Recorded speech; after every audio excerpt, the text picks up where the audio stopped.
Welcome to Atlantic City. Welcome to Harrah's Resort and Casino. And welcome to the Jersey Shore, where pool's ultimate reality show is about to begin. The incomparable LiveSB.io US Open is here. A World 9-Ball Tour major in every sense, featuring 256 hopefuls from 50 nations. Yes, the pool world has descended on the Garden State, New Jersey, where more 9-ball history is sure to be created. We're back at the Harrah's Resort in Atlantic City for the US Open. It is one of the most prestigious events in the calendar. Record breakers, history makers, it's that time. Let's play 9-ball.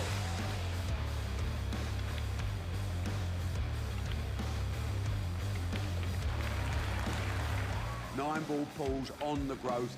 And the governor gets on the board. Next year's prize money in the US Open is going to be $500,000.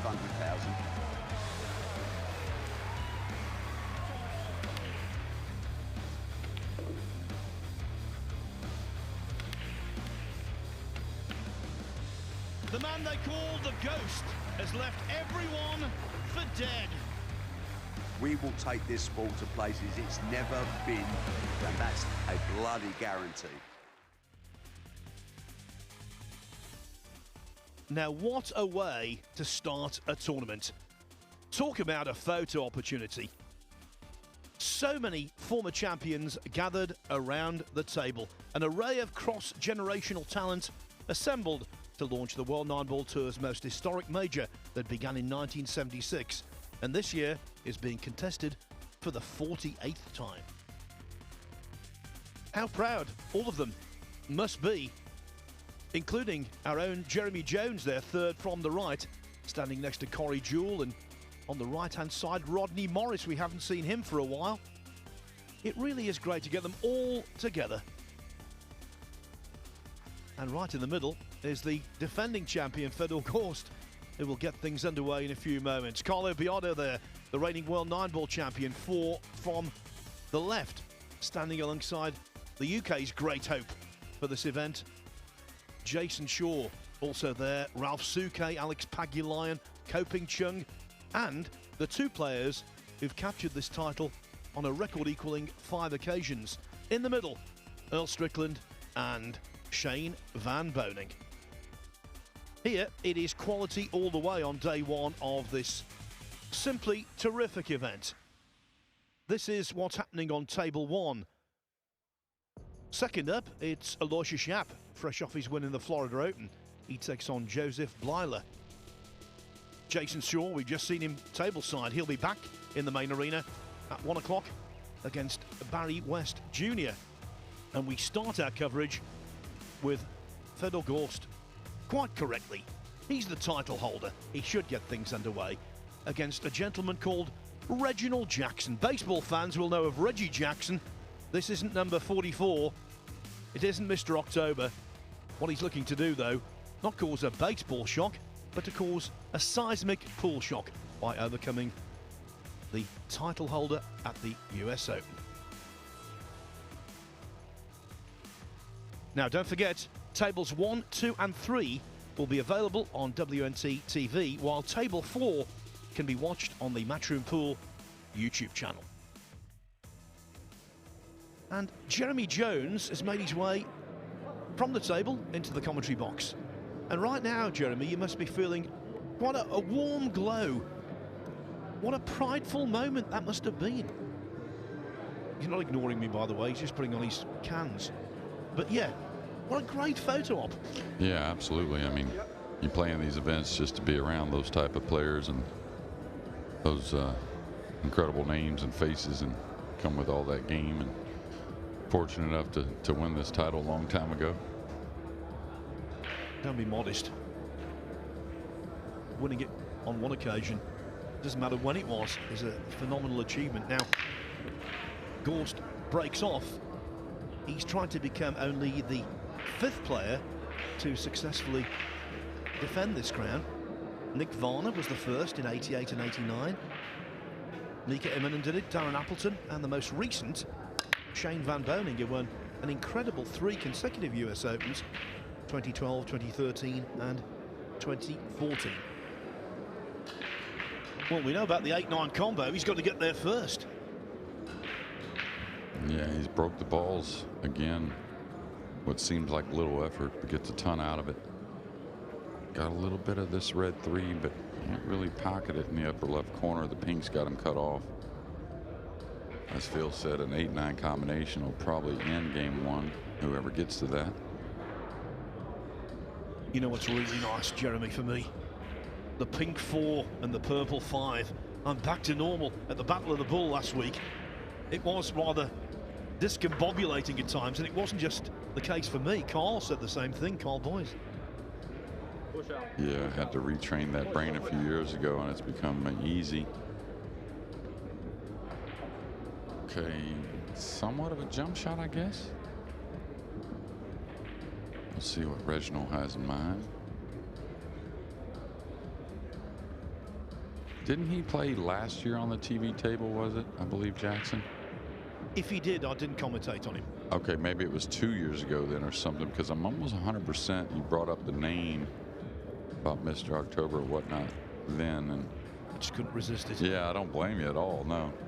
If you're basically watching this in a country where baseball isn't prevalent, Reggie Jackson played for the Baltimore Orioles, famously for the Oakland Athletics, but even more famously for the New York Yankees. And he was a home run hitter of prodigious strength, who hit 3 home runs in a World Series game against the Los Angeles Dodgers for the Yankees.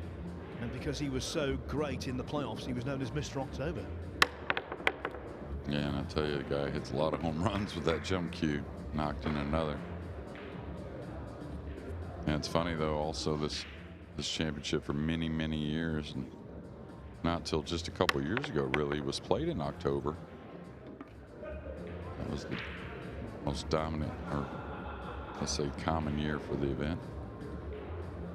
What's he do here though? He's gonna have to really show us one. A little crafty. He completed a match at the Battle of the Bull last week with a really intricate 9-ball in that was definitely a product of his one-pocket expertise. He is so clever. So it was the 8-9 combo, but a little earlier than we anticipated it might arrive. So Fedor Gorst leads Reginald Jackson 1-0. It's funny, we talked about it last 2 weeks ago in Orlando, and still need to ask Federer what he thinks about other disciplines and how it's helped his 9-ball. But this week alone, in the last couple of days, I've had a couple of top players come up to me asking about one pocket, trying to think that it would help develop their touch, creativity, some other things that I think they're spot on about, really. There is not a grain of doubt in my mind that being able to play one pocket at the highest level, it definitely helps in all disciplines. It gives you that visualization, that creativity. He won the one pocket event at the Battle of the Bull at the Wolf's Den in Roanoke, Virginia last week. He beat Roland Garcia in the final 4-2 from 2-0 down, and some of the shots he pulled off. Well, Carl was commentating with Scott Frost. Obviously, Scott knows the game inside out. Carl doesn't. And Scott was calling the shots correctly. Carl hadn't got a clue.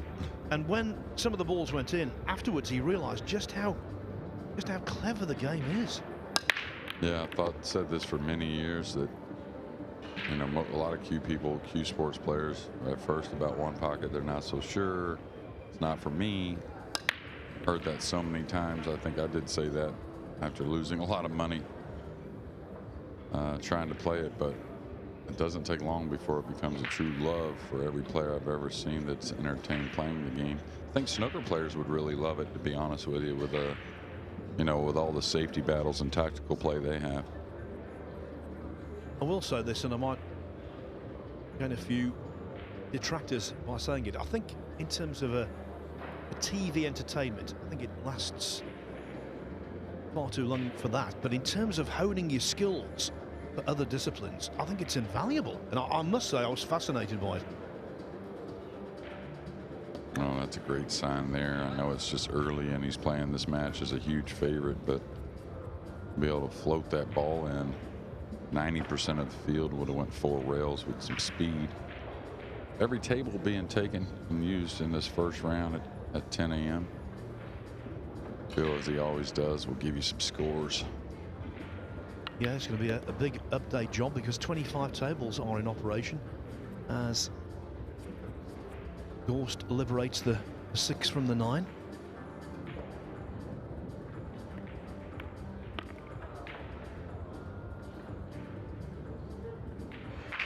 So, 10 o'clock, Monday morning. It's traditional, Jeremy, for all of the commentators to give their picks.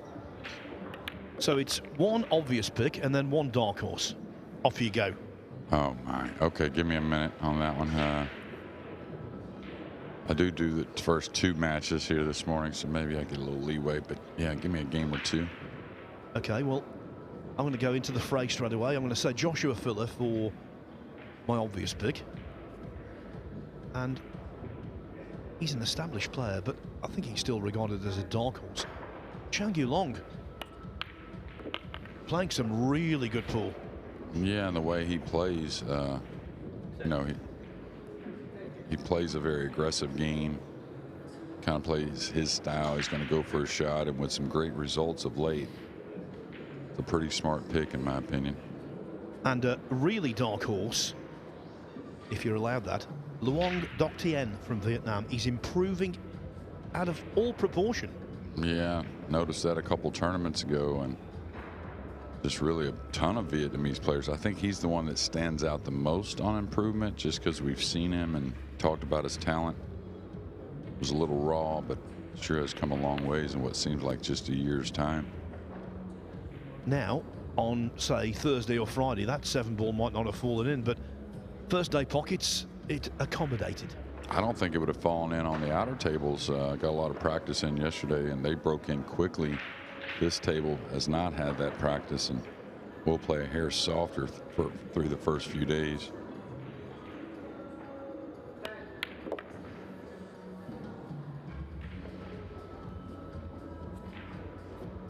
Well, Mr. Jackson did a lot of practicing prior to this match. Hasn't got to really put it together and put it in use here through 2 games. Yeah, Reggie Jackson at the moment on the bench. And Billy Martin didn't put him there. That's niche. They had some fiery ones, I'll tell you. So, these scores. Nilbert Lim has taken a 1-0 lead over Sanyan Perlovanovic. Win Huang Tuan, 1-0 up on Jeffrey Rodder. I might well have picked him as a dark horse, actually, in Carl Boyes' YouTube channel preview. Daniel Guttenberger, he leads Albert Januata, the 16-year-old from Indonesia, 1-0. Just picking out the matches of interest. Michael Bohannon from the Philippines, keep an eye on him. He's 1-0 up on Rajman Pali.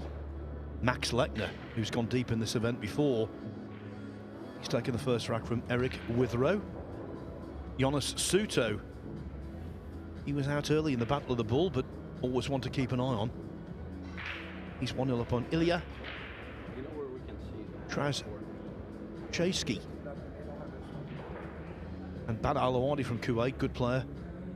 He's now 2-0 over Walid Hashim of Canada. Francesco Candela picks up World 9-Ball Tour ranking points at a useful clip.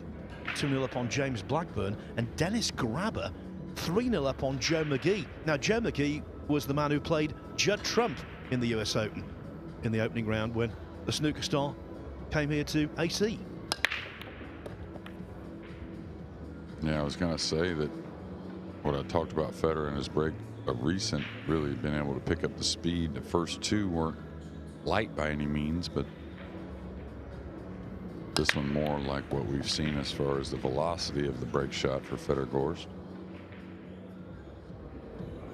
And I'm saying this now because I don't want people to say I'm using hindsight. There's a match on table 9 I'm very interested in. Mario He taking on Alex Bausch, who's from this part of the world, actually. He's a very underrated player, Bausch, and he's 1-0 up. Yeah, and the thing for Bausch is he got to play an event in Florida. You know, a lot of times it's one event for him, these type of events, and then a very long wait before another. And he had some, you know, pretty decent matches there in Florida, and that's only going to serve him well here. And he's played well at the U.S. Open prior. Reginald Jackson here smiling. I think he realizes Gorst pushed out to a jump.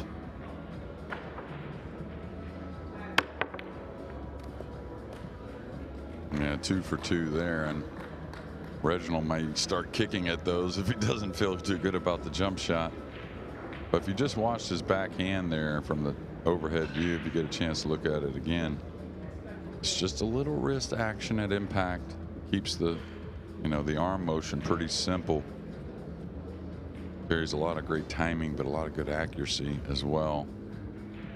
It's the type of shot, if you're going back and forth, you got to pay attention. Easy to overcut it just a touch.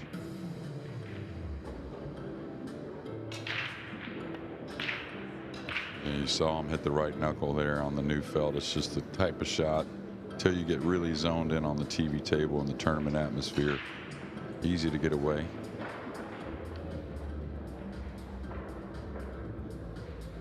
I must say, Jeremy, I'm so excited to get this tournament underway. It's my favourite event of the year. Bon on. Yeah, same here. And it's gonna be a lot of fireworks in this event as the week goes on. I think every day will show us some, and you know, I think it's in the best setting also, as far as just having that Florida event, which is huge. Maybe some of the players got through some of their nerves just with that event alone. They got to back it up with a beautiful ranking event there in Roanoke. So as far as the players setting and what we all want to see, which is incredible pool, I don't think it's been set up better before. Yeah, I'll go into that more at the end of this rack. Yeah, the last few weeks have been nothing but optimism for the World 9-Ball Tour, the way it's all panning out, and I'll explain why when Gorst pots these 3 balls. I suppose I should say if, but there's a certain degree of inevitability with him. Yeah, absolutely. And I'll tell you, I don't think Carl's going to pick SVB, so I'm going to go that route for my... I wasn't in love with that one. Just got a little bit quick with the backswing, so didn't get through the ball quite as much. So now on the rail, a little bit of a tester in these sides. SVB's my my favorite on the #1 pick. Well, an SVB victory would be the best story, definitely. And the story here is one of Fedor Gorst excellence and domination. 3-0 up in no time, pushing out to a jump. Reginald Jackson gave it back, but that is not recommended because Gorst is the best jumper in the business. Yes, so I thought the LiveSB.io Florida Open was an unqualified success, great venue, great story, great pool. Then we went up to the Battle of the Bull, and that underlined to me just what the World 9-Ball Tour is all about. It's not just about the majors, it's about smaller events in rooms around America and all over the world where players come together and play for good money. $20,000 US was the winner there for Johan Chur, and now we come here to the best there is, the US Open. So I think in that respect, this 3-week trip to the United States for me, Jeremy, has underlined that 9-ball pooling is in a very healthy state. Yeah, absolutely. I mean, you know, the people behind the scenes are incredible, and I think that reflects through the players and how many great players there are and how many people want to participate and be ready for these major events. Yes, and I think one of the reasons why 9-ball is so vibrant, yes, you've got your established stars. There are more really good players coming into that category as well. And then you've got so many good juniors. Felix Vogel up at Roanoke played so well. He beat Carlo Biardo in the first round. I watched the last few racks of that match, and he just took everything in his stride. He was up against a a reigning world 9-ball champion, and it looked as though he was practicing. Yeah, well, until we know better. If you looked at his route there, it looked like he was a on paper underdog, and many of those matches, there's that break I was talking about with a little more speed. He gets incredible spreads. Seems like the 2-ball's always loose. And sorry, Mr. Jackson, but it's going to be 4-0 pretty soon. Gorst in Roanoke lost in the last 16 to Duong Kokwang 9-6. But he can't win everything. He wants to win everything, but he can't.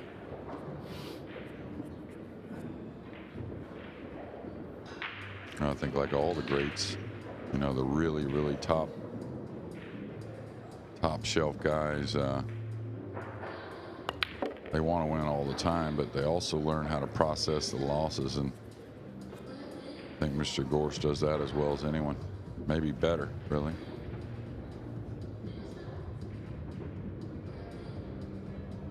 Should catch the second rail here. Just a little bit of a bounce is all he wants. That way he can dig on the cue ball, avoiding the 7.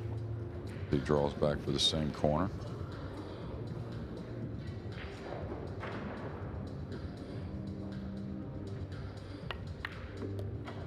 And not gonna like that.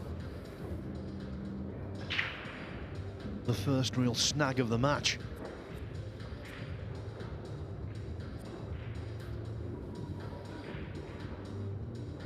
Just gonna edge this, try to use the 8. I don't know if it's enough speed.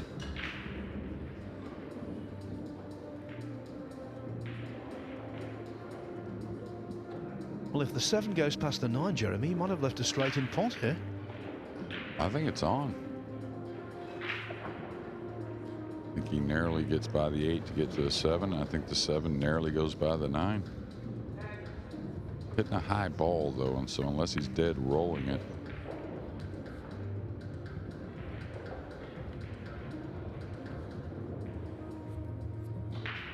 That kind of shot against this kind of opponent means that Reginald Jackson will soon be shaking hands.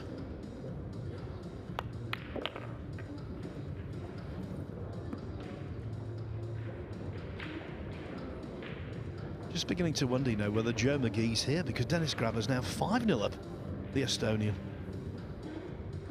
Well, Dennis, who had his biggest win to date this year earlier, which I thought was going to do him a lot of favors, and he's played some good pool behind it, but he's one of those players that as a favorite could really cruise quickly.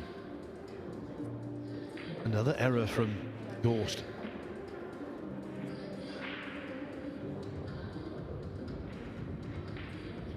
That's the type of error you don't want, but you don't mind. Just kind of overdrew the ball, so just got to get through this thin cut shot. Get a little more adjusting to this table. It's going to be this table to win the tournament.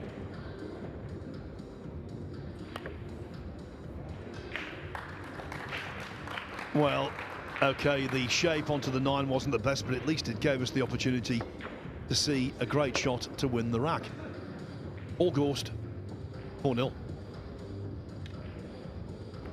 Now, I'm glad I mentioned table 9 when I did, because I can't be accused of jumping on a bandwagon. Alex Bausch leads Mario He 2-0. Nicholas De Leon 2-0 up on Matej Kovac. John Morra, who played so well at the Florida Open, he's 3-0 up quickly on Aidan Wagner. Yannick Pongers, a young Dutchman, 2-1 over Max Watanabe. And Khalid Al Ghamdi, who first came to the international prominence by winning the Shane Van Boening Junior Open right here a few years back, the Saudi Arabian talent. He leads Jesse Engel 3-0. The Uri Teng 2-0 up on Win Huang Nat.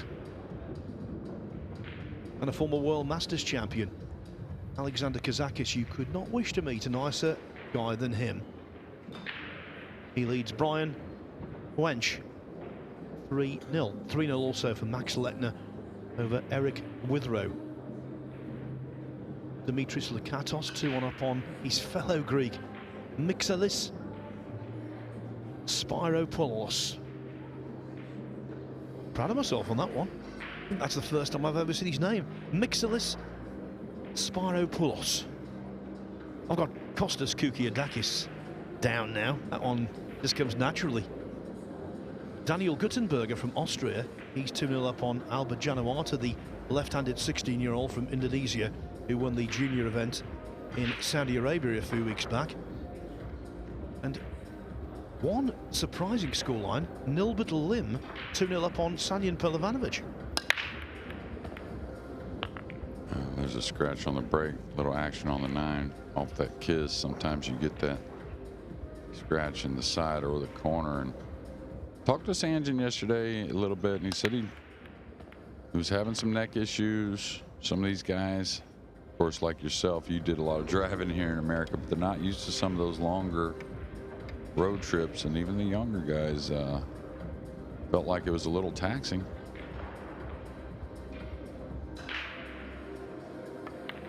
It was tiring yesterday coming up from Roanoke, but it was great to see a part of the States I've never seen before.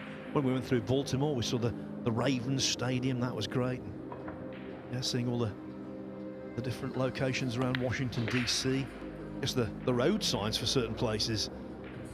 Yeah, very scenic. I mean, you came from Orlando first to Roanoke, and then Roanoke up after the Battle of the Bull, and you had to have seen some pretty places along the highway. Yeah, those Appalachian Mountains were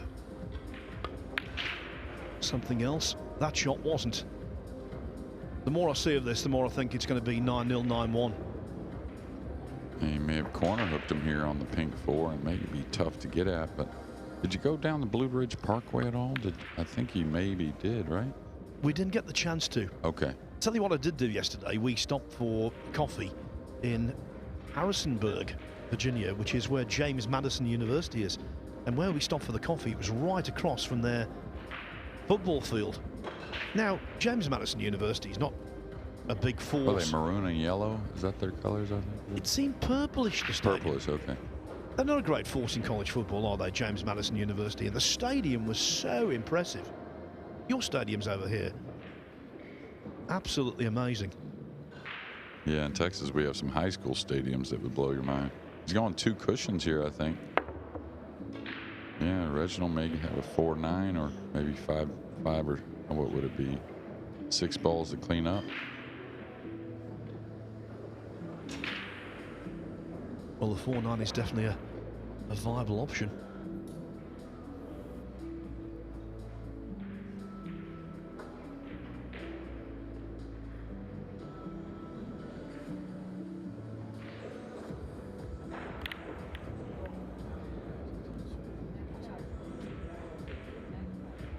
No need to hit it that hard, was there? No need.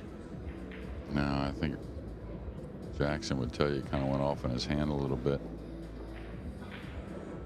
I think maybe even fouled the cue ball the way the ball's reacted, but now he's crossing this on the slick table, could get a kiss. He avoided that. Didn't have any type of makeable shot there on the pink. If you're a student of body language, you'll know that Gorst, right now, absolutely convinced that he will win this match. There's not a grain of doubt in his mind that he will lose. And sometimes that can be detrimental to concentration. Yeah, I think he honestly kind of felt that going into the match and lost focus on a couple little shots. Did recover nicely, though. All these winners will be back later on today trying to get another win. The one loss, I believe, will all play tomorrow.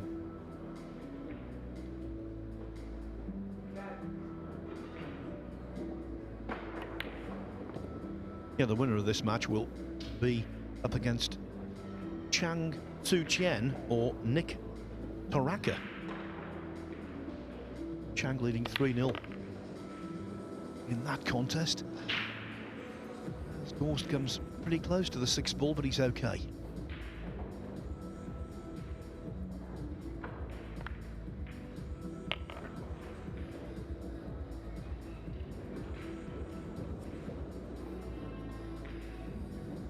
Just a little draw stroke here. You'll see Gorst always near the middle and then drops the tip.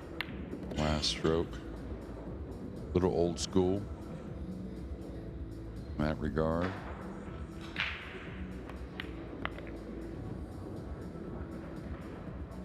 I bet Carl was a riot on all that driving, huh?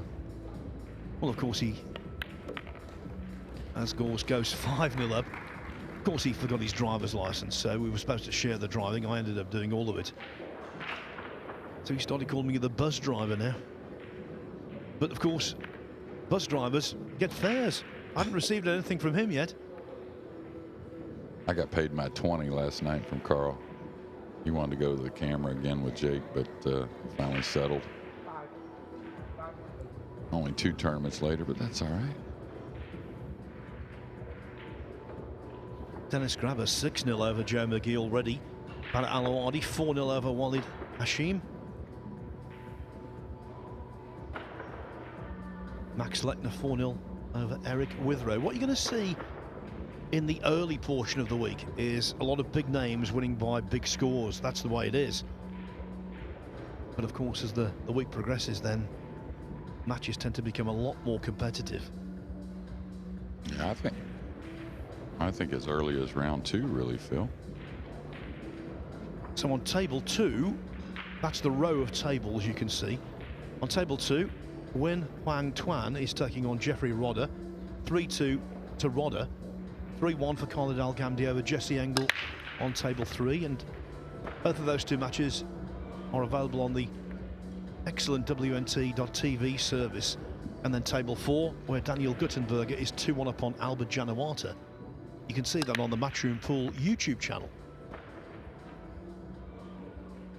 It wasn't a golden break, but it's got to look at the blue tube. Pretty big pocket here. Use a bit of the rail. A big favorite to get to 6-0 easily. And you're talking about later in the week, Phil. I think, you know, we're going to see round 2 later on today that we really see some matches heat up. Yeah, absolutely agreed. How is he going to pull off a wonder shot here? Yes, he did. Well, it wasn't exactly a wonder shot, was it? But 2-9 combination and the one-sided nature of the match just continues to be enhanced.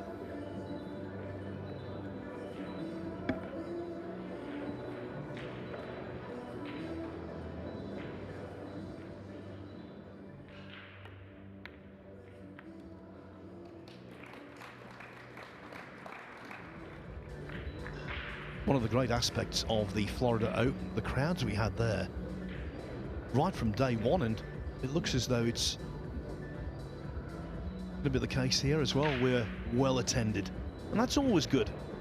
Good atmosphere creates good pool. Yeah, without a doubt. You talked about a guy that I think will be Carl's pick unless he gets defeated. But his secondary pick, like, you know, not his favorite pick, but the next row down may be Jeffrey Rodder, but Rodder's in a match here. I'm a little concerned, you know, with this scoreline because, as you and I know, Jeremy, Dracula is a better morning person than Carl Boyes. Is he going to be here in time? Well, he did tell me last night when I left near the bar, make sure Phil sticks around for that second match. So.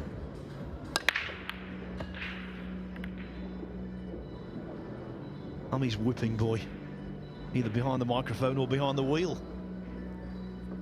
All right, we're going to get to see all of Fedor Gorst's skills. We've seen the jump shot twice already. He's 2 for 2. The break is pretty obvious if you can't pay attention to that and how good it is. But now another part of his game, the bank shot, which is one of the best in the world as well. Should attack here, I believe. Pull the cue ball by the purple, up the table for the red 3. And kind of let up a little bit on it. Played the speed pretty well, but did leave a gap. Now can Reginald Jackson pot a few balls and show us what he's capable of? Let's hope so.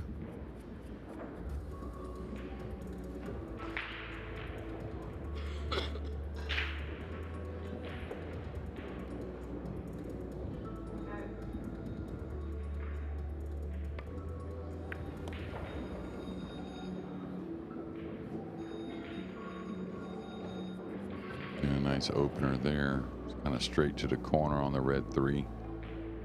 Like he's eyeing up the side. Maybe that has something to do with position on the pink 4.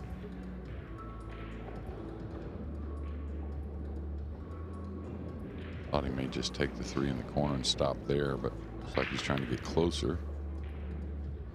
Nice shot. Very nice. Wasn't it just?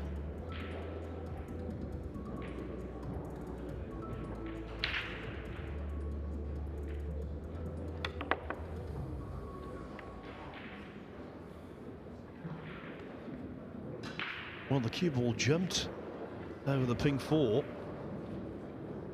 Now, that all happened very quickly, I think. Oh, in snooker, that definitely would have been a foul shot. A miscue? When you hit the ball on the opposite side to what you're playing for. So you can't hit it on the opposing side to the one you're facing into. Oh, wow. Wonder why they play that as a foul, though. Wonder what the reasoning behind that is. Well, we call that a steeplechase shot. If you jump the ball and you hit the front of the object ball, that's fine.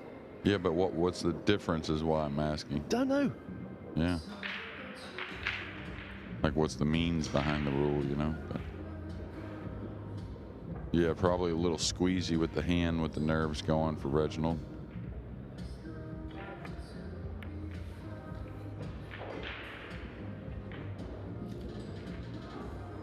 Tell you what, we talked about Vietnam improving so much and players and Tien and of course Nguyen Antoine. And I think Duong is slowly, not slowly, but has become really a top tier player in the world in my opinion. But here's another one that I don't really even know, and he's playing awesome against Jeffrey Rhoda so far. We'll keep you updated on the score, but looks pretty fearless and has a chance to go up 4-3.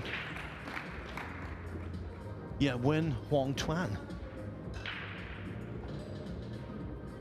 Another from the highlight reel of Fedor Gorst.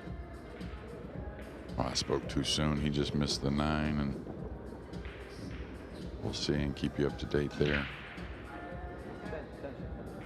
Is he gonna go for the bank here?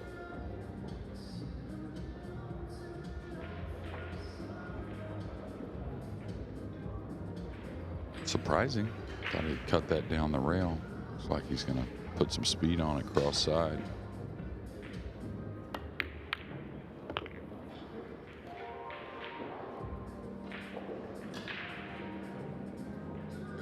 Terrific bank.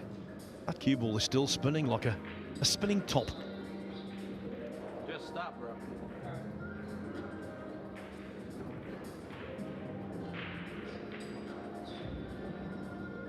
Aloysius Yap in the arena now practicing. He'll play here in a little while.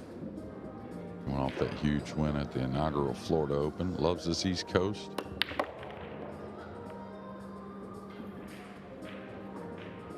What a smashing shot that was, both in terms of pool and camera. Camera shot right down the line.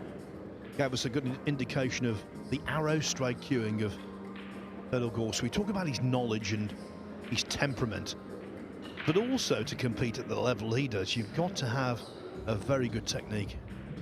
Yeah, and he's, you know, one of the few that is really straight up and down. I don't know about snooker as much. Of course, I watched some of them, and I noticed that they're not always perfectly straight up and down. Now, both these balls have gotten frozen. This is super tricky from nowhere, but it's a big bonus to have what Fedor Gorst has, and what it does is it just relieves a little pressure off timing, and your margin for error is much greater. I think it really shows with the jump and the break shot as well.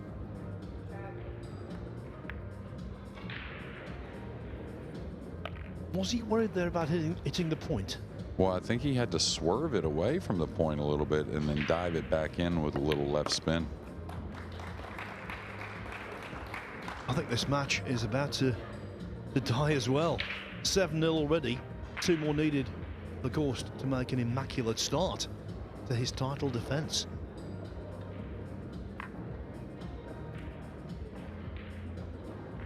What a resume he's put together. And the fact is, he was born in this century.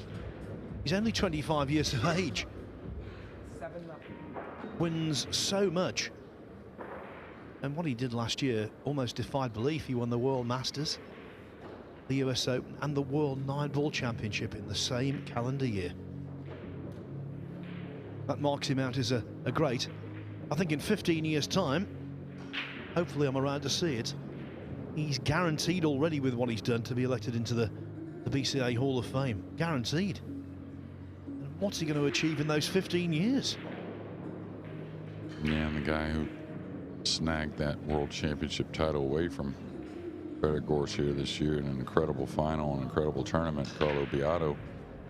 He's your 2025, one of the inductees into the BCA Hall of Fame. Congrats to him for that. I think he would have made it before if it wasn't a couple other names, SVB right in front of him. And I think Carlo now at 42 years old, I believe it is. Does he get another chance, Reginald?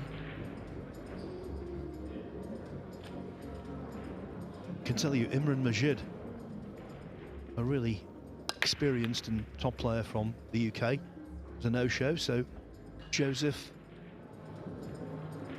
Salachia is the beneficiary, gets a first-round walkover.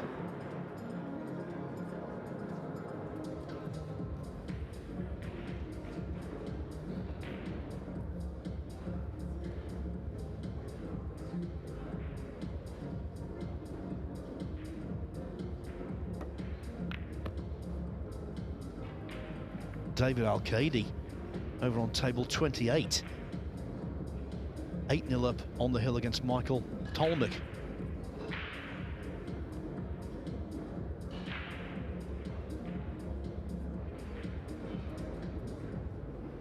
If you want to keep up with these scores, go to WNTLivescores.com, and also you can see some matches, you know, into round 2 that you're going to have later on this afternoon. Be some mouth-watering matches, really. Table 27, US Mosconi Cup regular in recent years, Billy Thorpe, 6-1 up on Levi Lamparn. Yeah, it's kind of looking at the Americans, and Billy, if he goes on to win that, I believe he plays the winner of the Jesse Engel-Khalid match. And Jesse Engel, if you don't know, is a really fine young player in America from Minnesota who kind of, I wouldn't say quit the game, but quit playing some of the bigger events for a few years, and I think back out now trying to get his feet wet. Still a very young man overall. By the way, over on table 12, Dennis Grabber did beat Joe McGee 9-0.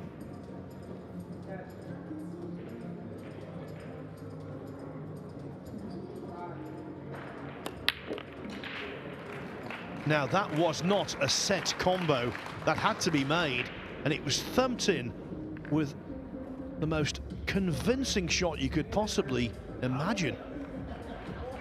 He's not played absolutely mistake-free pool, Gorst, in this match, but he's pulled off some very entertaining shots.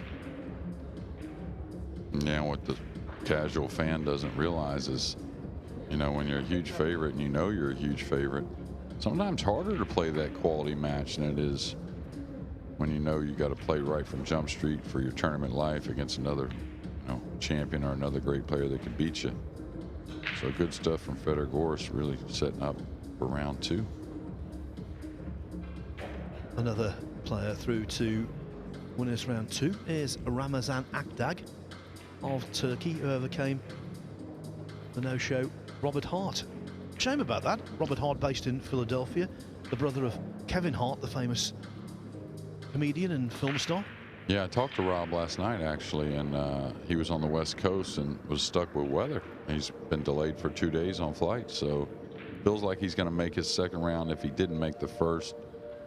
So hopefully Rob makes it in for what will be a one-loss side match.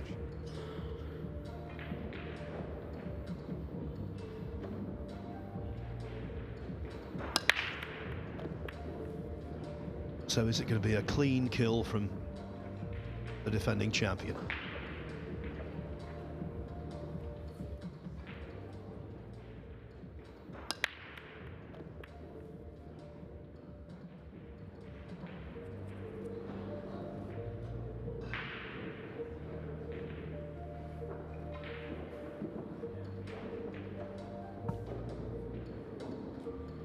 gets this blue 2 down, I feel like it will be a goose egg win for Fedorgorst.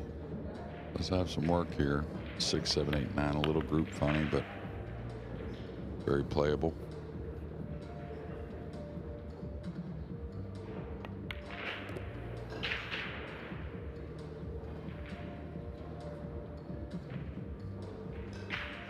Don't want to engage in verbal one-upmanship, Jeremy. I think the way this match has gone, it's been more of an ostrich egg.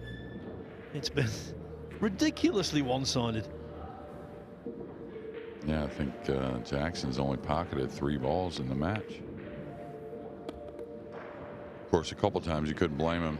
Pushed out to a jump shot, did Fedorgorst. No jumps are really easy, and Reginald passed him back. Didn't get to shoot again. A couple breaking runs added in there. Well, for all these home run heroics, Reggie Jackson was known for striking out, and this Reginald Jackson has struck out in this match. What a start to his title defence. Fedorgorst defeats Reginald Jackson, who remains in good spirits. And he's a good sport, but it's Gorst who goes through by a score of 9-0. Next up, it is another superstar of the game. Singapore's Aloysius Yap against Joseph Blyler. That's coming your way in around 5 minutes' time.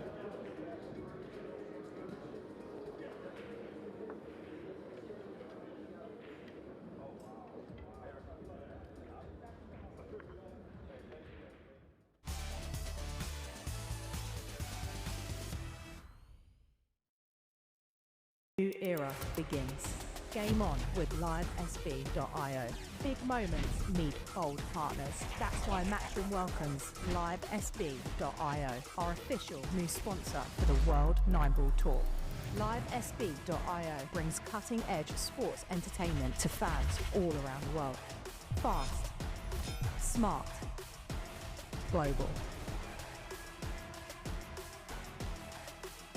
Same fire, same energy, new partnership. LiveSB.io, World 9-Ball Tour. Let's play.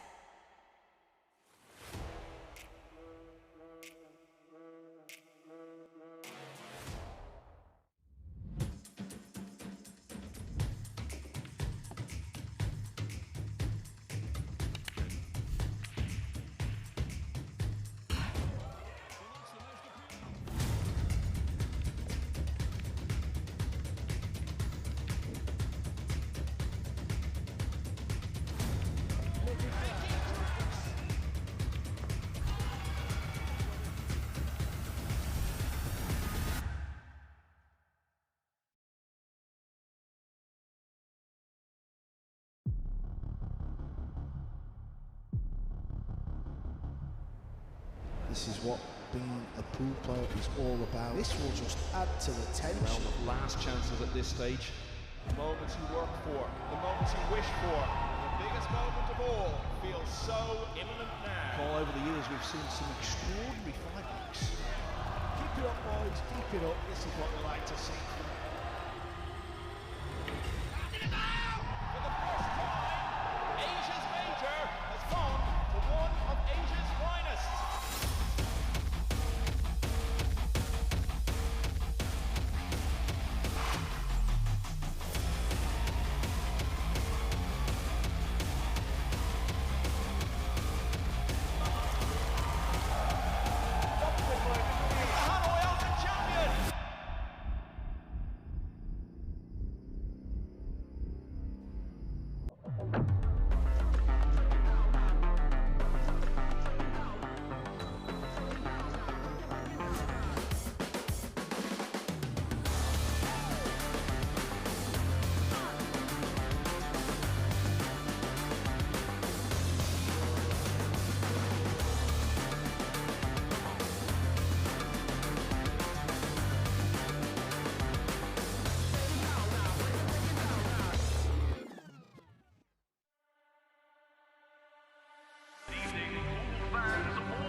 arena looks just spectacular, and I cannot wait for you all to see it.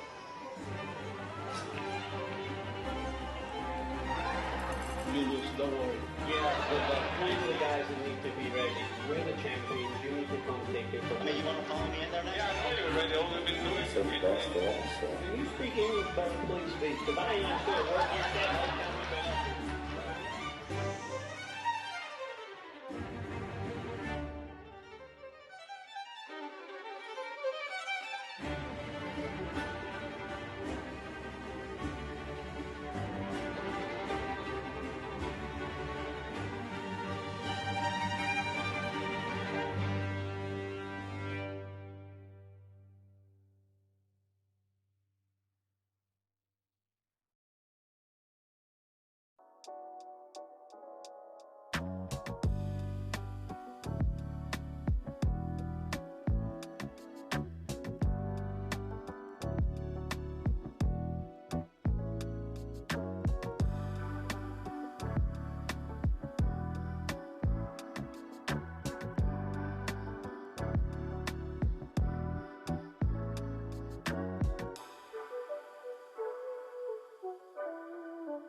When I play all the big tournaments around the world, we only use Aramith and Simonis. You know, you're getting 100% high quality. It just makes the game easier to play.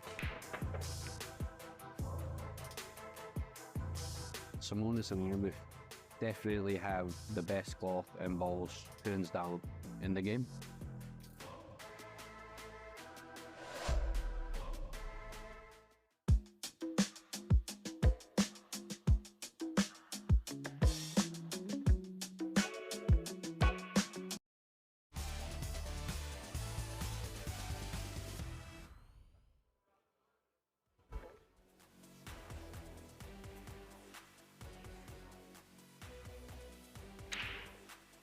Welcome back to the US Open. This is day one. It's the 48th US Open, the most historic 9-ball pool tournament in the world. These are the matches that are going on right now in the arena.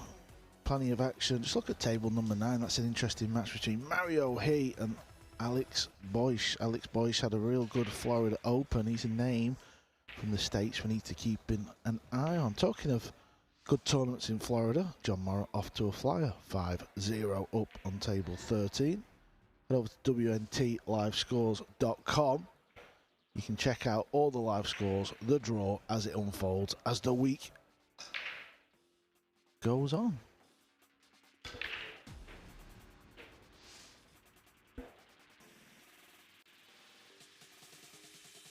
Just having a nosy at table 27 there. America's Billy Thorpe, 8-1 up. A lot of Americans in the field, as you would expect. Table 3, actually, just noticed that one. That's a good match. That could go to the end. It could be a hill thriller. Jesse Engel is playing Khalid Al-Ghamdi, the young man from the Kingdom of Saudi Arabia.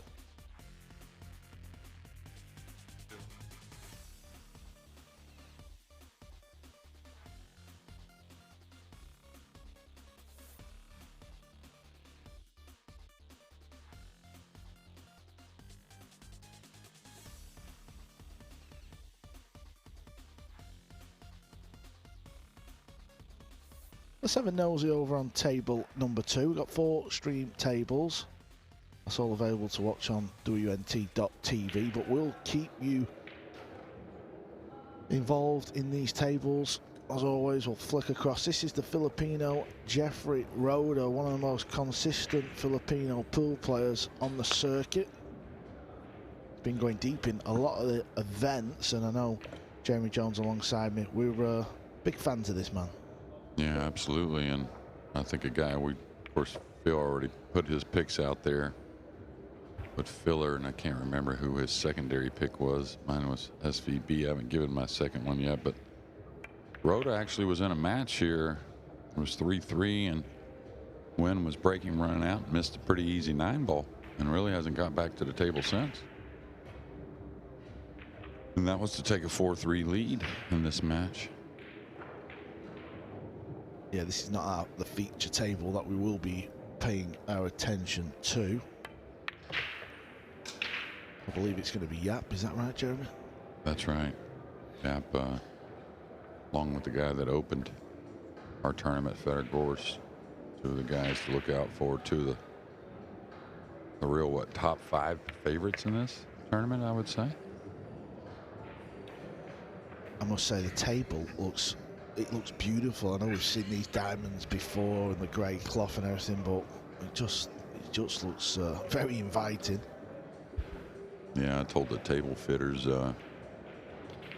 last night, don't let any of these players complain about these. These tables have played beautifully so far from what I've seen. A little shy of pace here, so he's got a thin 9-ball to get himself on the hill.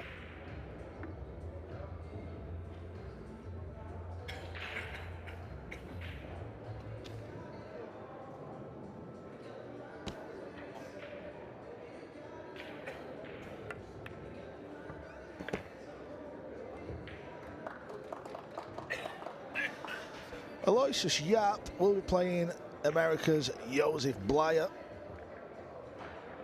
That is the main table action. Let's have a look at table number 3. What's going on over here? Yeah, this was the match that had my ears pricked up because Khalid Al-Ghamdi, the young junior, well, I say junior, about 18, 19 now, but he actually won the Junior Open here in Atlantic City. He's 3-3 against Jesse Engel. Now, do you know Jesse Engel? Yeah, I know the name, and I'm sure I know the face. I just want to double check when he walks around, but I'm certain I know who it is. Yeah, still pretty young, but was a really good player at a young age. Did pretty well out on some of these pro events, and then took some time off, kind of quit really, but now back out playing. I'm guessing Jesse's somewhere around 30, 31, 32 maybe. Time flies, so it's hard for me to always get that number right, but this is a nasty shot. Probably just try and split it if you can see the right edge.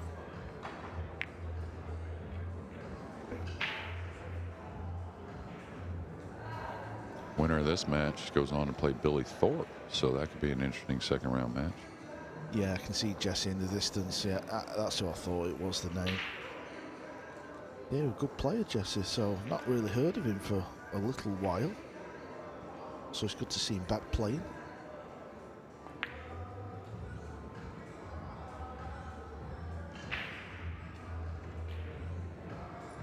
I don't know about you, I brought it up in the first match, but I feel like there's a hair more comfort out there, even though this is such a huge event, the biggest event for many players, and that's because of that Florida Open we had a couple weeks ago, and then the Battle of the Bull. These players are real settled in with each other and all the traveling. Yeah, this is what the players want. 2 or 3 tournaments back to back where they can have a chance of finding their form and obviously winning some dollars, of course, that helps. Might be a hair heavy. It's always a difficult shot. Nifty though, I think he played it pretty well considering. He's somewhat of the same, I think. Jeffrey Rhoda now on the 5-ball. A little bit tricky out to get advanced to the second round. Keep you up to date there. Yap's on his practice rack right now. Not sure if I see his opponent just yet.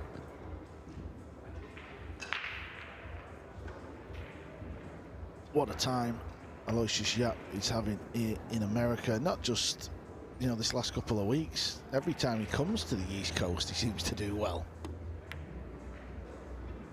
Yeah, he's just a player that's going to show up every tournament, it seems like. Just gone from what I think was Mr. Consistent to still that consistent label, but really, really great with it.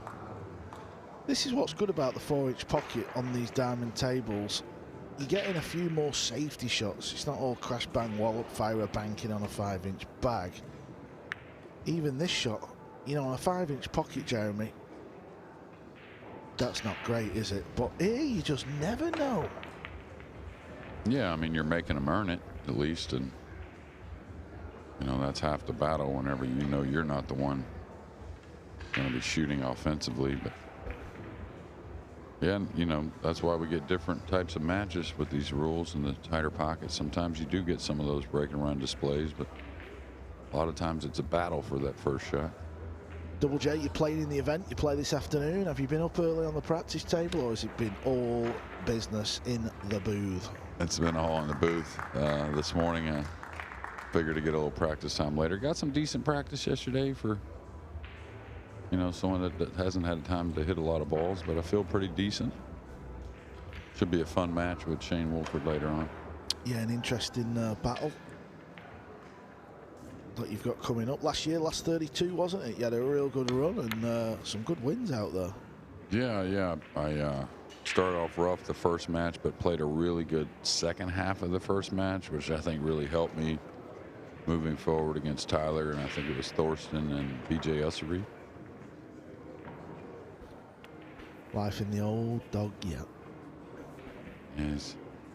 Khalid has hung tough here, trying to get some type of shot after them safeties. He's got a bank.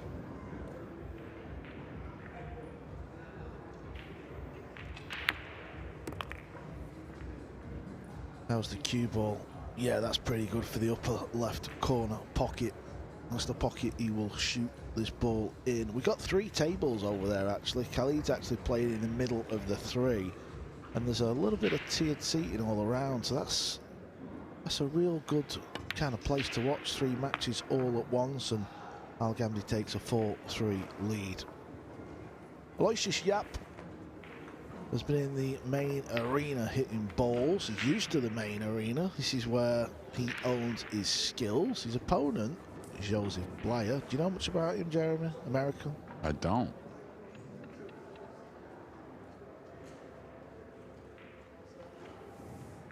Yeah, well, Joseph Blyer, this is why he's entered the US Open, to play in this very arena. Talking about arenas, what a week it was for Aloysius Yap, and maybe SVB will feel like one got away. Have you spoke to him about this at all, Jeremy? I know you're pretty close to SVB. No, we don't talk about that too much with the losses, you know what I mean? I mean, sure, there's a shot he wants back, maybe, or a questionable shot there when he was ahead, but I mean, he's feeling good, so I mean, hard to question anything he tries to do. Yeah, and you can take nothing away from this man. He played superb. The Golden Palm went to Singapore's Aloysius Yap. And he's back in the main arena. He will wait for his opponent's practice rack.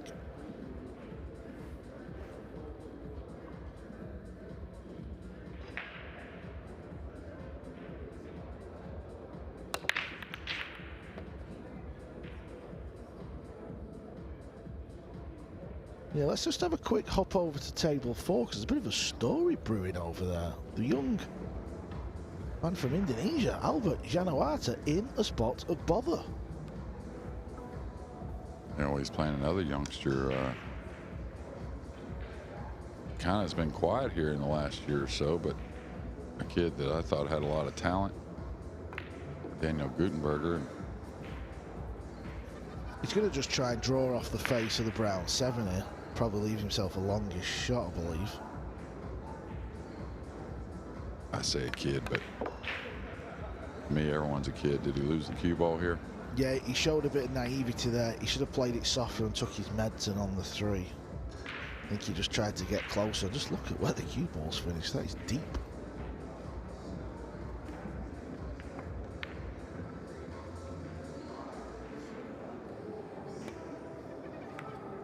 Did he make it? He did, but he's going to be getting the short cue out. He's going to be jumping over a couple of balls to try and make this pink 4 in the corner. Niels Vian getting ready for a match. He's on the practice table. He was a semifinalist last year. Really the only title that has eluded him in his career. What's his chances, Jeremy? You know, he's kind of mid to late 40s now. Obviously keeps himself super fit. He doesn't look like he's aged at all, but you know, with the sport just going so young. What a beautiful jump shot, by the way, from Albert. Yeah, with the sport just seeming to go so young with all these young guys, can a mid to late 40s, maybe 50, pick up the title?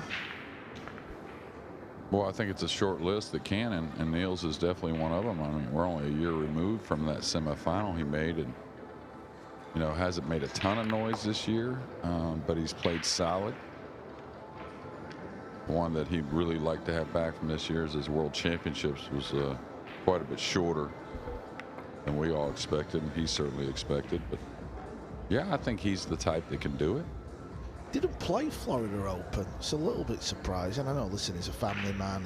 He's choosing other things as well, so he's prioritising his events. So you can't, you know, go against his judgment. He knows what he's doing. But somebody like Niels, he likes to hit balls, and you know, Florida Open, we were there, Jeremy. It was a beautiful event. The crowds was the most we've ever seen at an Open event. I mean, it's not bad in here for day one, to be fair, coming in at 11 a.m.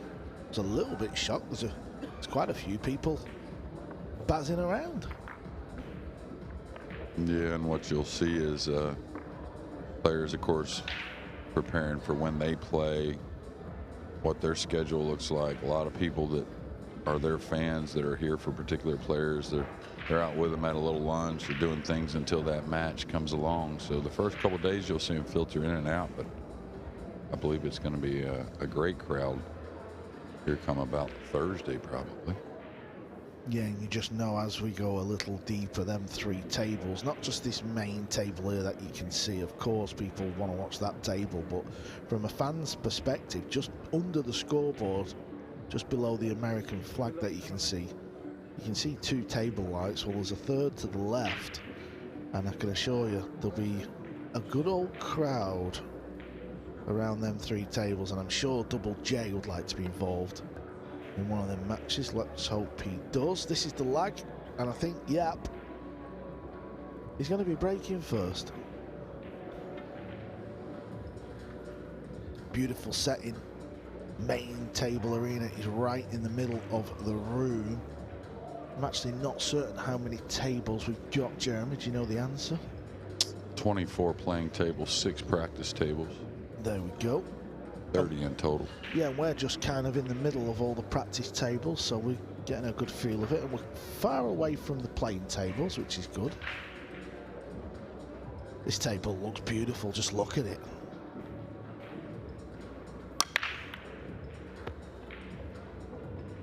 Yeah, what up? Go ahead, Carl. I was just going to say, Jeremy, would we put Aloysius Yap in the top 5 breakers on the circuit at the minute?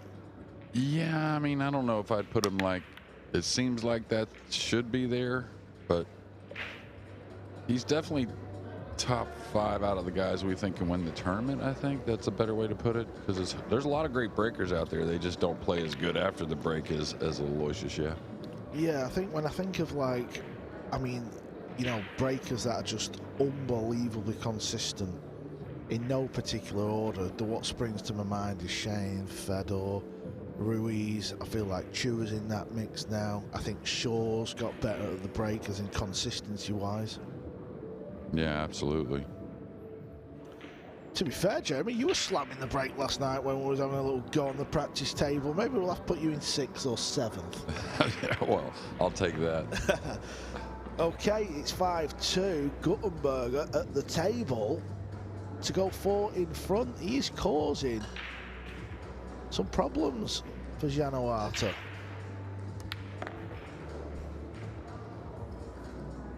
Guttenberger's a solid player. I'll tell you, he's had some big wins before, and you know, I think he's had bigger wins than that, to be fair. Not taking anything away from the young Edward, but Guttenberger's played some solid matches on the World 9-Ball Tour before. He's got to pull out a decent positional shot here. I think he's just off straight, so he may draw off the bottom rail with a bit of spin and just try and pull it over towards the 6. Yeah, it's a little funny. The type of shot you can't like easy draw it. You got to get into the ball a little bit. Look at where Yap aims. He's really low on the cloth. Yeah, here's the spin. He just wants to come over, but this is not ideal. I mean, he can shoot it up in the corner, but I don't know if the cross bank is on, or you know, like where it's you feel like it's wired. He'll still go up in the corner, of course. Yeah, Gorse took on a bank that I thought he would cut down the rail, and of course he switched it. But I was paying attention to the live scores, and I presume Fedor was just as clinical as ever, Jeremy. pretty much. He had the cue ball get away a couple times. I think the rails on this table are going to play a hair softer than the outer ones. So, but I mean, rolled out twice, 2 jump shots he made beautifully, broke the balls really, really well, and looked like he really enjoyed himself out there also. Well, Cowboy Joe, as it says on the back of his shirt, let's see what you got. 4 balls to win the opening rack.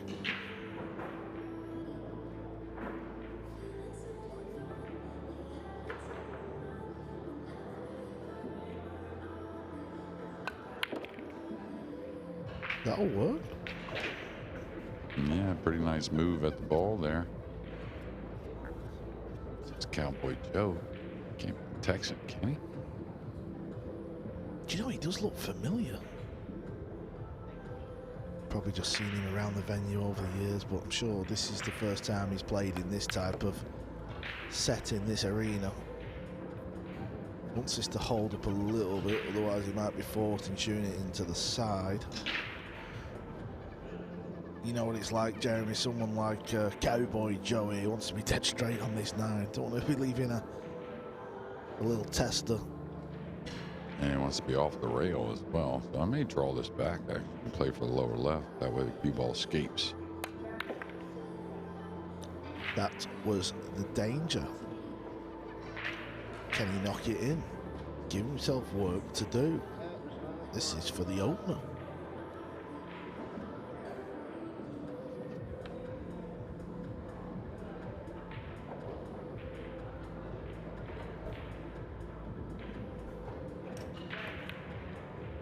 Don't worry about Cowboy Joe. He's off and running. He's won rack 1. He's give Yap something to think about.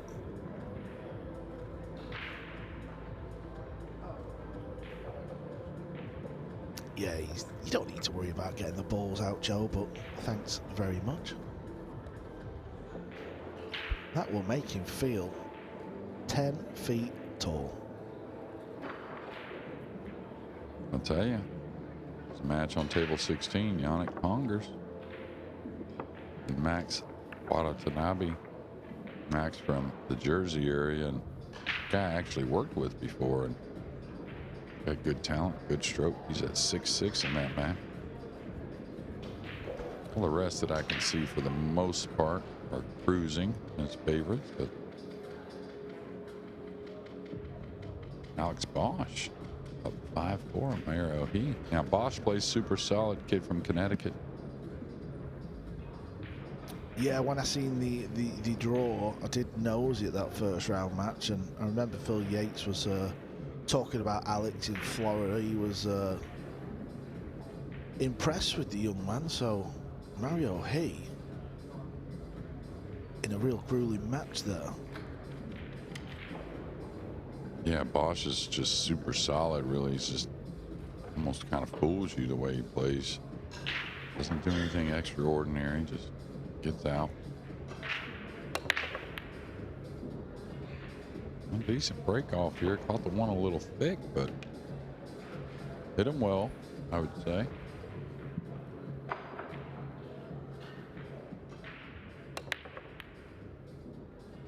Yeah, looking at the cue ball there on the replay, wasn't too far away.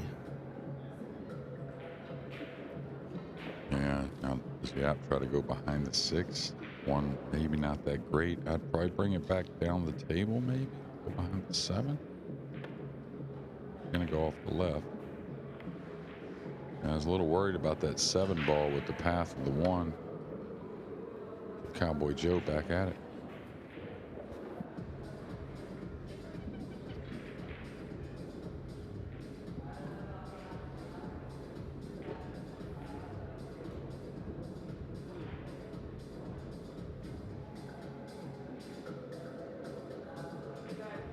Extension. Yeah, playing the combo on the brown 7 looks like it's the order of the day. I think it's not horrendous, but it's the cue ball. It's running away, so he might have to take a bit of a gamble here with the cue ball. Kind of just try and find a gap and see what the table gives you. Shane's very good in these situations. He knows when to kind of edge his bets. That's what he's done. Listen, he's no shot as in pot, but he's got a real opportunity to lock him up behind the purple, and the red 3-9 looks very close. Got to get this touch in the purple 5 ball, the cue ball that is. That'll do. I mean, listen, if we're being critical, we know he's left the right-hand side rail. That's the error. Fedor Ghost, actually touching that ball, so it cuts this rail out.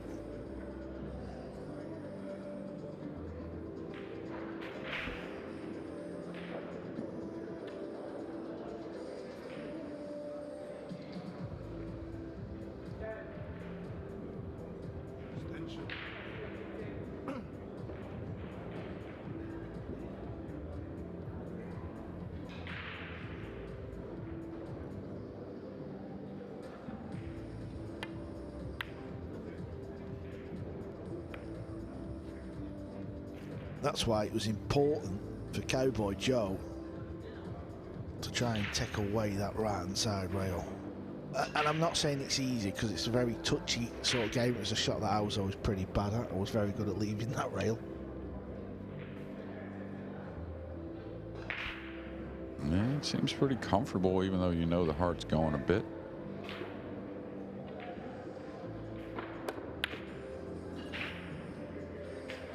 May get away with this. That's the safety you wanted on the last. Yeah, and this is why in the opening rack, it's important for Aloysius to, you know, be clinical, because the game can start to do funny things to you. Albert Yanoata has won a rack over on T4, table 4. It's now 6-3 against Guttenberger.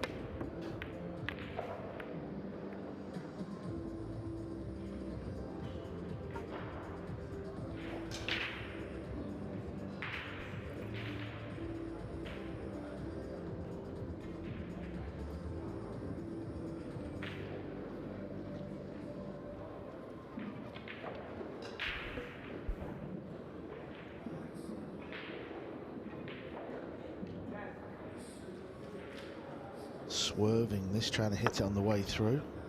Yeah, that's good. The end result might not be good, but that's all he really could do.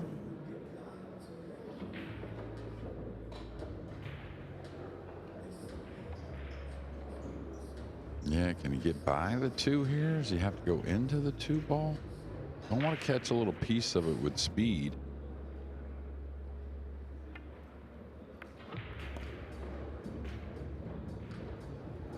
That's not bad. Big favourite to pot this ball and just come under the 8 for a shot from the red 3 ball. And I like having a few of those shots down the rail early in matches, especially if I feel like I'm a big favorite. Get to knock a few of these in, and it seems like at some point in the tournament, probably more than once, you're going to have a questionable shot to shoot at down the rail, and if you're confident with it, it can make a big difference.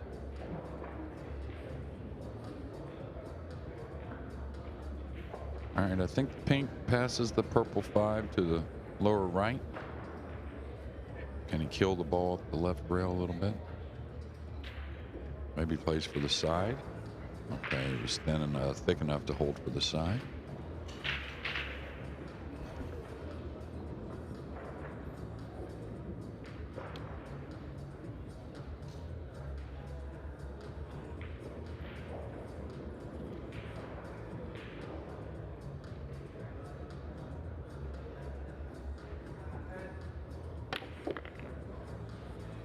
Yeah, he had a little bit of angle there, so he had to force it through, and that's nice. Just make sure you get nice on the next ball now. Early doors here in Atlantic City. It's only 20 past 11 in the morning. These matches are going to be running well into the evening, all day. 6-day tournament.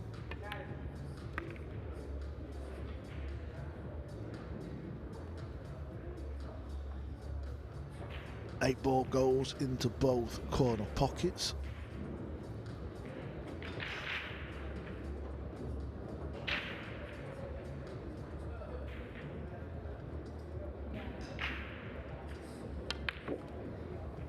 How's the cue ball here? Yeah, it's fine. Just kind of slides off that second rail. Yeah, this table here didn't get any practice on it yesterday, like all the others yesterday, and doesn't get as much practice in the early morning practice sessions either. So I'm gonna play a little slicker for a few days.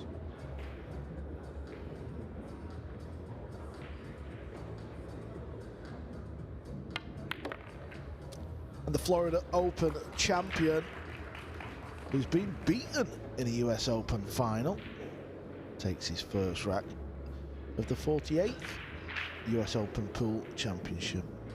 What number was it when you won, Jeremy? Do you know? I'll let you have a think about it. What's this year? 48. 48th, and we missed one with pandemic, correct? Yeah, I think there's been 2 that has been missed actually. I think 2? Yeah, pandemic was missed, and I believe 2018 was missed. Really? 2018? Yeah, I think. Let me just double check. I did look on the way here. Been doing a bit of homework.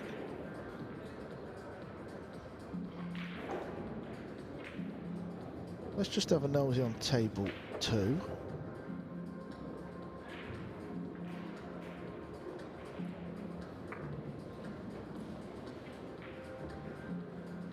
Maybe table 3 instead.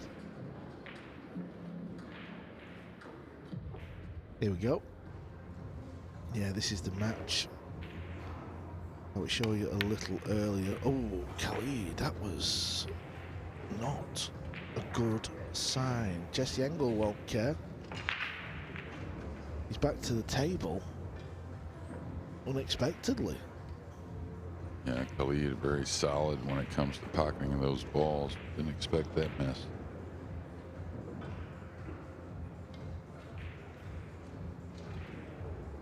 Yeah, we'll keep you informed if Jesse clears the 3 balls. Back to the main table action. 2018, no US Open. 2020, no US Open. Yeah, so minus those 2, that was 22 years ago, so let's say 20. So I was 28th, maybe? 28th US Open? You were talking about getting beat in the finals. Yeah, me and you both suffered a loss in this tournament final. Yeah, but at least you got the win. Later.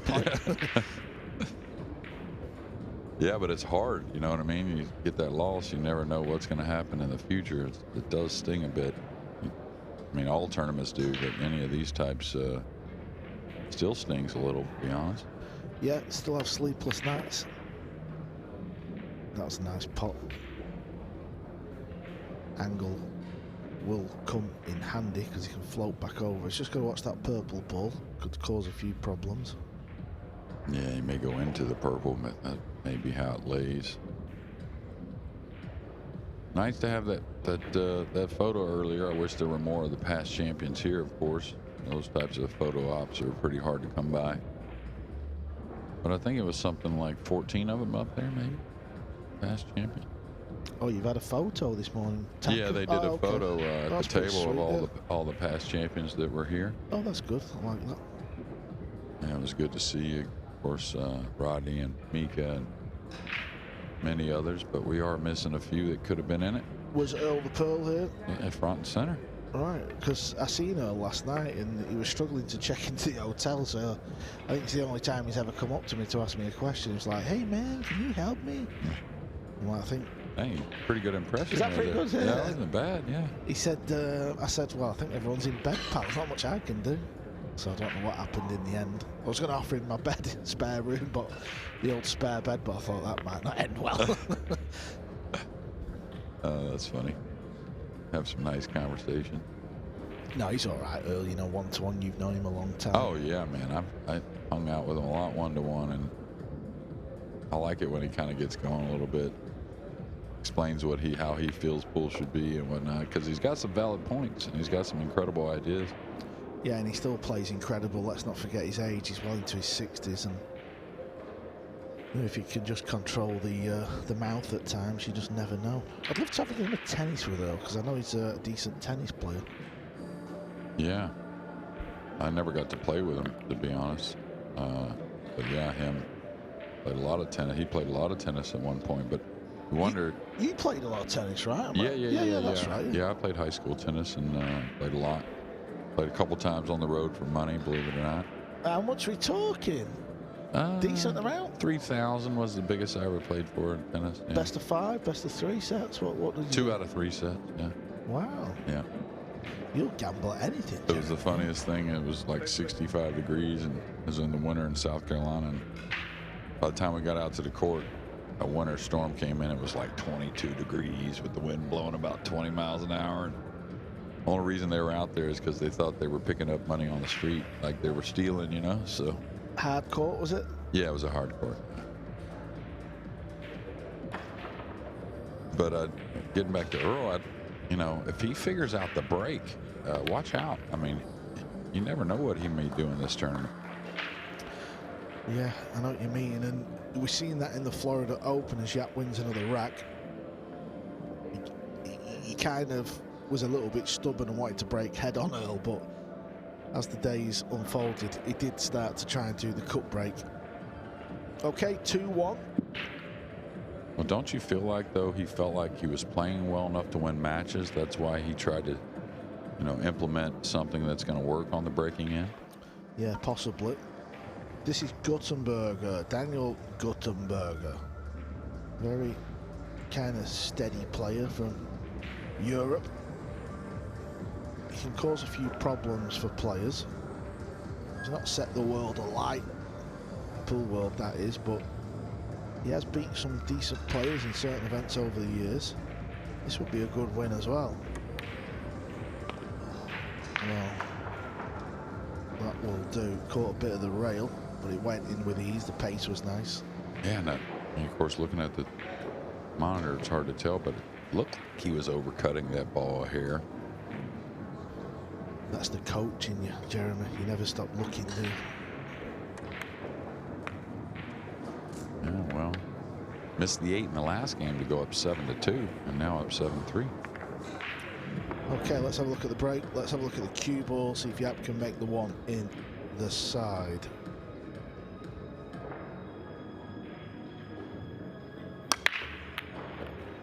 I was having a good chat with young Sam Henderson yesterday and Nick DeLeon. Nick was asking me, do I miss playing? Do you want to come back and play? And we were just talking about the break. It then got into the break, and I was saying, like, some of the players, you know, they still have a little moan to us, or alternate break, winner breaks and all this. And I was basically showing Sam a few of the older break rules that we used to play. And I said, kid, don't worry. You've got it all right, pal. This is what used to happen back in the day. Yap sizing up to maybe go into the 3, because the 3 really doesn't have an upper corner with the 7 and the 8 blocking those ones at the top of the table. Looks like he's got to maybe cheat this or stun it a little bit. Yeah, he's elevated. He'd like a little bump on the 3.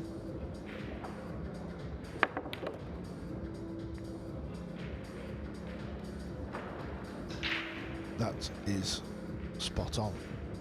That's come out perfect.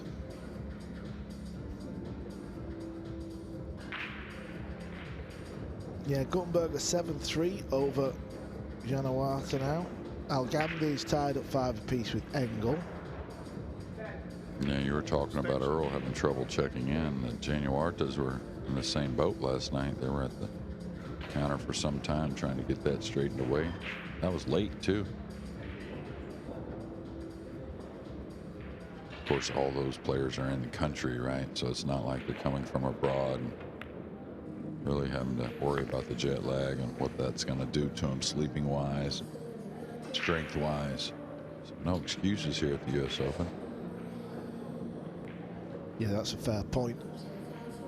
Usually these players are coming from far afield, and we often feel like they don't come early enough to get acclimatized, but everyone's been in the States for long enough.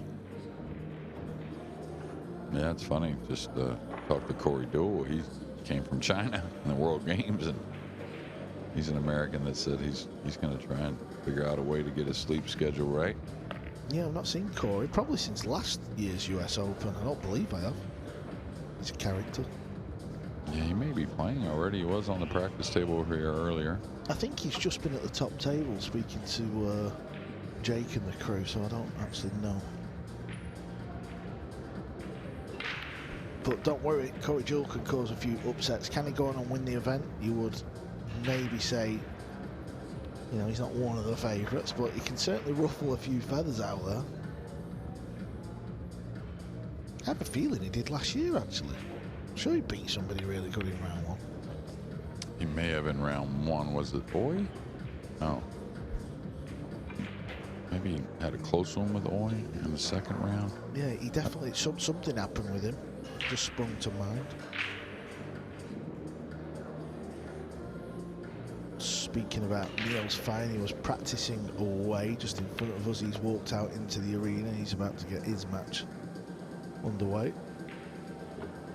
Man, it's not going to be as speedy as some, but looks like now very comfortable. Aloysius Yap to take a 3-1 lead. Niels has never been to the final of the US Open. He's done everything, pretty much everything on the pool table, and as Jeremy said, he'd love to add this one to the roster. Yeah, will be feeling a lot better about his morning's work as he takes a 3-1 lead.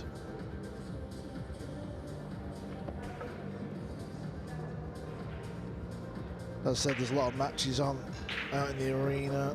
Table 6, Sanjin Pilavanovic 7-3 up over Nilbert Lim. The Briton, Marcel Price in action, 6-3 over Daniel Charlot.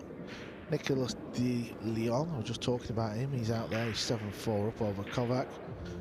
Alex Boyce, 7-4 up over Mario He. This is a bit of a told you so moment. I did try and tell the lads about that match. Said it could be a real good match, a close match. Get it on one of the streams. They're on table 9.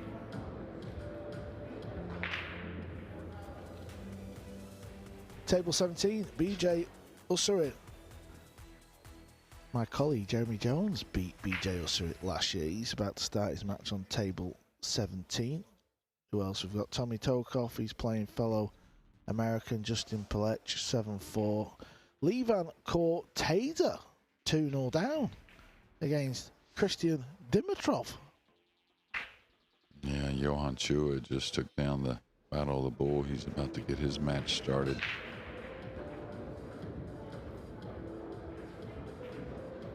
Yeah, he's playing an American Floro Ritarita. Well, I think I picked Shane as my, headline favorite, and then we go with that slight underdog. I'm gonna go with Duong. I just can't help it. I think he's slowly, and not slowly even, really just turning into absolutely one of the best players in the world.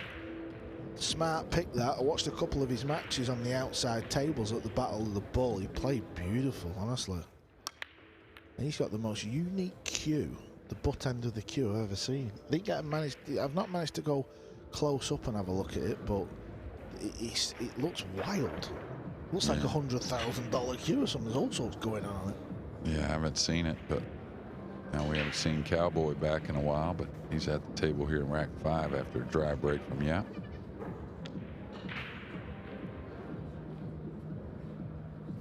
Yeah, so you've gone SVB and Duong. Who did you say Philip Yates went with? He went with Filler, and I can't remember his secondary pick. For some reason, it'll probably hit me in a moment. Yeah, positional shot was going wrong. You can see an edge, but I don't know if he can hit it thin enough to avoid the scratch. If not, he's going to be kicking at this ball. Well, me and Phil did a vlog on the way here, and I also went with Shane in the vlog, so I feel like I've got to stick with it, even though you've gone for him, JJ. But just like what I'm seeing in the last 2 events, has he fluked it? Oh, nice hit, but it's going to set up. The lefty's going to have a stretch, but maybe a 3-9 or 3-8 combination next. My outside pick, by the way, because I'm sticking with Shane. I've said it in the vlog, so I've got to stick with him. I just really like. We're on the same team, me and you? Yeah, we're on the same team, but we're not on the same team for our secondary pick. Okay. I'm going with Max Lechner. Well, it's funny you bring his name up. You were talking about breakers earlier, and you know, I think he's been through some hardcore matches in his career, and he played beautifully at Florida, and then had a few things get away. So, talked to Max actually yesterday a little bit, and he's truly a guy that can sit there and take a good look at himself and his game and what he needs to do. And I don't think that's a bad pick at all. Well, I just like what I've seen. Big breaker, sorry. Yeah, good breaker. I think the last 2 events he's played in Battle of the Ball, Florida, he's had some good wins. He's always there and thereabouts. He's like Mr. Consistent at getting through these early stages, and he's had some big wins from, you know, big deficits. And I like, he just looks a different player. So does Yap, missing the 3 ball. But he's half got away with it. Yeah, I just think he looks a different player at the table. He's approaching the shot different. I think he's been working with Alex Laley, so they've been working on a few things, and you can see it at the table. So, and of course, he's got a bit of past history in this event, so I think he likes walking in this room. So he's going to be my outsider, if you like.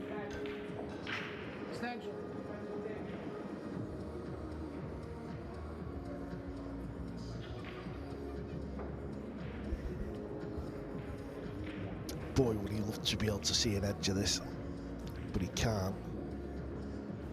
Kicking at this a strange way. Might scratch. I take it back, Cowboy. I take it all back. You know what you're doing, buddy. He's kicked it in. Yeah, and I think he's got a look here. Yeah, this is more difficult than the previous, though. Yeah, he likes to put a little speed, I think, on some of these open shots. It's got to be on point.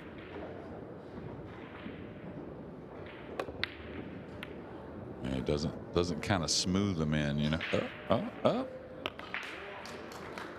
He's playing trick shots. He thinks it's the World Trick Shot Championships, not the US Open. Well, we didn't spot this one, Jamie. Look at this, 2 rail, 9 ball into the rail, off the brown 7, straight into the middle of the pocket. Wow. I don't think that will bother Yap too much. I think Yap's seen enough to feel like he's going to be okay in this match.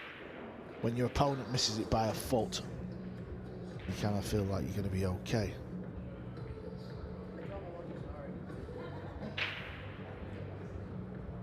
Well, that's what some of us players are here to do, make the other players feel good about what's going on. You're playing it down, Jeremy. I know what you're up to. Yeah. You play at 4 o'clock, don't you?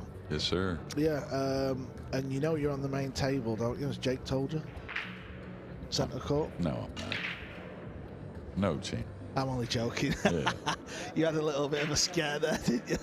Please, no, not the name. Not the first match, not the first. Let him win a game first. Come no on. cameras. No cameras. You guys are ruthless with the camera. Yeah, we'll all be over there, Instagram live in and stuff like that. Yeah, I got those glasses. Maybe I'll wear them during the match. Oh yeah, the Meta glasses. You've got all modern on us, Jeremy. That's the arena you can see. All the red, white and blue lighting. Beautiful feeling here. It's amazing how you can dress a room up different with lighting and things like that, and just kind of get the ambience, the feel. Got a big scoreboard in the middle of the room, and also from a fan's perspective, you can just keep glancing at that to check out the scores. One that gives me goosebumps is the flag behind us on the wall, the American flag. Well, the hair is questionable and the break is questionable.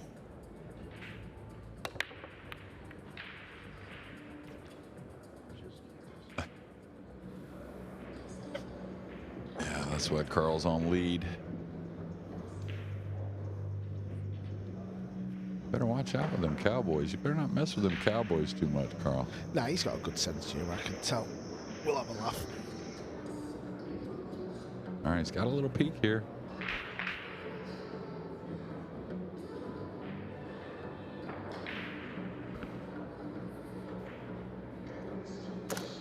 Obviously can't get to the left edge. Maybe try and cut it in the side.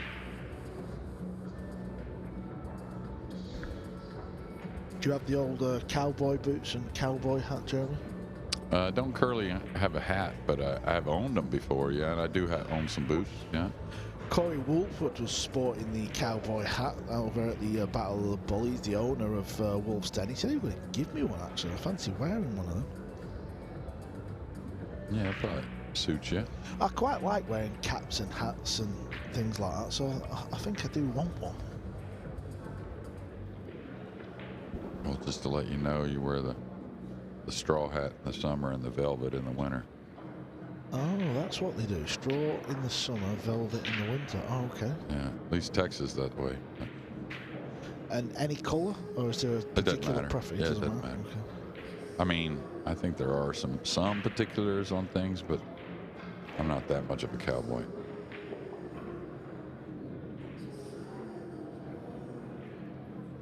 Well, Gutenberger at the table to get on the hill over young Albert Cañawara. I said Edward earlier. I was thinking of his brother, right? You were thinking of Edward Koyunjin. Yeah. Another good player from Indonesia. We feel like Indonesia's a bit like Vietnam. You know, it's a country where there's a million pool halls, and obviously we've seen young Albert. And there's been some good players from over the years from that part of the world, but it's a country that could easily break through. Can Yap see the potting angle here, or surely not? It took a long time being able to see the ball and then pushed out. Got it back, so it must be odd. Yeah, he pushed out there, didn't he? So yeah. He's kind of missed a bit of a trick there, but listen, if you don't fancy it, don't shoot it. And he's got elevated here over the green 6. Not easy to play a safety, so could just kind of cinch it. Take on the safety on the red 3. Not a whole lot of future trying to move into position, I don't think.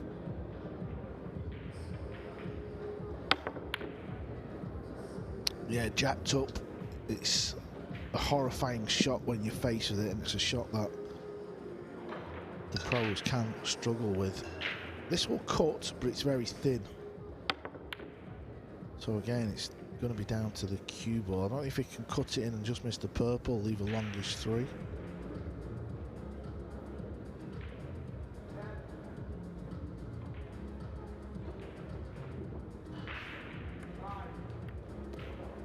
Needs to slow down. How's it looking? Yeah, it was super thin, and it's just got away from Joe. Maybe able to jump over it. Yeah, we'll see if he elevates the back end. Looks like he can cross this over, go towards the brown 7. Play a little safety. The speed maybe a little heavy. I don't know. He went for the bank, I think. 2-way? Yeah. Guttenberger, 3 balls away from the hill.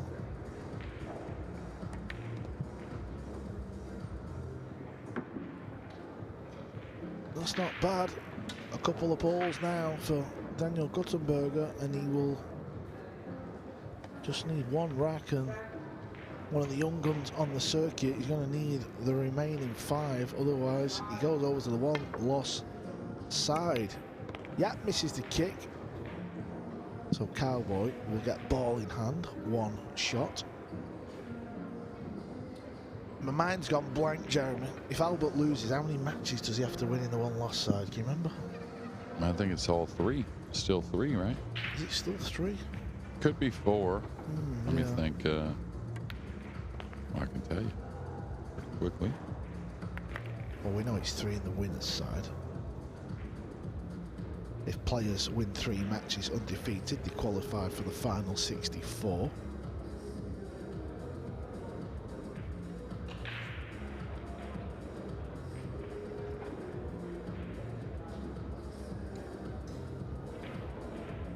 Yeah, this is a bit of a stretchy one for Joe, so he's got to just make sure he doesn't rush this. He's got to make sure he gets the right angle on a purple 5.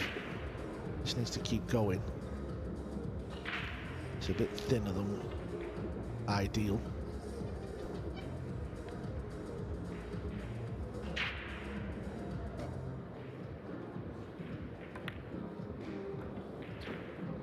Yeah, Yeah, it's four matches, one extra match on that one loss side.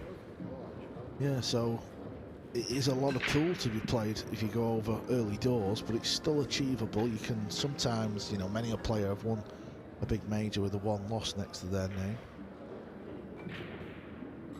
He's not lost a match as well, by the way. I'm just throwing it out there. The craziest one for me is, you know, with something kind of connecting to what you're talking about, is Mika Immonen. Went undefeated to win it.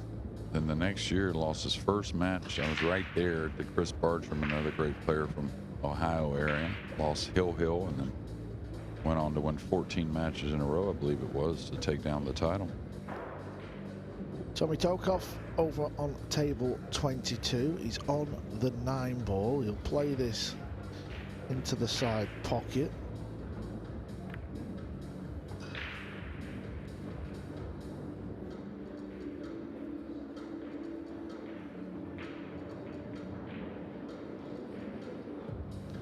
Oh, and he puts it on to the far jaw, and that was to get on the hill. He's leading Justin Pelech 7-5, so that's a big miss, but he's not left it easy for Justin.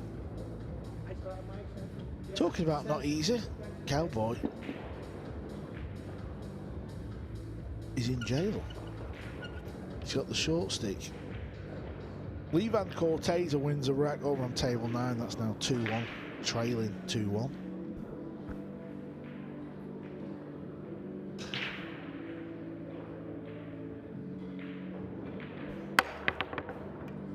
Good effort. That was close from Joseph. Yeah, just look at table 22. Justin misses the 9. Now this is... It's not a hanger, it'll be quite thin, this, and you're always scared of the cue ball scratching.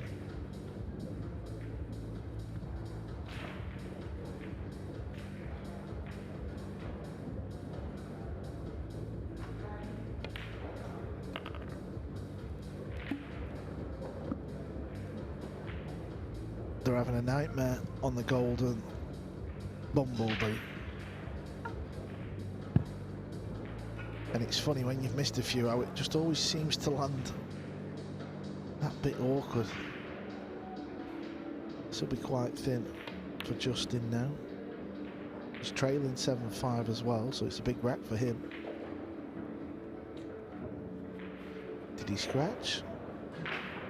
No, 7-6 now. We'll keep you posted across all tables all week.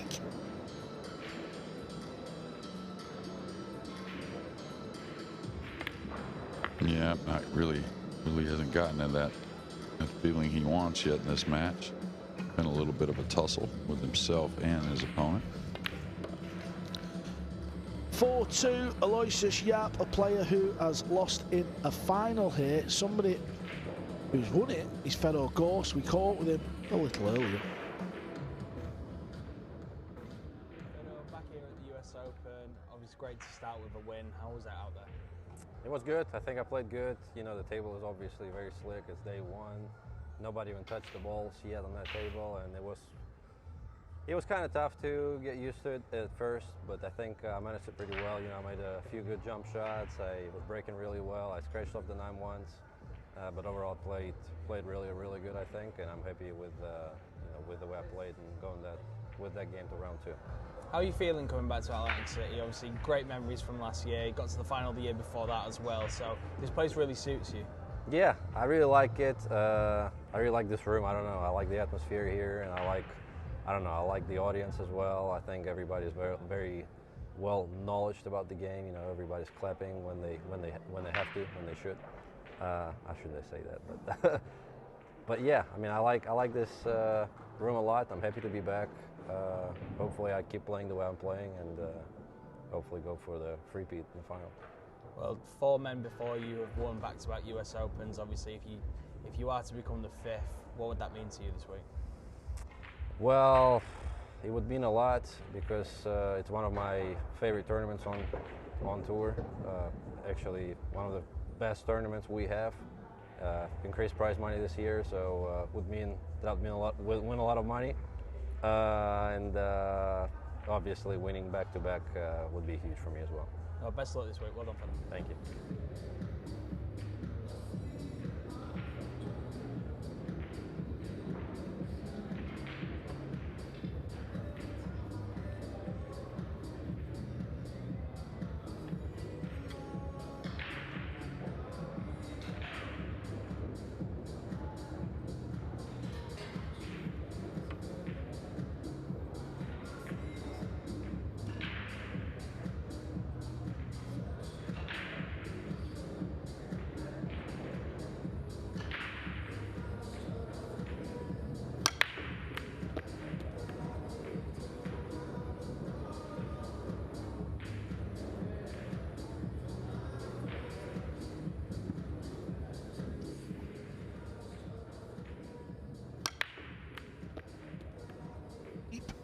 does the freeze.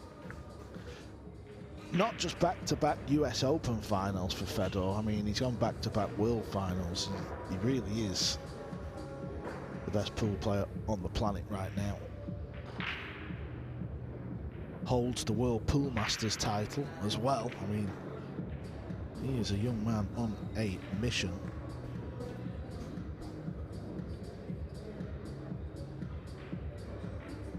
And push out here from Yap.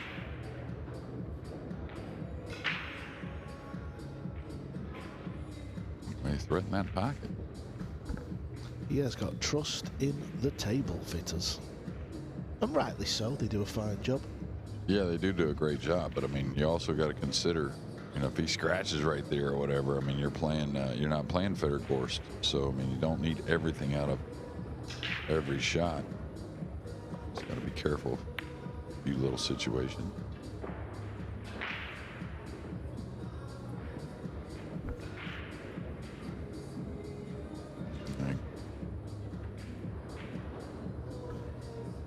Quick nosy on table 4. We've been keeping a close eye on this. Albert Yanoata, one of the young kids who are keeping a real close eye on this season. He is a handful of the young men. This is just a beautiful sport, 9-ball. There's no age barrier at all. But Albert is just a few balls away from going over to the left side or the loser's side of the draw, however you want to think of it. It basically means he's got one loss next to his name, so he goes over to the loser's side of the draw. If he loses again, he's out of this year's US Open. And we believe he's going to have to win 4 straight matches in that section of the draw to make it through to single elim. This is what these couple of balls mean.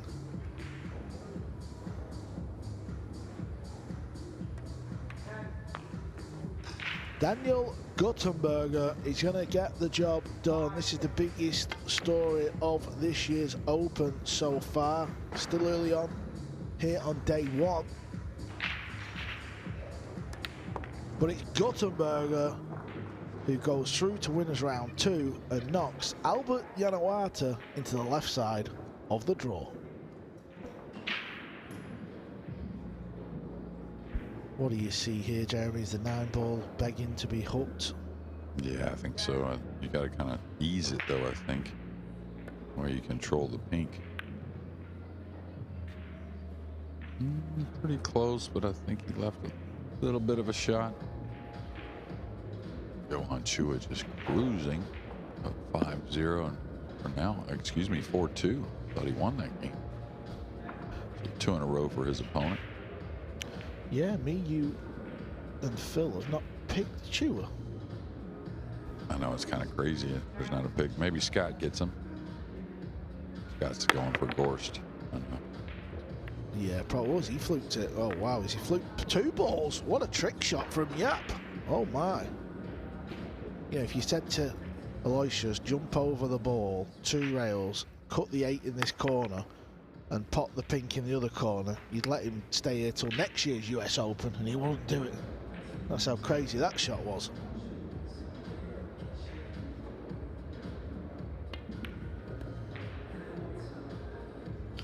That is the danger of not laying a good enough hook, though.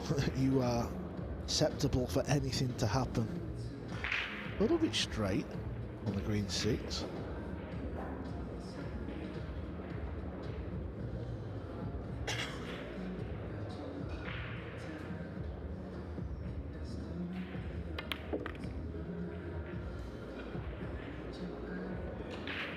One of the purest curists you're likely to see, and it's something about these left-handers. They just make it look attractive.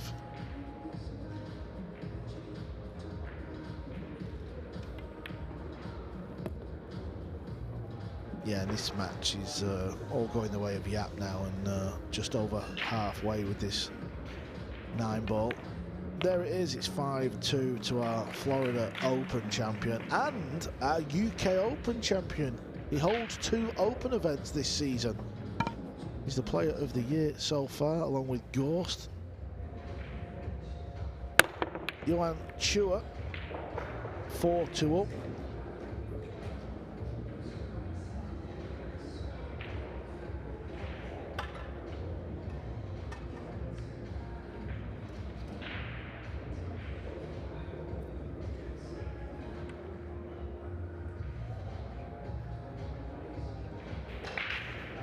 You've got to like Johan Chua's chances here this week. He is exciting to watch.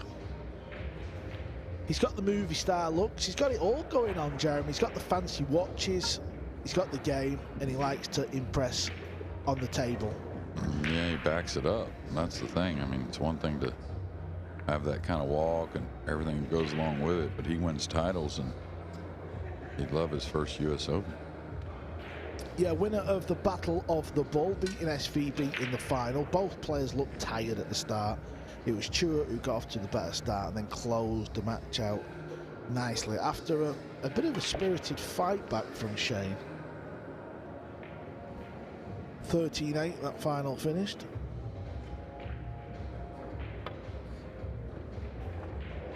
It's close, you know.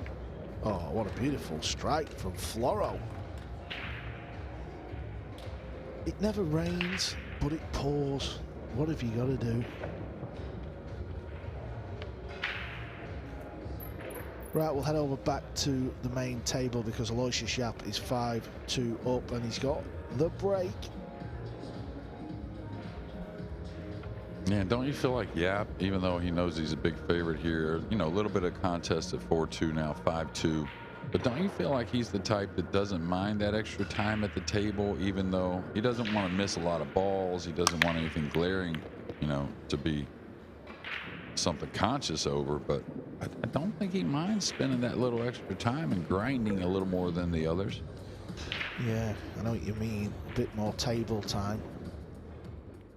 Just to get a real feel of it out there. And obviously the fact that he's playing on the main table, that will help him out as the event unfolds, which sounds a bit bizarre, but you heard it in the Feather Ghost interview. He said it's just nice to get out there. It took him a while to get used to the conditions. What is it about the conditions, Jeremy, out there when these top players are saying you've got to get a feel, and sometimes it takes a bit of time because you've played in these arenas so much? Yeah, I don't know if it's just human nature, some, you know, mental with butterflies, a combination of seeing everything that's going on, and of course that prize, that trophy not far away from that table you're trying to get your hands on. It's a culmination of things, really, I think, Carl. Yeah, I think that's what it must be. It must just be human nature, just the presence of walking in the room. That's all it can be, because they played on this equipment a million times. Yeah, nice effort there. It wasn't easy. Handy safety there from Yap, and you know what the percentage on ball in hand are for these guys. Yeah, Cowboy Joe just missed the blue two there very narrowly.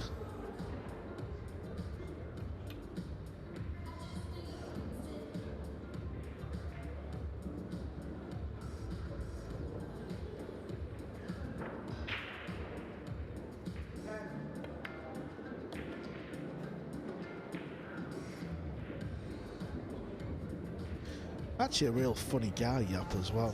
I see a lot of the Asian players sometimes there's a bit of a language barrier, but you can tell Aloysius Yap's got a good personality.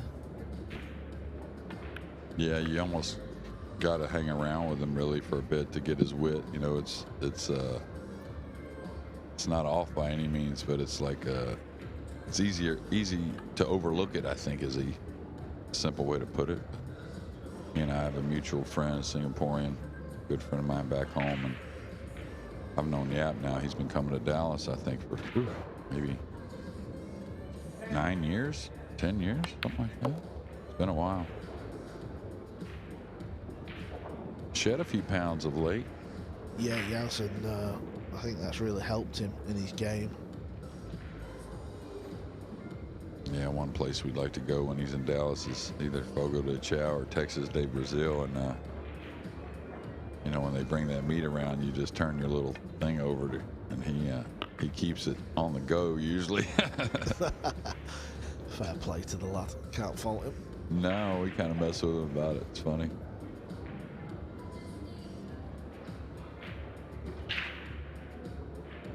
But if you ever get to watch one of his interviews after he wins the tournament, you know, talking about his girlfriend and whatnot, it's just, he's just a genuinely great guy and a genuinely funny guy also.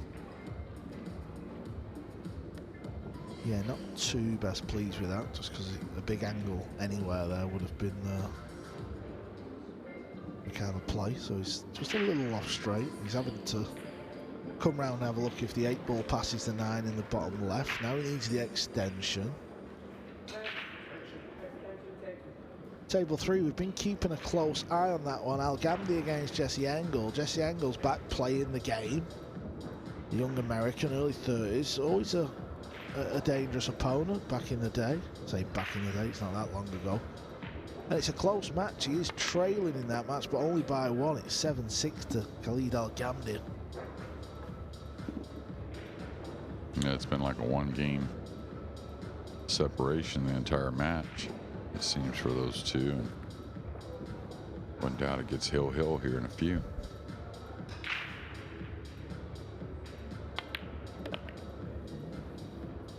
Yep, the timing always good. Seems to be getting even better with every stroke.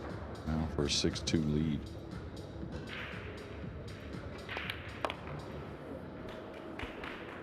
That's why when you're kicking up balls, you have to try and make sure you hit them, because you will be punished.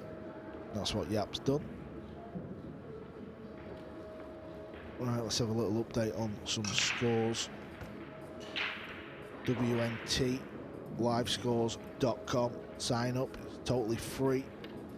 And you can see rack by rack live scores coming in as it happens. Johan Chua still at 4-2, but he's at the table. And there you can see table 3 Al Ghamdi 7-6. Conrad Yushishin 6-1. Nice match, top right of your screen there, about to start. That's why it's in orange. Wojciech Szewczak against Jewel, and look at the match that is in red. Mario He against Alex Boyce, 8-8.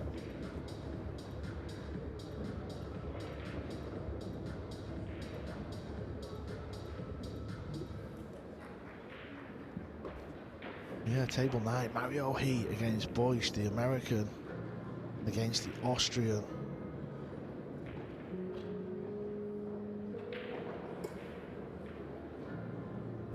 Beautiful setting. A lot of people surrounding the main TV table. This will just get busier and busier as the week unfolds. The crowds like to come out and support the US Open. It's the 48th US Open. There you can see Mario He. He's breaking. It's hill.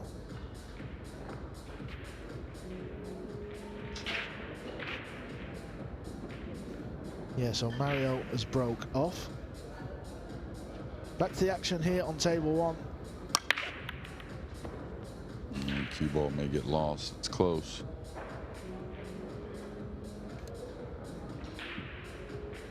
Got a good look at the blue too.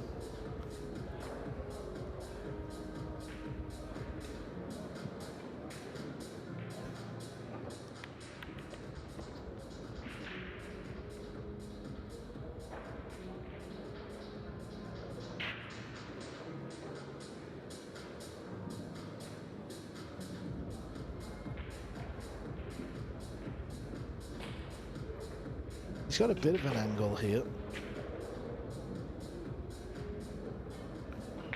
Doesn't need to get close to the red 3, but the pink 4 is going to be the ball. And if you're going to play the combo on the brown 7, he wants to get close to it. This is what he's faced with in this rack.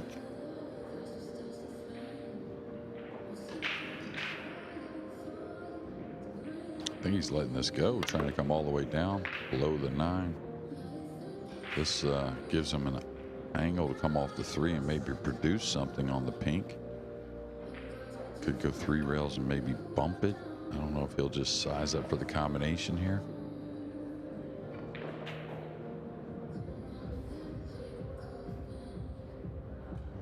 A fellow Englishman, Elliot Sanderson, has kicked his match off. He trails 4-2 to Rolando Gonzalez.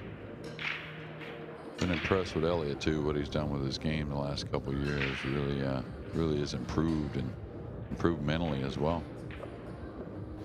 Yeah, he's putting the work in, Elliot. Known him for a long time, and he had real problems with his temperament at the table years ago, but he's doing all the right things, and he had a good run at the Florida Open, so he's ticked a little box there. And it's good to see the Englishman showing up at all the events and putting the work in, because we're lacking players from that part of the world now, something that wasn't the case 10, 15 years ago. There was a decent handful of us, but now it's a bit scarce. Decent combo there from Yap. Yeah, all those little shots will help moving forward, not just really in this match, but these top seeds, of course, are going to be favorites for a little while, but that's going to change as the days move on.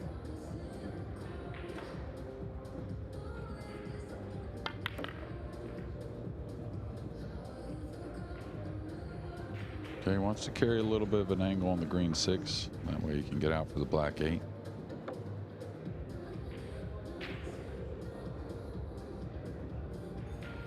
Could carry 2 rails or just go 1 rail at it. I kind of like the 1 rail myself, because you're guaranteeing that angle as you get a little closer to the green 6. Got to make sure he gets past the 9 now. I don't know if he can hit enough of the rail to just come on the left side of the 9, or does he have to come across? Depends how much of the rail's there.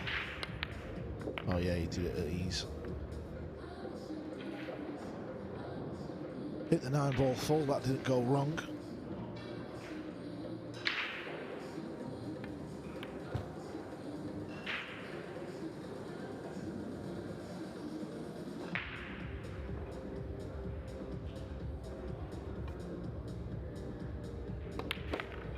(7-2) now for Yap.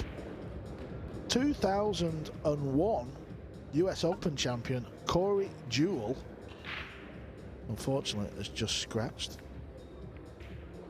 Wojciech Szewczak, ball in hand, 3 balls. This could be a real close match as well, Jeremy. Yeah, I think Corey needs a good start just because Szewczak's so solid, but deceivingly solid. Just plays the game very simply, but very effective.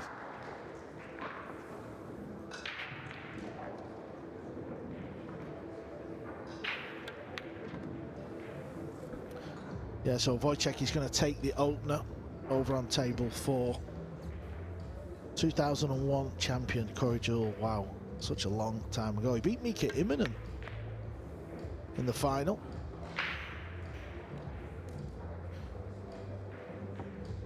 Right, let's just have a nosy. What can we see over at the Mario Higa? We can't see quite a lot, but we can see enough. This is Alex Boyce, the young American who I know Phil Yates is a big fan of. Yeah, and the 3's hanging. He's shooting at the red 3. Did see that Mario, he did make a ball on the break, so kind of wonder how this last game has unfolded.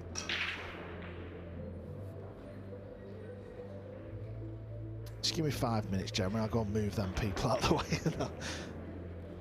We'll get an idea because of where the brown 7 is. Oh, the green 6. I think he's on the green 6. Okay, we'll take you back over there near the end.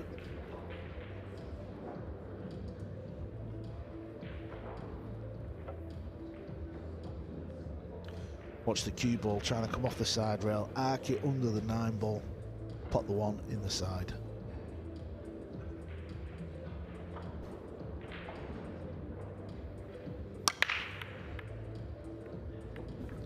Got the first part right. You could see how close he was to potting the 1 ball. It's not easy, is it, Jeremy? I know a lot of these players just constantly keep making the 1 ball, but you could see there on the break. Here's a look at the replay. Watch how close it gets. It's both points. Yeah, and I felt like compared to the other ones, just didn't get the energy out of the rack like we've seen. But difficult push out like it always is. That just reminds me, Jeremy, it's quite funny this actually. I've not told you about this. At the Battle of the Bull, it was rack your own, right, which is fine. And the amount of players that come up to me over the years moaning about some of the refs, right? I tell you what, I never seen as many dry breaks as I did at Battle of the Bull when it was rack your own. Honestly, it was incredible. Yeah, well, they'll realize it's not easy. It's always a little touchy. There's still some human effect, even with the template. he's going to get this back. He's definitely going to get this back. Cowboy has spotted something.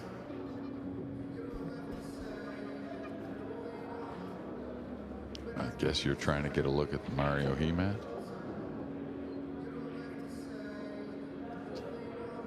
Yeah, I'm kind of stood up. I can't see the table, but I can see the players, and Alex is still at the table, so I believe he's got a real good chance.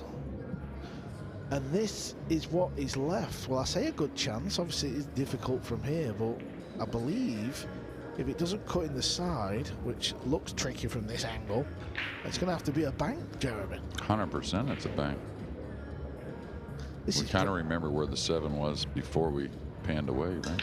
Sorry, JJ, I was just saying, this is brilliant. The fact that we can get you even this kind of footage, it just adds to the drama. Is the bank there? Oh, it is there. Beautiful shot at Hill. Yeah, you could tell he liked it as soon as he struck the cue ball, started kind of getting in position for the 8 as the 7 disappeared. Do you know much about him, Jeremy? Just, you know, watch him here mainly, and then we talked a lot more in Florida, and I've talked to Alex before a few times from Connecticut. I think again carries a job also, so not a full-time player, but a real solid customer.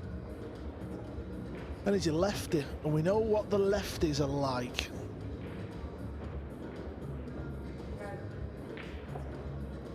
Well, Alex Boyce, the American, who our very own Phil Yates is a big fan of, has just put Mario He into the loser's side of the draw. Mario He is going to need to win 4 matches now to get his name in the hat, to get it in the draw. And it seems like, of course, that's our biggest upset, but Alex, we know, is super solid. Just talking about the first big name to really go down, right? In Mario He, but and he's always involved in something funny. It seems like some kind of crazy matches, or maybe here now an early loss. Yeah, very laid-back character, Mario. He'll be a little bit upset for about 5 minutes, but then he'll start ploughing his way through the left side of the draw. I tell you what, he's quite good actually. Thinking about it, I'm guilty of this.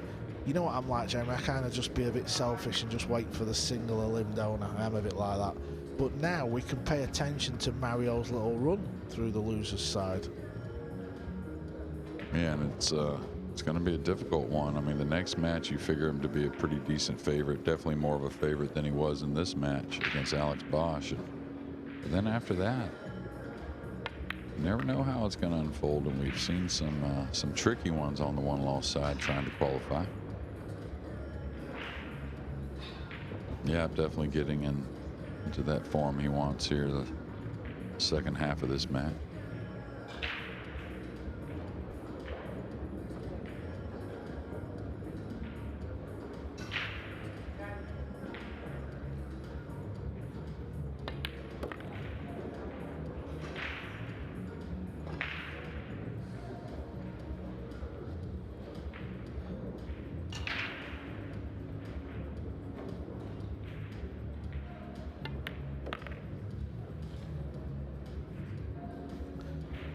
So looking nice now for Yap.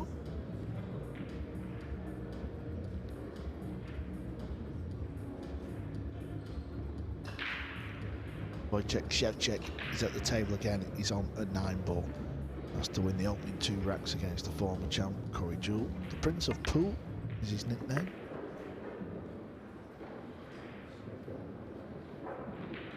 Yeah, Khalid got that match against Jesse Engel at 9-6. Didn't get to see the very end, but solid match to start the open. Wojciech Yap is on the hill. He's just going to need 1 more rack. Over on table 3, we're talking about Niels Feijen, who's yet to win the US Open. There you can see it in orange. It's starting very soon. Ko Ping Yi has never won this title. He's going to be playing Oscar Dominguez's father, Ernesto. Ernesto is one of the best table fitters in the country, so if something happens to our table fitters, at least we've got the right guy in the building. But of course, he wants to go deep in this year's Open. His brother, Ko Pin Chung, he's won this event, but Ko Pin Yi has yet to win it. What else is going on out there? BJ Ussery has won the opening 4-4-0. Decent match on table 13. Chen Qingzhu from Chinese Taipei, 2-1 over Landon Hollingsworth. Ahmed Al-Dalami is playing Antonis Brabin. That could be a close one. It's close early on, 3-2. Emil Gangflo, 5-1 at the minute. Konrad Yushijun, 7-3. Oliver Shulnokia, he's won 6 racks over there, so that's 6-0. Niels Fayen, 5-2. Jeremy Sosi, 4-2 at the minute. WNT livescores.com. Check out all the action. That's a beautiful view of centre court. Keep calling it centre court, but obviously that's tennis. We need a name, Jeremy. What can we call it? Can we call it the pit or something like that? The 9-ball pit. The arena. I got to think that one over. Yeah, send your thoughts and your ideas to Jeremy Jones at Instagram. Oh. Well, you can't get at the kiss shot. Can't get at the one, just a little bit anyways, but some action on the 9. Just don't see the energy on the rack like I'm used to seeing from Yap. Maybe just a little off. Yeah, maybe he's more of an evening player. Maybe he's not quite woke up yet.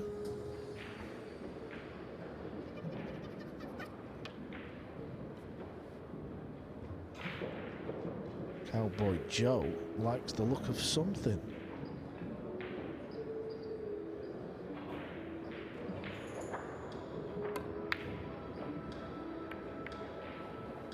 Yeah, he just wanted it to miss that pink ball, didn't he, and come round.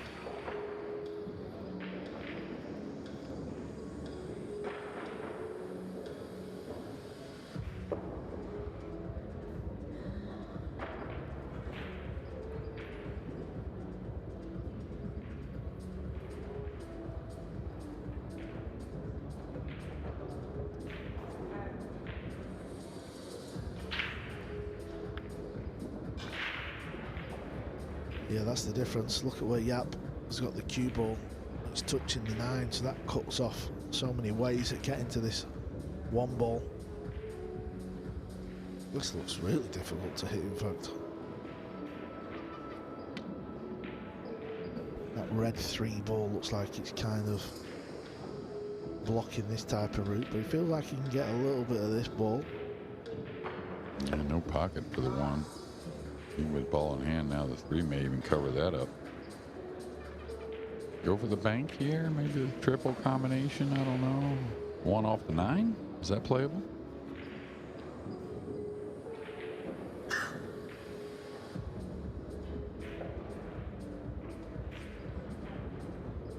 Yeah, 1 on the 9 does look okay.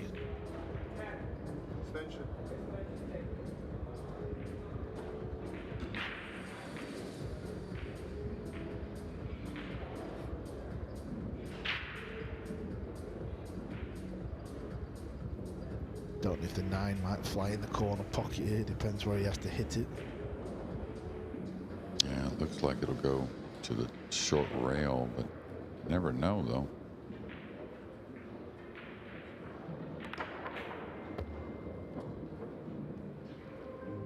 It's certainly going close.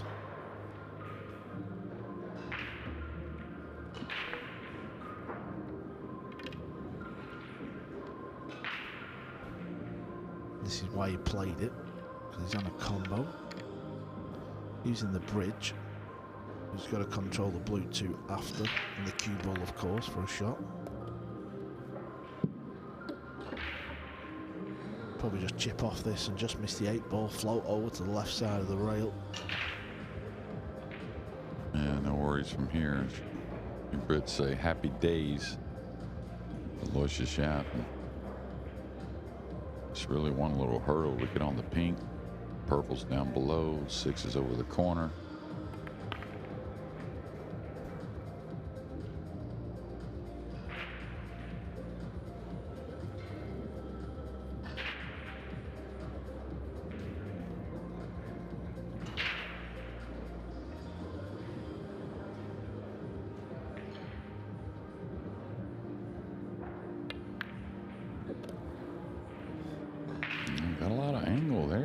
reason. 6 is over the corner. I mean, didn't understand that one as much. I think he's just leaving himself this type of shot. We spoke about it, likes a bit of table time. Just wants to test himself one more time in this match.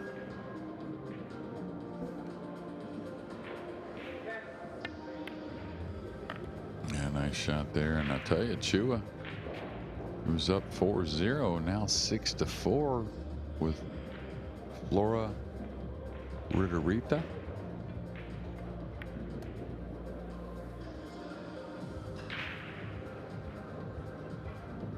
Yeah, Floro, a bit of an unknown to us, just like so many pool players. There's just hundreds of thousands of pool players all over the world, so if you're listening and you think, how do we not know who some of these are, that's just because there's so many, and these open events allow players to enter and have a go. Yeah, make a story for us. We've seen it before. Alex Bosch used that story a few years ago, and now has come with a great win to open this 2025 U.S. Open. It's been scrappy in parts. The balls have been a little awkward in some of the racks as well. But normal service resumes for our Florida Open champion. Aloysius Yap moves in to winners round 2. Cowboy Joe goes over to the left side of the draw, and in 5 minutes we've got a certain Scotsman, Jason Shaw.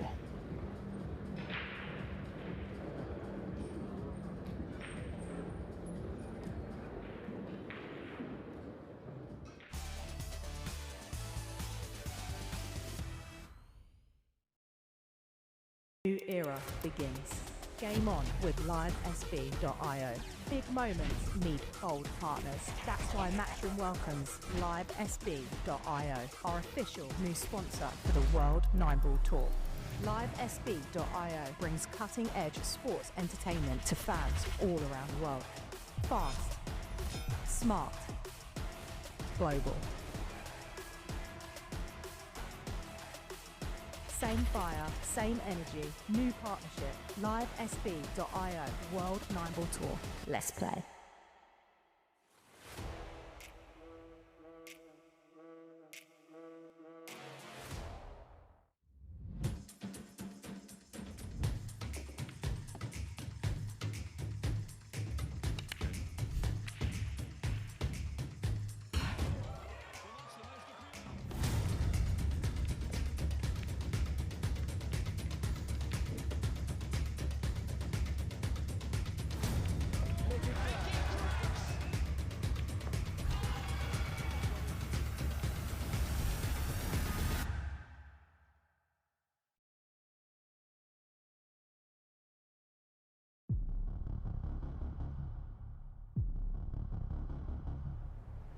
This is what being a pool player is all about. This will just add to the tension. Realm of last chances at this stage. The moments you work for, the moments you wish for, and the biggest moment of all feels so imminent now. All over the years, we've seen some extraordinary fightbacks. Keep it up, boys. Keep it up. This is what we like to see. For the first time, Asia's major has gone to one of Asia's finest.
Arena looks just spectacular, and I cannot wait for you all to see it.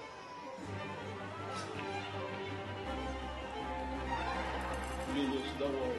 Yeah, but plenty of guys that need to be ready. We're the champions, you need to come take your place. Hey, you want to follow me in there now? Yeah, I know you're ready, all we've been doing. So can you speak English, but please speak? Because I ain't understood a word you said.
When I play all the big tournaments around the world, we only use Aramith and Simonis. You know, you're getting 100% high quality. It just makes the game easier to play. Simonis and Aramith definitely have the best cloth and balls, hands down, in the game.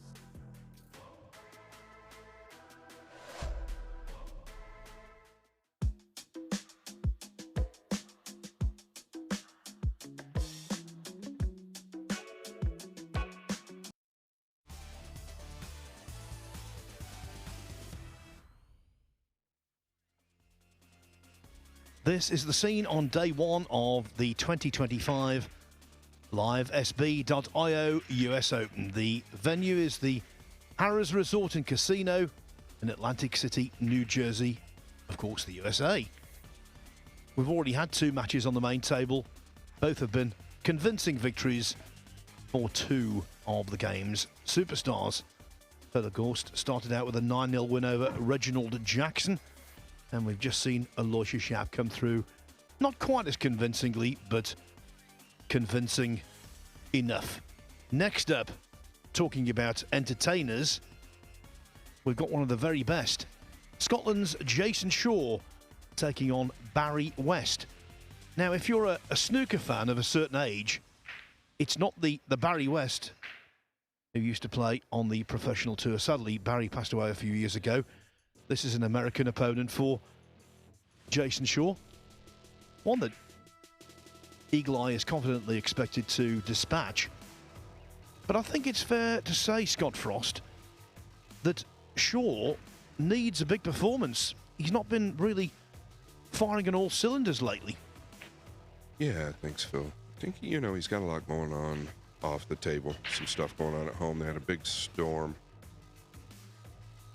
that really impacted their home, so I know that they haven't been staying in their own home, so you know how that is. They're kind of running around a little ragged. But to your point, he has not performed quite as good this last stretch. Now then, on WNTV, or WNT.TV, it is an absolutely terrific service. You don't just get to see Table 1, it's also Tables 2 and 3, and Table 4 is available on the Matchroom Multisport or Matchroom Pool YouTube channel. I stand corrected. Now on Table 4 right now, Corey Jewell, former winner here, he's 3-0 down to Wojciech Szewczyk. Make that 4-0. Kopin 1-0 up on Ernesto Dominguez. On Table 2, this could be an almighty upset. Floro Rita of the USA is only 6-5 down to Johan Chur, who a couple of days ago collected the $20,000 first prize in the Battle of the Bull. He's the WNT rankings number 4. But Scott, he's not having things his own way.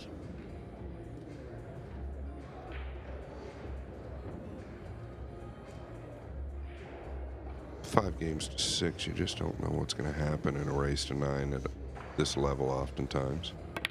Might be a little worn out, Chua, but he just played an amazing shot there off the back of the pink. Well, he's entitled to be worn out. That schedule on the final day at the Wolves' Den in Roanoke was brutal. He was on the winner's side. He went undefeated in 8 matches to capture that title, but he had to win 5 matches on the closing day. 4 race to 9s, 1 race to 11, 1 race to 13. Yeah, we were just talking about that. I mean, Shane Van Boening did text me, listen, mid-match, and told me he was tired. It was one of the toughest Sundays for these guys that they've probably ever played. If you won that tournament, you earned it. It was one of the toughest Sundays, even though it was a Saturday. Excuse me, yeah, I'm just naturally thinking Championship Sunday never fails. I'm the same, you know, with snooker. We sometimes finish on a Saturday and you always think it's a Sunday.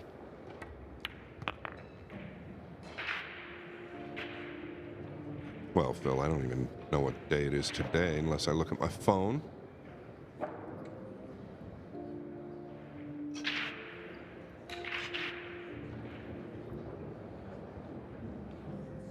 Yeah, a little awkward here on the 6. He might have to run away from it, get back out towards the center table. I don't see anything wrong with trying to hold, though.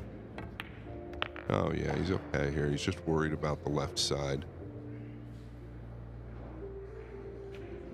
You just got to avoid the side pocket and everything is good. Side pocket.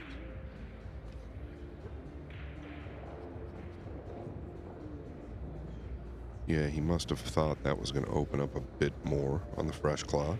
But we are surrounded by water here. And after 2 weeks in the States where the weather has been very warm and sunny, not so today. It's blowing a gale outside.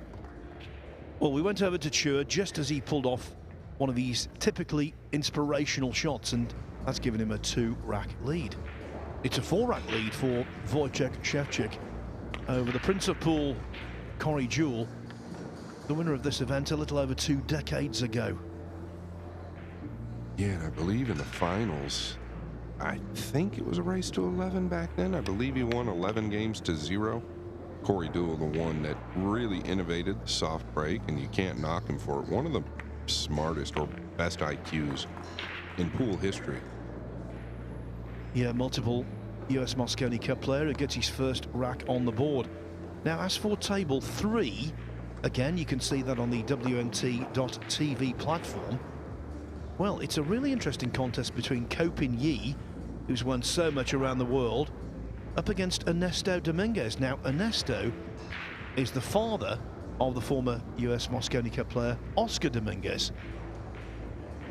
Yeah, one of the nicest guys, or 2 of the nicest guys in professional pool. Ernesto now onto recovering tables, and the best at that as well. But 2 of the greatest guys there ever was. We are grateful to have them. And it's awesome to see Ernesto here, Phil. It really is. Fine player in his own right. And one thing that stands out for me and just illuminates Ernesto's character is the fact that when I've been doing reports on various tournaments, certainly on the West Coast, all over America actually, when those 2 met, Ernesto and Oscar, Ernesto always stood aside and allowed his son to continue on in the tournament.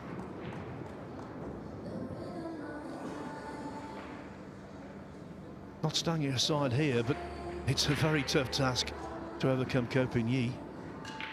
Yeah, he's actually one of my picks here. I think obviously the brothers, both Ko Ping Chung and Ko Pin Yi, are threatening at any event. But Ko Pin Yi really seems to have picked it up a little bit as of late. Yeah, and he's playing some mind games on Ernesto right now. I think Ernesto's got to be pushing 70 years old. Looks like he's 45. But this is long and straight and really testing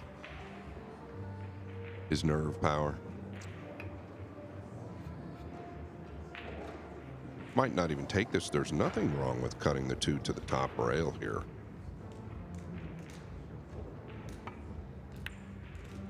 Yeah, very good. Wants a little contact. Yeah, very good.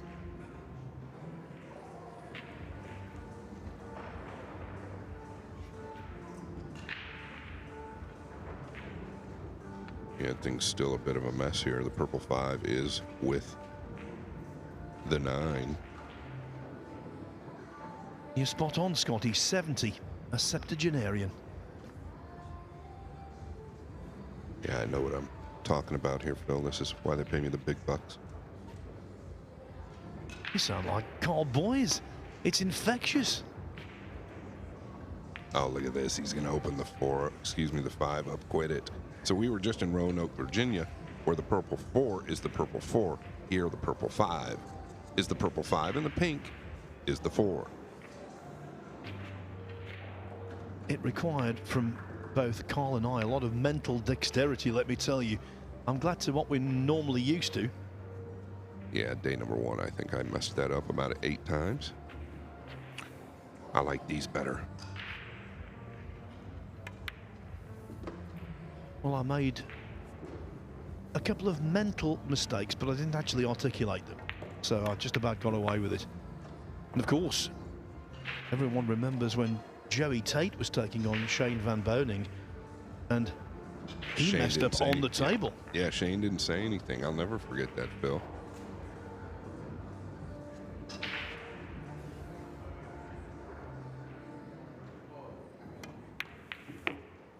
I think Ernesto just playing more for the fun of it. Grease the wheels a little bit again.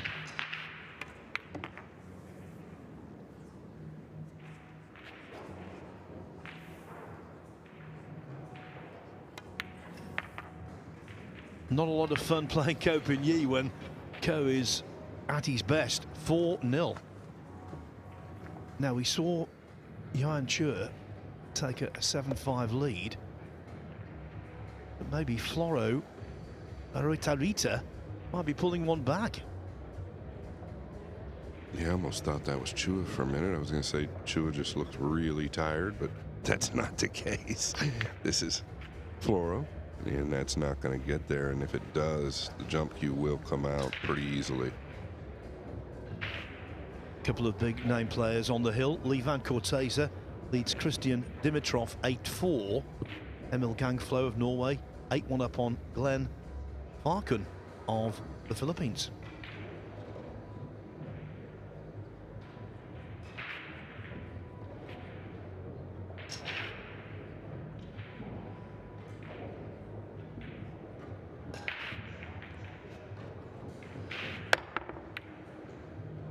He just hit it dead straight on, right where he aimed it. So we're in a casino. Let's talk odds. Levan Corteza, former World Cup winner, regular winner of tournaments. Indeed, in 2025 he's won them. He won the rally in Shenandoah Valley, a WNT ranking event very recently. What were the odds on him losing his 2 matches at the Battle of the Bull? 9-0. Okay, when he played Shane Van Boening was irresistible. But 2 9-0s for a player of LVC, that was extraordinary. Yeah, what are the odds at his level to lose 18 games in a row? Obviously, both of his opponents were flawless or near flawless.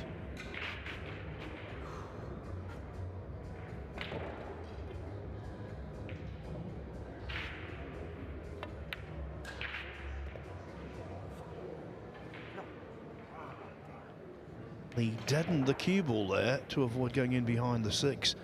But has he pulled it off? From his expression, I'm not so sure. Yeah, I don't even know if you take this on to the upper right. You could knock it back down past the 7 and maybe use the 5, but this is do or die here.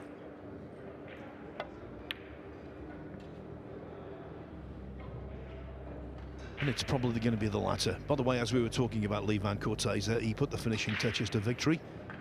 So he's cleared his first hurdle.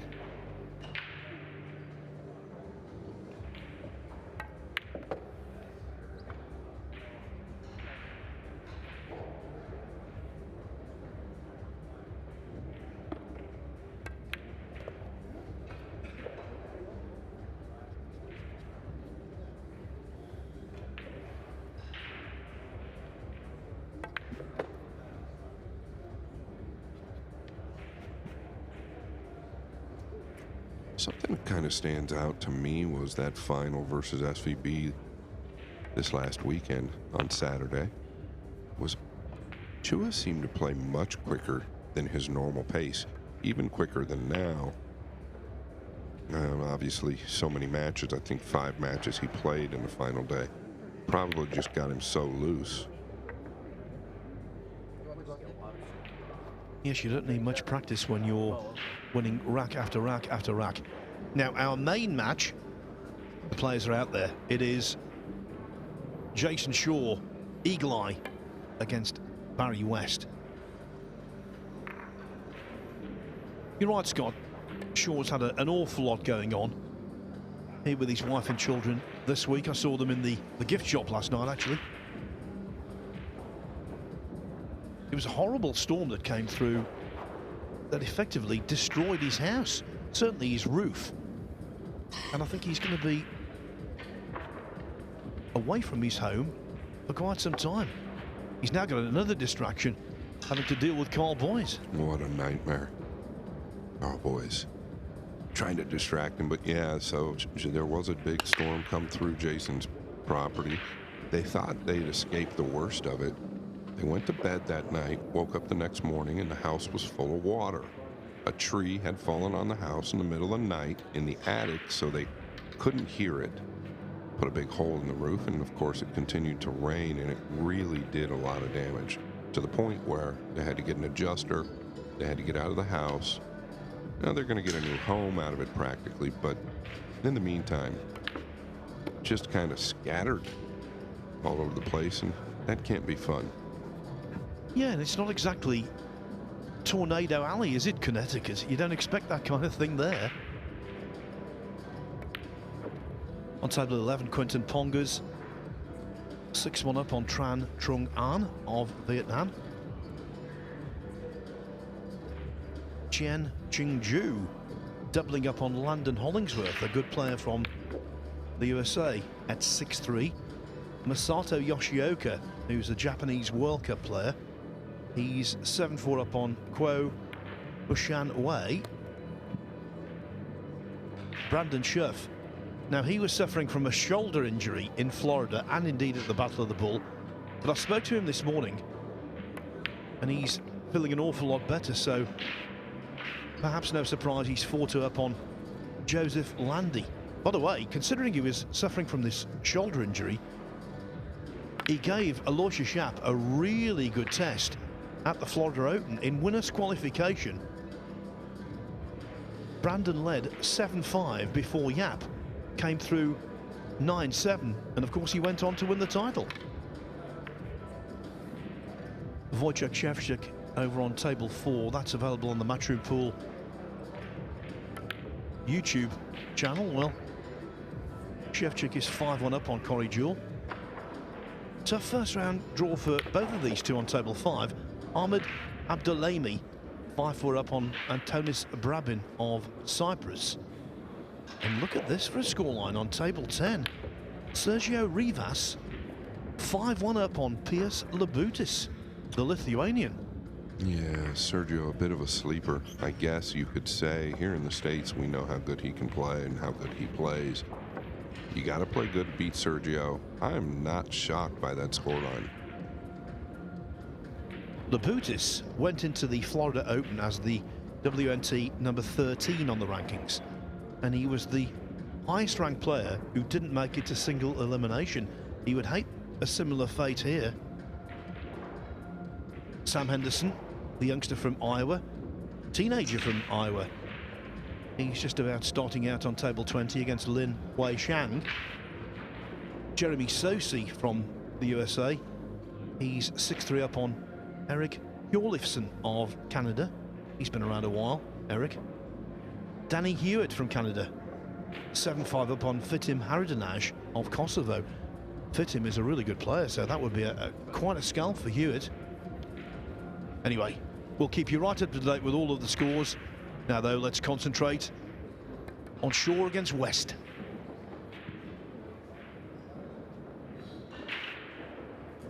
Yeah, the prediction is that Barry will go West after this match, but you just never know.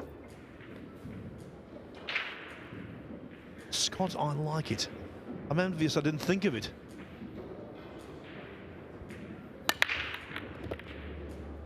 Yeah, it's a good start for Jason. It's actually a really good start if he has a gap here, but probably not by the body language. So the winner of this match will take on Pierre Francesco Garcia or Rodney Morris, former US Open champion, in round 2.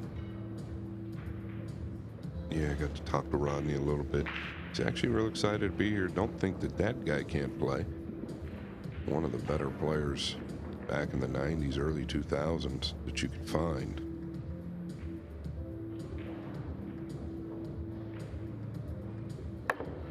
So he did have the gap. So I don't know what the negative energy was. Maybe just the 5-9, not thrilled about it.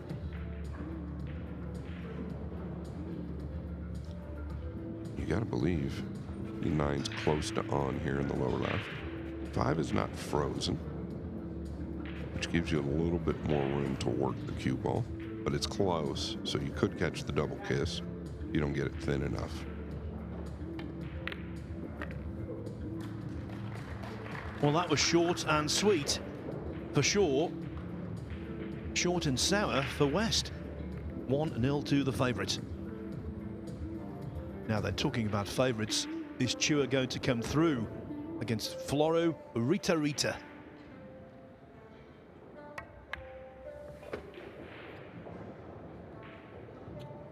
Well, you would assume so, although the cue ball has got away from him somewhat there. Yeah, anytime you're coming around a tight corner, trying to land on a ball in the center, it's easy to pass it up. He's just slightly done that here. What he doesn't like is he feels like he's forced to maybe go into the 9. I think you can avoid the top side of it with a low outside ball.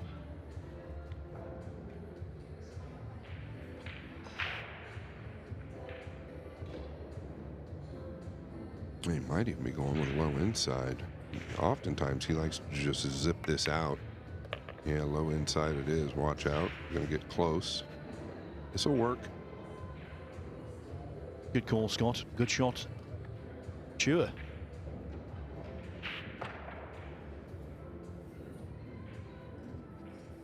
We'll stay with table 2 until the end of this rack, which presumably will fall to Chua, and he'll get over the line as a consequence. Oh, look at this shot Chua just played. With a low kill inside, off the second rail, just drags out perfectly for the 8.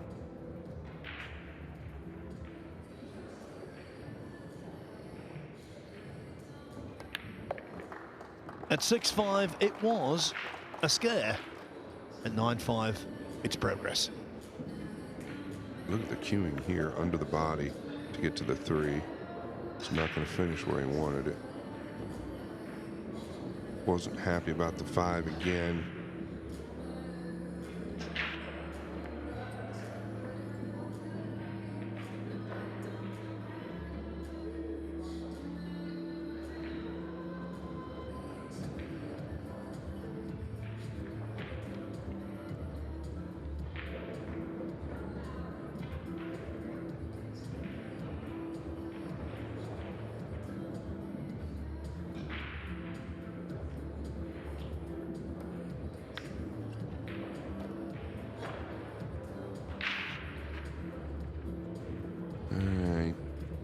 To work with this one. I don't mind just stopping here to where you can shave the top of the 5, use the 6 and 8. You want to carry a decent line to the defensive side, so yeah, that's what he's looking at. I wouldn't consider playing the bank, but maybe he is.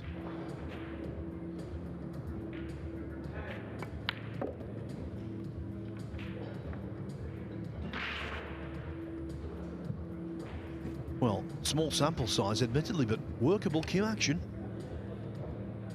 Yeah, I guess he landed okay on the bank here. A little dangerous going at the 9 the way he did. Oh, I don't know. Yeah, so if he could have stopped on the pink prior instead of go forward, he could have edged the top of the purple and used the 6 and 8. Instead, he tried to use the purple to get behind the 6 and 8. Big power there from Jason. Yeah, he's such a shot maker, he really is. The 2023 Hanoi Open champion, who always seems to produce his very best when he's representing Europe in the Mosconi Cup. And Jason's the type of guy that really just needs something to go his way a little bit. We could see him standing here in the finals. No problem, he's got that ability. Speaking of no problem, Jason Shaw runs the Mosconi Cup like there is nobody that handles the audience while at the table better than him.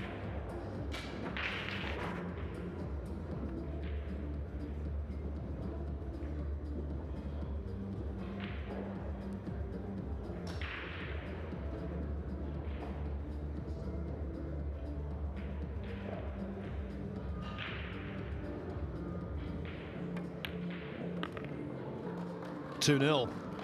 And of course, Shaw was involved in that photo opportunity by the table earlier today as a former winner.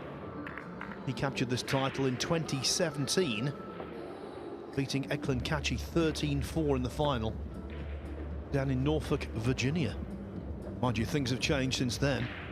It was a $40,000 first prize from a $200,000 total purse. This year, it's $100,000 first prize, a record for the event, from a total purse of $500,000, which is, again is an unprecedented figure for the US Open. And I was looking, you know, back at the inaugural event at Q Master Billiards in Norfolk, Virginia in 1976. Mike Siegel beat Pete Margot in the final, 11-1. Total prize money, Scott, $8,975. Siegel's reward, $3,100. And that wasn't the lowest first prize in US Open history. 3 years later, Louis Roberts overcame David Howard, 15-11. He won exactly $3,000. Yeah, pretty good numbers there. Pete Margot, rest in peace, did a lot for the sport here in the United States, loved by many. Yeah, as the week goes on, it's my goal to mention every single US Open winner because I think they deserve that. Yeah, I like that, Phil. Good stuff. Okay, the 2 does bank cross side, but not that he's going to take that on. You just never know with Jason.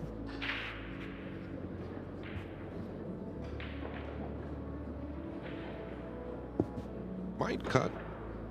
Yeah, severe cut to the upper right. Looks like that's what he's doing, possibly. Yeah, really hard to take on, but he's the man for the job. Yeah, just going down memory lane once more. The first US Open was contested by 16 players. Now it's 256. Yeah, and what year was the first one, Phil? I apologize. 1976. That's a year after I was born. That's amazing. Good stuff. Of course, that year was the bicentennial, and next year it's going to be the 250th birthday for the United States.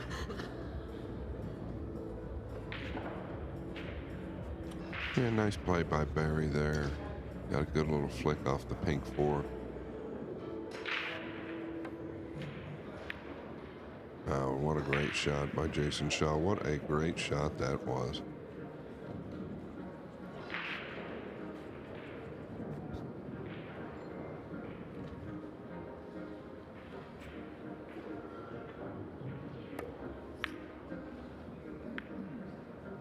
Good contact.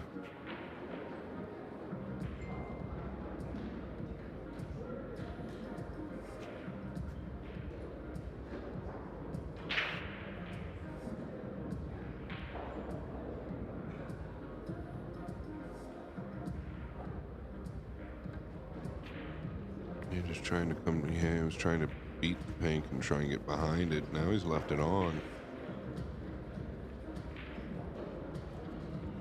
Barry might be feeling a little bit of pressure out there. I don't know how much experience he has, but This shot here will tell us a lot. You really want to just stay leveled out.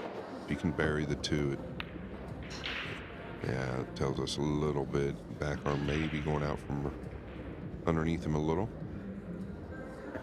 And now the 2 for a combo is a given.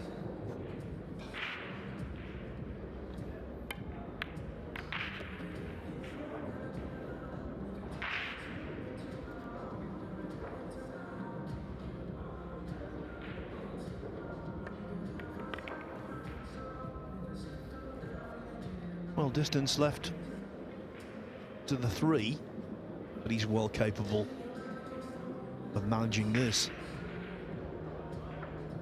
Yeah, it's what Jason's kind of known for, is just setting up for the long ball.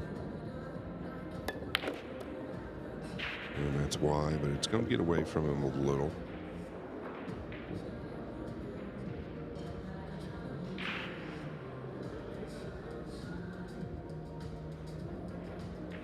End of this rack, I will tell you what is next on the main table, and you won't be disappointed.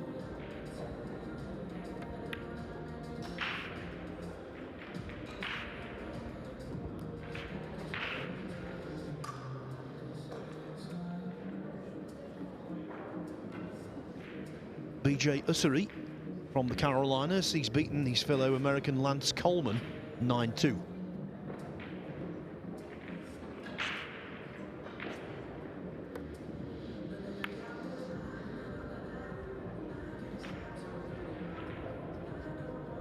Yeah, he was just trying to lay that 2 rails behind the wall, but caught it too heavy. Can Jason drag this in, or does he want to come all the way around?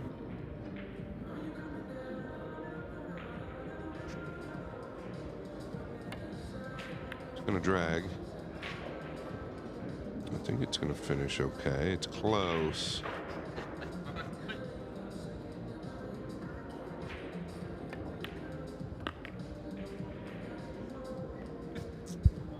Canada's Danny Hewitt, what a good start to the tournament for him, beating Fatim Haradinaj 9-6.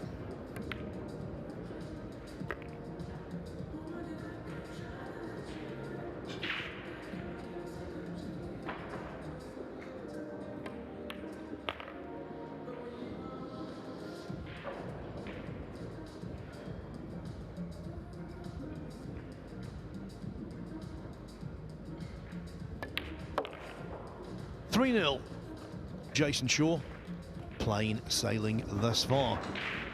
And it's been pretty much plain sailing for Wojciech Szewczyk, semi-finalist in last year's World 9-Ball Championship in Saudi Arabia. Maybe, though, Corey Jewell has an opportunity to pull one back. Can tell you, by the way, our next offering on table 1, after Shaw vacates, it will be Matt Ross of the USA trying to tame the talented Venezuelan Jesus Atencio. Yeah, what a match Jesus and Mora had in Orlando, Florida, not long ago. One thing I can talk about with Corey Jewell, probably not hearing his name as much anymore, is he's just not playing a lot of the big events anymore. He was trying to play the 5 inside. Caught the point, not going his way. Could have made the 8 inside as well. Yeah, while we're here, it looks as though Wojciech will get to the hill. Yeah, the match you talked about at the Florida Open was remarkable. John Morrow went 5-0 up. He went 9-5 down. It looked for all the world as though Atencio was going to win. But then he missed a very simple 4-ball from short range, and Morrow came back to win 10-9 in remarkable circumstances. Yeah, I think it was one of the most exciting Hill matches you could probably ever ask for, if not the most exciting, as far as actual games. It was crazy. Shaw looking at the 2 to the right middle.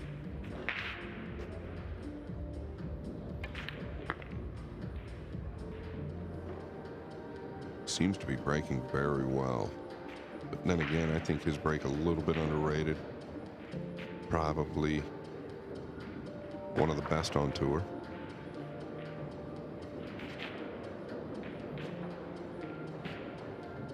He just wants to miss the 6 here.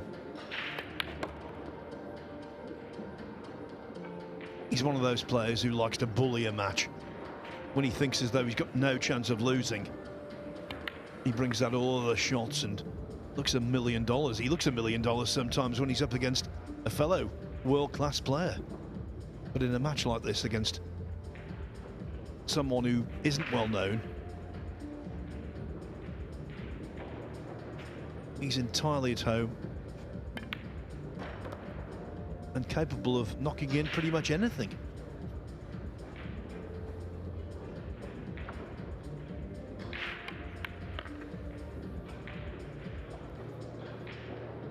Of course, the UK has had success in this tournament, apart from Shaw's victory. The great Darren Appleton won this event not just twice, but in back-to-back years.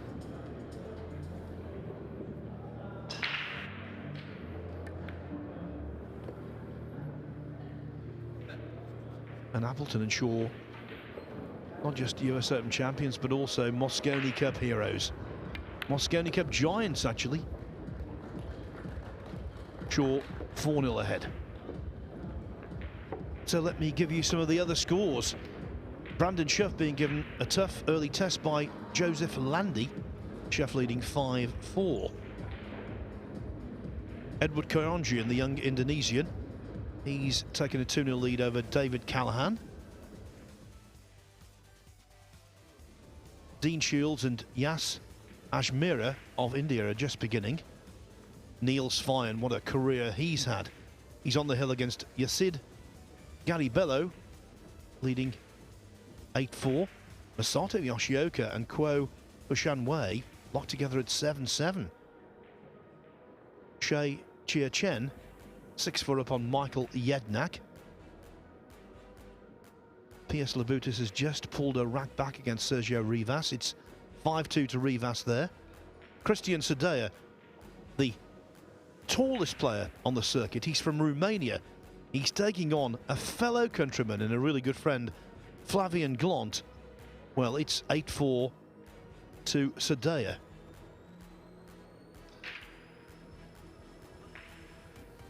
Stephen Fleming of the USA, 7-2 on Win Bellatri of France. And I'll give you some more after this rack is over.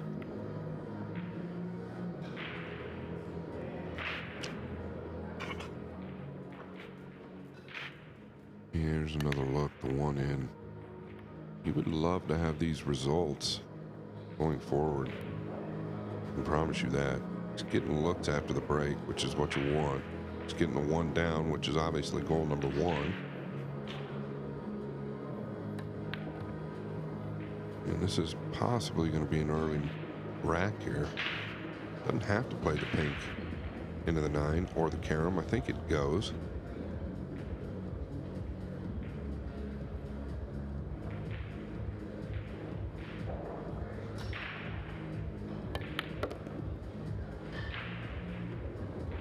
All ball fouls in operation, of course, so he was mindful as he bent down there not to make any contact with his clothing on a ball. He landed awkward here. Now I don't know what he can do. It's hard to tell from the right corner pocket.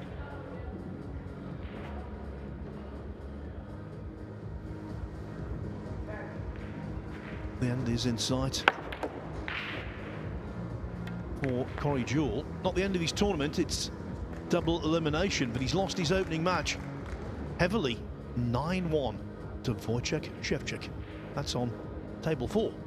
Yeah, what a shot by Jason Shaw on the pink 4 there. He used an elevated cue with an extreme low left ball. Once it made contact with the object ball, it just sucks the cue ball straight up table towards the center, almost like you came off the rail. But you've got so much spin on it, you have to judge the object ball way outside. 7-9 combination, just like that, 5-0. Our first match on the main table today resulted in a 9-0 whitewash for Fedor Gorst over Reginald Jackson. I think at this pace, Shaw might win this match in even quicker time than Gorst did. Interesting match, just starting on table 2. Ayato Ishikata of Japan up against Duong Quoc-Wang. Duong is the shining light of Vietnamese pool. Plenty of other fine players from that country, but Duong is still the number 1.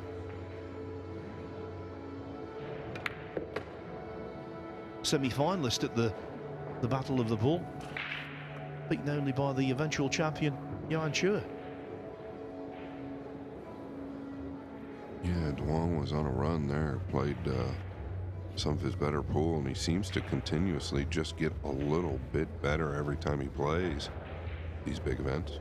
Yes, and in the last 16 he overcame Gorst. Yeah, that was an exciting match as well. I'll never forget it. Gorst kicked a 1 ball in that was insane, and then ended up losing the match. He was trailing the whole time. But Japan has a fine pool heritage. They've produced several World 9-ball champions, and Ishikata is clearly a good player. I don't recall Jason missing the 1 in the side off the break.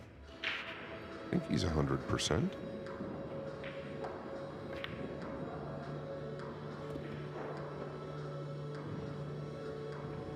Continues to kind of throw his hand up like in frustration. But he also continues to run out, so I don't know that that means anything. Yeah, I think maybe it's down to personal circumstance with the house, but he does seem a little irascible at the table these days.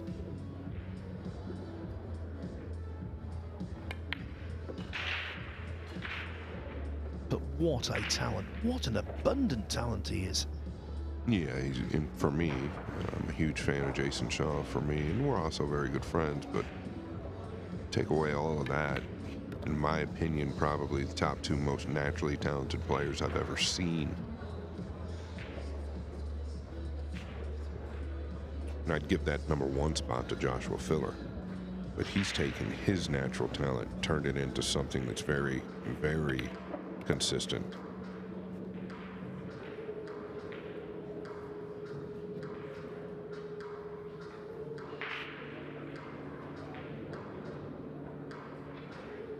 And let me add with Joshua Filler, I feel like Joshua Filler's quite, a little bit wide there. I feel like Josh has really matured in this game. He's a lot more methodical now, a little bit more mechanical, and plays more like Fedor Gorst as far as the shot percentages than he used to, which makes him that much more dangerous.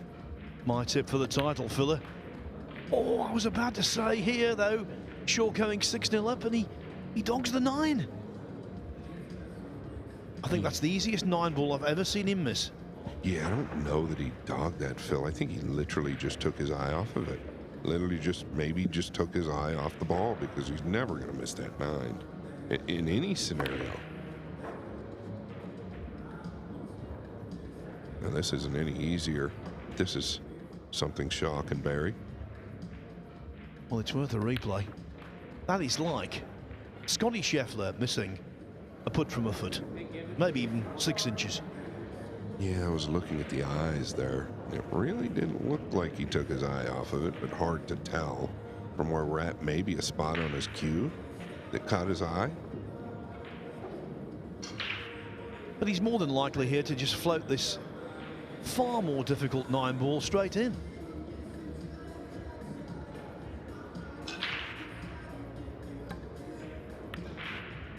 Well, that's what he does, Phil. They call soccer a funny old game. 9-ball is a funny old game as well. How can Shaw miss that 9-ball and then he knocks in the more difficult one as though it was over the pocket? Well, he finds it funny anyway. Yeah, acting like there was something on the point of the side pocket there that bothered him. Maybe his tip just slipped off the point there. round one matches going on in the US Open. Plenty of them. It's a very packed arena out there. Young Sam Henderson from Iowa, 3-2 up on Lin Wei Xiang. Lucas Fracasso Werner, he's very much in the mix for US Mosconi Cup inclusion. Big week for him, consequently. Well, he's 3-0 up on Ziga Kovac in his first match. Chen Qingzhu leads Landon Hollingsworth 7-5. Riku Rompainen and Sergio Lagunas Moreno 6-6. Sergio is one of the team of people who provide our excellent scoring situation on WNTLivescores.com. And Ahmed Abdelhamy leads Antonis Brabin 7-5.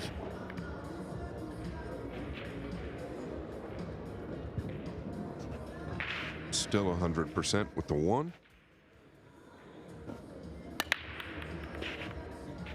Yeah, actually might have got into that a little bit heavier than normal as far as the low cue ball. Calling a push out here. Looks like he's going to the pink 4.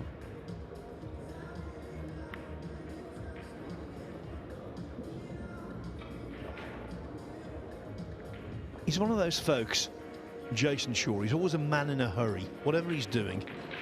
And so he'll want to win this as rapidly as he can. Actually a pretty good little crowd here, and I don't know how I've not noticed that. The risers, basically full on each side.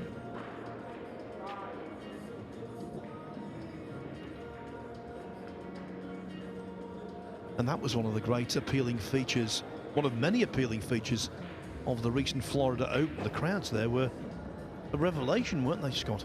Yeah, it just goes to show the pool fans in the United States really picking it up.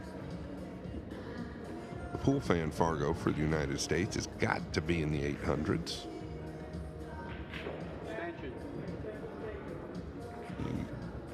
Now, Shaw doesn't often take his extension, certainly not in this match, but it is a 30-second shot clock on the main table with one 30-second extension per player per rack.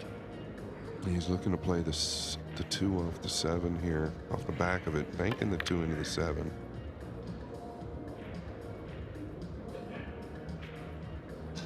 It was asking a lot even from him, and so now can West finally get a rack on the board?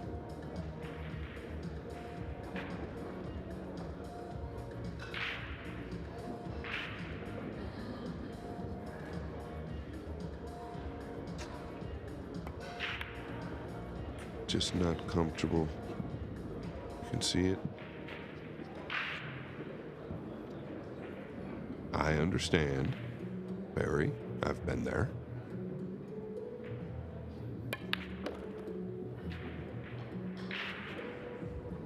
I know he missed that dolly 9 ball in the previous rack, but Shaw's not one to take pity. Oh, he's definitely thinking about how quick he can get this over with.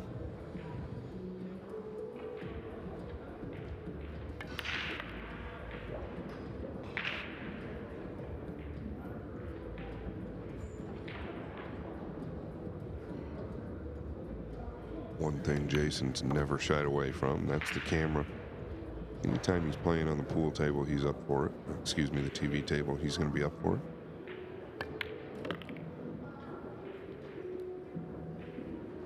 At the Mosconi Cup last year, he was the playing captain.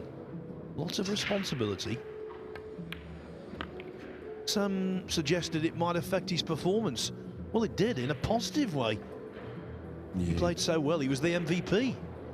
Yeah, he played amazing. It was the year before for me at Ali Pally in that rack. I cannot remember which player he was playing, but he was on the 2 ball and the rack was tough. He started screaming to the crowd and like egging them on to start cheering with him. And he literally did this every single ball throughout the rest of the rack back there in London. And when I saw that, I said, wow, I've never seen anything like this in my life. So good at working the crowd. And here he's taken 7-0 lead, so very quickly, only 2 more needed for progress. It's a really busy scene out there. Walter Laker, the young Swede, on table 12, is 2-1 up on Swad Kantarovic from right here in the USA. Chris McDaniel, another American. We've got almost 100 American players in the tournament. He's 2-1 up on JJ Fall of South Africa. Former UK Open champion from Hong Kong, Robbie Capito, who defeated Fedor Gorst at the Florida Open. Capito leading Kevin Grosbeck 3-0. Baseth Makaibat of the Philippines 1-0 upon Tolian Han, the veteran campaigner from Singapore. Jeremy Sosi on the hill against Erik Hjorleifsen of Canada 8-5.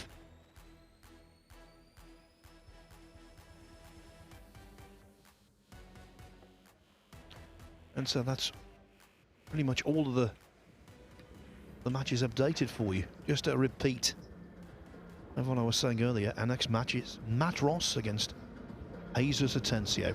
And worth telling you, Piers Labutis on the comeback trail against Sergio Rivas. It was 5-1 for Rivas. It's now 5-3.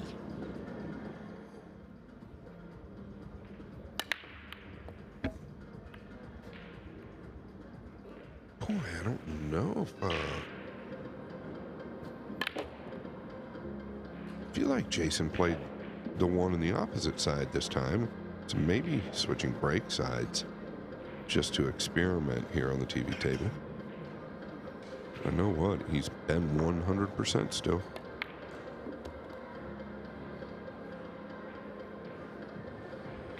Well, if he wins this 9-0, I'll feel almost guilty handing the microphone over to Carl Boys. This has been a very swift run out. Yeah, you know, when we were in Roanoke, Phil, I feel like a lot of the matches I did were whitewashes or close to it.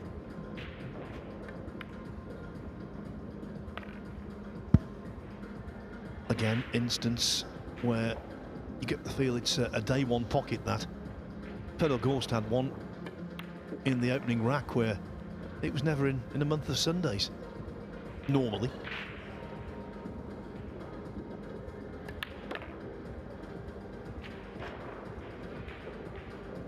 Pretty hard not to love watching Jason Shaw play pool.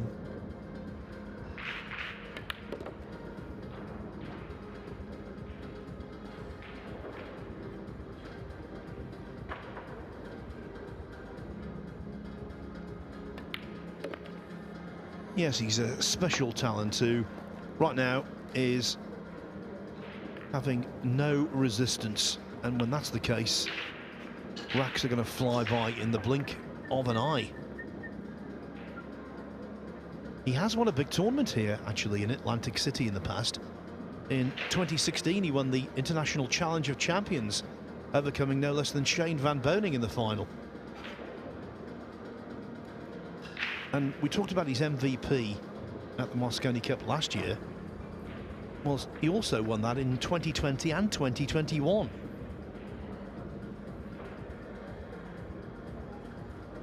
But in terms of matchroom majors, it's been a while.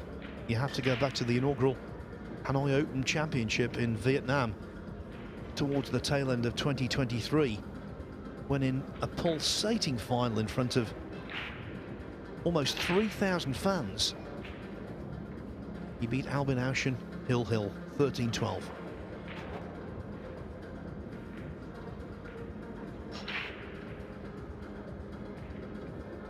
Chomping at the bit here.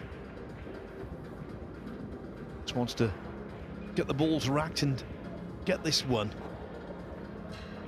Yeah, that Hill final there, I'll never forget it watching at home. Albin Auschen broke Hill and got the worst kiss into the side pocket I've ever seen on the cue ball, giving Jason Shaw ball in hand. He made the run out, but even sitting at home, it was so intense for me.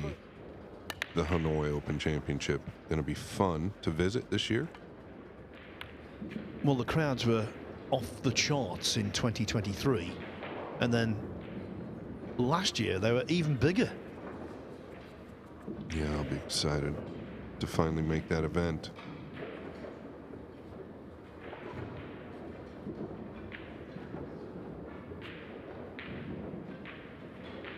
kicking behind this or going in? Yeah, I thought you might want to kick behind that, but it's going to work. He's got behind the 5, I think. Jason will go get the short cue.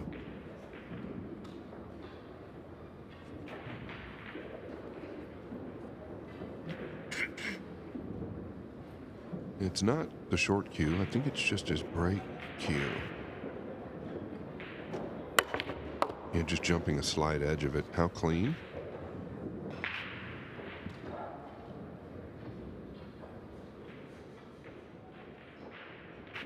You can become a lot more accurate just using the regular break cue there. Got more weight on the back arm.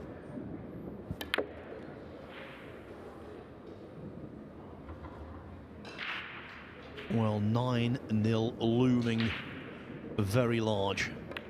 It's 9-1-1 for Barry West. An emergency that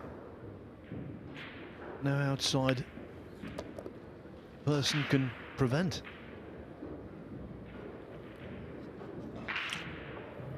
Yeah, Barry gave it his best, but most definitely headed west at this point.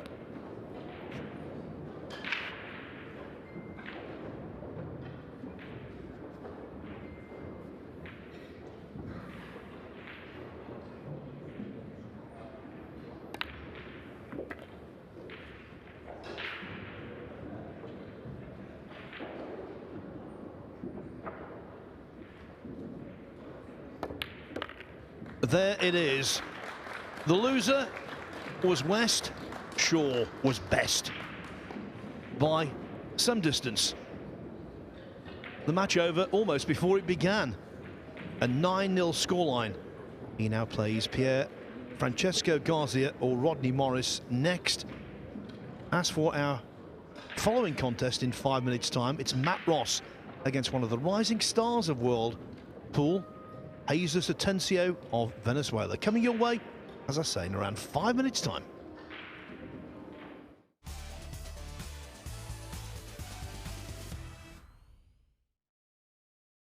New era begins.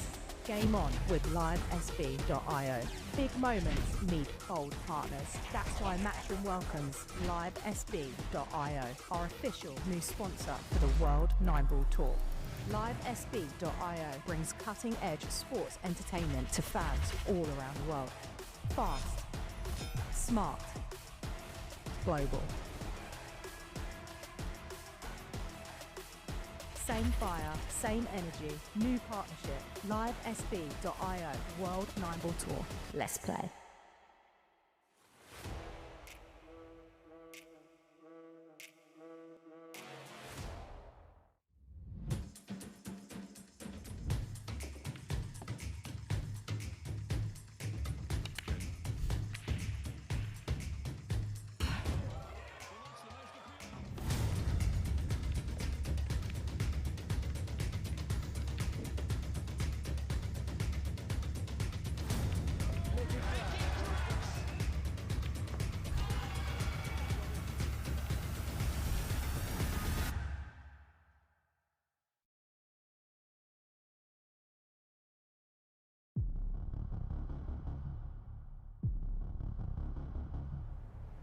This is what being a pool player is all about. This will just add to the tension. Realm of last chances at this stage.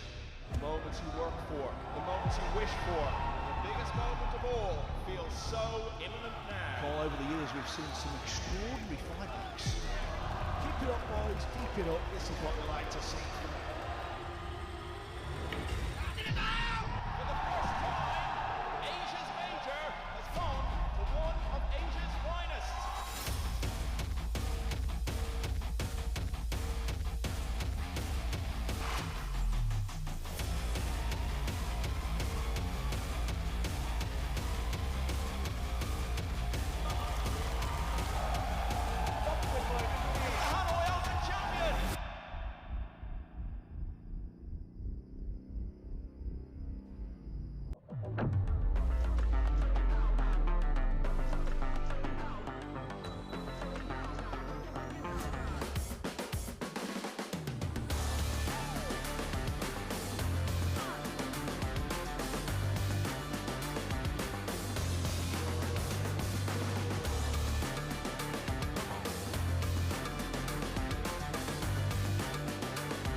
Don't worry. Yeah, but plenty of guys that need to be ready. We're the champions. You need to come take it. I mean, you want to follow me in there now? Yeah, I know you're ready. All we've been doing is Can you speak English, better, please speak? Because I ain't sure what you said.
When I play all the big tournaments around the world, we only use Aramith and Simonis.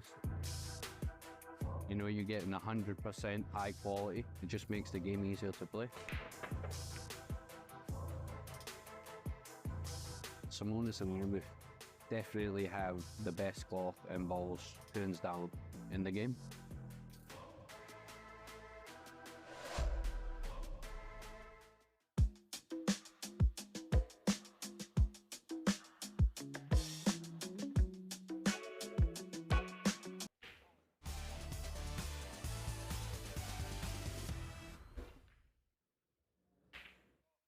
Yeah, welcome back to this year's 48th US Open Championship, the most historic 9-ball pool tournament in the world. This is the tournament all pool players want.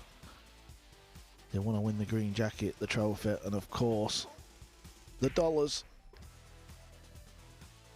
We have just seen Jason Short win pretty comfortable in round one. The next match coming up will start at 2 p.m. and that will be Jesus Atencio, and we'll be right back. You can continue watching the other tables, but make sure you come back at 2 p.m. for the next feature match at this year's Open.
Welcome back to this year's 48th US Open Pool Championships. That's where we are. We are live from the Harrah's Resort in Atlantic City. 256 players are going to be battling it out over the next 6 days.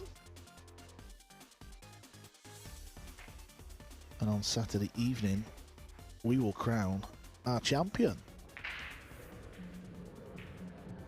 This is the match we're going to be focusing on. This is table 1. This is the main arena. Jesus Atencio, who had a pretty good tournament down in Florida. Kind of like about a week and a half ago. Very exciting player to watch. If you're not familiar with this man, you're going to be sat on the edge of your seats. He likes to fly at the shots. Players are just having their practice rack. Carl, you got to call that match with himself and Mora, right? A Hill match. I think Mora was down 9 games to 5. I think it was Phil and Jeremy. I think I was okay, it wasn't kind of front row and enjoying it from a fan's perspective, but I know everyone in the arena enjoyed that one. It was a real crazy game, wasn't it, Scott? Yeah, one of the best Hill games I've seen between 2 players. I mean, it wasn't a final, but it was getting down there. I think it was the final 8. Well, John Morrow was 5-0 up in that match. Then this man at the table won the next 8 racks. 9 racks to go 9-5 up.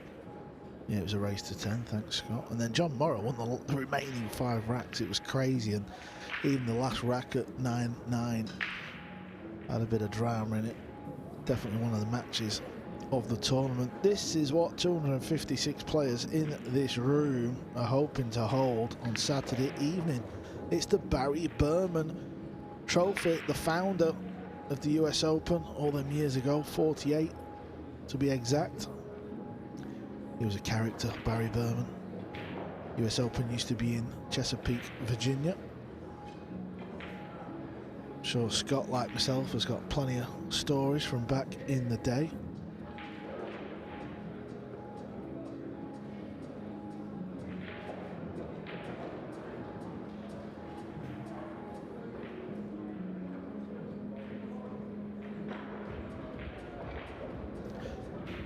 Let's just go over to table 4. We've got a former champion in action. The 1996 US Open champion, the Rocket, Rodney Morris. Unfortunately, he's 5-1 down to Pierre Garzia from Italy.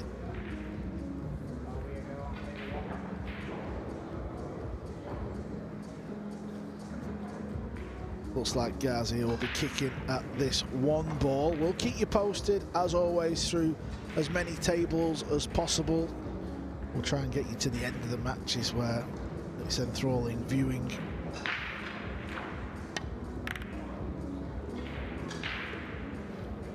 Here we go, there's the handshake.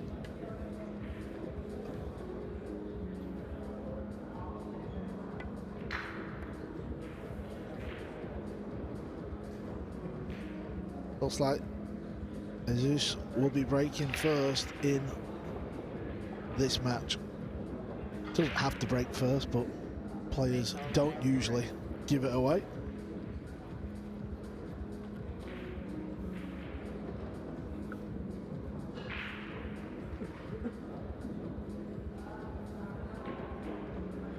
Got a real cool look about him, hasn't he? He's got the hair tied up in a bob on the top of his hair, all slicked back. He's going to get a look at this blue too. It'd be handy if he could switch and play left here. I don't think he's going to be able to reach it with his right. Here's another look, 1 ball in the side.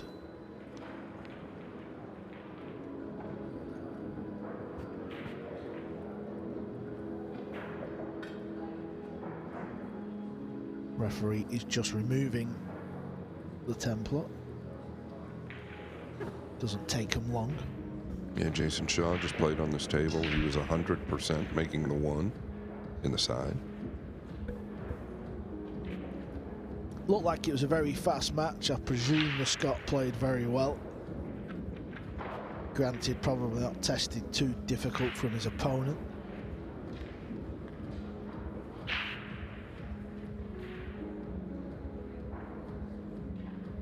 Well, he can reach it with his right hand, so that's handy. Extension on the back of the cue. Scott, I'm going to ask you a question. Atencio, or is that the correct way of pronouncing it? Do you know, Atencio? Atencio. Atencio.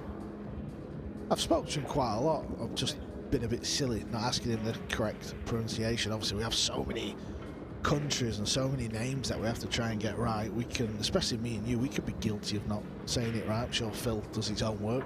Saying that, Phil, I take that back. He's been saying Fedor Gorst. He's been saying Gorst. Gorst. I just thought that was Phil's accent, so I just left him to it. Actually, the same. I had a bunch of American people messaging me saying, tell Phil how to pronounce it. I just kind of let it go until it blew up on socials. Yeah, the stitch up. Okay, how is he looking on the pink 4? He's steep, so he's going to probably want to dig a little bit here.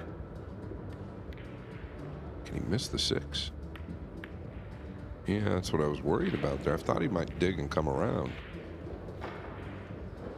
Our very own Double J, Jeremy Jones, is a couple of hours away from his opening round. The former champ is playing in this year's Open again. Yeah, playing Shane Wolford. I actually think that's a pretty good match for both of them. Be close. You know what I did to Jeremy in comms before, Scott? I said, oh, what time do you play, Jeremy? He said, oh, 4 p.m. I said, oh, are you looking forward to being out in the main arena? He's like, what? I said, oh, they've put you on the main arena. They're not told you. With the shot clock. Oh, with the clock and everything. I could see the panic, and then I had to come clean. I'm only joking, pal. We'll let you win a couple of matches first before we do that to you. Carl, you and I got to do 50 push-ups for every round Jeremy wins. Is that before next year's Open? Matt Ross, the American. Let's see what you've got, buddy.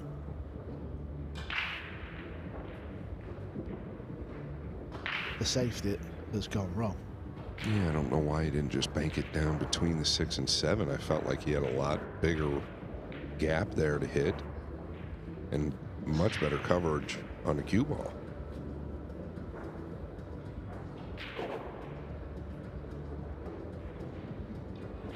Looking to draw under the 9, he caught a piece of it.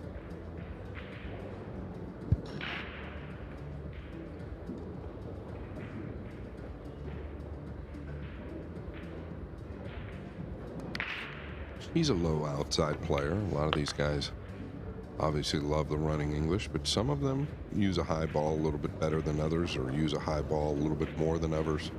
Atencio, definitely a low ball player. I've just been told from the powers above that day 1, the arena walk is live on the Matchroom Pool YouTube channel. You can see me walk around and pull a few of the players and just random people who I try and find. There's actually a very funny moment in it with, I want to say he's an American, but I'm not sure. One of the fans anyway. So make sure you check that out. Matchroom Pool YouTube channel. I might plug my own YouTube channel at some point in this match, just because me and the Freeze had a race to 3. That will be the next video coming out. Where can they go, Carl? Carl Boys. Carl spelt with a K. Give us a like. Give us a subscribe. Even leave a comment, and maybe I'll just answer you if it's a normal question. 1-0 to Atencio. Lucky them. Yeah, we'll keep the result of the match a secret. We'll let you guys watch the full game, the biggest game of the year. Right, let's have a look at some scores. Here we go. Table 2, Duong Quoc Quang, Vietnamese player. He's actually Jeremy Jones' outsider. He's 5-3 down at the minute. Thorsten Holman, 7-4. He's playing Edward Bragout. Rodney Morris has won a rack, trailing 5-2. Dean Shields, one of the few Englishmen playing in this year's event. He's 7-1 up over Yash Ajamera. Table 15. He's tied at 7 apiece. Brandon Schuff in action over there.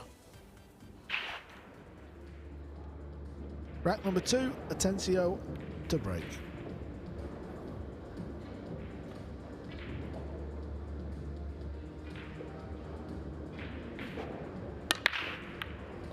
The one's been going a lot on this table here so far, from what I've seen. Matter of fact, I don't know that I've seen the one missed on the break shot.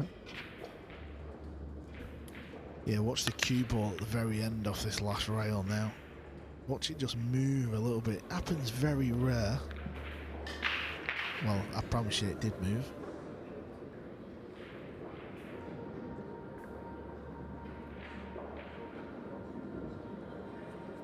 And this is pretty sweet. Don't have to do hardly anything right here. Yeah, upon delivering the cue, he cued across the cue ball a little bit there. He put a bit of right English on it. That's why the 2 didn't go in centre of the pocket. Still went in though.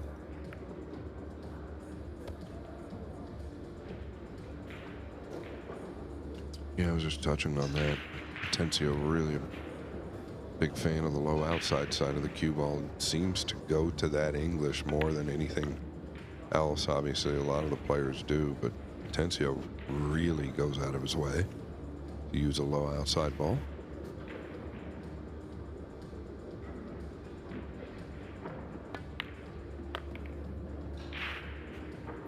He's really only started coming back a few weeks ago and told me, he said, I'm going to start playing all the events. He really put his name on the stamping post about 4 years ago here in the States when he started playing some big money matches, and everybody realized that he is an elite player.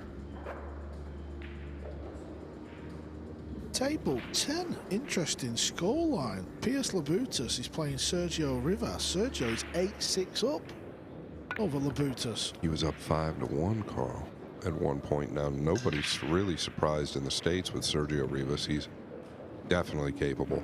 Well known in the States as one of the better 9-ball players.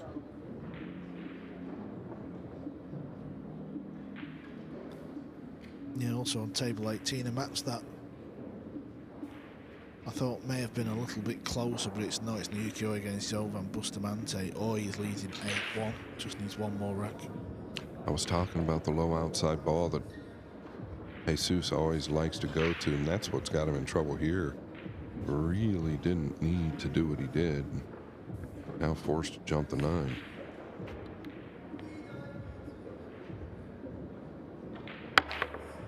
Oh my. Beautiful. Now got to come with one long ball. Real long ball. Little tester here in rack 2. Testing the back arm.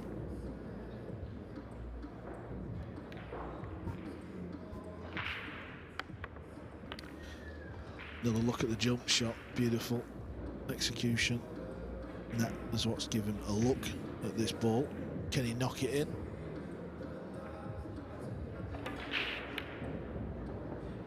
Well, an absolute mile away. Was not close. Not close at all. Matt Ross, to win your first rack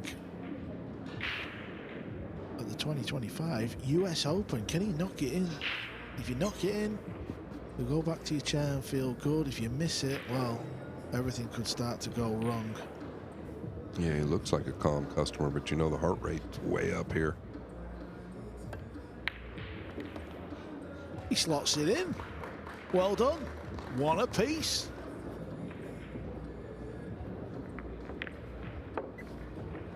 Winner break format, so we'll get a look at Matt's break coming up soon as the referee has racked the balls. Anything else you can pick the bones out of there, Scott? I'm trying to find that Sergio Rivas match. WNT Live Scores.com You can sign up. It is completely free. JJ Fowl down 5 games to 4 versus Chris McDaniel. Sergio Rivas still leading 8 games to 7 versus P.S. Labudas. Yeah, Robbie Capito is on the hill, 8-2. And you can see that match that has just flashed up in blue. Naoki gets the win over Bustamante, Jovan Bustamante. Not sure if there's any relation there, Scott. Do we know? Negative. He lives in Phoenix. He is Filipino. Really good player. So that's a big win right there by Naoki Oi.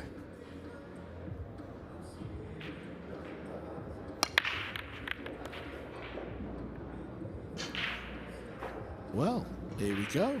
He's made a ball. Not sure which ball it was.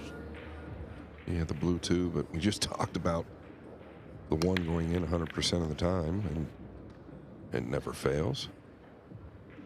Yeah, it took a few kicks, but it's found its way in to a pocket. Them white gloves are not going to help you. Andy's just moved that yellow marker. He's having a nightmare here. Take the gloves off. Come on. The gloves are what is making this difficult. Yeah, you might want to drop him a little note on that later, Carl. I'm pretty ruthless, it has to be said. It's all fun and games, so day one.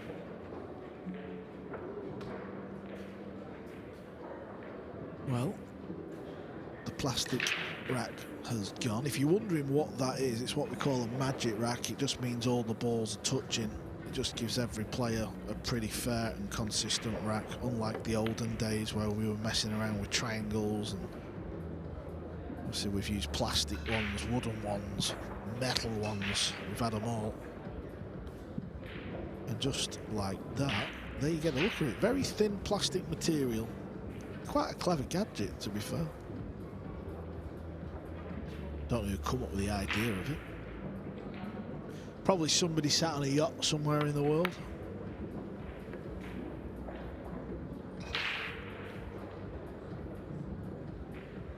Decent safety.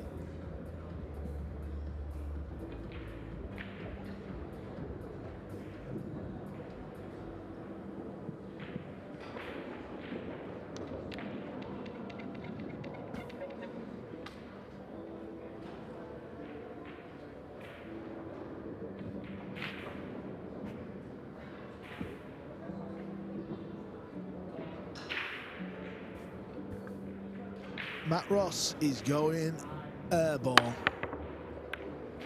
That'll do. Missed it on the way through. Obviously call to rail after contact. That is the rules. If you don't, it's ball in hand foul. Unless the ball goes in the pocket.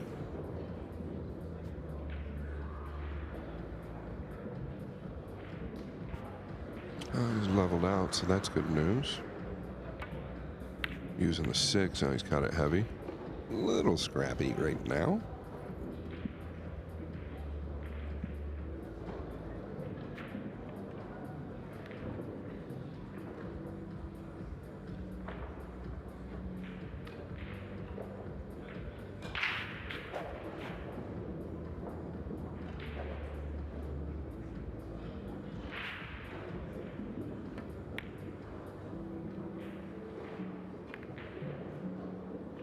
Not the worst. I just don't really know where he was going for protection there. If he catches it thinner, he could use the 8-9.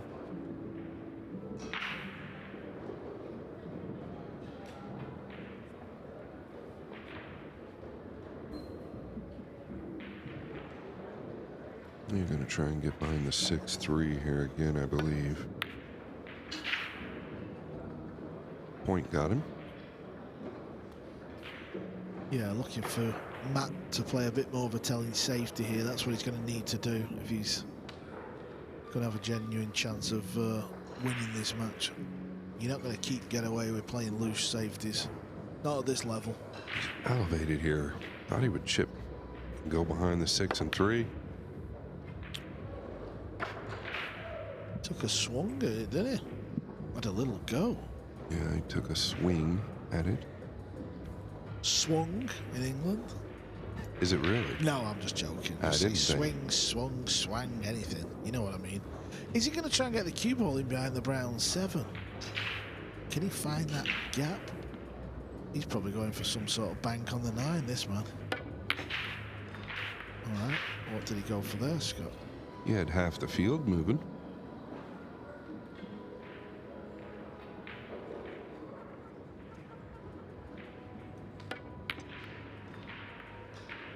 I think he was going at the 1 actually off the 8, but just caught it too thick.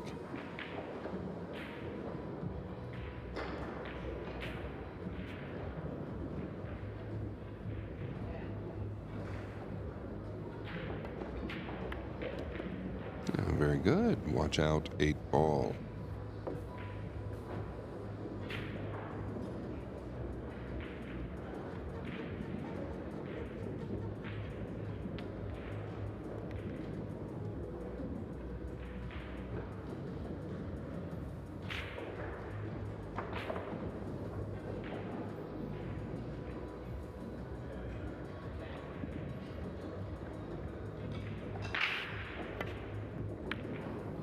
This might go, Carl. Yeah, don't worry about Matt. He is just going about his business, and he's just got to be a little bit careful here. Things can start to get a bit awkward on a pool table.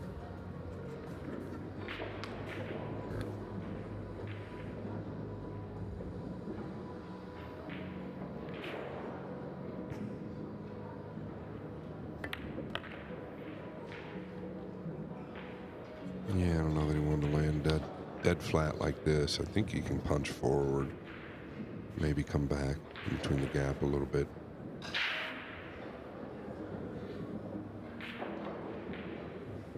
Problem with going forward here, and he's taking his extension, is if you catch it a little too full, the cue ball seems to want to arc with the 6, and you can easily scratch.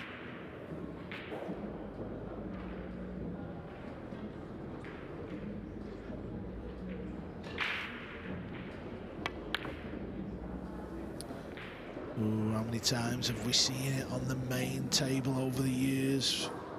You know, we get one of the big names, some of the top-ranked pros on the circuit, and they come up against a player who's, you know, paid his entry in one of these open events to have a go, and usually in the opening 2 or 3 racks, they kind of blow it. Yeah, just wondering, Phil and I touched on it a little bit. I just wonder if some of these guys are just a bit fatigued from the Battle of the Bull.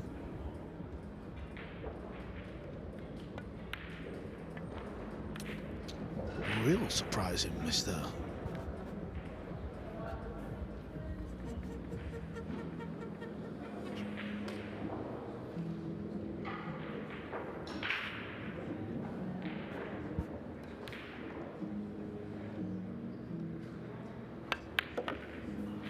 Nice positional shot there, drawing back.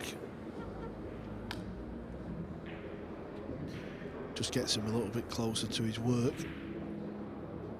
Now, whatever you do, don't leave yourself a tricky 9 ball. You want to be as straight as you can.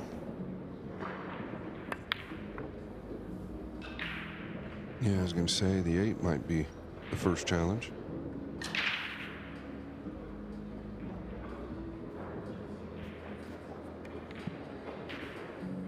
This match has got the kind of vibe that if Atencio can just smarten up a little bit, it'll be a very one-sided game, this one.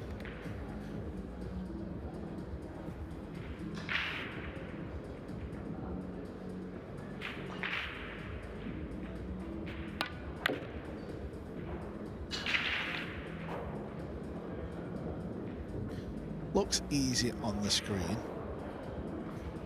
but it's still one of these little cutback ones. You see a miss from time to time.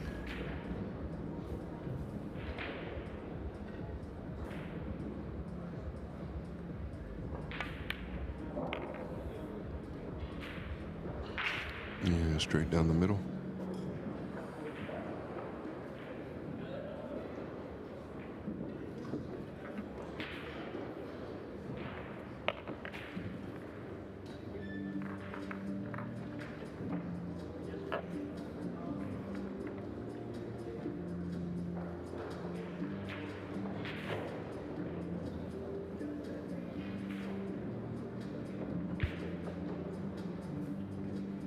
Told you before about Pierce Lobutus. This is Sergio Ramos. He's at the table and he's on the 9. Yeah, he plays all games very well. Great bank pool player, great one pocket player, great bar table player, and clearly great big table 9-ball player.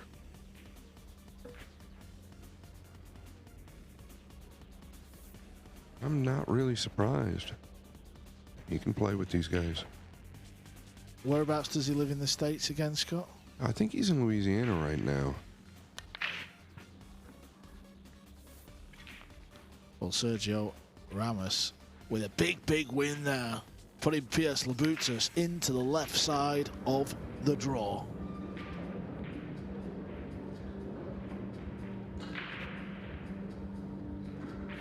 Yeah, so Sergio Rivas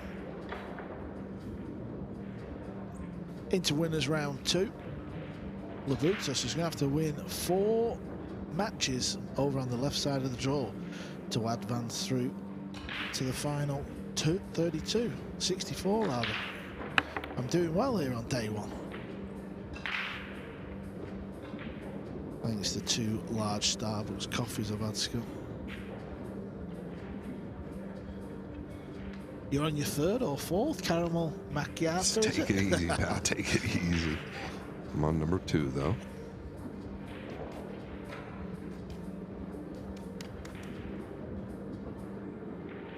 Kicking at this. Well, is it 3 rails or 1 rail? Kicking for the chicken, and it is 1 rail. Yeah, that's all you can ask for. It was a good hit. Very good hit.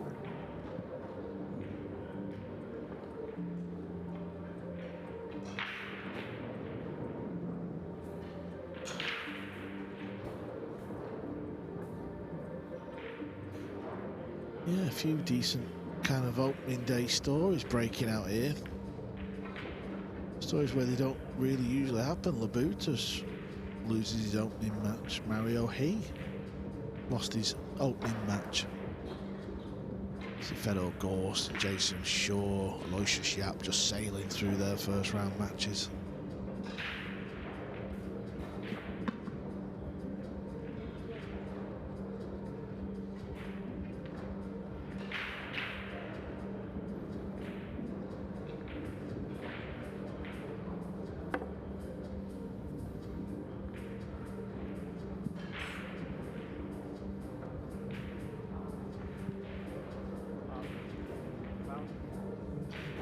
Yeah, just opened up the pink and the purple. It may have gone anyway.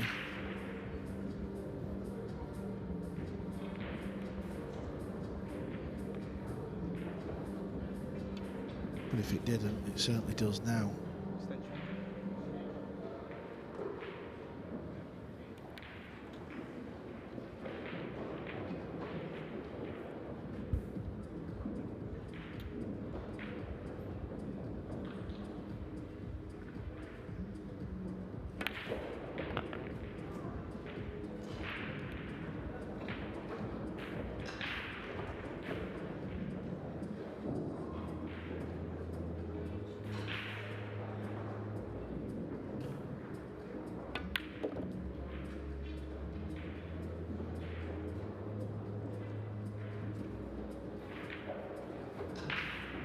I think it's important he clears the table here and focuses on just getting this match done and dusted. It's been a bit of a scrappy opening 3.5 racks. Or on table number 3, Thorsten Homan had a nice lead in that match. He's currently 8-7 now. He's on the hill, Homan. He's playing Edward Bergroot.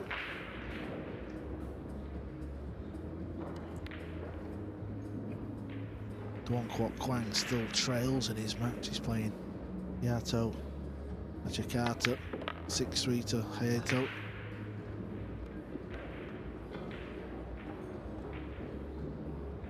this is better. He's got a nice little angle. You can just pull it back.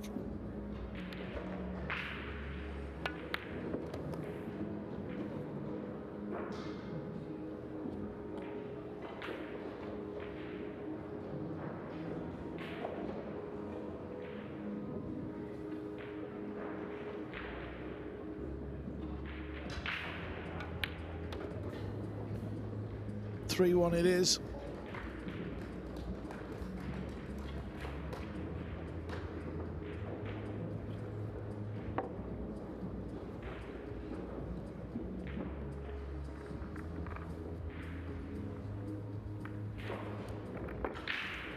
Let's have a quick look over on table 3 because Edward is at the table.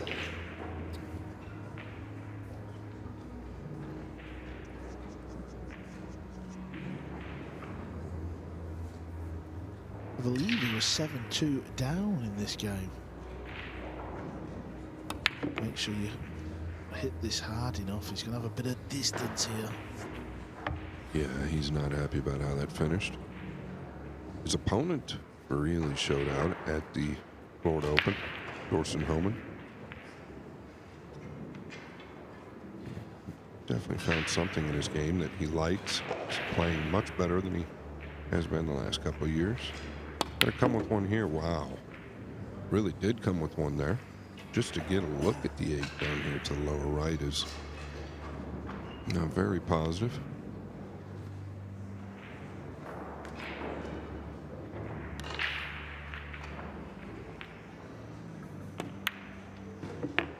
Yeah, 2 good shots back to back.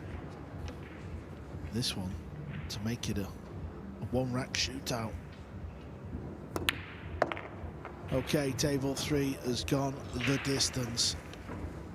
1 rack to play over there. We will keep you tuned in as always. And here's another look at the break. Matencio, 1 down.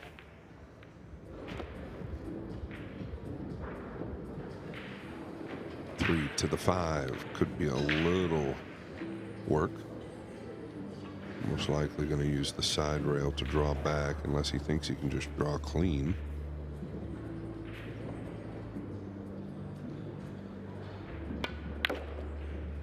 Open bridge, length of table draw. Carl, not too bad.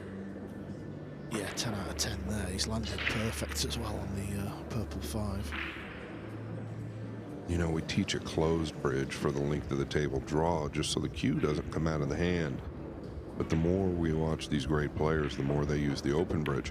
It's not recommended for an amateur. You want that cue staying still within the hand, because oftentimes it'll come out of the bridge hand prior to contact, just a fraction, and if that happens, everything goes awry.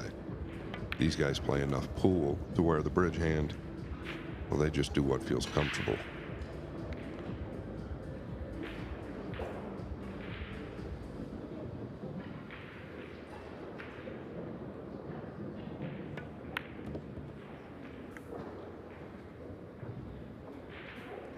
Well, he's going to have to get into this.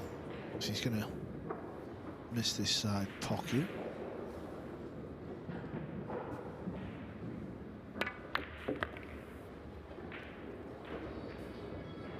Yeah, hit it as good as you can.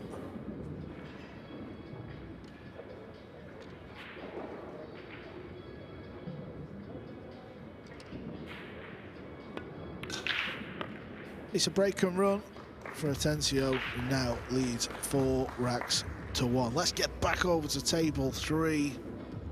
This is the situation we have. Holman is at the table, and Scott, I don't believe that goes past the green ball, and the combo is also awkward. He's in a bit of a spot here. He might be able to squeeze the 2 past the 6, but it's definitely going to have contact. And that's what Carl's talking about. I don't know that he wants to chance playing this past the 6, because if you do and don't get it down, it's probably lights out. Trying to find if he has any cover. I don't think he's going to stay defensive here. It's probably attack time, but it's whether he plays the 6 or the 2 is what it is. He can draw back for the 3 in the lower left. And that's good news. Doesn't have to do much with the cue ball. Just a few inches would be fine. I don't like it. I don't think it goes past. It probably doesn't.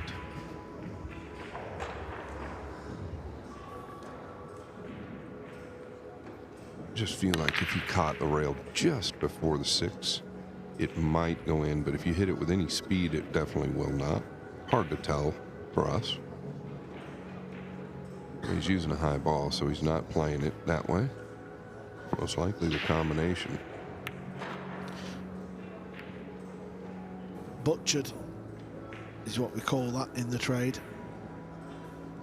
Didn't even hit the green 6. It was not an easy combo, but you expect a player of that caliber to at least hit the green 6. Back to Atencio. A little surprised even though this is a rollout, I'm a little surprised he didn't entertain the jump, because oftentimes he's so good with the jump cue in short distances. I think he had a pretty good safety there with the jump cue. But he's going to do the same thing here.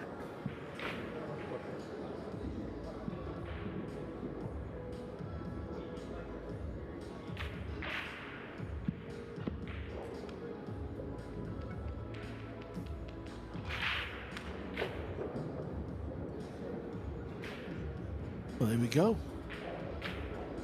Matt Ross is after a highlight reel shot here. He wants to get all over socials.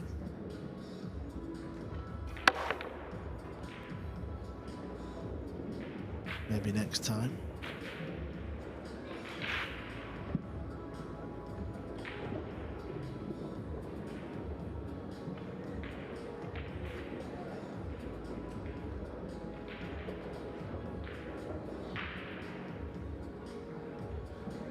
Thurston Homan on table number 3 has a look at the 2.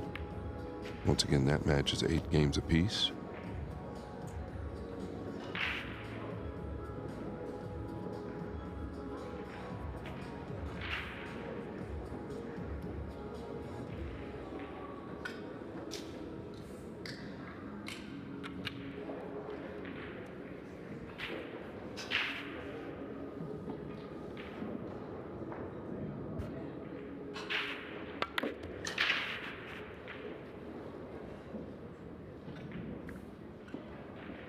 Well, I'll tell you what, we have missed something big on table 3. Thurston Homan tries to play safe and doesn't find a rail. Edward's got ball in hand.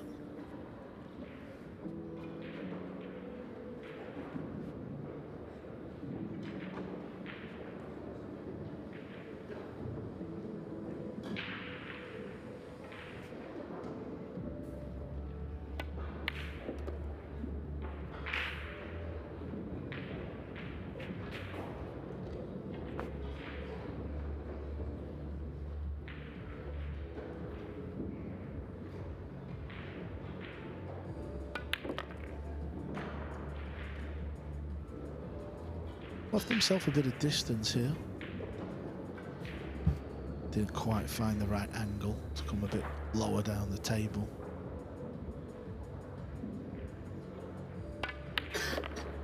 Yeah, I believe Rodney Morris was trailing 7-2, maybe 7-1. He's within 2 games, trailing 7-5 and at the table.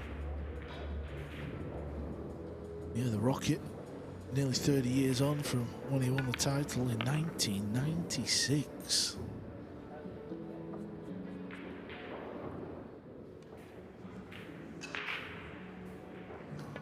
Yeah, this is from the ball in hand position.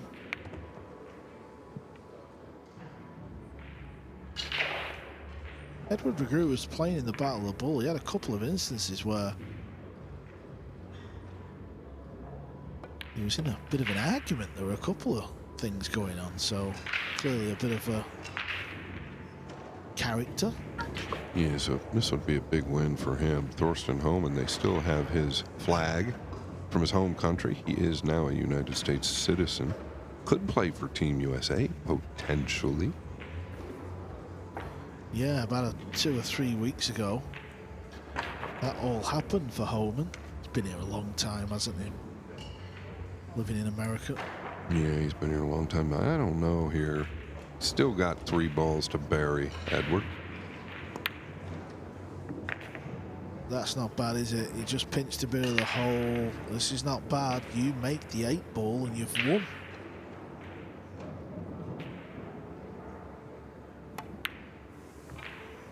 Oh my God. Carl, I talk about it all the time. Amateur players speed up in key situations where pros recognize the moment. This is an exact situation I'm talking about.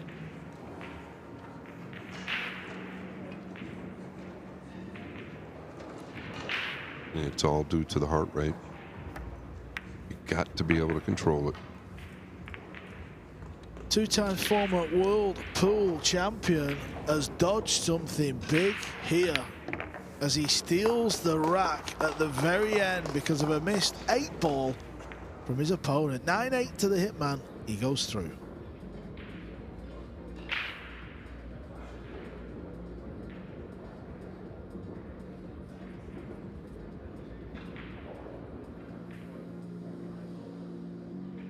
Okay, he can get through to this. He's got to get hold of the cue ball quick, which he does. Good shot.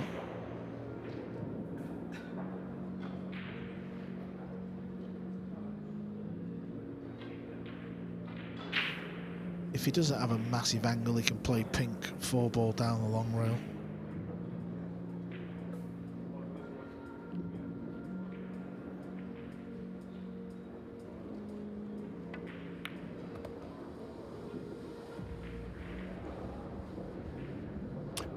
It'll be all right, but I think you want to be down on the right side of the table here.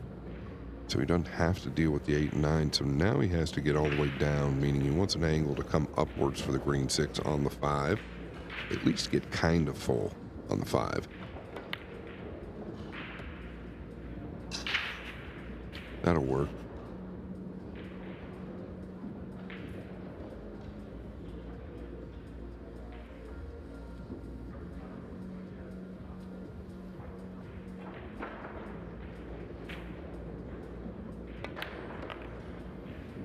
This needs to go. It's a little light.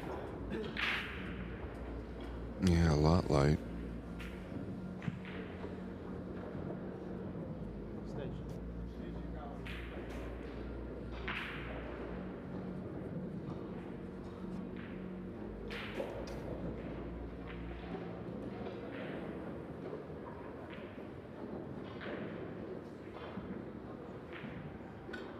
Yeah, and it looks like it's an awkward safety shot as well.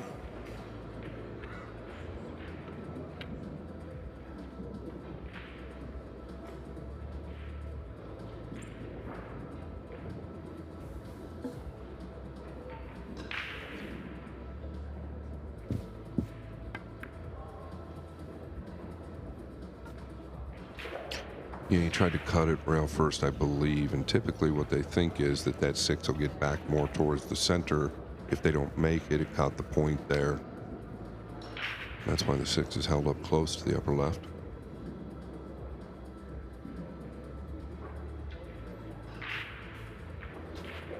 It's not easy. Nowhere near. Yeah, tried to go rail first and then flick the green in, aim too wide, ball in hand. The Rocket, Rodney Morris, has won another rack. He's pulled it back to 7-6. He trails 7 racks to 6. Incredible to think he's still here with the cue together when he won the title in 1996. Yeah, he's also won a World 10-ball championship. It'd be nice to see Rodney go a little deep here.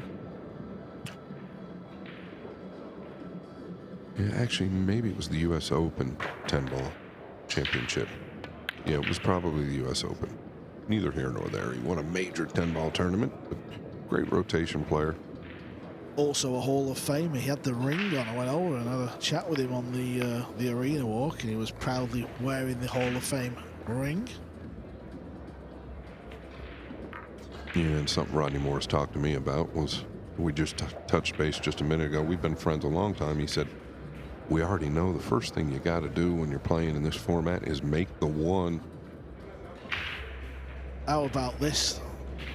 Vietnam's #1, the most famous pool player in the whole of Vietnam. He's got hundreds and hundreds of thousands of fans and followers. Well, this is round 1. And he's not looking good. Yeah, maybe Roanoke did him in as well a little bit. Yeah, I was doing comms before with Double J, and he kind of picked Duong Quoc Quang as he's kind of outsider to win the event. If he's going to do that, he's going to have to do it the hard way. And I actually picked this match yesterday with you, Carl, as one of the TV matches that I thought would be good. Just needs to get the purple 5 right. Probably play it down the long rail, cue ball anywhere in the middle of the table.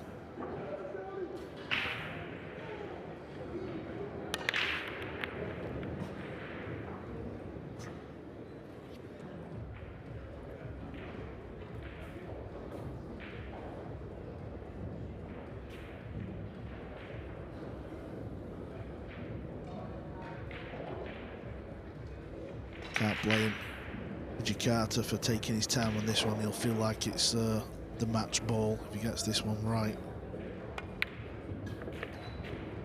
How's the cue ball? Oh, it's very good. It's very good indeed. So Duong Quoc Quang is just 4 balls away from going over to the left side.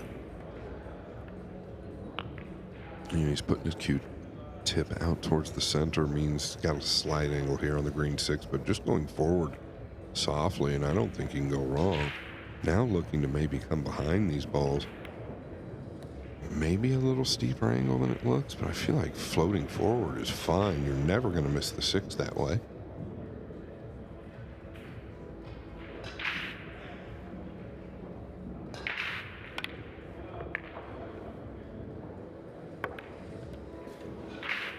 Yeah, this is great. This, the fact that we can see a match ending and give you guys the split screen. Obviously, Atencio 6-1 up, looking good. Kind of feel like that's going to be a 9-1, 9-2 match anyway, so we may as well bring you as much action from the outside tables as we possibly can.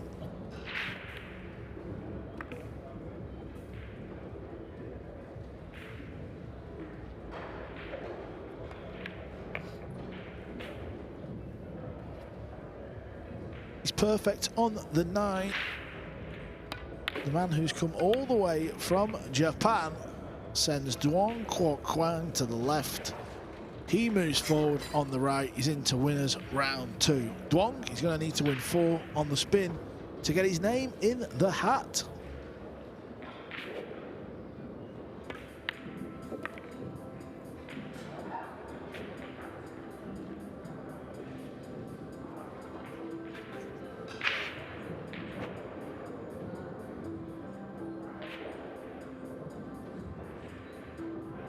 Yeah, going to the side here. Ooh, they are not forgiving. You've got to hit the middle.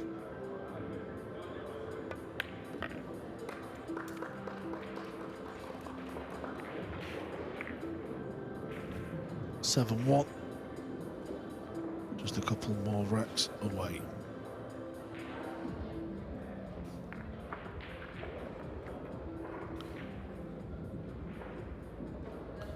Over on table number 4, the 1996 champion, who was down quite big in this game. I believe it was 7-2. So Rodney's gone on a bit of a tear up. He's now at 7-6. The Italian, he's quite a tall fella, but he still needs the extension for this one. This is to get on the hill. Wow, he still feels like he can't reach it. Oh wow, he's going to get the bridge, so this could go slightly wrong. Most of the pool players I've ever watched are not good with this instrument.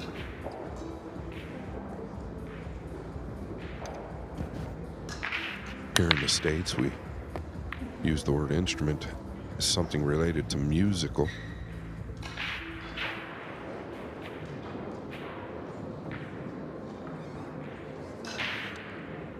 Oh, and it has gone wrong.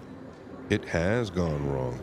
The amount of times I've seen pool players use this bridge and just be poor with it is unbelievable. Lifeline for the Rocket is about to tie it up at 7 apiece. One of the reasons I think it goes wrong is because you don't have the front hand there, so the back hand tends to want to go sideways. And there it is tied at 7 apiece. Back to the main table action. It's all going Atencio's way. 7-1. And look at the table layout he's got here. This is very, very handy indeed.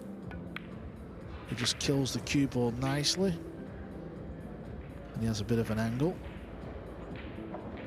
Yeah, he just lives in that low left, center low, just below center low left. He loves that area of the cue ball.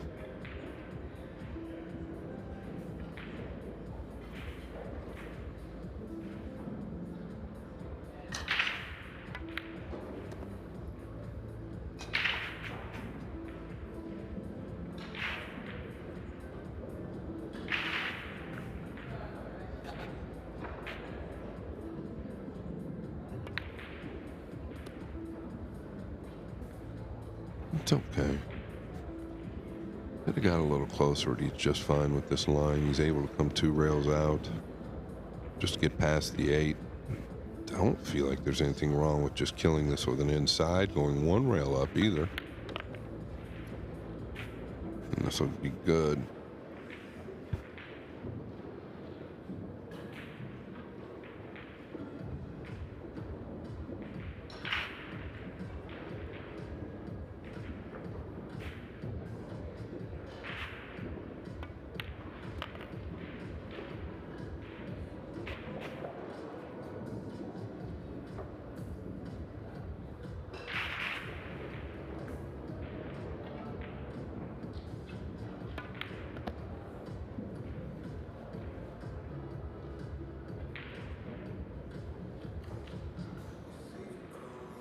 It's this Bumblebee to get on the hill, and early on in the opening 3 or 4 racks, the scoreline could have been oh so different, but it isn't.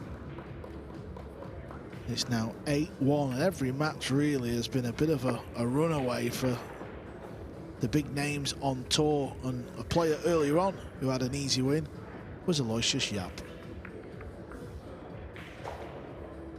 Through to the winners' qualification. Talk us through that 9-2 victory. It was a scrappy start from me, and I guess both of us struggled quite a little,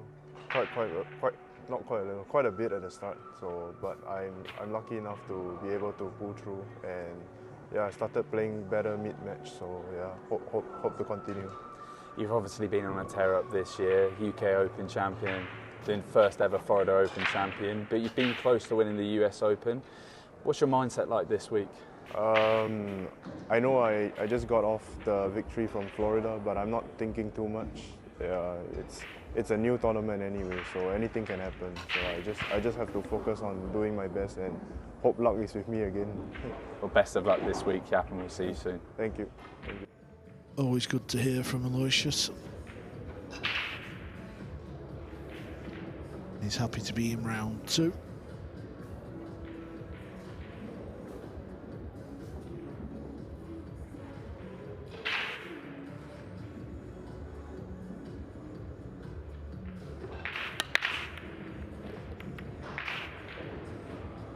Is the 2 ball going to open up? Yeah, and I don't know what it is. It just seems like the 1 really not struggling to find the side so far today for most of these guys.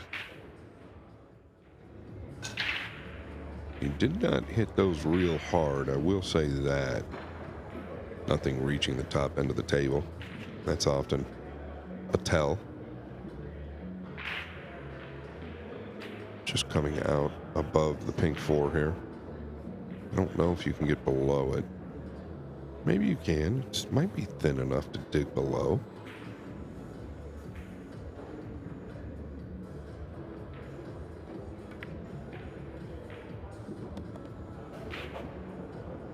Got a lot out of his cue ball there. Yeah, favorable bump, but you got to think that he knew he was going into the bottom half. The defending champion has made his way out into the arena.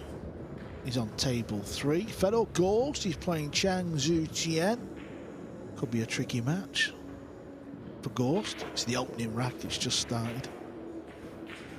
Yeah, it's an interesting draw for Federer, but I continue to watch table number 4, Rodney Morris versus Garcia. 7 games apiece there. Garcia at the table on the 5.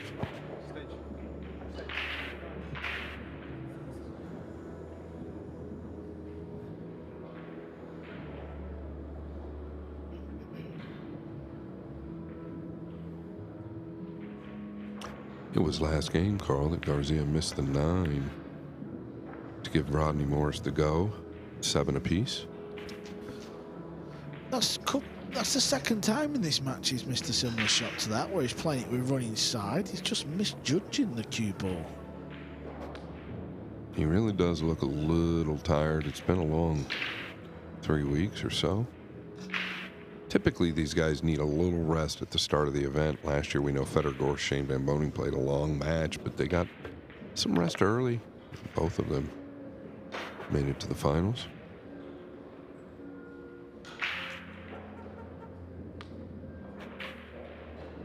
Yeah, he's giving himself a bit of distance here. He's going to have to just dig into it and try and come off the brown 7.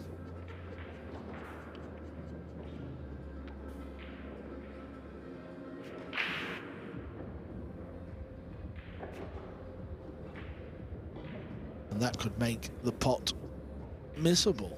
Yeah, can you just go forward here and edge the 7? Play it in the lower right? Well, so quick, so snappy, you knew all along that there was really nothing under control there. Probably the nerves of just making the 6. So I believe he's going to go airborne. We're kind of positioned in the practice area, the 6 tables, and just looking to the left. Double J, Jeremy Jones is all dolled up. He's got his cues out. He's playing in about 60 minutes time against Shane Wolford. Second chance to win the match here. He's just going to get the job done. You don't want to start messing around and being out here any longer than you need to be.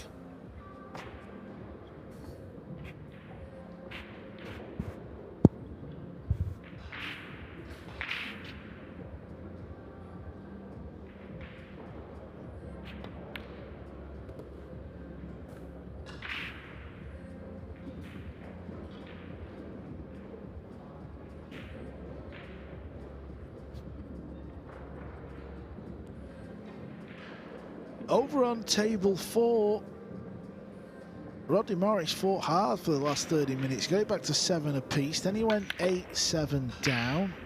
Garcia broke off and made the bumblebee. He won the match 9-7 with a golden break. Yeah, Rodney going to be a little deflated over that, but Atencio made it look pretty easy.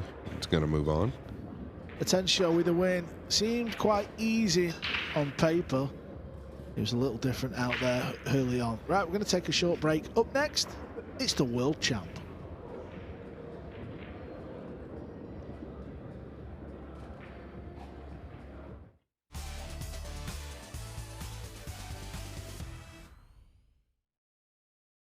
New era begins. Game on with livesb.io. Big moments need bold partners. That's why Matchroom welcomes livesb.io, our official new sponsor for the World 9-Ball Tour. Livesb.io brings cutting-edge sports entertainment to fans all around the world. Fast, smart, global. Same fire, same energy, new partnership. Livesb.io World 9-Ball Tour. Let's play.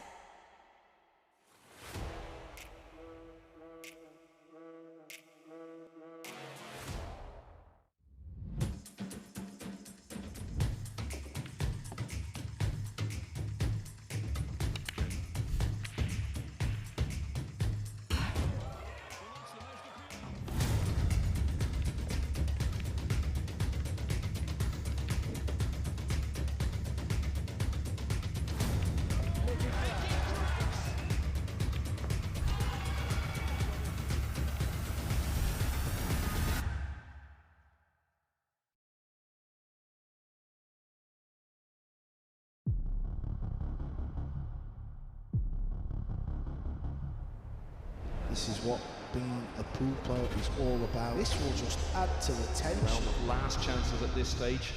The moments you work for, the moments you wish for, and the biggest moment of all feels so imminent now. All over the years, we've seen some extraordinary fight-backs. Keep it up, boys. Keep it up. This is what we like to see.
Arena looks just spectacular, and I cannot wait for you all to see it.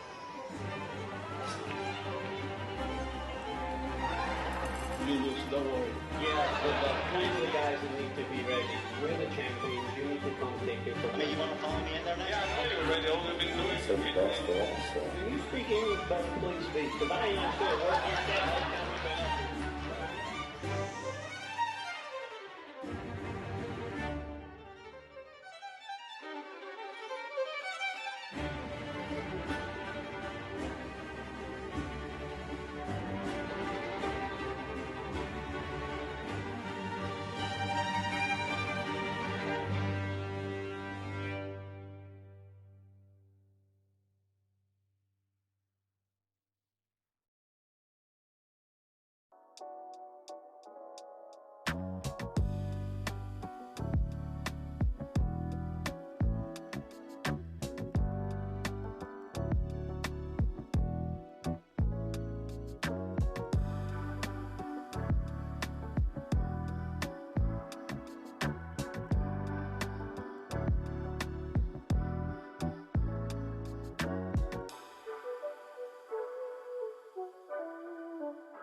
When I play all the big tournaments around the world, we only use Aramith and Simonis.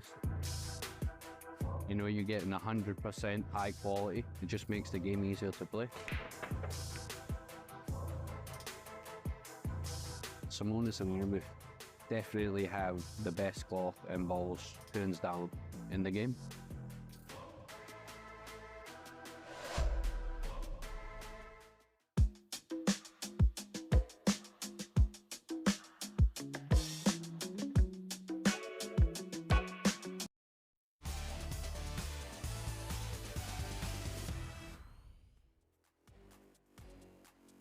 Welcome back. The Barry Berman Trophy is the ultimate for every player involved in this US Open of 2025. It's shaped like the American flag. It is the leading tournament, undoubtedly, on this side of the Atlantic. Some would say it's the most prestigious tournament in 9-ball pool. We've just come from a very successful World 9-Ball Championship in Jeddah in Saudi Arabia, where the winner got $250,000 US. That's known as the crown jewel of 9-ball for obvious reasons, but the US Open is also a massive event.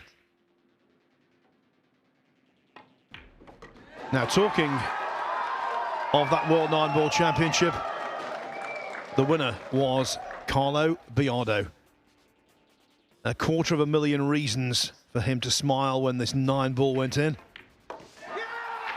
Overcoming the defending champion, Fedor Gorst. 15-13 in a truly memorable final. Biardo led 9-2, was pegged back to 9-9. 13-9 he led.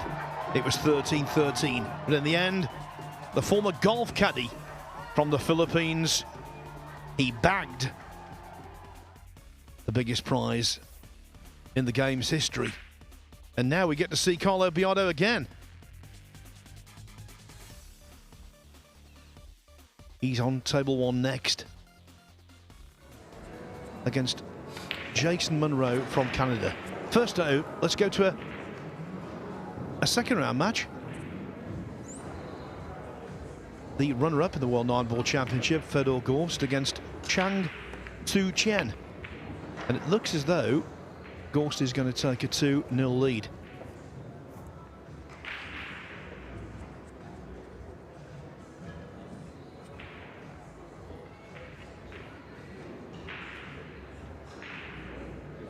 I've just been chastised for speaking rather loudly on that last little videotape we had from the World 9-Ball Championship. I just got excited. The person chastising me is my co-commentator. Of course it is Carl Boyce. Yeah, Penthouse will have heard that opener anyway, that's the main thing. Fedor Gorst looking good here. He's got to slot this in the side pocket, which he does. It's going to be 2-0.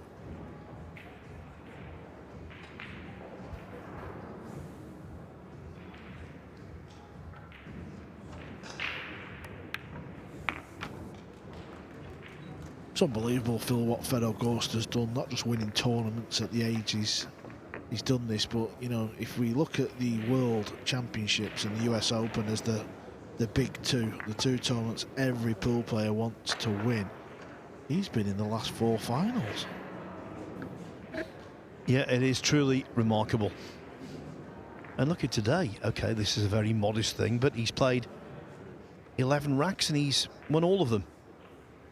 He started off our coverage today against Reginald Jackson. He won that match 9-0, and now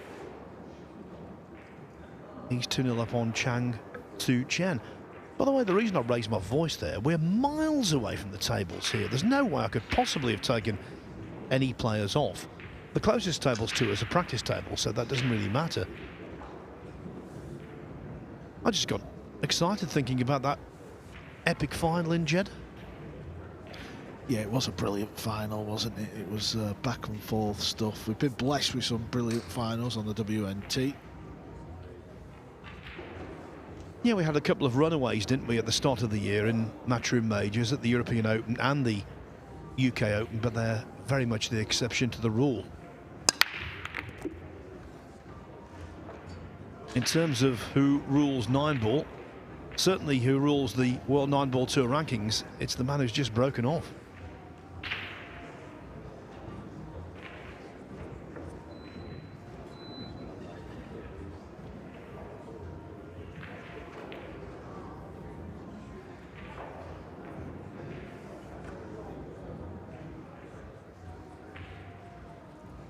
Now, I don't know if he can hold over on the right-hand side of the table. If he can, he's got to land quite low near the corner. Otherwise, he'll be snookered behind the 8-ball. Other than that, he can stun off the right-hand side rail with a bit of spin and try and come round the back of the 3. So he's playing for the red 3 in the bottom right corner pocket. Let's see what he chooses to play.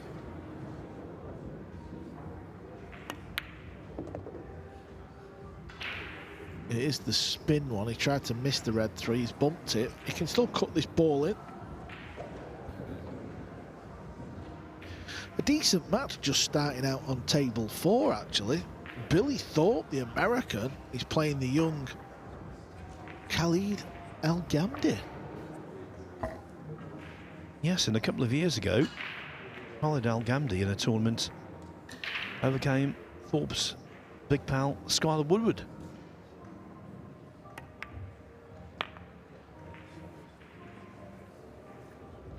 If Gorst does win this match, in the next round, he will play either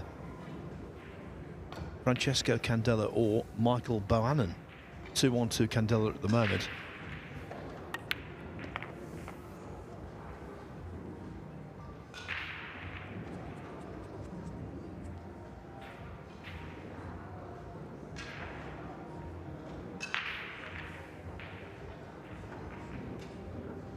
some really good matchups in place in round 2, actually.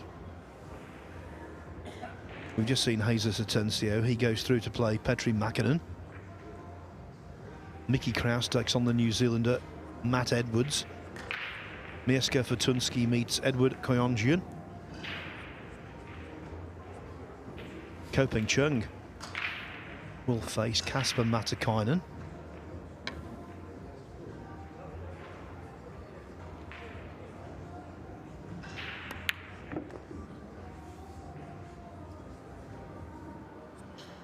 The most advanced second round match is out on table 23 at the moment. Sanyan Pilovanovic 7-2 up on Daniel Guttenberger.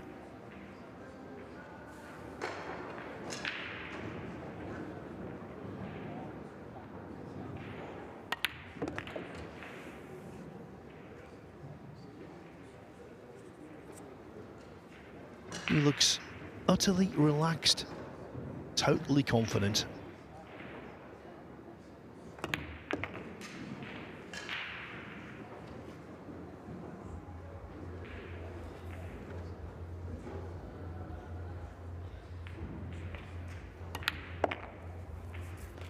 Chang is a decent player, we've seen that, but Gorst is a very special player and he leads 3-0. So the Black Tiger, Carlo Biardo, is out in the middle. About to start his match against Jason Monroe of Canada.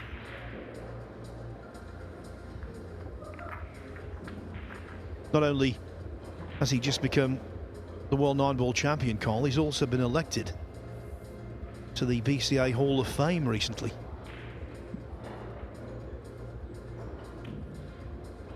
That's going to be such a proud moment at the end of the season. That's down at the International Open in Chesapeake, Virginia. That's where we used to, of course, have the US Open. The International Open now, though, is migrated to North Florida, the Renaissance Resort in St. Augustine, not too far from the World Golf Village, which used to host the Golf Hall of Fame.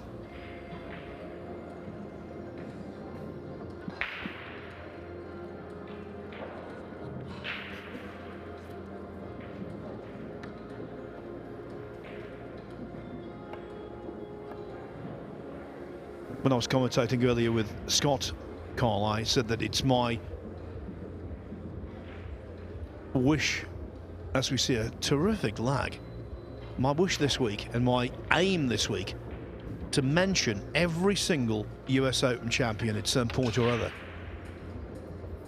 So in terms of the 2021 champion, that's no problem whatsoever. It's this man, Carlo Biardo. It was our first time here in Atlantic City, and he beat Aloysius Schaap 13-8.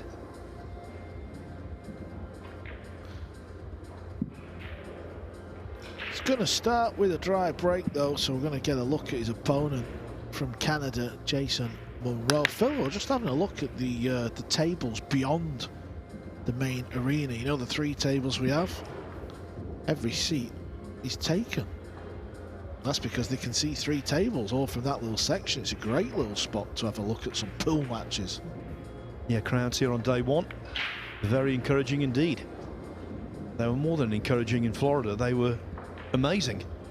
Another player I could mention, by the way, former US Open champion, because I'm in the commentary box with you, Kevin Cheng, who defeated you in the final in 2015, 13-6. What a player he was. Yeah, he really was. Another one of these players from Chinese Taipei who just cues the ball lovely.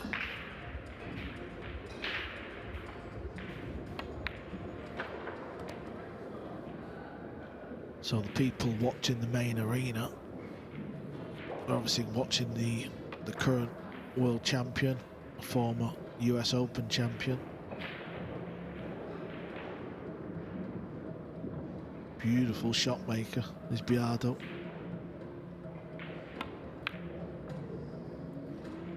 And just on that, he misses a 2-ball that surprised us all. Yeah, that was always his struggle, them easy 2 balls down the line. Yeah, Biardo, he's a truly great player, but you'd never call him a classic cueist. No, and I tell you what I did notice with the replay, boy did he jump up quick. A little excited maybe. And that's a bit unfortunate. He did all he could do there really, just make sure you make the ball off the rail.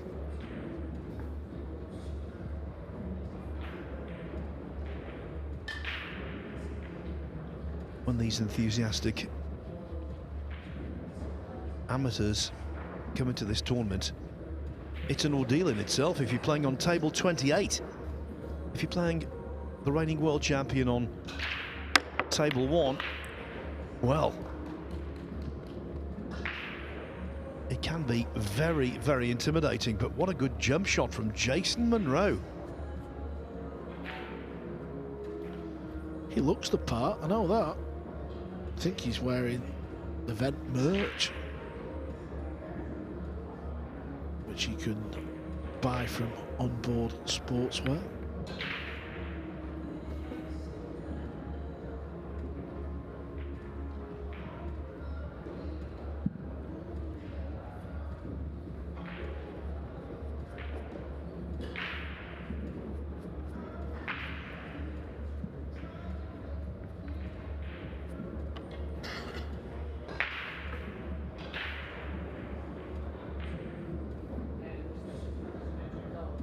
Despite winning that fortune in Saudi Arabia, Paulo Biardo is still number 2 in the World 9-Ball Tour rankings.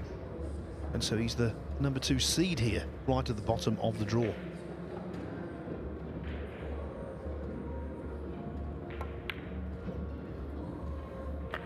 That's better from Carlo.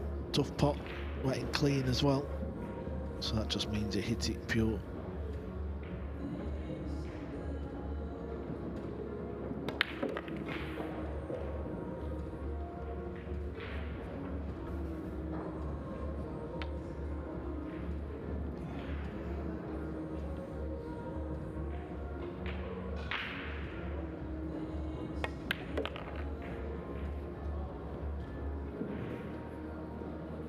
In terms of prize money though, even though he's number 2 in the WNT rankings, no one has earned more in prize money in 2025 playing pool in all disciplines than Biardo.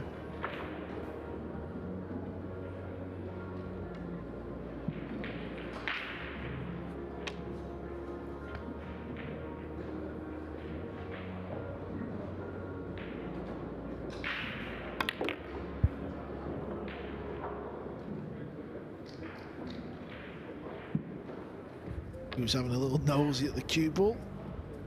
Avoids the scratch.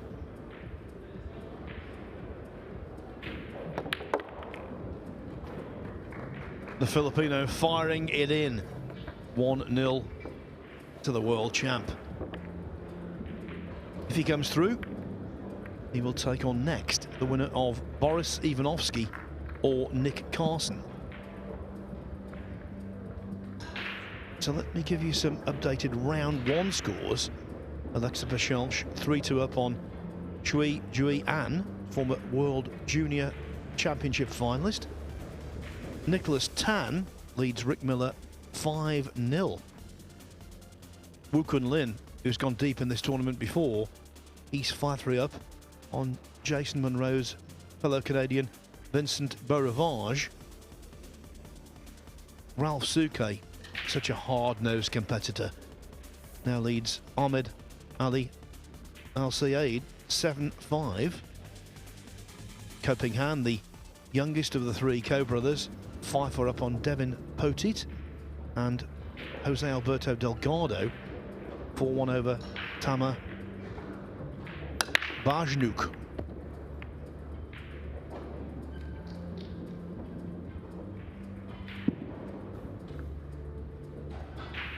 Payne McBride of the USA leads Vitaly Petura of Ukraine 2-1. There aren't that many first round matches still going on actually out there. One of them that is Oscar Dominguez and Tommy Kaya 3-3. Yeah, Payne McBride and Patsura are playing over on table 2. Good break here for Biardo. He's got to look at the blue too. Yeah, stuns through the gap for a shot in the side, and that is looks to be pretty good.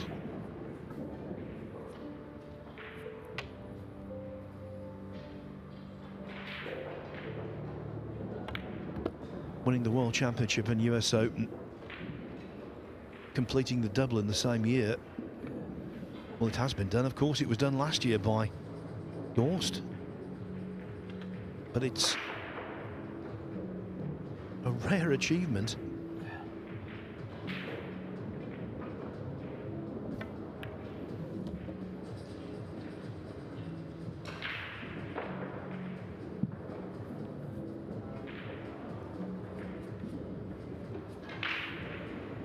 And here's the extent of Gorst's dominance in the World 9-Ball Tour rankings. Even if Carlo Biardo were to win this championship on Saturday, Gorst would remain favourite. Favourite in the eyes of many, and world number 1. Favourite to win subsequent tournaments, and he would remain at the top of the rankings by some considerable distance. Yet even though he's not had the year he had last year, Gorst remains in the eyes of so many the man to beat. But Biardo is also highly respected. Actually, looking at it the other way, if Aloysius Yap were to win this event and Biardo were to be beaten relatively early, the world champion would fall to number 3 on the WNT ranking list. Made a bright start here though, Cole. Yeah, missed that 2-ball in rack 1, but we can all be forgiven for starting off a match a little bit slow. Sometimes it just goes that way.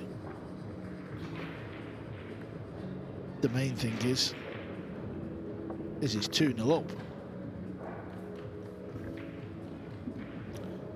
It's been a very one-sided day here on the main table arena. Let's have a look over on table 3. Defending champ going along nicely, 4-1. And it seems to be a dry break. Yeah, it was 4-0. Chang won the 5th, but he's the one who's fallen victim to the dry break.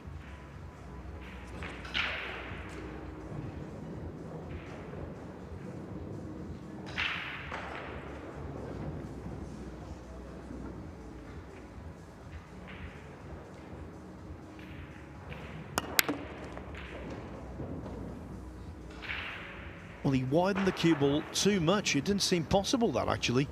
Wanted to just flick the brown 7 to open up the 2, and he actually forced the cue ball too wide.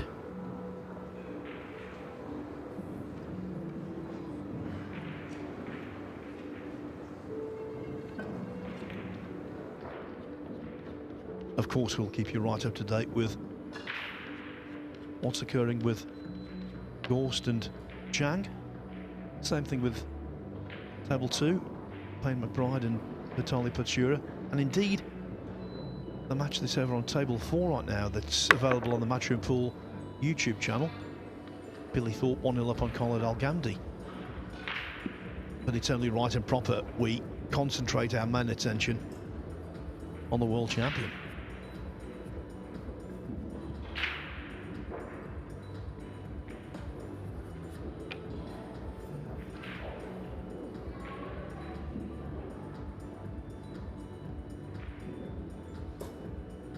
I think he can hold. If not, he might go around the back of the green 6. Yeah, he played it with drag, so he could hold.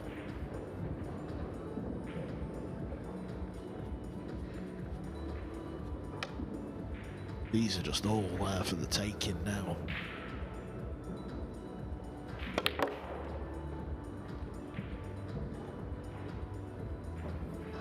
He gave that one some welly.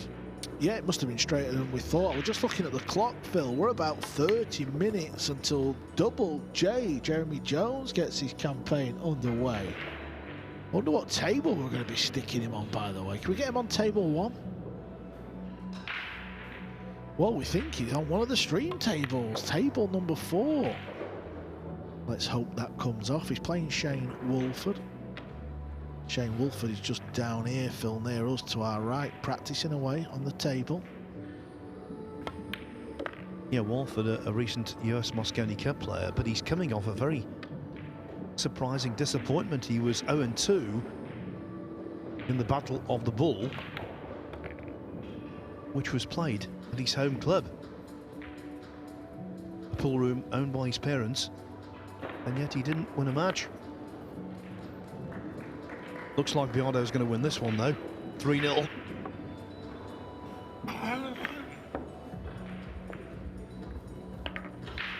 Now, what about on table 5? Alex Bausch. He's already beaten Mario He this morning. He's up against a decent player from Chinese Taipei, Lin Ta Li, and Bausch leads 5-3. Nicholas Tan, everything's going his way against Rick Miller. It's 6-0. Second round match, David Alcady and Marcel Price of Wales. They're locked together at 2-2. I told you Sanyin Pelovanovic over on table 23 had taken a 7-2 lead over Daniel Guttenberger. Well, now it's 7-4. Tommy Kaya, surprisingly 4-3 up on Oscar Dominguez. Round 2 match, Jeffrey Rodder having no problems against Paul Song, leading 6-1. Max Lechner back in action against Ramazan Akdag. Akdag can be quite stubborn, and he's 1-1 at the moment. And John Morra, the leading Canadian player, 3-2 upon Nicolas de Leon. Dry break, but unfortunately for Jason Monroe, he comes to the table glued to the yellow one. I don't know if he can make this. This will give us a bit of a clearer idea on the overhead. No, he can't, so he's got to flick off this somewhere. Try and find a good safety. He can obviously also have the option of playing a push, but I don't think he will.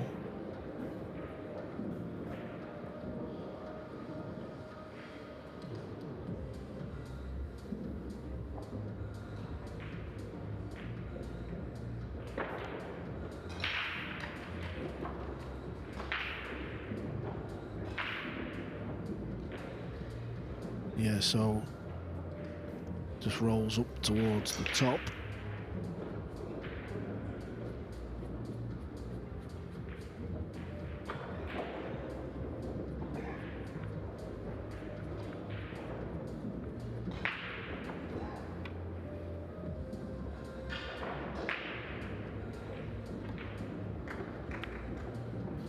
Trying to be very creative there, sneaky. Didn't come off, trying to get the cue ball. Behind the blue too. Can pop this ball, goes along the bottom rail.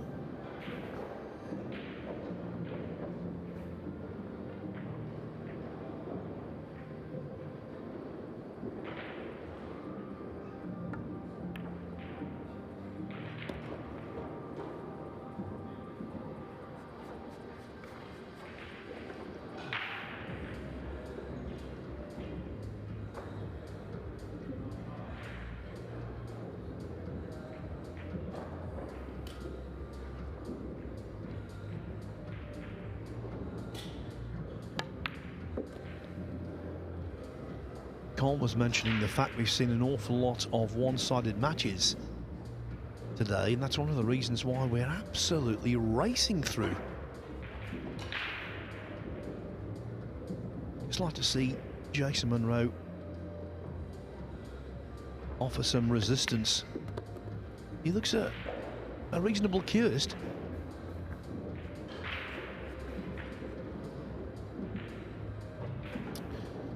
Yeah, let's hope he can get his first rack on the board. We don't really want to see anybody get done by the donut.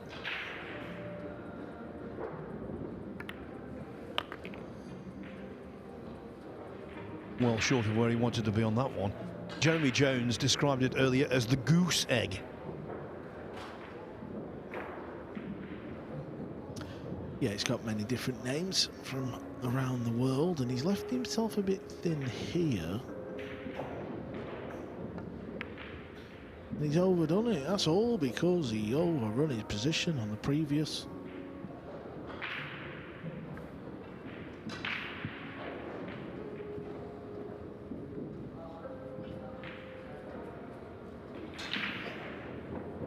Yeah, overran, underran, either way it was a gross misjudgment, and Campiado is licking his lips.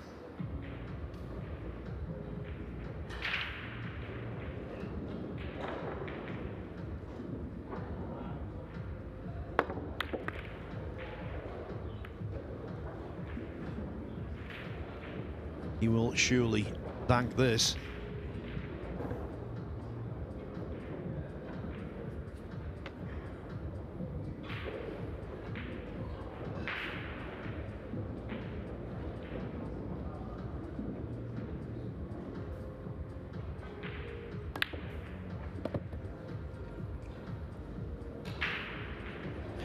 Not quite a certainty that, but you knew with his prowess he was going to knock it in.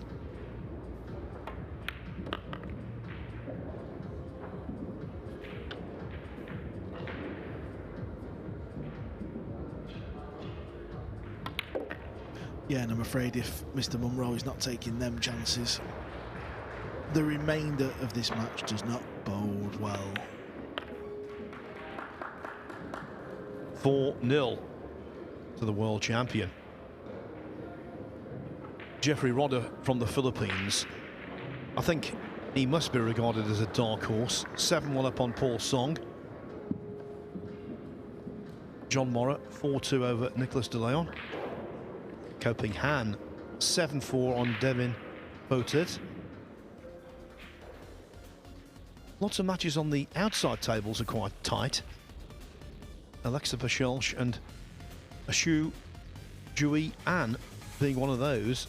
Pachelch has a 4-3 lead. Wu Kun Lin, he's looking good against Vincent Beaurivage at 7-3. It's a tough second round match for Alex Kazakis against Yannick Pongas on paper. On the table though, Kazakis is 5-1 up.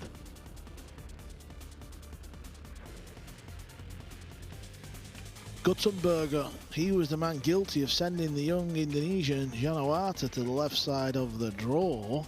He's back out there against Perlovanovic. Perlovanovic leads 7 racks to 5. Biado to break. He's won every rack. Yeah, the story with the Daniel Guttenberger match. Guttenberger has won the last 3 racks, so he was 7-2 down and in deep trouble. Now he's very much in contention. And I can tell you, Fedor Gorst has won the 6th rack. He leads Chang Tzu Chien 5-1.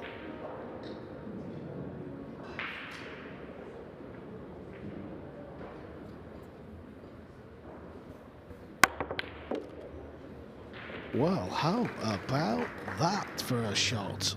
A little bit of a highlight reel from Mr. Munro. Jacked up and spears it in. Well, he's 4-0 down, and yet he's been responsible for the shot of the match. Arguably the shot of the day so far on table 1. That's something to remember this by. Can he get the job done and finish off the rack? They are all there, but he's got to get past a little positional shot here. Cue ball will go maybe a couple of rails. If he can hold it 1, he might, but he'll probably go 2. Either or, really. It's all about the pace. That looks good.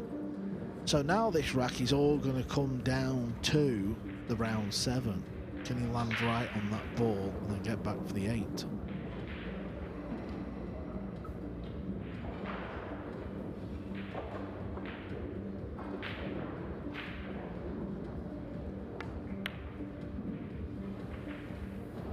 Can you believe that? The quality of his opening pot and then the very simple 4-ball missed. not just missed, just didn't threaten the pocket.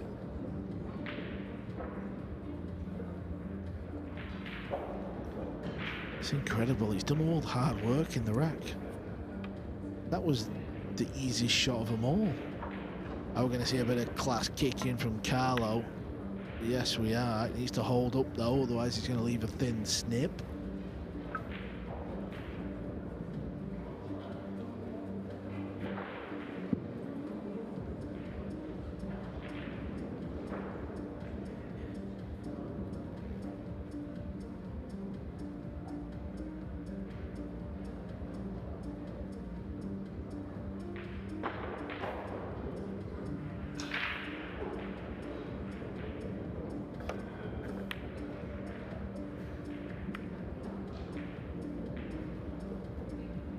Misses the pot.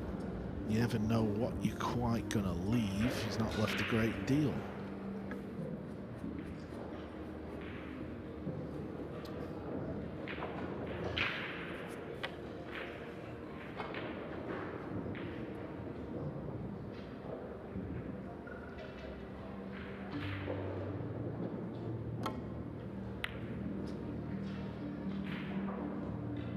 Not happy with this one, but it was tricky safety. There was no obvious line for the cue ball to go and try and hide behind something.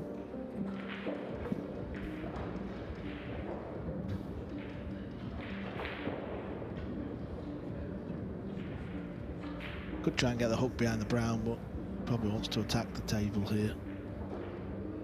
He needs to get a rack on the board.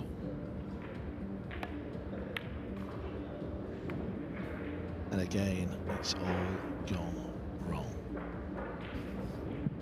He has missed the pink 4-ball 3 times. Once it was tough from distance.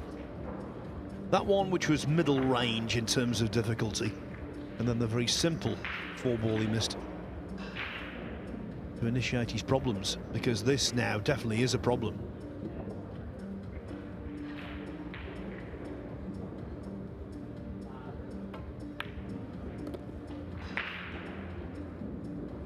Classic Biardo. Didn't try and do too much with the cue ball.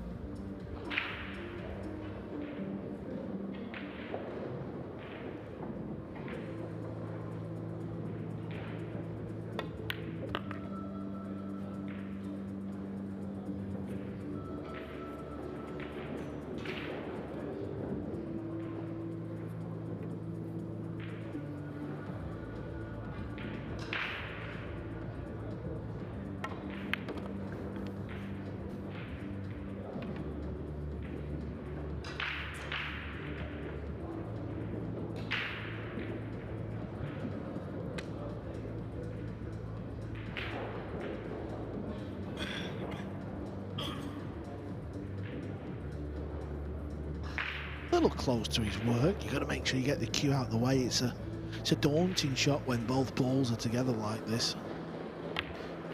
Well, he had a bit of an angle, so that just eliminates that little problem. Yeah, and that short, sawn-off cue action of Biardo's ideally suited to that kind of shot. So 5-0, barring something extraordinary. We did see a very easy ball, a 9-ball missed earlier today by Jason Shaw. But that kind of miss was once in a blue moon. Biardo 5-0. Let me give you some of the latest first round scores. Alexia Pachel, she's been pegged back to 4-4 by Chu Ji An. Nicholas Tan 6-1 over Rick Miller. Wu Kun Lin 7-3 Vincent Beaurivage. Jose Alberto Delgado, a former semi-finalist in the Matchroom Major. He leads Tamar Bajnouk 7-2. Coping hand 7-4 over Devin Portit.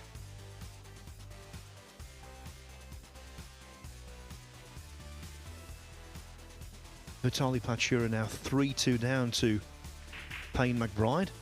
Oscar Dominguez, we saw his father briefly this morning, Ernesto Dominguez. Well, Oscar, he's 4-4 with Tommy Kaya. Then you go into the second round, which is well underway.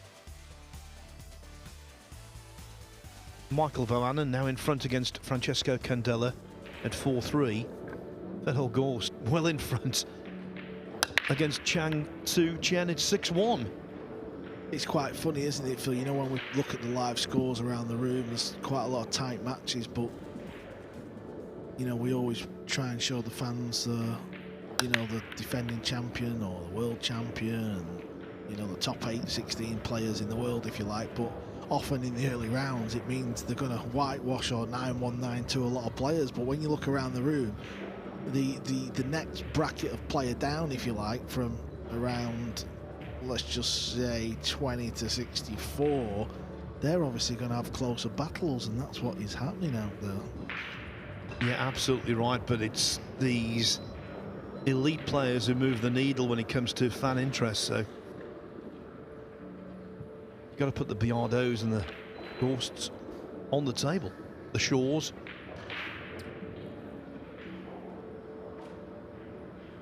Yeah, it isn't going to stay like this, I promise you. And if you're an avid viewer of 9-ball and the World 9-ball Tour, you will know what I'm talking about. Once we start getting to winners qualifier and losers qualifier, things will start to get tasty. Yes, and as Jeremy Jones pointed out this morning, I think in the second round there's going to be some interesting matchups.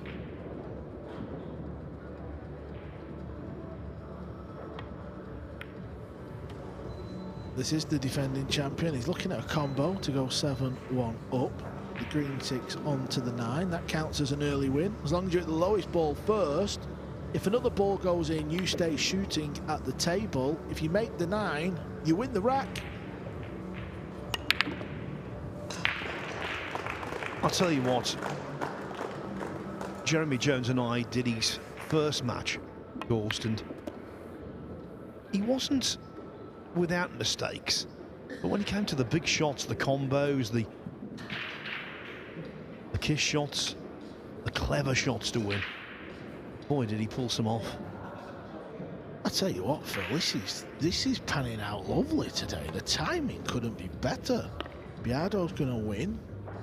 Then yourself and Scott Frost are going to do the next match. I'm going to go Starbucks, get an oat latte. I'm going to sit front row and watch our buddy Jeremy Jones against Wolford. This is just panning out to be a great day one. Well, I know for certain he didn't want you to go and watch. Well, I'll be there, front row, don't worry. You're a very bad man, you really are. He's under enough pressure, he's not a full-time player anymore. I just want to watch, Phil, that's all. 6-0 Carlo Biardo. 2/3 of the way to victory. Now, one of the most exciting players on the tour is Jonas Suto, the young Spaniard who got to the final of the UK Open back in May.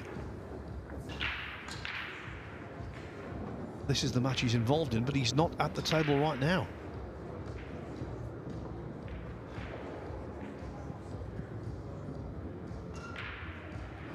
Yeah, Tommy Tokoff is on the 8-ball and he's landed ideal, to be honest. This is ball in hand territory. This is to get to 6-6.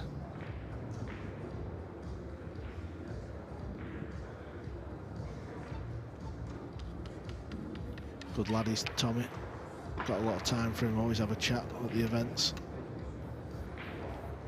Yeah, and the 8-ball is there. He's perfect on the 9, so that is going to be tied up. And maybe Jonas Suto isn't in the best of form because he was beaten early in the Battle of the Bull. Look at this. 1 and 2 in. Clear shot on the 3. Is another rack going to go to the champion of the world?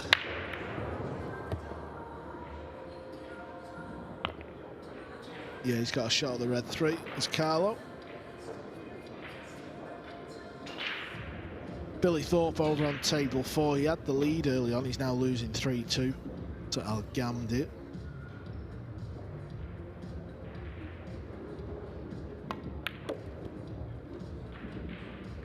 Played that with a high ball. Didn't want to hit the ball, as in the purple ball, but he did, and it's come round and dressed up lovely.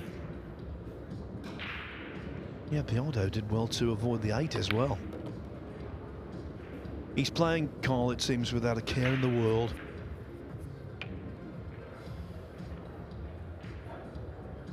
Well, he's just won $250,000. I think me and you'd be playing without a care in the world. He lost his opening match at the Battle of the Bull last week to Felix Vogel, the 17-year-old German who provides the first-round opposition here. A 5-time US Open champion Earl Strickland, who's 64 years of age, old enough to be his grandfather. Yeah, that's how Open 9-ball is. There's no age bracket. There really isn't. That's a match when the draw was done and everyone got to view the first rounds. It was one that kind of got everyone's ears standing up a little bit. This is for 7.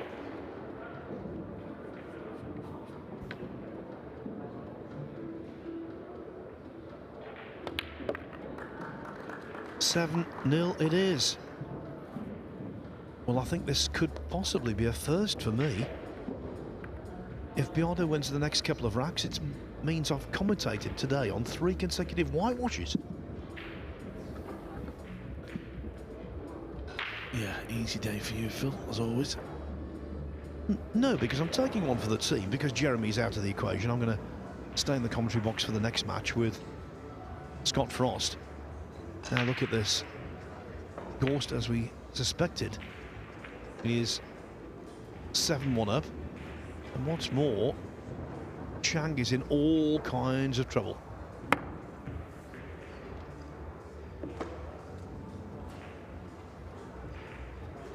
Well, he missed the scratch, didn't make contact, left ball in hand. Fedor Gorst looking to reach the hill.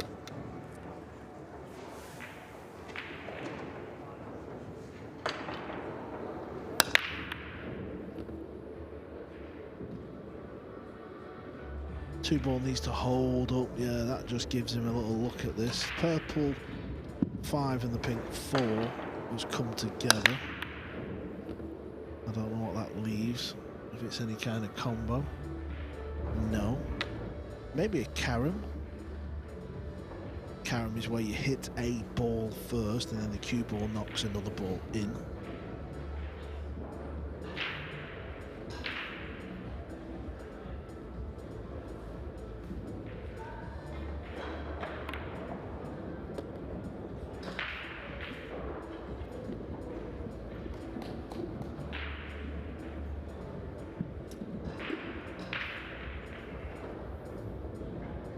We're going to witness more Filipino magic in our next match on table 1. It's a second round contest between Johan Chur and Quinten Pongas. Pongas of the Netherlands.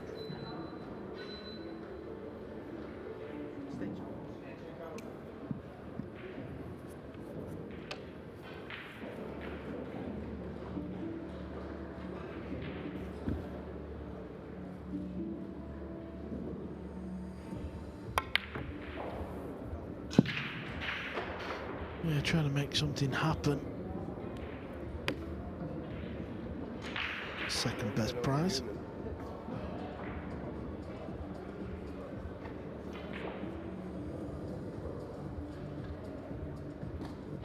I was telling you that Sanyin Pilovanovic was 7-2 up on Daniel Guttenberger. Pilovanovic now leads 8-7. What a comeback that could be from the Austrian.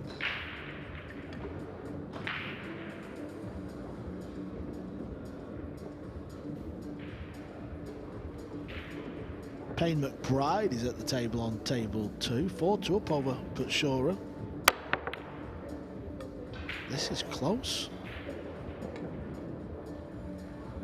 Unlucky. Still needs to play a good positional shot here though, Biardo.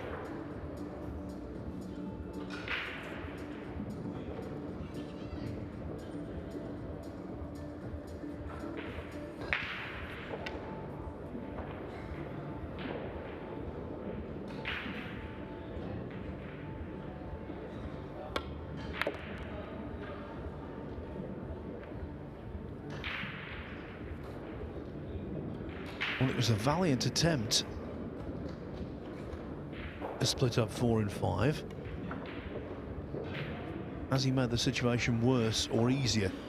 Well, if he can't work it out, no one can. Yeah. Went for the combo, but he wasn't successful.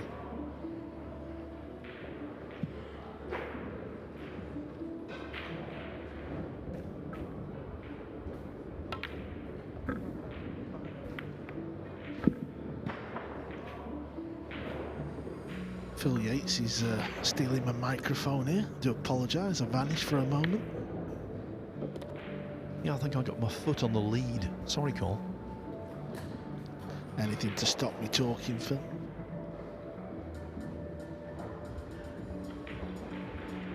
Fedor Gorst on the hill against Chang Tzu-Chien at 8-1.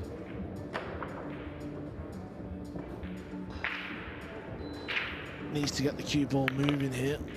Watch out, 9 ball. Watch out, 9 ball. Not sure. Oh, yes, hooked. He's going to have to swerve this ball now. He just can't seem to win his first rack, can he? He's had a few opportunities. Rail first. Oh, good shot. It just keeps getting harder and harder. These are horrible shots, by the way. I can't tell you how difficult these are.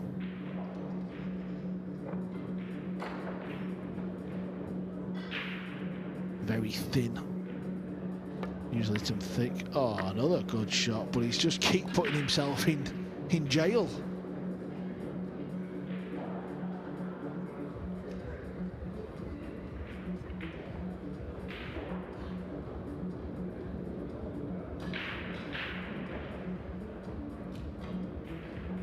Could kick this in if he's hooked. Oh, you could see it. He's going to get his first rack, and what a way to do it, Phil. He's played 3 or 4 beauties in this one. Yeah, shape has left something to be desired, but the potting has been excellent.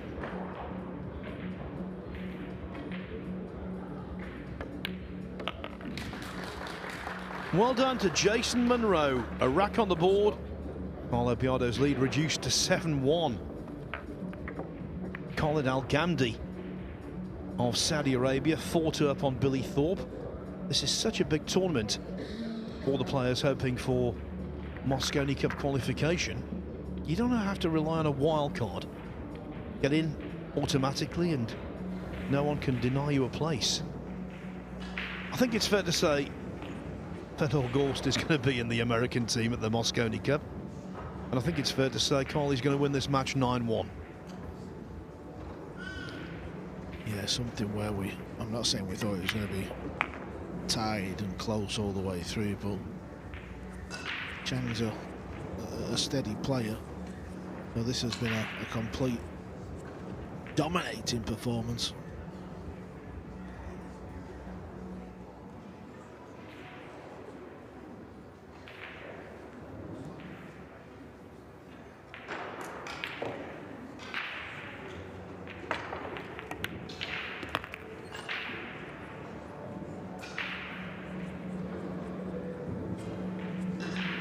Two balls away, Gorst from being in winners' qualification for the loss of 1 rack.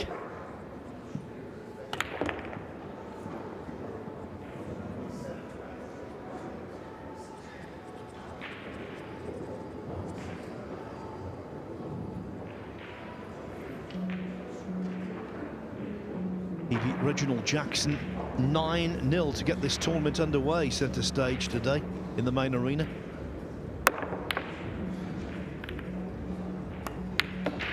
Now he beats Chang Tzu-Chien 9-1. Winners qualification, the Gorst, sometime late tomorrow afternoon. A job well done for the defending champion. There's always a little bit of pressure, a little bit of heat on you as you walk out defending the title. You won 12. 1 to go. 2 wins from 2. So, Carl, when you won the World 8-Ball Championship, What about your title defence the following year?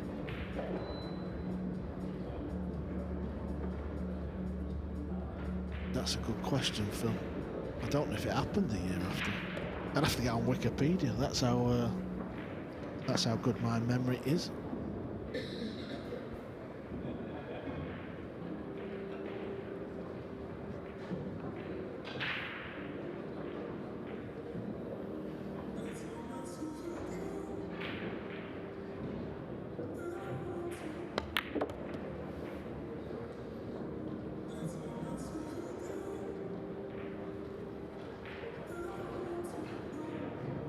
Just watching the little screen, we are lucky to have our comms box where we can see the other 3 feature tables. Billy Thorpe just missed a hanger in the middle pocket. He's 4-2 down over there as well, so could be putting himself under a little bit of heat.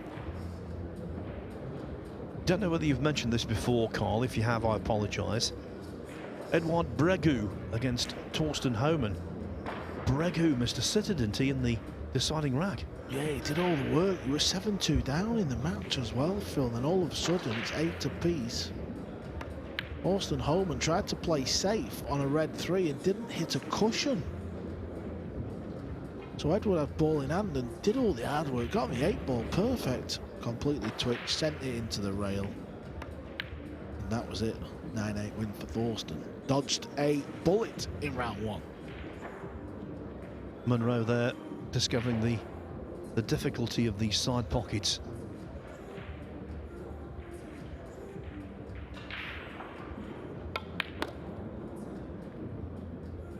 They will not tolerate any inaccuracy, the middles.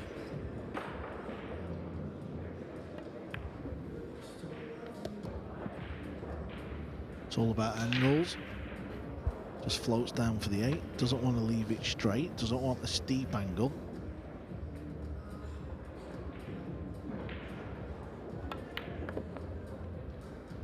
Need to bounce. Not much to work with, so he's going to have to load this up, but he is a genius in this department. Boy, can he create angles what don't seem to be there. Watch the cue ball spin. Just look at that. Easy. Easy for Carlo.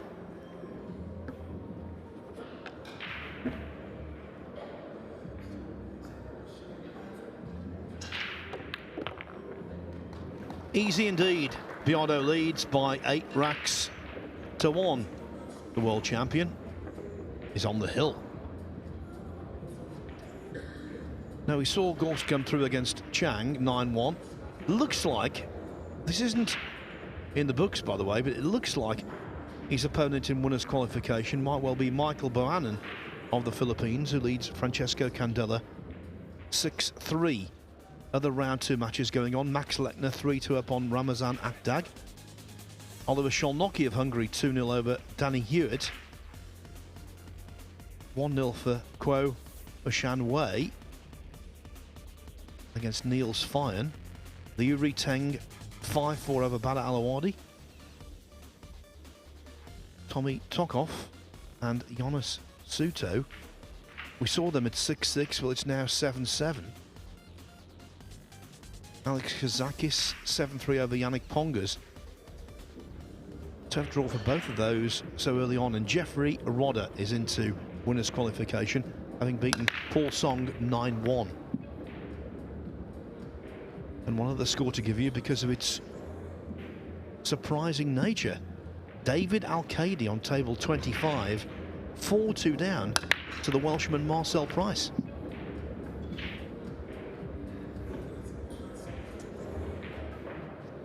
Yeah, Marcel Price, one of the few British players to make the trip to Atlantic City. Grew up playing a lot of snooker, so he's obviously a very good cueist, but he's been playing a lot of 9-ball for the last few years, and he could cause Al-Qaidi a few hiccups over there.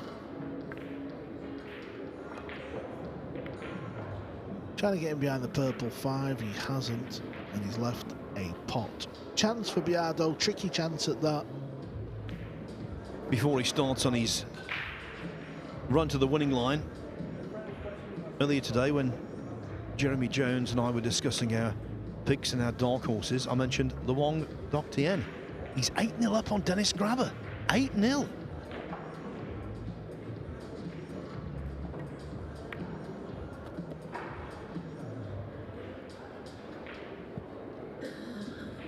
Grabber won his first match 9-0. He could be given a taste of his own medicine there. Yeah, if you look at the brown 7 and the 8 ball here for Carlo, they're kind of glued together, so I think he's going to play the red 3 onto the 8, pop the brown 7, stay at the table. As always, when you're playing this type of shot, you've got to try and judge the red ball and the cue ball, because that's going to be the next shot. Probably trying to dress it up to pot the red in the same pocket as the brown goes. Lovely. Table 3 match is kind of getting underway. Players have had the practice rack. America's Skylar Woodward gets his campaign underway against Pascal de France.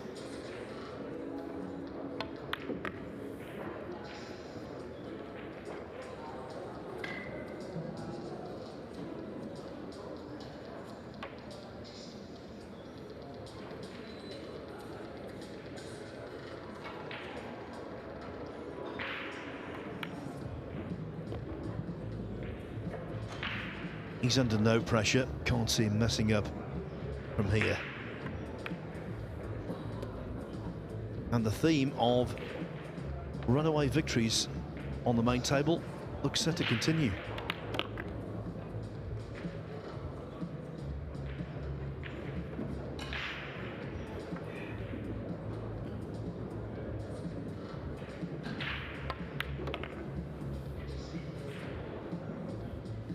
Of course, at this stage of the tournament, it is double elimination, so Jason Monroe will come back for another shot. But the last shot in this match goes to Carlo Biardo. The 9 is in, and he gets to 9. He defeats Jason Monroe of Canada by 9 racks to 1. The world champion off to a good start in this 2025 US Open. The action continues in around 5 minutes' time. It is Dutchman Quentin Pongas against Johan Chua of the Philippines.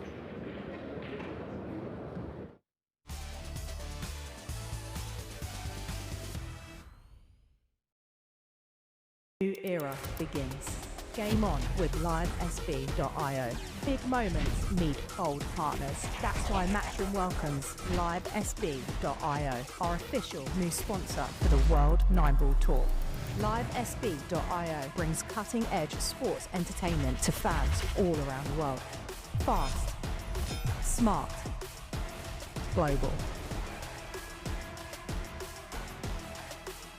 Same fire, same energy, new partnership. Livesb.io, World 9-Ball Tour. Let's play.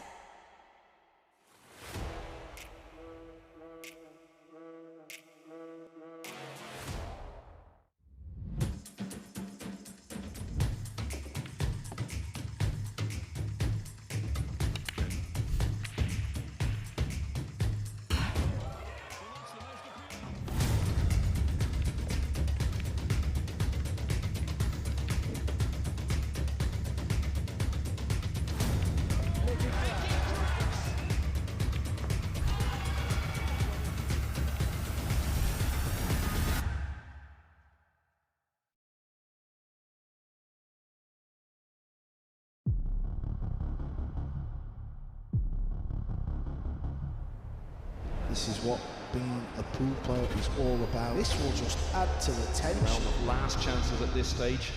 The moments you work for, the moments you wish for, the biggest moment of all feels so imminent now. All over the years, we've seen some extraordinary fight-backs. Keep it up, boys. Keep it up. This is what we like to see.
arena looks just spectacular, and I cannot wait for you all to see it.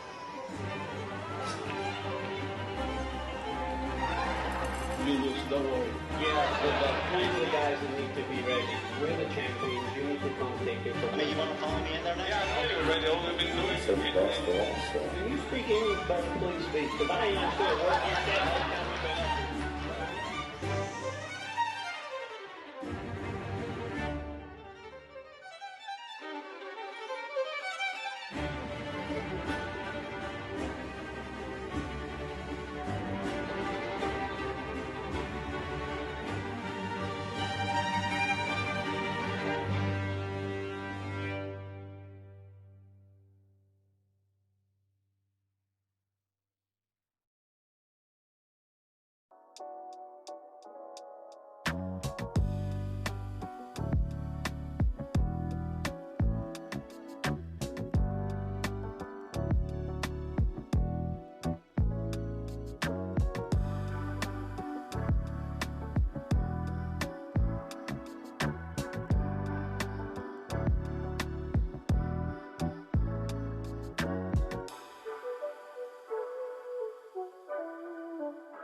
When I play all the big tournaments around the world, we only use Aramith and Simonis. You know, you're getting 100% high quality. It just makes the game easier to play. Simonis and Aramith definitely have the best cloth and balls, hands down, in the game.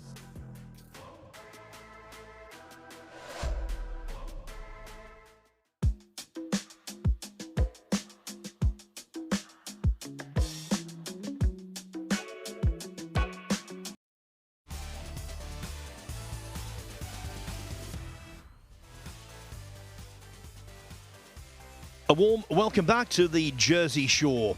To be precise, we're in the Harrah's Resort and Casino in Atlantic City, New Jersey for the LiveSB.io US Open. It is day 1 of 6. On the main table, we've seen quite a few runaways so far. In fact, we've had 5 matches, all of which have been very one-sided. But I get the feeling this one might be a little closer. Next up, it's Johan Chua of the Philippines against Quinten Pongas of Holland. So these are the latest scores. You can just see there, Win Antoine, he's the latest winner, coming through 9-3 against Dimitris Lakatos. We've got a mixture at the moment of first round matches and second round matches going on. I'll give you the first round scores right now. Dominguez, Oscar, and Tommy Kaya. They are 6-6, so Kaya giving a really good account of himself against the former US Mosconi Cup player. Wisconsin's Tyler Steyer has taken the first rack from Brent Worth. Estonia's Karl Naderberg, he leads Christoph Neumeyer 1-0. Georgi Georgiev of Bulgaria, 2-0 upon Eli Poole. Payne McBride, 4-3 over Vitali Patsura. Give you more scores as we go on. But of course, Johan Chua, he won the World Cup with James Arenas for the Philippines in 2023, but individually, the big moment came in Hanoi last year when he defeated Ko Pin Yi. Massive crowd, I think the biggest we've ever had for a World 9-Ball Tour major. And they exploded when Chua knocked that 9-ball in. The commentator was Michael McMullen. He said, Asia's major has been won by one of Asia's finest, and I couldn't agree more. It was the culmination of a simply superb week in the Vietnamese capital. And now Chua is looking for more triumph on American soil, and he comes here after winning the Battle of the Bull at the Wolf's Den in Roanoke, Virginia, just a couple of days ago. Now that's all positive. What wasn't so positive was the fact that he was given quite a tough workout in his first match here.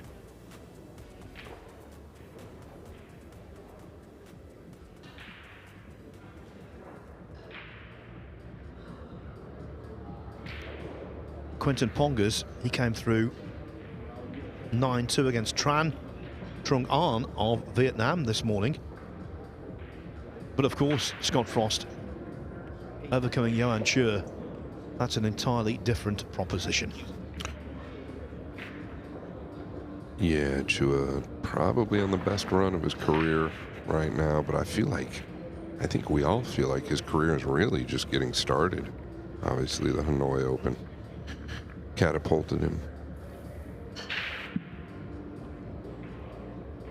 I just watched Billy Thorpe on table number 4 miss a 5-ball that you just never dream he's going to miss. He's going to end up trailing 6-3 versus Almaty. Not the first easy ball he's missed.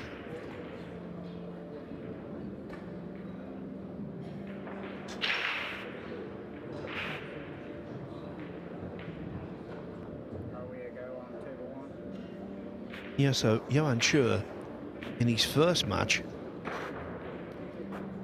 he was held to 6-5 by Floro Rita. Won the last 3 racks to avoid a major upset. But while most of the big names have been coming through with flying colours, that match was quite a trial for Chur. Well, that lag was close. If the match is this close, I think we're going hill-hill.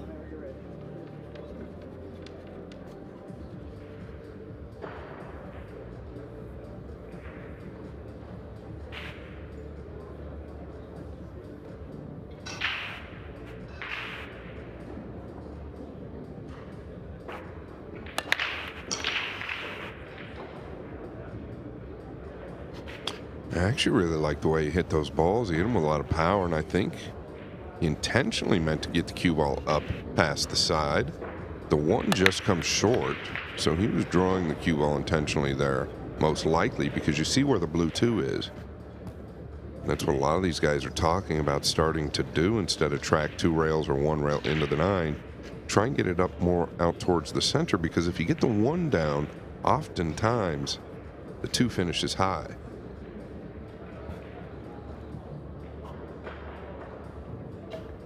We saw his triumph in the Hanoi Open, of course, the week afterwards last year. Johan Chur played a key role in Asia's success over Europe in the inaugural Reyes Cup.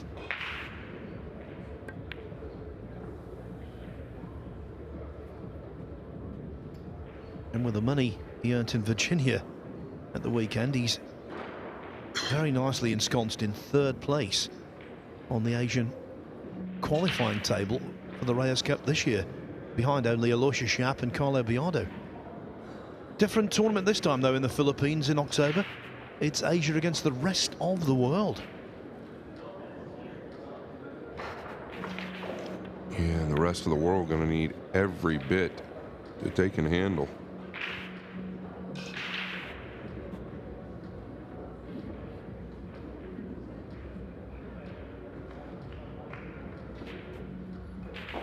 I believe Chua was playing 1, but got a backdoor safety, found the gap between the 6 and 8 Pongers. Made a nice play there. Is he locking up the 6 to the 3? That tells you how tough it is to hit the 1.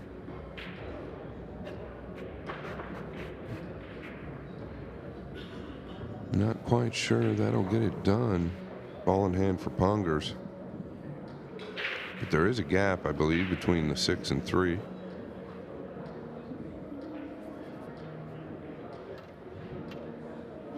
Well, I'm delighted to tell you our next match. It's the generational battle between 17-year-old Felix Vogel and 64-year-old Earl Strickland. What a good choice that is.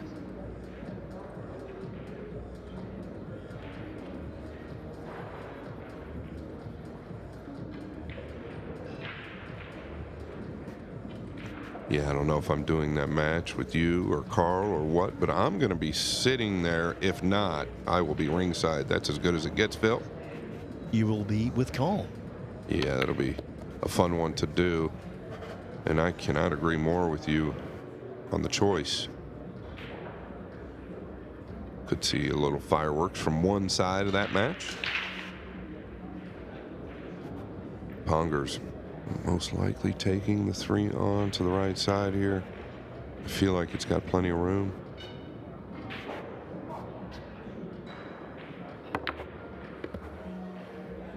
Did a great job getting the cue ball off the rail.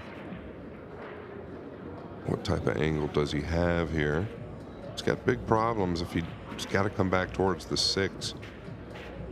You got to watch the lower left corner.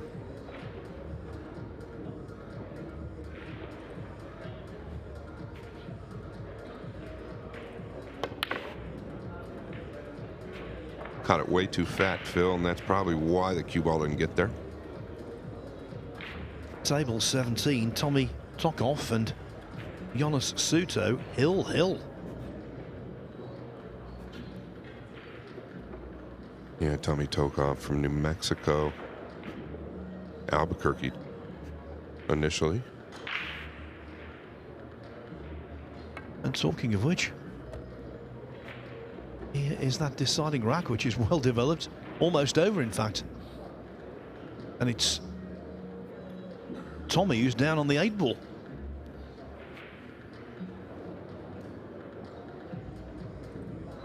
Yeah, and that would be a big match. Suto struggling the last several events. Struggling with his rhythm and timing a little bit, in my opinion. He's a real quick-paced player, but oftentimes that'll go awry when you're not accurate or really feeling well. Big win here, Phil. Massive. Sharking himself on the 9, I think, at this point. Yeah, trying to shake out the tension from the hand. Just shows what it means to him. Beat the runner-up in this year's UK Open.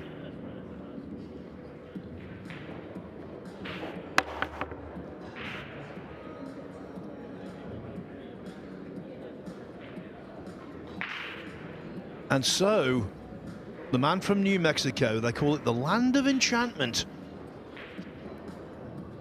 He's got an enchanted win over one of Europe's best young players. And talking about young players, Ko Ping Han, the youngest of the Ko brothers, he's just beaten Devin Poteet 9-7. Yeah, it's actually a good win. Devin Poteet really stepping his game up. I look for him to be a contender for Team USA in the next year or so. Full of talent, been around a while, really starting to pick it up. Johan Chua looks like he is starting to pick it up as well.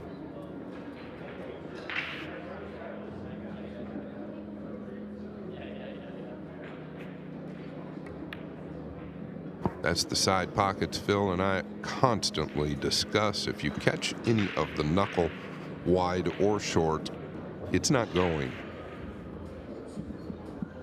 Yes, even straightforward shots on your screen have to be fully respected.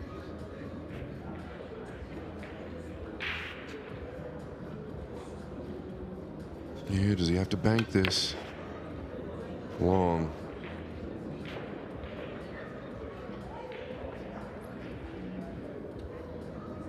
There will be lots of travel on the cue ball. But the 8 goes past the 9 into this left-hand corner pocket, so why not mature?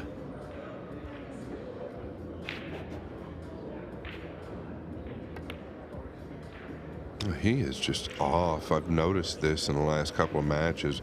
I feel like he's fatigued. A lot came out of him this weekend in Roanoke as the winner, but played a lot of pool. Well, I was working it out this morning. You had to play 5 matches on the last day. 3 race to 9s, a race to 11 and a race to 13. So I think he won 51 racks in a day. Oh, but Quentin Ponga's just not taking advantage. Yeah, and you're not going to get away with that for long versus Bad Koi. He's going to come with it. Pongers knows this. This is never a ball he's supposed to miss.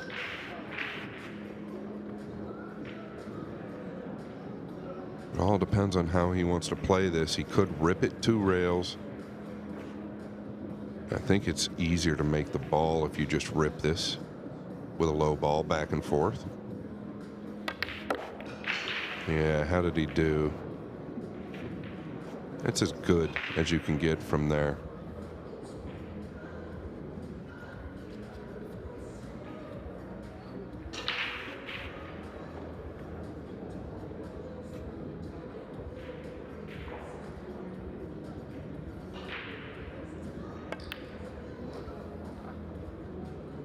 Well, not a clean rack, is it, this? Errors all over the shop.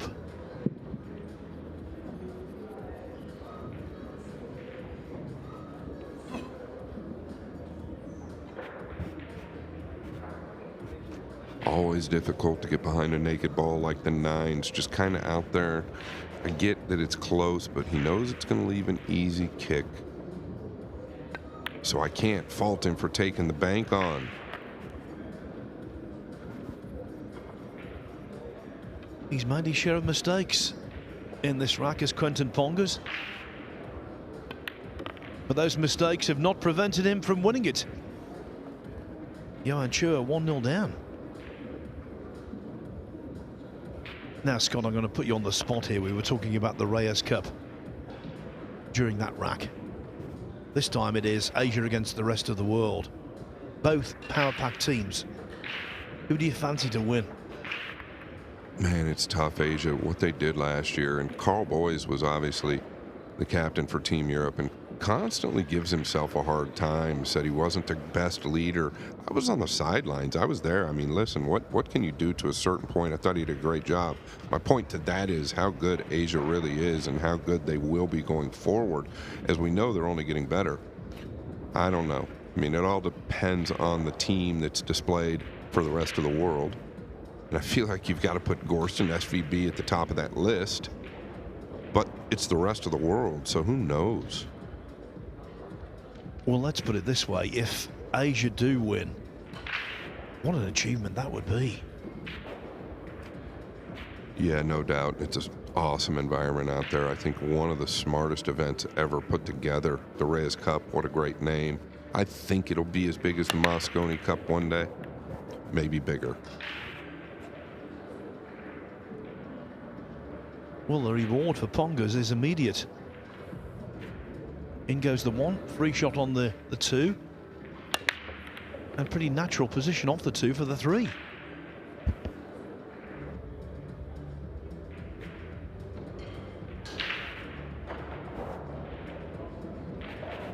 Maybe a little bit straighter on the 2 than he wanted, but I think he can force something.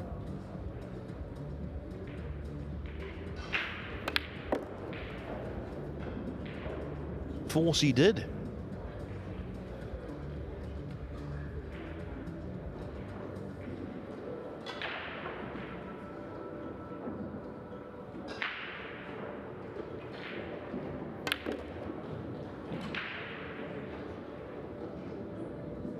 As you've seen so far, has a tendency to hit the balls very hard, and that one almost got away from him.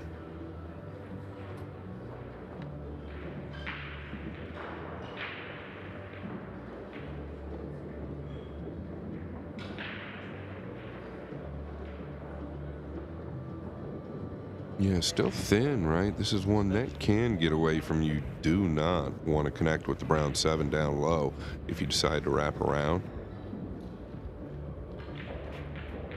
I think you almost have to. I don't know if you can hold, and I also don't know if you can get into the cue ball enough to wrap around and avoid the 7. Oh, clever play. Very clever with the inside ball.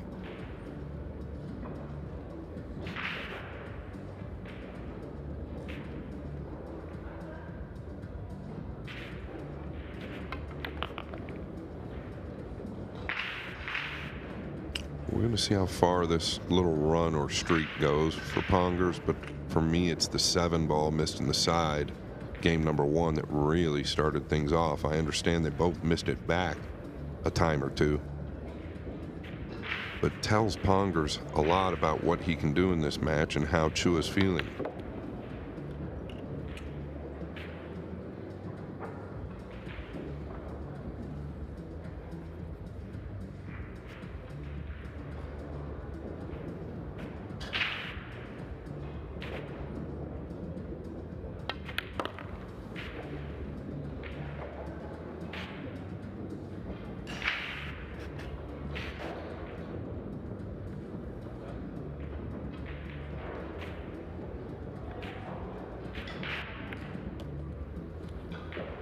He does have some pedigree. He was a semi-finalist in the European Under-23 Championship 9-ball a couple of years ago.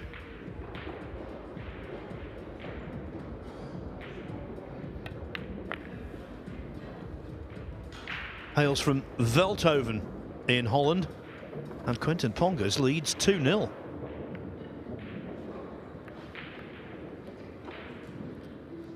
Some big names are on the one-loss side of the draw already, and some more could be heading there as well. Not suggesting that Johan Chua's had any great trouble just yet, but David Al-Kaidi 5-4 down to Marcel Price. Alex Bausch, who already beat Mario He on the hill today, he's 8-7 up on Lin Ta Li of Chinese Taipei. Sorry, Phil, I got to stop you. You've mentioned Alex Bausch, Florida Open, and he consistently is showing me that he's a great player from America, and I haven't even seen him play yet. Yeah, well, when he led 1-0 this morning against Mario He, I knew that people would accuse me of hindsight, so I did actually suggest he got a great chance of winning that match, and he came through, and now he's on top against Lin Ta Li. Khalid Al-Ghamdi, 6-5 up on Billy Thorpe. No issues at all on table 3, one of our stream tables for Skylar Woodward. He's 5-0 up on Pascal Dufresne of Canada. And it's the pink 4 coming to ruin the day here, covering the cue ball up right at the last minute.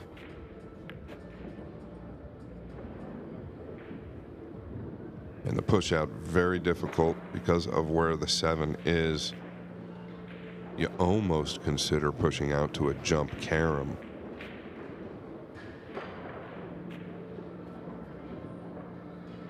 It tells us how tough it really is. Maybe down here in the lower left, if you can put him on the bottom rail, it might be safe. You'd have to get him on the bottom rail.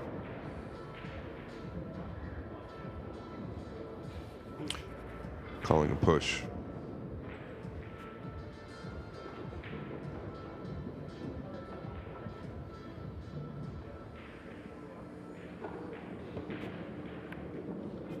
Pushing out to the jump.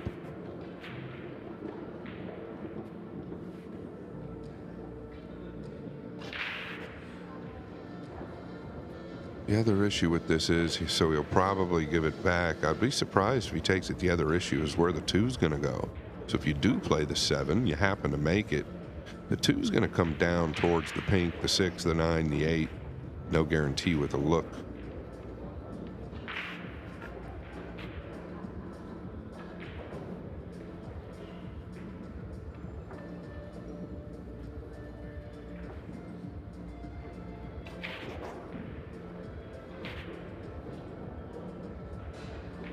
Yeah, you got to draw this just a little.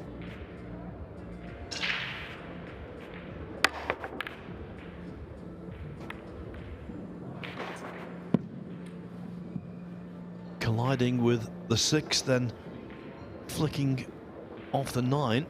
That really helped Chua. Look at the 4 and the 6. This could be a tactical rack.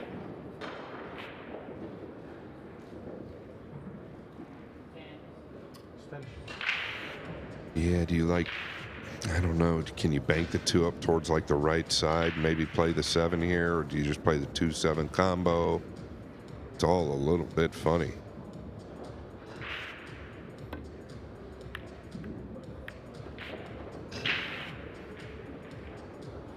Never easy, that right there.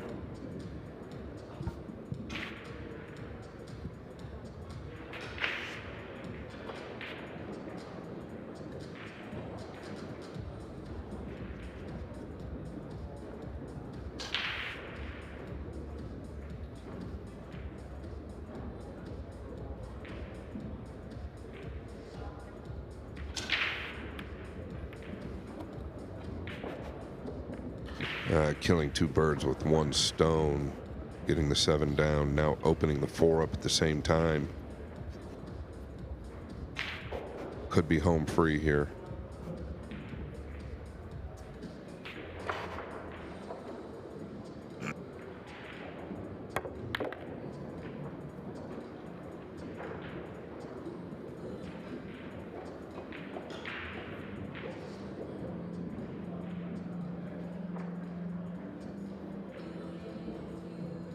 Clint Ollie and Alex Bausch have gone hill, so Bausch has played the maximum 34 racks in 2 matches.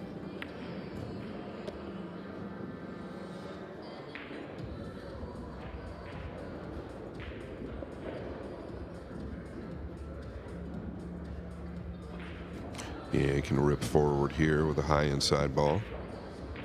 Just past the center of the table would be great.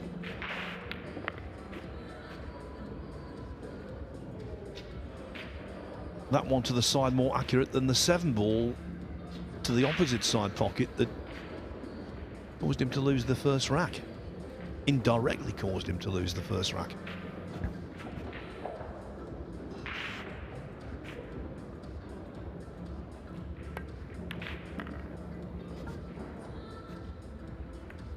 Well, I think that was actually favorable there.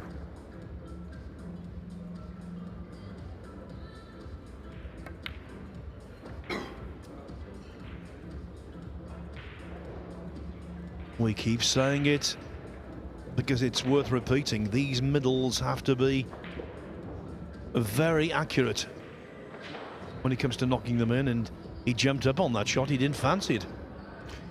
Yeah, I really believe he's a little bit tired.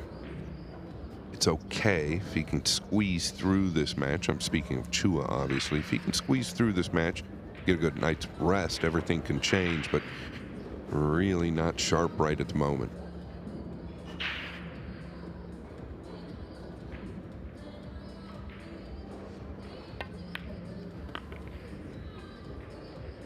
Pongas, though, he's good enough to take advantage of mistakes. And how about this for a scoreline? After a whole slew of runaways for the leading players on table 1 so far today, we've now got a match. Quentin Pongas 3-0 up on Yuan Chua. Xu Jui An 6-5 up on Alexa Pachelch. As for table 4, it's also 6-5 in favour of Khalid Al-Ghamdi. Billy Thorpe at the table trying to draw level. We all know the heart that Billy Thorpe possesses. He's obviously made a little comeback here. He didn't want the 2 to fall, I don't believe. Actually, probably wouldn't have hurt him too much.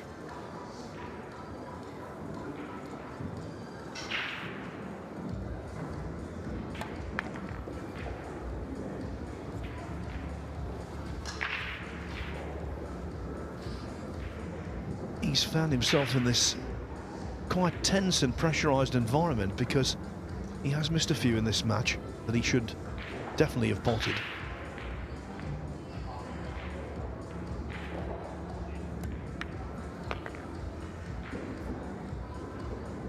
Starting to look like he's getting that flow that he likes to find, or that rhythm. As he shakes his head there, maybe a little thin on the pink to the side, awkward up to the corner. Think he's going to go to the side here unless he's feeling real good, which he might be, up to the corner.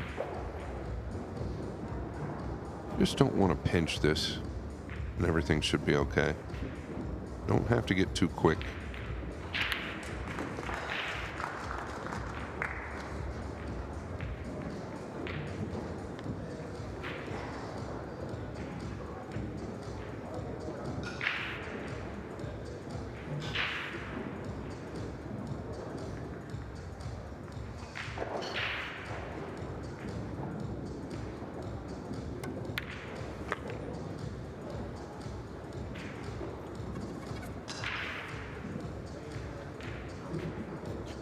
The way those two balls just entered the pockets, the 4 and the 5, tells me that he is feeling good. A couple of balls, like Phil just said, missed early, but pretty sure he's getting past that at this point.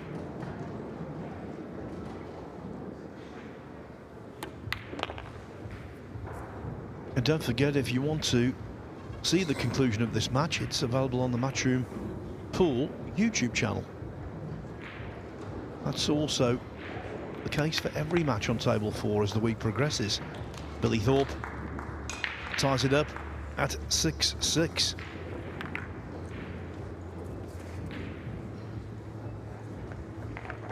We know that Fedor Gorst is through to winners qualification. Carlo Biardo also through. He will play either Boris Ivanovsky or Nick Carson in that round. Actually, Carlo Biardo is through to the winners round 2, where he will play Boris Ivanovsky or Nick Carson, and that match has just begun. Georgi Georgiev on Table 7 is 7-0 up on Eli Poole. Oscar Dominguez on the hill against Tommy Kaya, 8-7. Skylar Woodward now 6-1 over Pascal Dufresne. Payne McBride still in front against the Texas Open champion Vitaly Patsura at 6-4. And Oscar Dominguez and Tommy Kaya have gone hill, 8 each. Also on the hill, Max Lechner, 8-3 up on Ramazan Akdag. Yeah, Max Lechner, one of Carl Boy's favorites to win this tournament.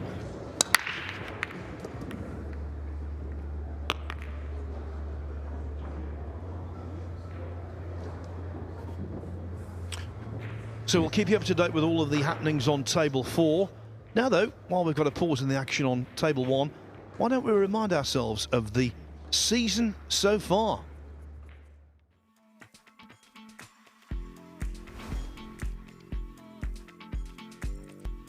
Brand new this year's European Open, Hotel Hills, Sarajevo.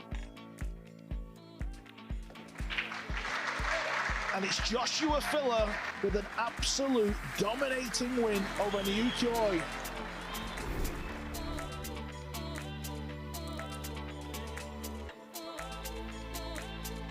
It's a 21-year-old German who's your 2025 IFX Payments Premier League pool champion.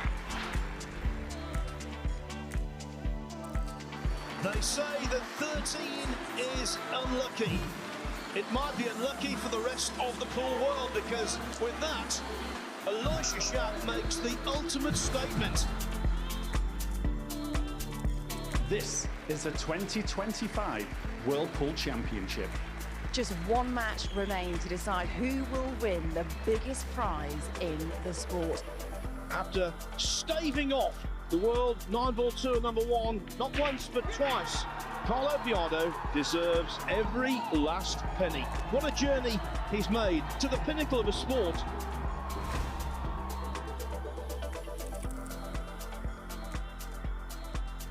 The Carib Royale Resort is the happiest place on earth for Aloysius Schaap.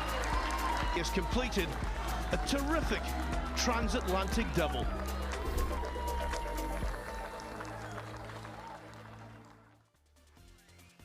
He has some memories there. Yap was superb in Florida. Johan Chua was superb on Saturday at the Battle of the Bull in Roanoke, Virginia. But he had to play 5 lengthy matches, and I think Scott Frost might have a point in saying that he's a little mentally fatigued. That's certainly how it looks right now, because he trails Quentin Pongas 3-0, and that's after missing 2 balls to the side pockets we did not anticipate.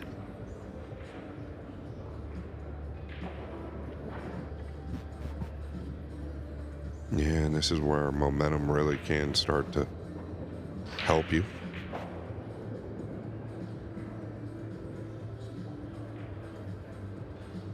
Gotta bury this, but the 3 so close to the 9, I don't feel that it's out of the question by any means.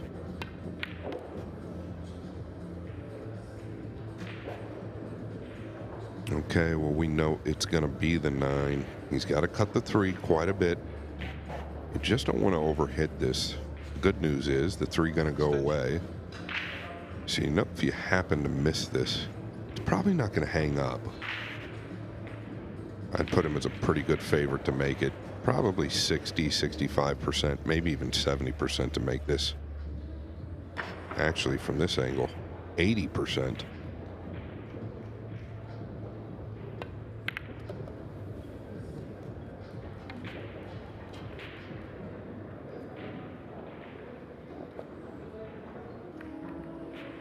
Yeah, and he buried the 9 there, so off and running. Those 2 early misses, Phil, were big from Chua. They were, and although Chua, I think he'd still make him favourite, 4-0 down is a cause for serious concern. The old 3-9 combination there, and Quentin Pongas, look at that, 4-0 up. We know who Fedor Gorst is going to play in winners' qualification now. It will be the Filipino Michael Boanan, who defeated Francesco Candela of Italy 9-3.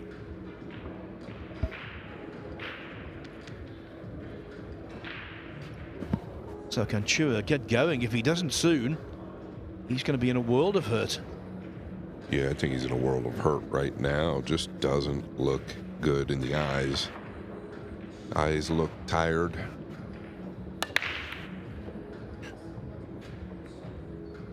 Couple of second round results for you. Sanyan Pelovanovic, he staved off the comeback of Daniel Guttenberger to win 9-7. Much more recently, Alex Bausch winning Hill for the second round in succession. This time his victim, Lin Ta-Li. Pretty impressive. I don't think we can ignore Alex Bausch anymore. No, and Pelovanovic and Bausch will go head-to-head in winners' qualification tomorrow. Not the best of positional shots, that. But the 9 is still there.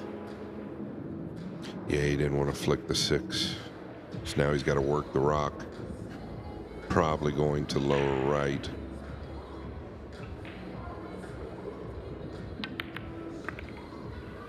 Oh, that was actually done very well. Always under control.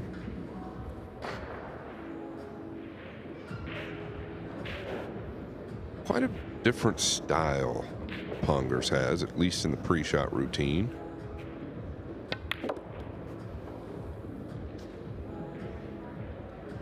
Not saying it's bad by any means, just a little bit different than what you typically see. Starts with the cue, dead center body before he goes down on the ball.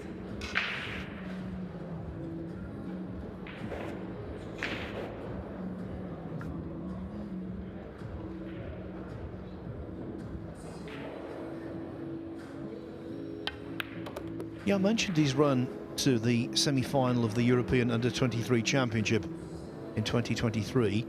Well, that same year, he also got to the semi-final of the Lascaux Open, which attracted a good field. So he's no mug. No, is this where he blunders a little? He's on the low side of the 6. Fortunately, the 7 is where it is. And he's hooked. This was all a result of not getting down far enough for the green 6.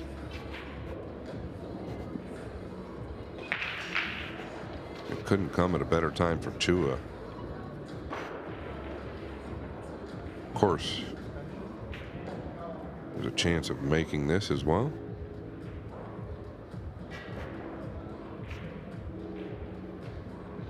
If this was Gorst, it would be about 60-40 in each favour. That's how good he is. Oh ho ho! And Quentin Pongas brings it. Yeah, it's what happens when you've got that momentum behind you. 4-0 lead, everything starts to kind of go your way. And he really did bring it, Phil.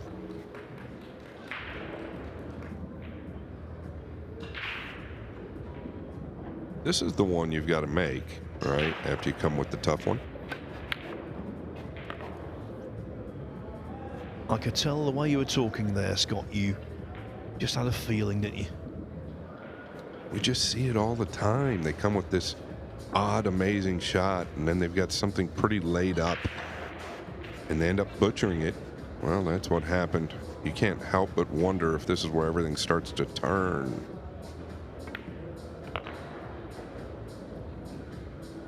Yeah, when you watch as much pool as we do, certain incidents are quintessential turning points. Maybe the pivotal moment won't materialise, but right now, Johan Chua is over the moon to finally get a rack on the board. He was in danger, serious danger, of falling 5-0 in arrears. Now, I'm going to give you some first round scores. Oscar Dominguez and Tommy Kaya still on the hill, 8-8. Tyler Steyer going nicely against Brentworth at 5-2. Raymond Linares 2-1 upon Marty Sishia. Carl Naderberg from Estonia leads Christoph Neumeyer 6-4. Georgi Georgiev 7-1 over Eli Poole. Payne McBride still 6-4 upon Vitali Patshura. Hunter Lombardo has just started out against Ivica Putnik, leading 1-0. Alex Pagulayan 6-1 over Angelo Libranti. Pagulayan, not the player he was, but still difficult to beat. Sullivan Clark 4-2 over Jason Trigo.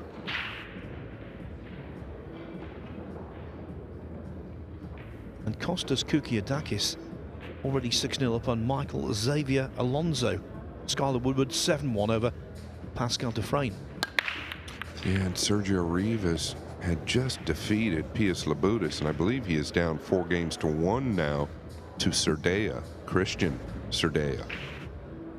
Yeah, that would be in the second round. I'll just look for confirmation of that.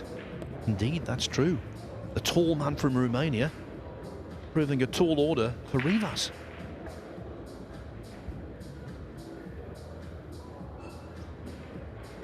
Yeah, good feeling Johan Chua would just chop this right in, not think twice.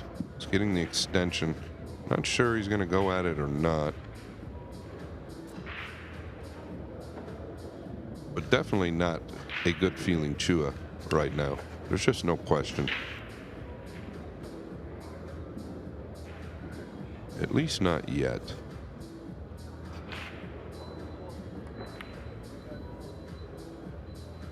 Couldn't reach it. Really good speed with the object ball. And of course, Chua in recent times is a double World 9-Ball Tour ranking event winner, because apart from the Battle of the Bull, just before we went to Saudi Arabia for the World 9-Ball Championship, he won the Night Shot Open in Dubai. In the final, he was locked together with Gorst at 6-6, pulled away to win 13-6.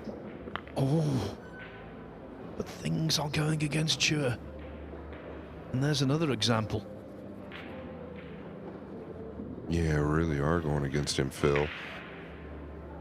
You just get the feeling, though, after he kicked this in, if he doesn't get out, it really will most likely be a turning point. 2 rails behind the pink here, with position on the purple 5.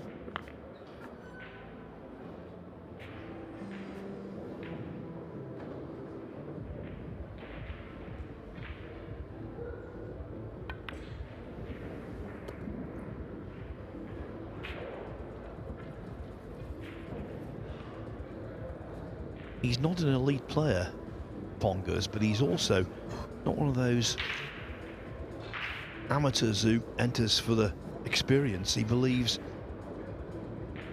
he's got the capabilities to compete, get better, rise the rankings. Yeah, he actually got into that 7-ball more than he expected. I think he caught it just a bit thick. That's how he's ended up on the top rail. This is where it can go awry. Numero uno is getting the 8 down.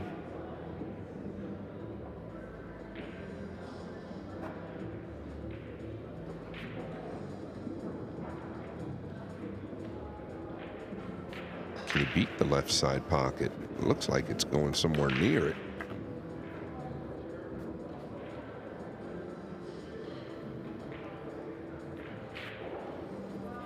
Finesse is not his best asset. He does like to hit the balls crisply. And this is missable.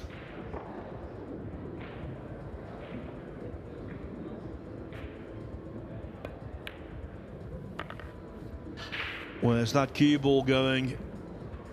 Oh no. If you thought he's missed 8 ball in rack 5 was a turning point, what about that? The 9 will come back on its spot, but of course with ball in hand it's a formality for Johan Chua to make it 4-2 when, Scott, it could so easily have been 6-0. Yeah, and if you thought there was ever a time to go up 5-1, it was then. And if there was ever a time to beat Johan Chua, it's now. One of those strange junctions in a match where both players aren't feeling too clever. Let me give you some second round scores as they re-rack the balls. Round 1 and round 2 going on simultaneously here. BJ Ussery and Brandon Scherf. One from the Carolinas, the other from Maryland, 2-2. Danny Hewitt from Canada, 5-2 down to Hungary's leading player, Oliver Szolnoki. Niels Feijen, what a great career CV he has. He's 4-3 up on Kuo Ushan Wei. Cho Chia Chen, 2-1 over Daniel Maciel. Bada Alawadi of Kuwait has already beaten Liu Riteng in the second round, 9-7. Billy Thorpe now 7-6 up on Khalid Al Ghamdi on table 4. Alexander Kazakis has staved off a comeback from Yannick Pongas. 9-6 he won that.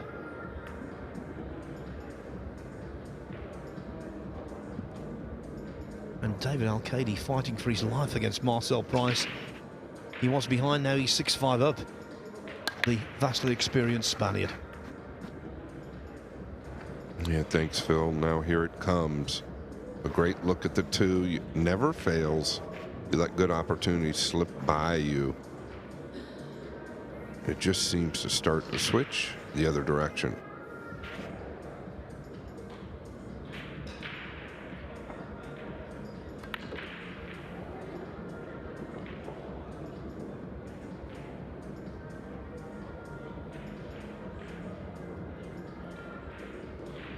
Just mentioned Yannick Pongas. Of course, he's the brother of Quentin Pongas, both playing at the same time, the two brothers. We're not too far from the city of brotherly love.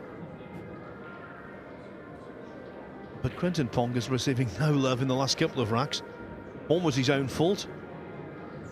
The scratch on the 9 ball there was, I thought, a little harsh.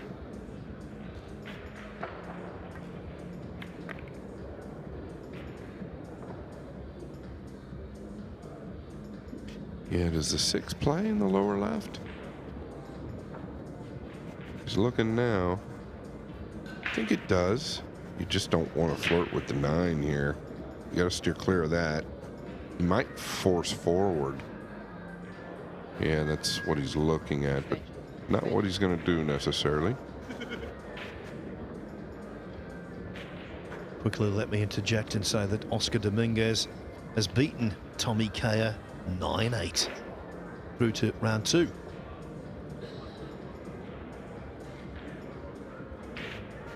Yeah, back out towards the center here. Pretty good.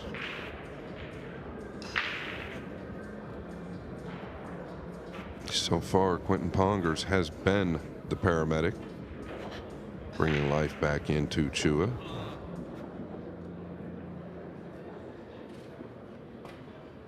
Like Phil just said, I agree. I don't think you had to scratch on that 9. It was not easy. He made it without problem, just lost the cue ball into the upper right corner.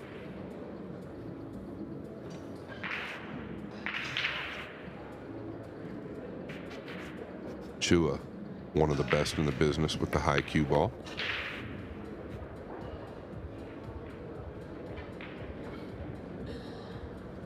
Yeah, and winning 2 racks like that that could so easily have been lost. They're bound to wake you up.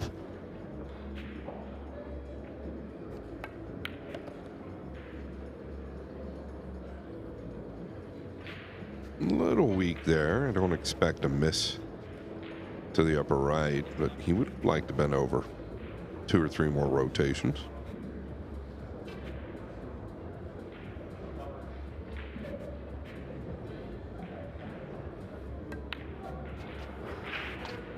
Oh my goodness gracious, Phil.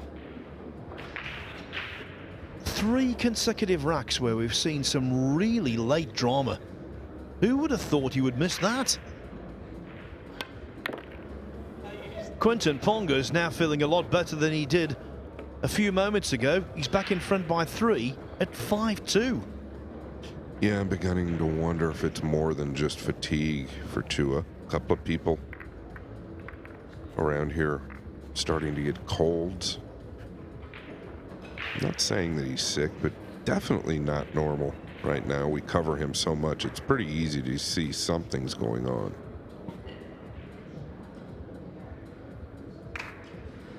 About to start out his US Open journey is Victor Zielinski on table 21 against Joshua Nunnally. Tyler Steyer 5-3 over Brent Worth. Colin Naderberg 6-5 over Christoph Neumeier. Georgi Georgiev on the hill against Eli Poole at 8-1. Payne McBride on the hill against Texas Open champion Vitaly Patsura. McBride doubling up on his opponent at 8-4. Alex Pagulayan 7-1 over Angelo Libranti.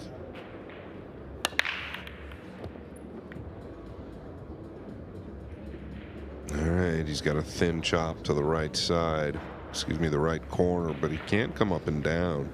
I think you've got to attack here. I don't know if it's just me, but it seems like the 1 is going in so much more than it did at the Florida Open.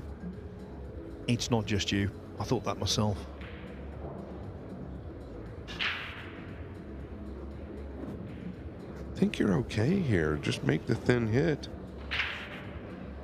I don't think the 6 is a problem. I don't think the 9's a problem. You can go up and down. I actually caught that a little thin, but going to be just fine. Excuse me, a little thick.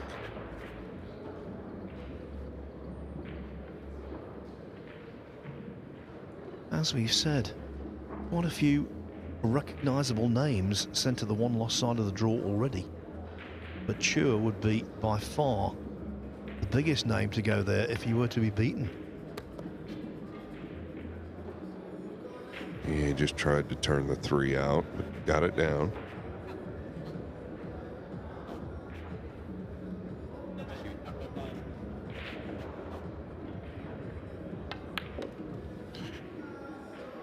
Might be forced to roll to the upper right now.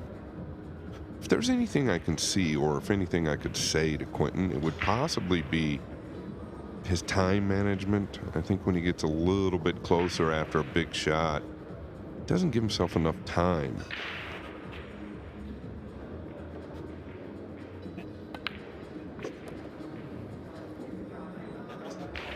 Yes, when a shot clock is in operation, you would think that players would fall foul of it in terms of taking too much time, but far more often than not, they know it's in play, of course, and they play a little too quickly, especially the ones who aren't used to it. Yeah, that's exactly right. Here, I think more so a matter of just the heart rate kind of climbing and not recognizing that that's where he needs to chill out a bit. One big shot here, and it should be curtains. Rack number 8.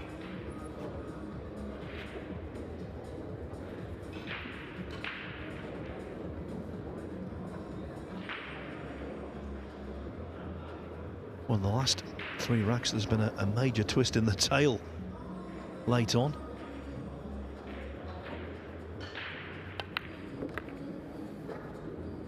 Surely not this time.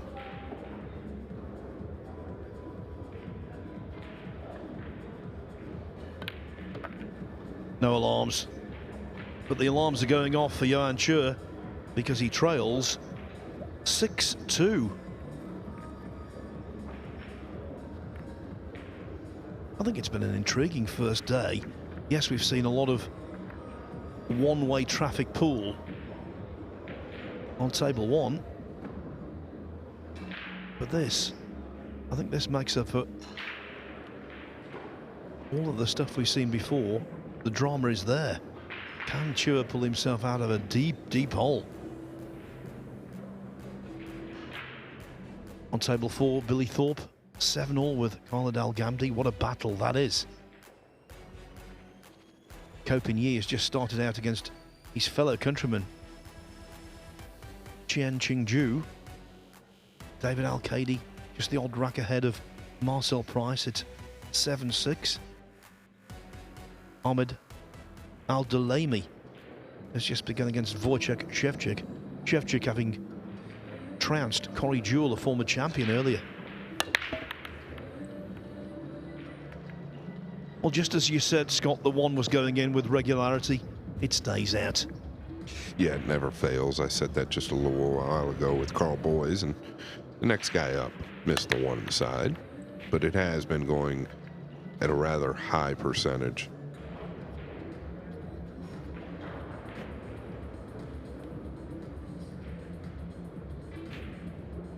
Over and out here between the 8 and 9.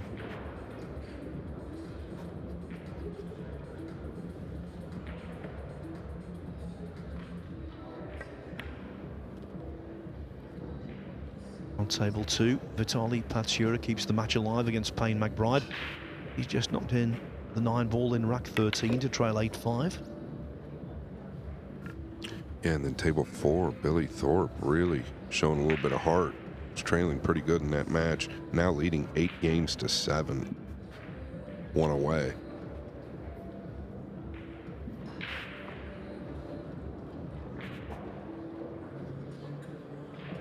Because of just how good he is, because of what he's won. Still think Chua can get this job done. But he's not really at the races in terms of his normal game. So you're almost waiting for a miss. What he did there, though, was pretty cool. Actually got the 4 out because it didn't pass the 7. Thought he was a little crazy going 3 rails behind it, but that was all by design.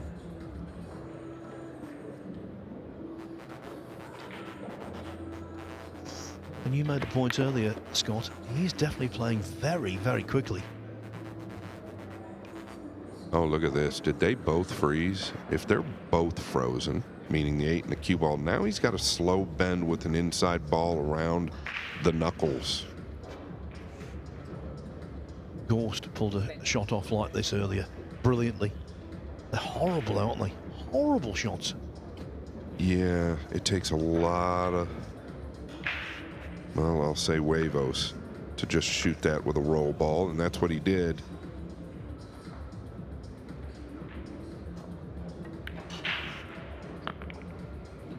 Just the kind of rack he needed. 6-3. Georgi Georgiev on the hill against Eli Poole at 8-2. Going a little further down on the round 1 matches. On table 26 have just shaken hands. Alex Paguline coming through 9-1 against Angelo Libranti. Hunter Lombardo and Ivica Putnik. It's much earlier in their first round match, 2-2. 4-4, Sullivan Clark from New Zealand against Jason Trigo from right here in the USA. Lu Wei Chan, 2-1 up on JD Prestegard, who we saw demolished by Shane Van Boening at the Florida Open. He was powerless to stop the Van Boening Express. Lo Li Wen, 5-1 up on a good Filipino by the name of Patrick Gonzalez.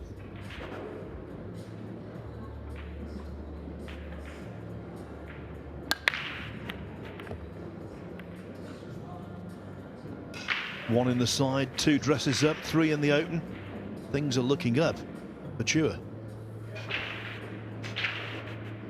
Yes, they most certainly are, and they're also looking up for Billy Thorpe. It's on the 3 ball. They're all pretty open to get out here. Versus Al-Ghamdi.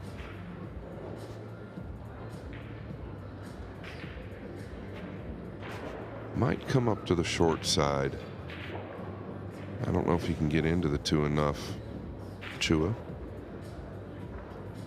to draw up to the right side.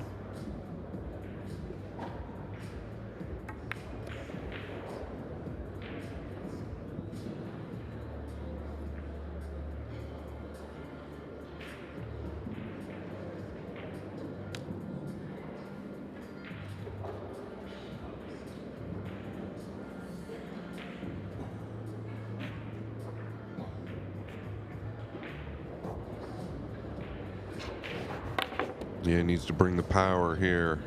I think it's just going to arrive in time.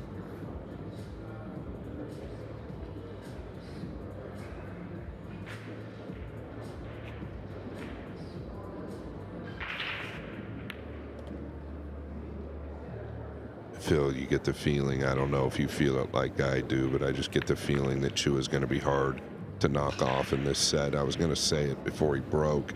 Sure, he's trailing 3 games. But I don't think for long.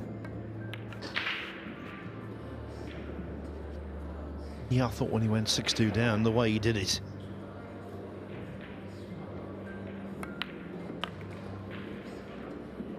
That it was going to be a fruitful exercise for Quinton Pongas.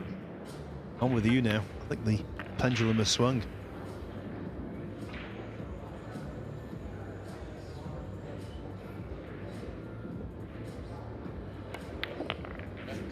Yeah, world champions somehow find a way to win.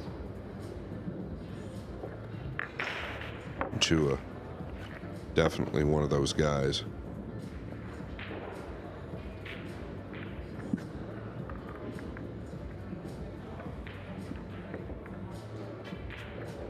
Yeah, and all right, on table number 4, Thorpe. I didn't exactly see what happened, but he was on the 3, literally just about straight in. Had to get good on the 4, kind of overran his mark, and I believe he played safe. I think Khalid played a bank on the 4 to open this rack up, and it looks like they're going to 8 apiece. I think you could call Khalid Al-Ghamdi Saudi Arabia's most high-profile Q Sports expert. As I've said before, he's already beaten Skylar Woodward in a tournament. Can he claim the scalp of Billy Thorpe? Well, he's 1 rack away from doing so. It's Hill. Oh, and there's a little feather from the 2.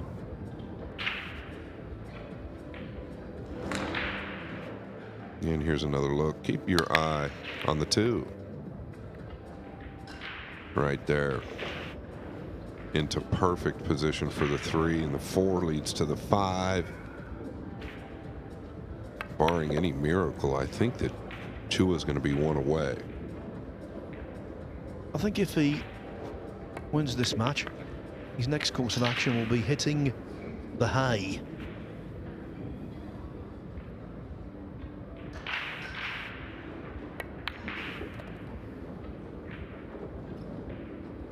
He's played an awful lot of pool in the last few days. He's ready for a good rest. If he can win this, he'll come back tomorrow revitalised.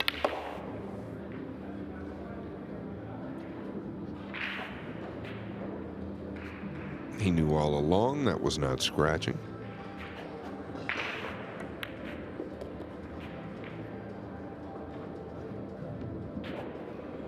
All right, versus Thorpe. Khalid Al-Ghamdi. Hill. He's broken, made the 1. Got to look at the 2.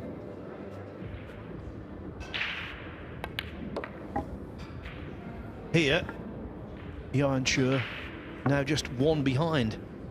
The first time he's been in that situation since he was 1-0 down.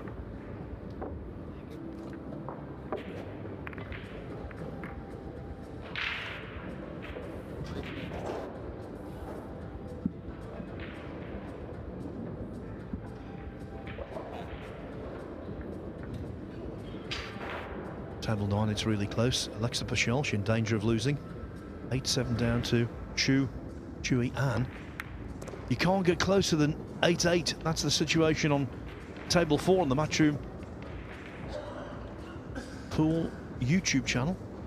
Khalid Al Ghamdi in the balls to prevail, maybe. Yeah, and it was really all that ball right there. He was over the 9. If he gets the 2 down, you've got to feel like this all just leads to one another. The 5, the 6 is good, just carry an angle here. It was all Billy Thorpe.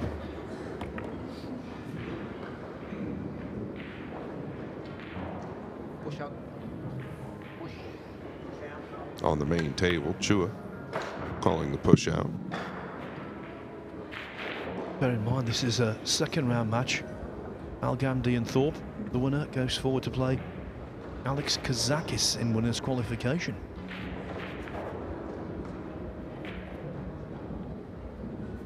Yeah, it's just all about this right here. He gets over for the green 6. I don't see anything stopping him.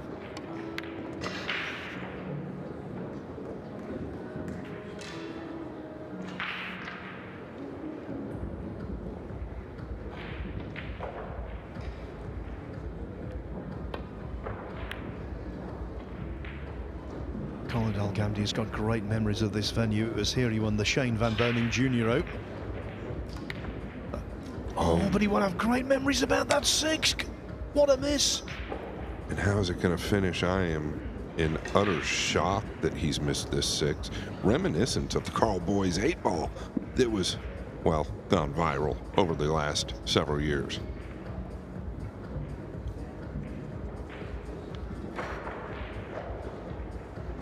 Thorpe must be counting his lucky stars to be back at the table. Yeah, he's got to come with one good one here. Just smooth this in with a low outside ball. You don't have to be below the 9, but I think it naturally takes you there.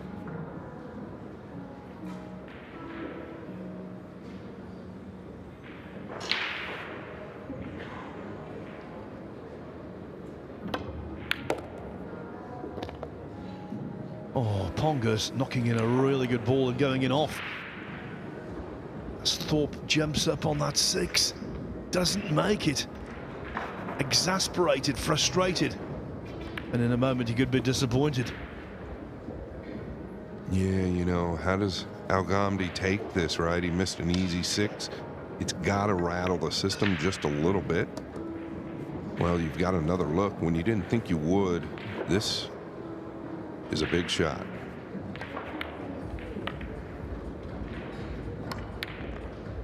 And he's got it down. Just doesn't want to fall extremely straight here. And he did.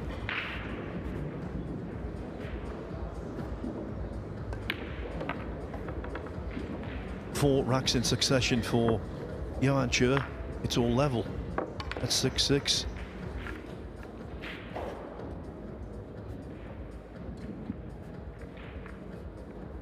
So we're going back to the table 4. Al Ghamdi knocked in the 7. He's nicely on the 8.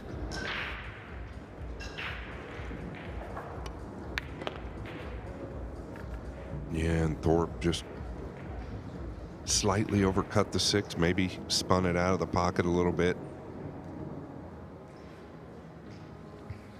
A little back and forth here. Thorpe was trailing the whole way, and Khalid one away.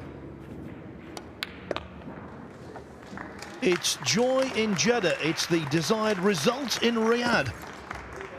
Khalid Al Ghamdi, Saudi Arabia's finest, defeats Billy Thorpe 9-8.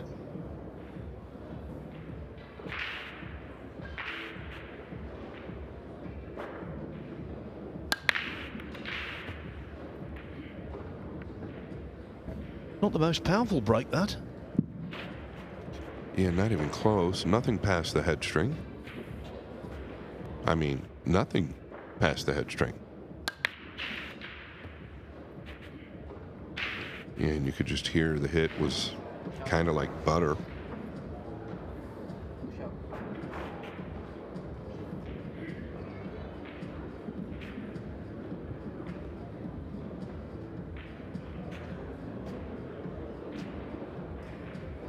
Well, I enjoyed that interlude over on table 4. Nice when you can go over the end of a match, especially of that importance, and featuring two players who are internationally known.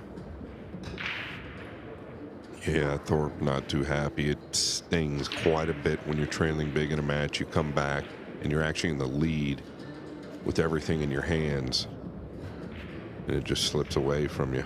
Obviously not thrilled. I totally get it.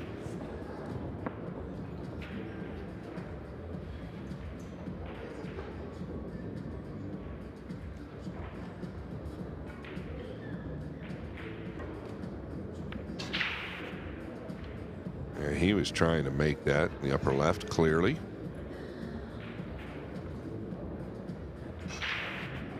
Nowhere near. Not in the same zip code as the pocket.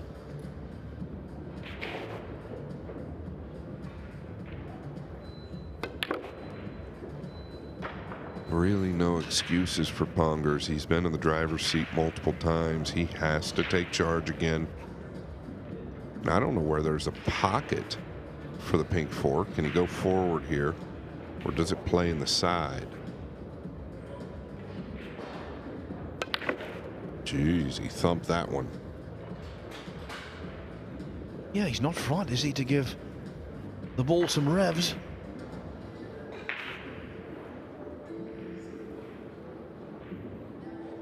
Over and out between the 5 and 7 here. Don't have to get too quick.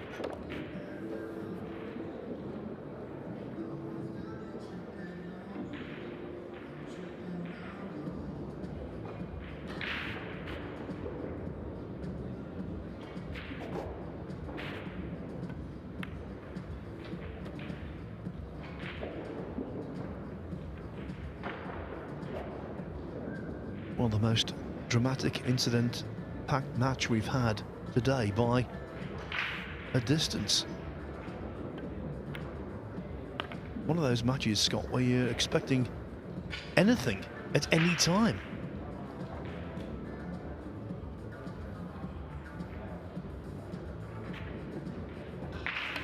Yeah, it was the missed 7, then the missed 6, both in the side from Chua. Then a scratch on the 9 from Pongers.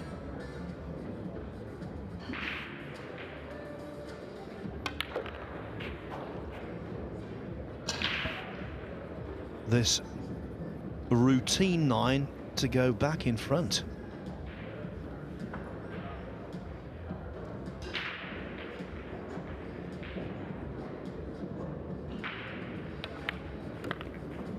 The 4-rack winning streak of Johan Chua has been arrested. Pongers led 4-0. He led 6-2. And now he's very pleased to be back in front, even only by a single racket 7-6. Other round 2 scores. Konrad Jezushin, who was the opponent when Barry Hearn knocked in that infamous combo last year at the US Open. Well, Jezushin is taking on Emil Gangflo of Norway and leads 7-5. The shouter from the UK, Elliot Sanderson, he's facing Jeremy Sosi. That's 1-1. Levan Corteza 2-1 up on Riku Rompainen. Wojciech Szewczyk 2-0 on Ahmed Abdulami. David Alcady on the hill against Marcel Price, but what a tussle. Alcady leading 8-7. Hopin Yi 3-1 up on Chien Ching Zhu. And Stephen Fleming on table 3, another one of our stream tables on WNT.tv, has taken the first rack from Aloysius Yap.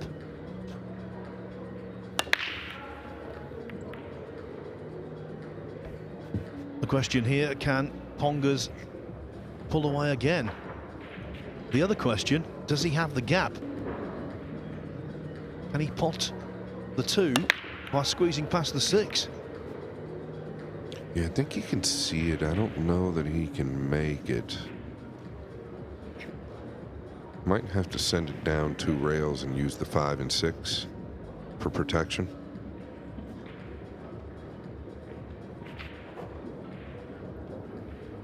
I don't know that you take a chance here trying to swerve this in softly. If it doesn't go, it doesn't go. Now that was mishit by a long shot.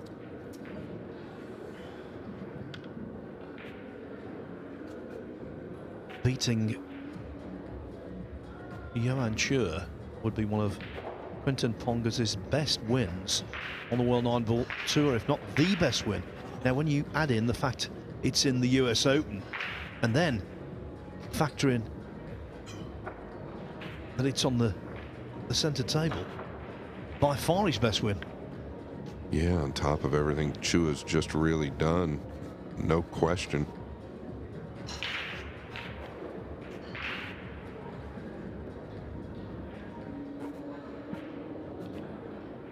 Yeah, you can see here he's looking to go maybe one rail.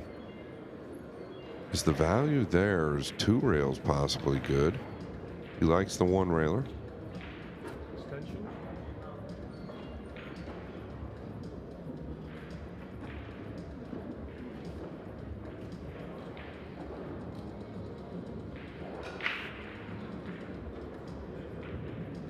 Is he just, he's got to miss the 9, I'm assuming. It looks like he's going to hit this with pace.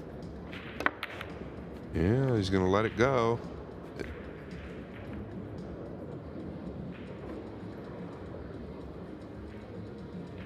Well, the 2 will clearly pot. Does the 3 squeeze past the 7 down the long rail? That's the first couple of questions.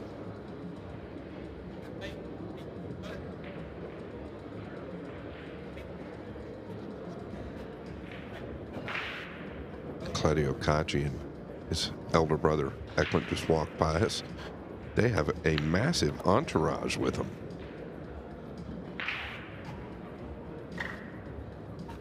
I don't know, Phil, does the 3 pass?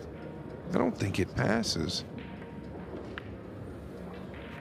Well, there's our answer. Well, considering where the 4 was, that might be actually more beneficial than knocking in the 3 anyway.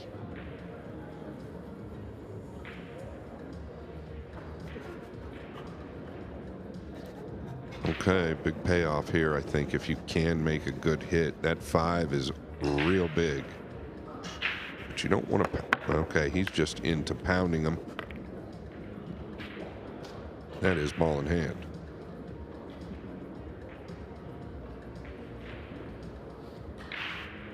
Miles per hour he puts into the cue ball. I don't think I've seen anyone, certainly of his standing in the game, hit the ball so hard. Repeatedly. Yeah, there's 2 kicks back to back that kind of surprised me at the pace he was hitting it, because both of them carried pretty good backdoor safeties with the proper speed.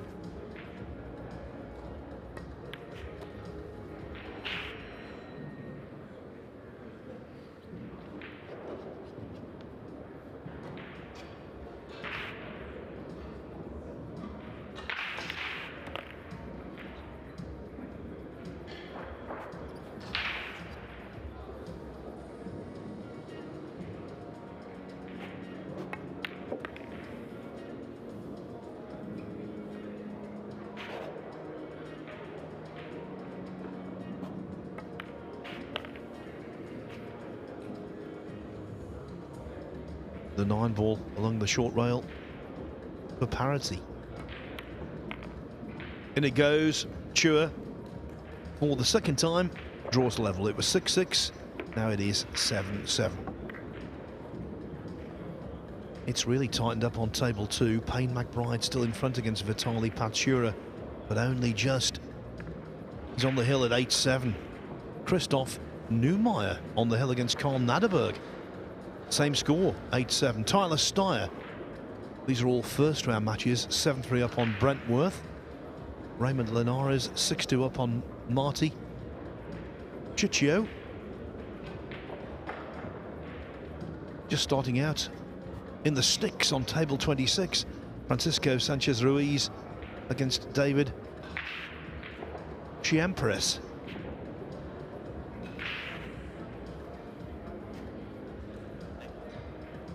Earl Strickland over to our right, Phil, putting together his battle gear. Yeah, on next on the main table against Felix Vogel.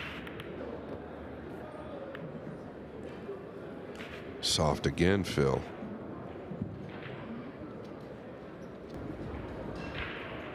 Is it soft enough to contravene the accepted norm? Scott Frost is non-verbally saying yes. Thanks, Phil. I appreciate it. Yeah, I mean, it's very soft, right? I'm a player first, obviously. And it's quite soft, surprisingly soft, almost soft to the case that I think it's really more to do with his fatigue versus success.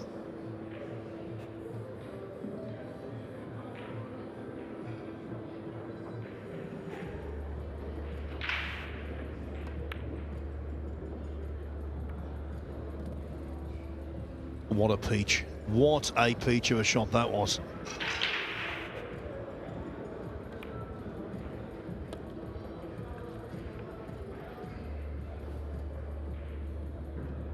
Yeah, at Johan's level, Pongers knows. I mean, you have to know.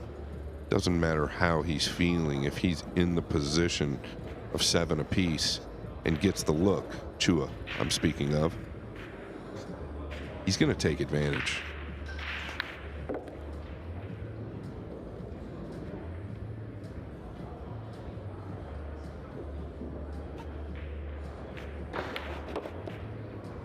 The way things have gone in this match, Quentin Pongers will never have a better opportunity to beat Johan Chur than the one he had. The one he still got, even though Chur 2 balls away from the hill. Remember, Pongers led 4-0. He missed the 8 ball. He led 4-1.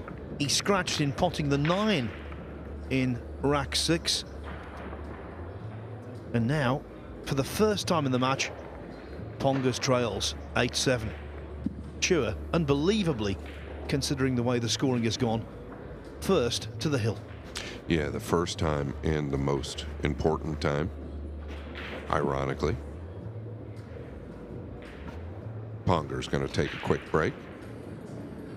Yeah, so we can get you right up to date with all of the scores. I'll start with the first round, and then we'll go on to the second round matches.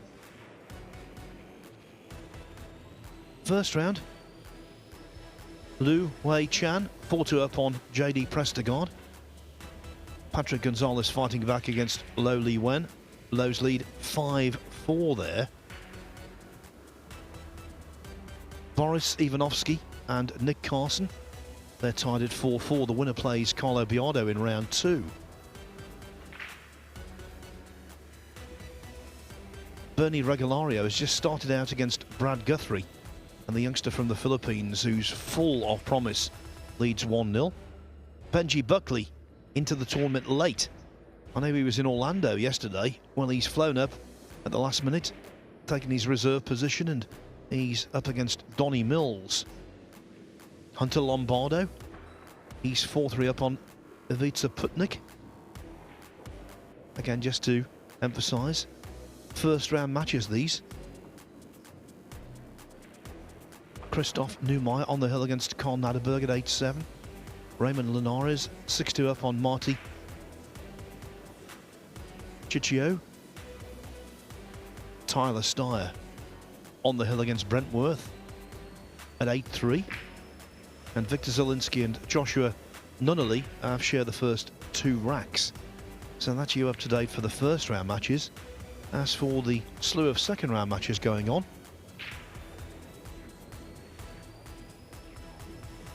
Vijay Usarith 5-3 down to Brandon Schuff. Daniel Massol, keep an eye on him, the Polish player. He's 8-2 up on Che Chia Chen.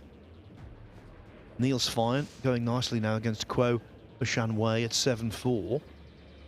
Christian Sedea 6-3 up on Sergio Rivas, who beat a top 20 player on the World 9-Ball Tour rankings earlier in Piers Labutis. So 6-3 to Sedea there. Table 3, after losing the first rack to Stephen Fleming, Aloysius Schaap has equalised. It's 3-3, Kopin Yi and Chen Qingzhu. Hill on table 25. David Al-Kadi and Marcel Price. 3-1 for Lee Van Corteza over Riku Rompainen. 2-1 for Wojciech Szewczyk over Ahmed Abdulami. Over on table 24, Elliot Sanderson leads Jeremy Sosi 2-1. Konrad Jezushin of Poland on the hill against Emil Gangflow at 8-6. And they are the matches currently taking place. Could David Al-Kadi be sent to the one-loss side quite easily, because it doesn't matter who you are. If you're involved in a one-rack shootout, Scott Frost, anything can happen.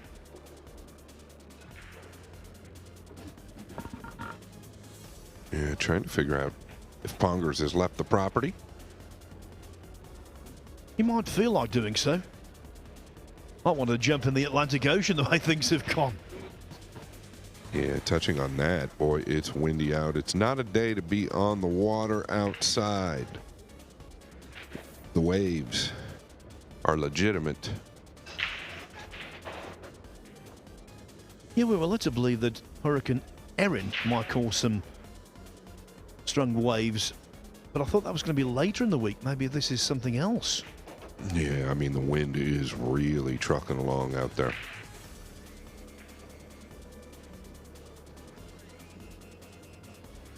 On table 21, by the way, Victor Zielinski now 3-1 up on Joshua Nunnally. First round matches still to start, not many of them. Michael Schneider of Switzerland will take on Tuan Hiat Vincent Go. That's going to be on table 9 shortly. Arseny Sevastianov of Finland meets Ricky Folsom.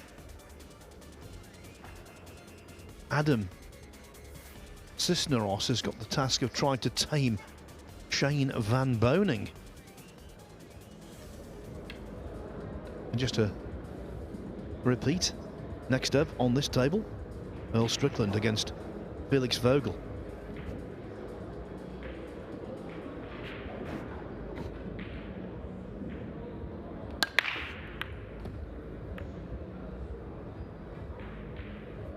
If the two peeks out from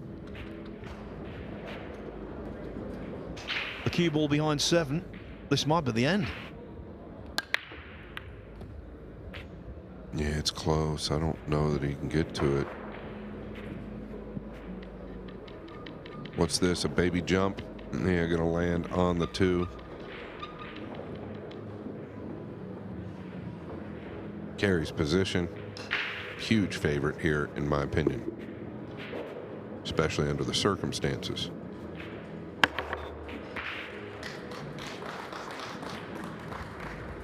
Baby jump, and now Quinton Pongers might be being put to bed. Yeah, you can just see, you know, the tides turn.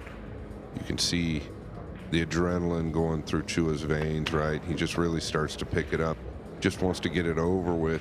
There was a couple of really big swings in this match for Pongers until he scratched on the 9. That's when everything completely changed. It was in that young man's hands. He knows it, but it's not in his hands any longer. Chua's playing, well, I will use the word outrageously quickly as he takes his extension, but you know what I mean in general. No, I agree, and I think it's just due to really not having all the tools right now, doing everything he can to just keep it together. I think the fatigue from, well, the last few weeks, but really the Battle of the Bowl, taking its toll. He would love a good night's rest. His problems began in the first rack by missing the 7 to the center.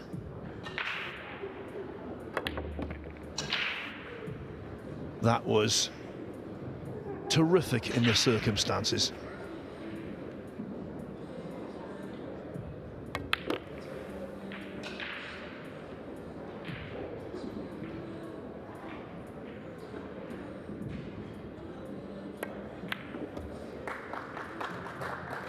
Scott Frost said it's not a good day to be out on the water. Well, Quinton Ponga's there definitely missed the boat.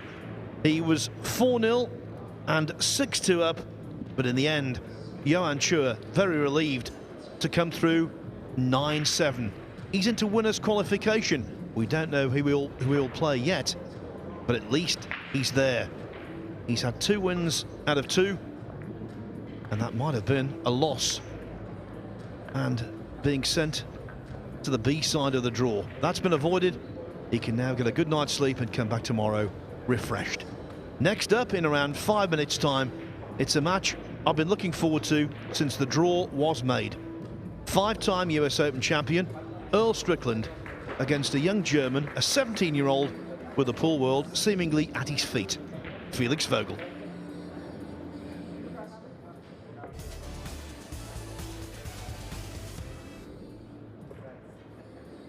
New era begins.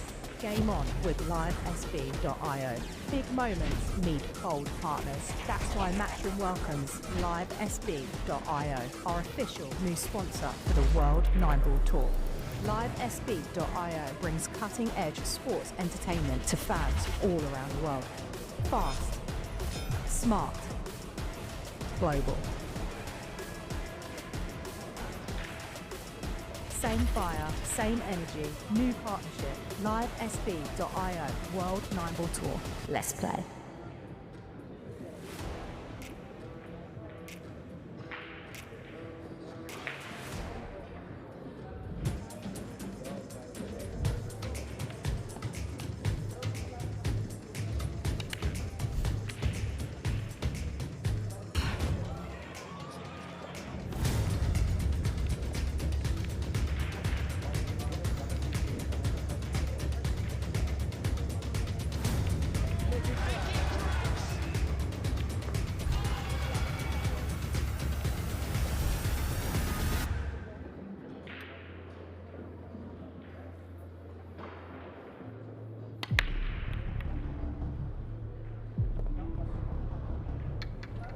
This is what being a pool player is all about. This will just add to the tension. Realm of last chances at this stage. The moments you work for, the moments you wish for, the biggest moment of all feels so imminent now. All over the years, we've seen some extraordinary fight backs. Keep it up, boys. Keep it up. This is what we like to see.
Arena looks just spectacular, and I cannot wait for you all to see it.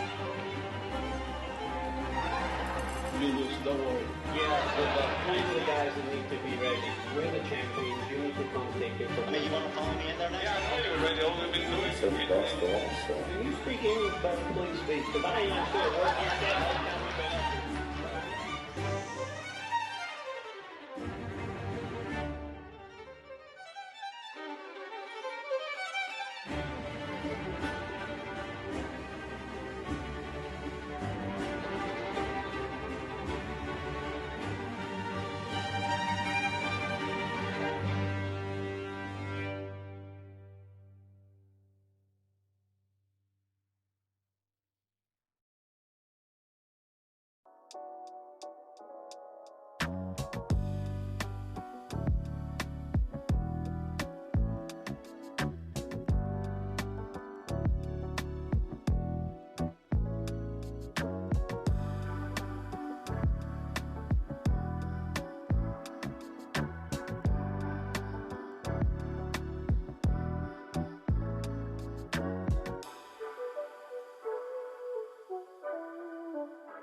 When I play all the big tournaments around the world, we only use Aramith and Simonis.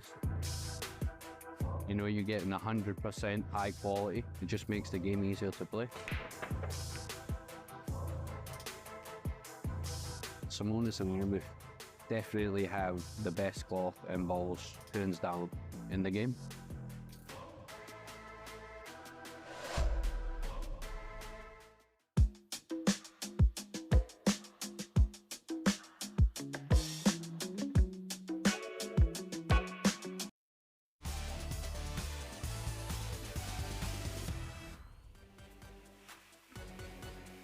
We are back at this year's US Open Pool Championship. It's the 48th edition, and this is where we are. We're in Atlantic City at the Harrah's Resort Hotel.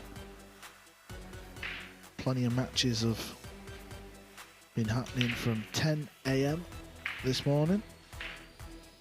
We've had a ton of matches here on our feature table. The feature table is going along very quickly. We've just seen Johan Chua beat Quinton Pongers. That was the closest match all day on table one. Different story around the arena. We've had a few, well, we say shocks, but players we expect to come through the winner's side. Mario Heat lost to Alex Bausch. Duong Kwok Kwang's into the left side of the draw, all the losers. But this is the table we're going to be focusing on. It's a 5-time US Open champion. It's a man that needs no real introduction. It's Earl Strickland.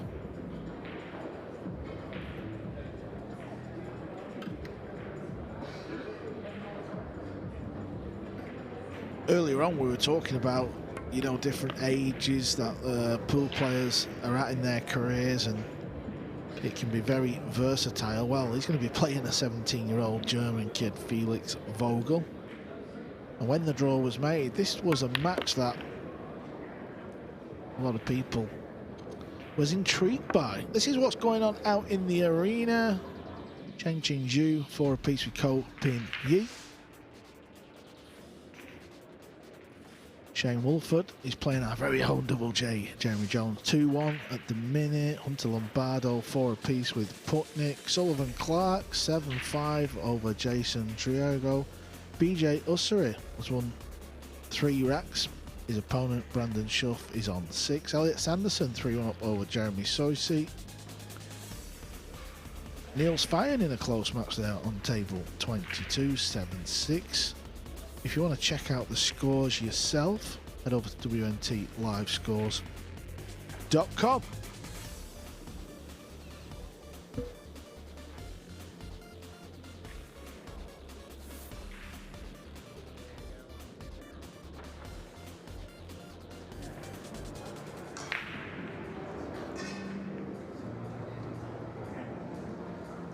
This is table number 4. Wolford 2-1 up. Jeremy Jones looking at a combo to tie it up at 2 apiece. A result has just come in. David Alcady won Hill. He got the win 9-8. And I believe Payne McBride beat Pat Shaw. Decent combo from Captain America.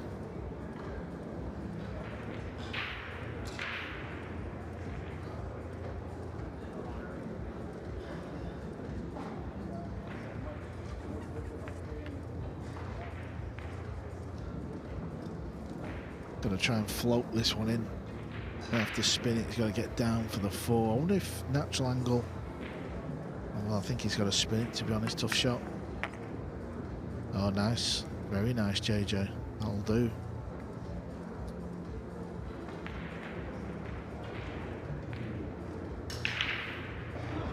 This is our main action. This is the footage we're going to bring you. And what a tale of the tape this is.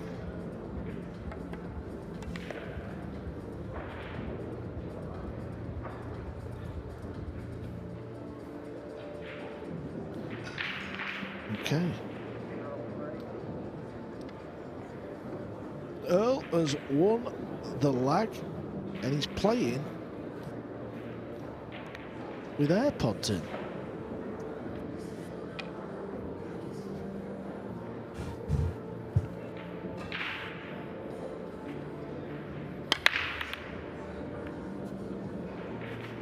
Cue ball's going close.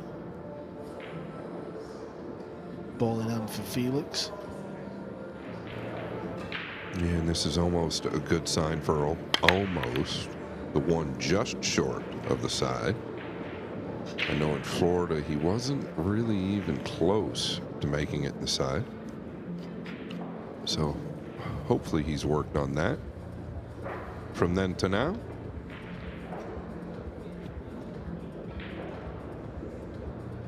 I think Carl's going to feel the same way. Earl's going to have his hands full in this match.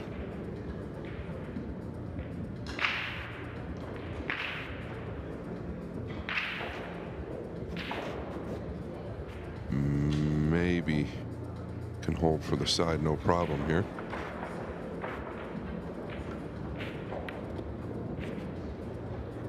Yeah, me and Scott have a screen in front of us that shows all 4 tables in one. And we're looking at Jeremy Jones. He didn't clear the table there. I don't know what happened.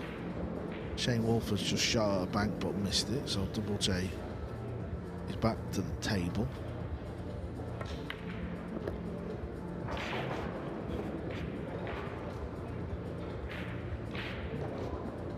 Yeah, got a pretty big gap he can fit through here. Just below the left side. Anywhere in line with the side, I think he's okay.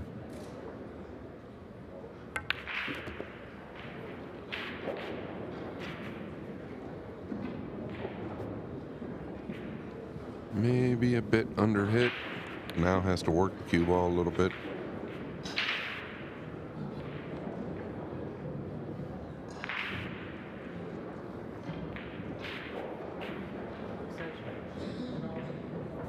He says extension so nicely.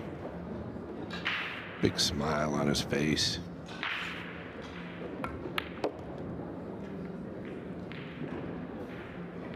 Yeah, there might not be a big smile on Earl's face if he continues to pop these balls. We know how Earl can start to unravel. Yeah, back in my mind, I'm just wondering, does Earl really even know who this kid is or how good he plays? He's going to find out pretty quickly, I would assume. Earl, one of the smartest in the business. You recognize when somebody cues well.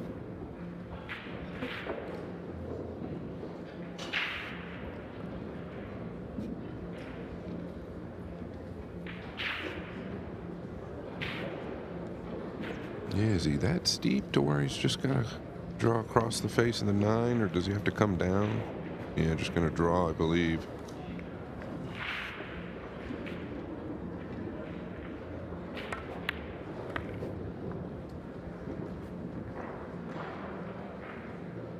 Seamless work for the kid.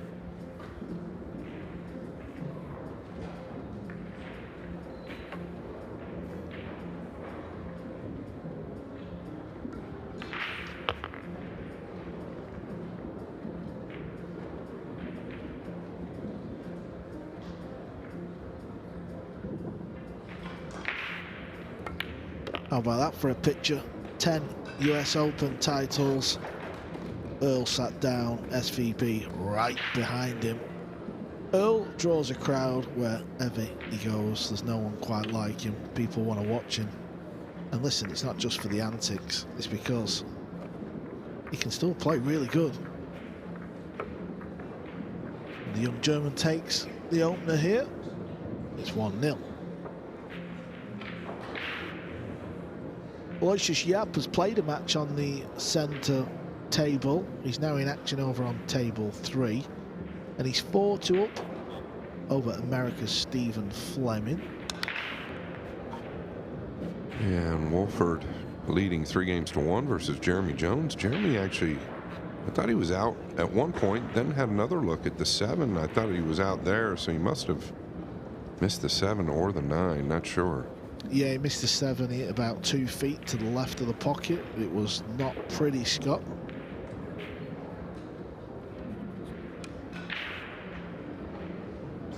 And you know what it's like now he's 3-1 down, things just start to magnify, don't they? Everything seems a little tougher, the hole seems a little smaller. Is it golden?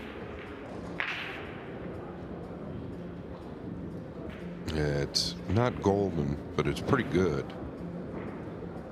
2 on to the lower left. The 9 is looming under the lower right here, so could be a two-way play, but no need really.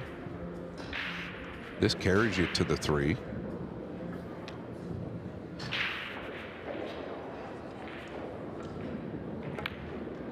Wants an angle on the 3.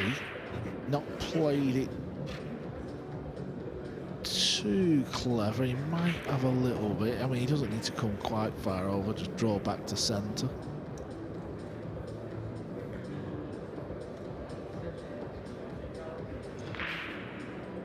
Yeah, I think you're right, Carl. Holding the extension pretty flat here, might have a little bit of angle. This is a shot a 17-year-old most likely doesn't sweat too much. Yeah, we'd be shaking in our knees, wouldn't we, at this?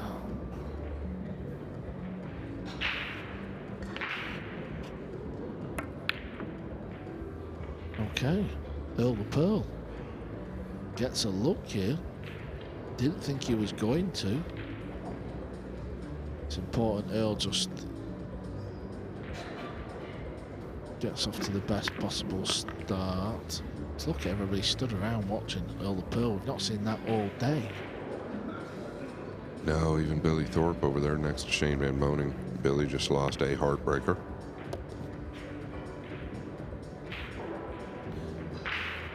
He's got all the white bands on his arm. He's got the tennis bands. He's got the earbuds in. He's got the 80-inch cue.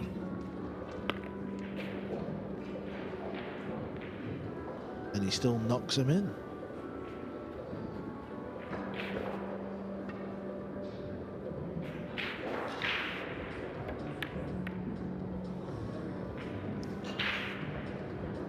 Yeah, he also uses the tennis racket wrap on the back of the cue.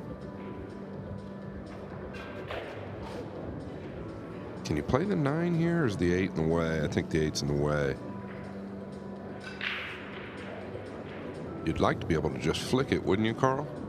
Yeah, I was thinking about Earl's combo there. Obviously, I didn't really pay full attention to the 9. Obviously, it must have been a little bit awkward because I thought it was unmissable, but clearly not. Okay, we've got a bit of something going on here. Well, he can't play the bank into the pocket where the 8 is, so he might start firing towards the 9. Pocket looks pretty open. Oof, yeah, just so tough to judge this angle here from the left side going to the right. It's just really one of those awkward lines. Hard to find it.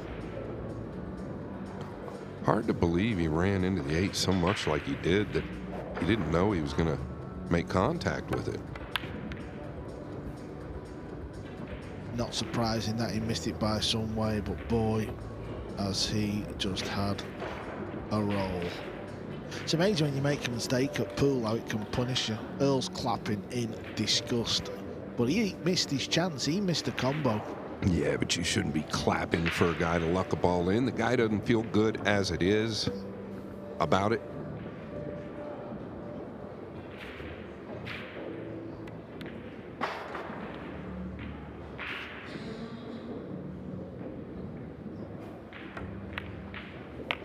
Yeah, nice recovery there.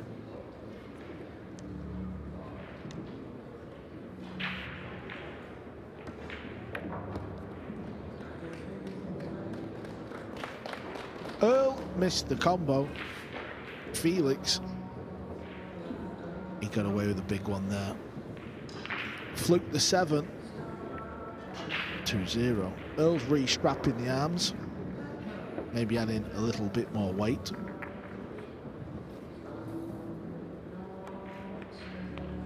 Let's go and have a nosy at another American. 2 Americans, because they're battling it out on table 4, and it's Wolford who's took the early lead, 3-1. He's left himself queuing down over the 8 ball, so there's a bit of meat left in this one.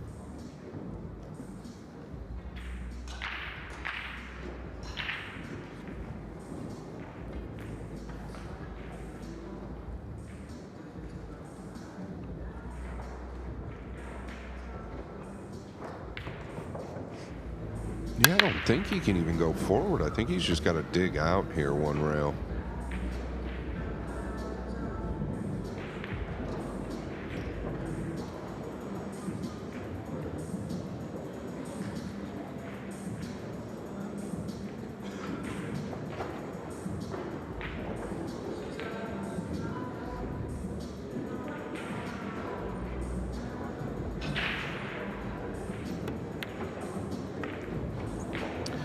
Yeah, Shane's handled that well, so it's just a couple of balls away from making it 4-1. Felix plays the hook.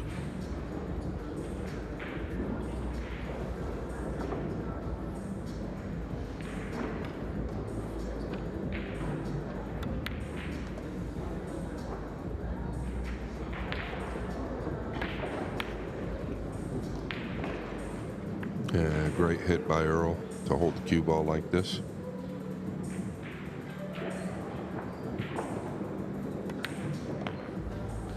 Not the start for Double J as Wolford takes a 4-1 lead. Oh, look at this safety. Needs the one ball to slow down though. Earl may be able to see an edge, if not a little bit of swerve is easy to contact the one. And if that's the case, you might try and use the 8 ball to get some sort of blocker. Well, he's quite levelled out.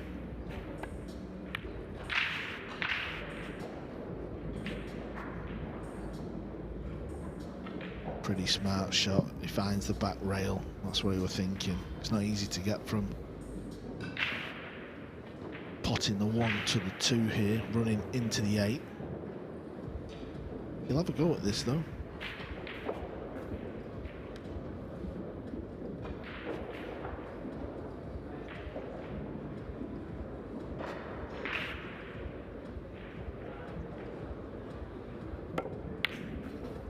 Chase the 9.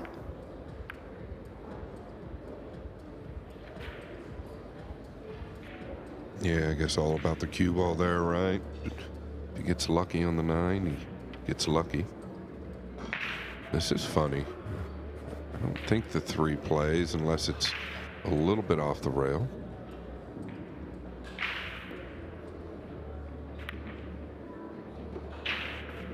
That needs to go, Scott, or stop.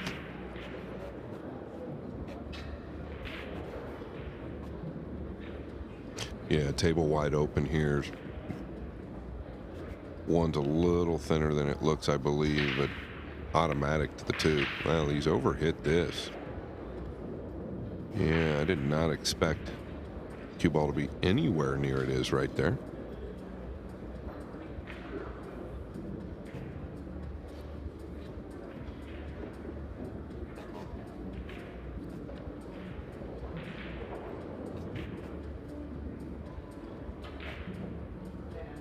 I think you can check it if you go to the lower left corner here. Very well done.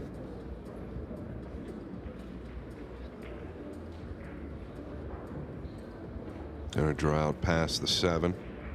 Needs to get out towards the middle or at least above the 6. No problem.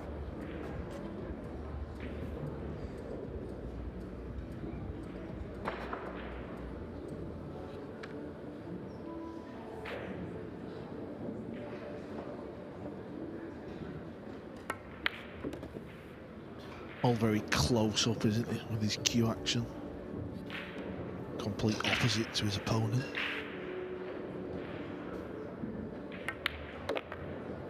Yeah, I was just thinking about that. He's real compact, but do you think there's any intimidation playing Earl Strickland? Doesn't look like it. I don't think there will be. I think he's just far too young. You know, I did ask him, who did he say now? Well, that was it. I asked him, I did the interview at Florida Rob. I said, oh, was there a player, you know, who was your favourite player? Is the player you looked up to? He said Moritz Neuhausen. I thought, I'm ready for the coffin. My life's nearly over. Moritz Neuhausen's your favourite player. Yeah. You barely know who he is. It's like, that's how young this guy Exactly. is. It's like just wild. I thought you were going to say someone like Ralph Souquet. I realise the kid's 17. I mean, he might not even know who the Pearl is. Real good chance. He certainly looks like he doesn't care who he is. He's just going about his business.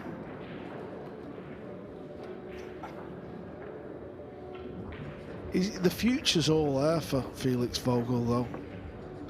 He's playing at the right time where there's clearly more dollars coming into the sport, and it's growing. We don't know where this will be in 5 years, and he looks like a movie star as well. I'm sure his DMs are full. Yeah, it was 2 years ago. We really got our first look at him. You don't really know, just because he won the junior event in Saudi Arabia 2 years ago, you don't really know how good the guy plays. Boy, he has sure made a statement in the last 2 years, that's for certain, and he's here for real. I don't know about the DMs yet. I would hope they're not quite full. Yeah, we don't want any distractions now. Focus on the pool, kid.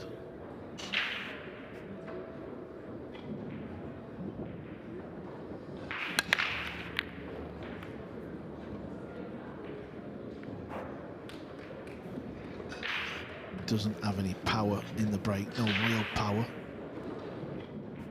Now, it almost looked like something was wrong there. I don't know what it was. The 9 did move a little bit outside the rack. He's attacking.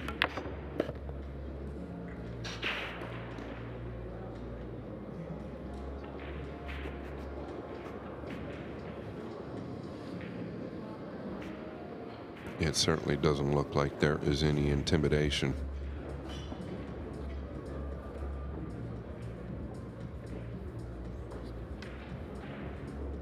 Kind of in between here. Probably goes all the way. No, he can hold, no problem. Makes it look easy. Kind of like you in your prime, Carl.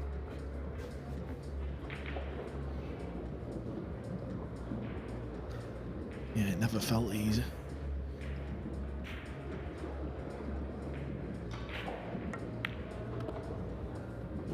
Yeah, it's getting a bit worrying this for Earl. I don't know if he has got it in him to come back.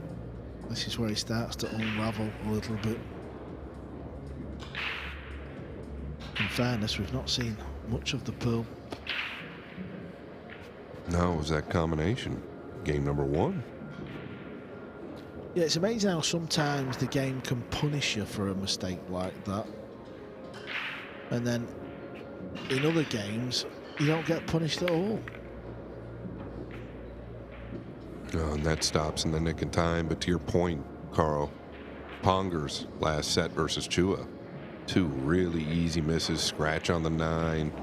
He definitely got punished. He was in the driver's seat the entire time.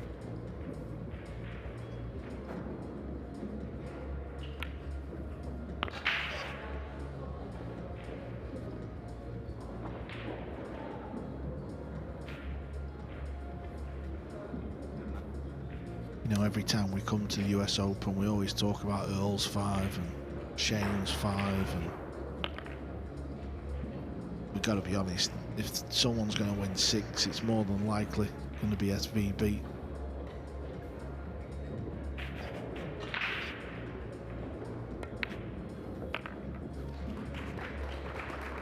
And Felix Vogel might have something to say about that 6th title for Earl Strickland, because it's all been about him so far.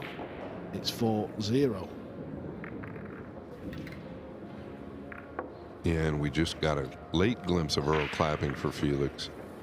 I almost get the sense that he actually means it. Just because of how talented Felix is. Things not going good for our pundit. Didn't go too well in Florida. 5-1 down, he's going to have the roll out here.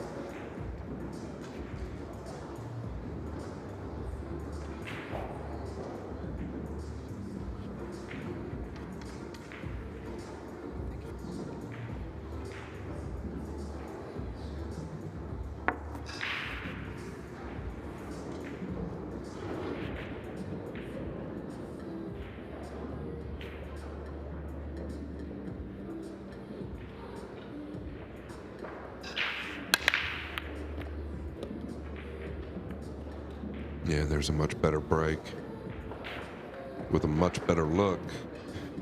It's all about the two here. Yeah, he doesn't need to go crazy with power as well to make the pot that little bit more difficult. He's got a nice angle, he can just slot it in, leave a bit of distance on the red.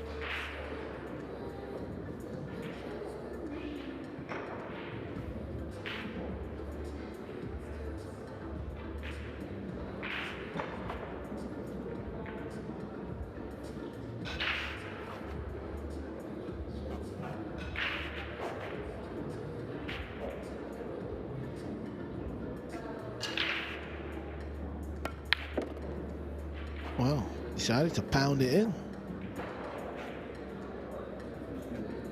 Who can blame him? He's feeling good out there.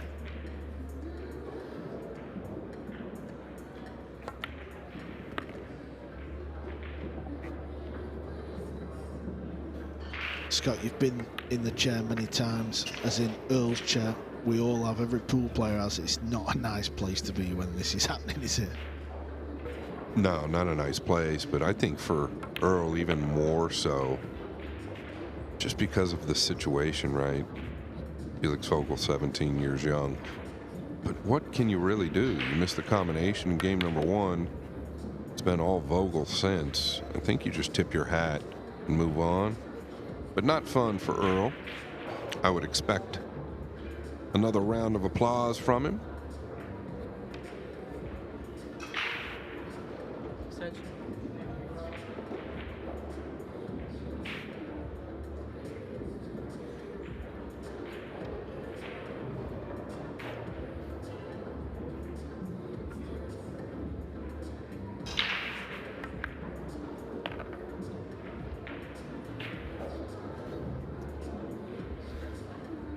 Kind of that 50-yard line.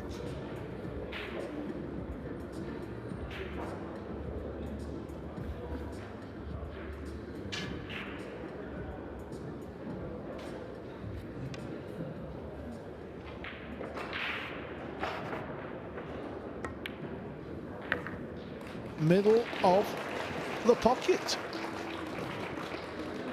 Yeah, and there's that round of applause from Earl Strickland. Every single game the young man wins.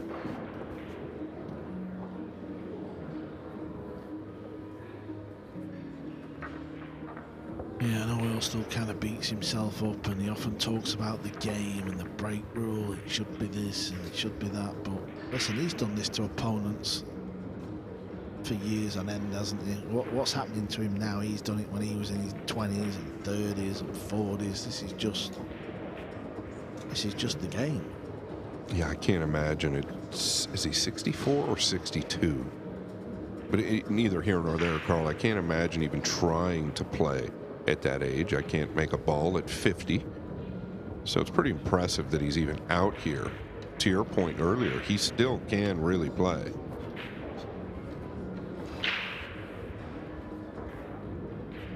I believe it's 62.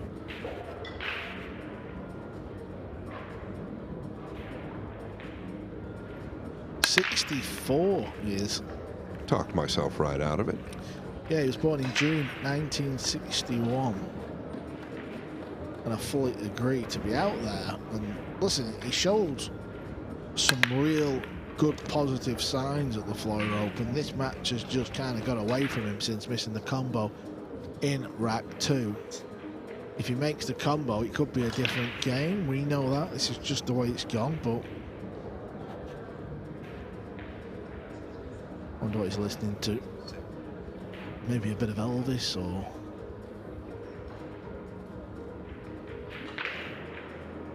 some sort of meditation or something.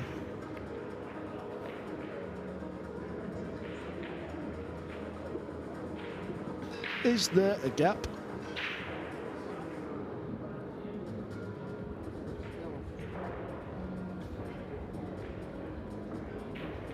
Yeah, I was just talking to Jason, Carl, and he said that Earl told him, Jason Shaw, by the way, that he can't win, that Earl can't win. He said he can't win before the match, but this is also the same guy that, you know, said that nobody in the tournament room in Orlando, Florida could beat him. So, of course you can win, Earl.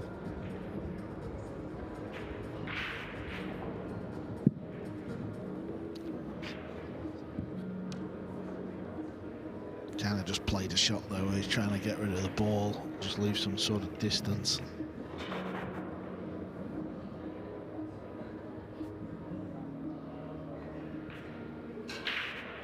Yeah, is he looking at the upper left here?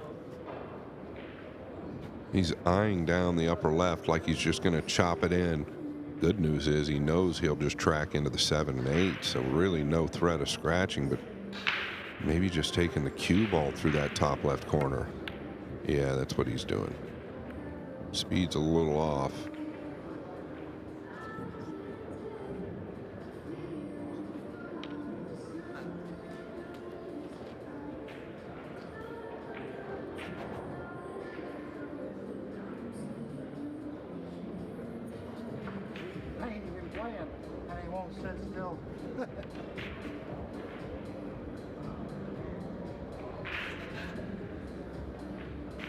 Yeah, Earl said, I ain't been playing and he won't sit still. I could have sworn you just played the Florida Open and you're playing right now. Double J at the table. We didn't see it, but he actually played a beautiful shot on the green 6 to get on a brown 7. He's slightly overdrawn his rock here. He's left himself a tweaker. And it's a rack he needs. Yeah, this is a tester. It's almost gone back so far. Did you have to avoid the side, but he's okay. It's extremely thin.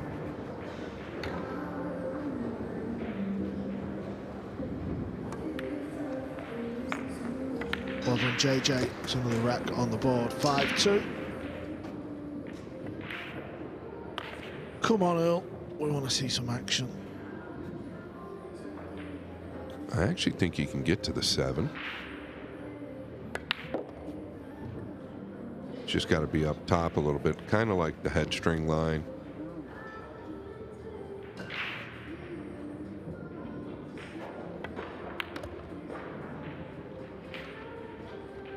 He didn't want to finish there. He's got to work his magic.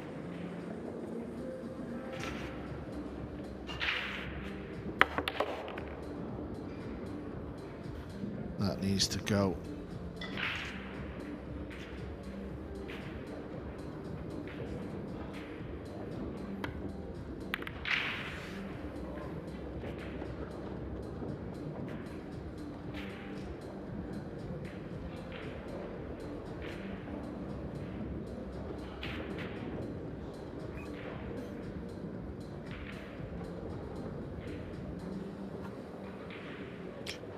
I believe it was FSR that Earl was playing in Florida, where he sat his cue down with like 7 seconds left on the shot clock, Carl, and started peering over the table with his hands over his eyes like he was looking for something.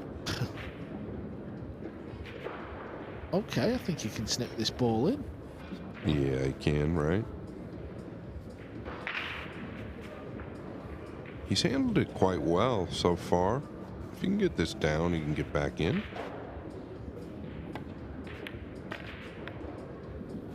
That'll do. That'll dress up okay. You never know where the balls are going to go when you go crashing into them, but this time, not bad.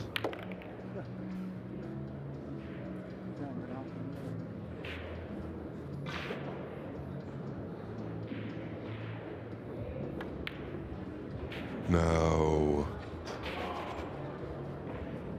My goodness gracious, Carl. I didn't expect him to miss that short.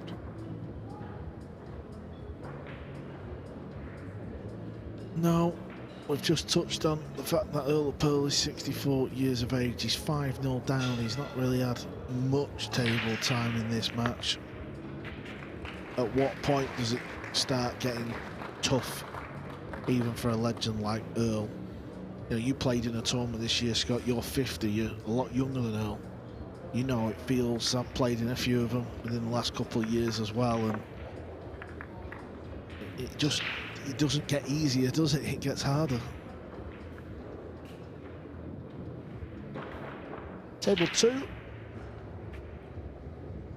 There's a couple of America's younger players. Sam Henderson, against Lucas Fracassa Werner. Henderson is at the table. Tough spot to be in.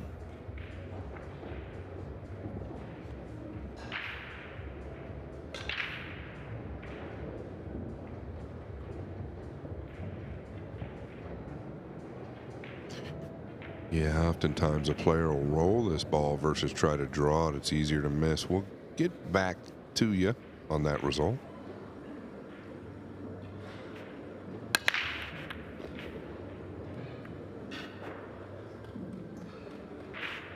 Nearly lost it in the side.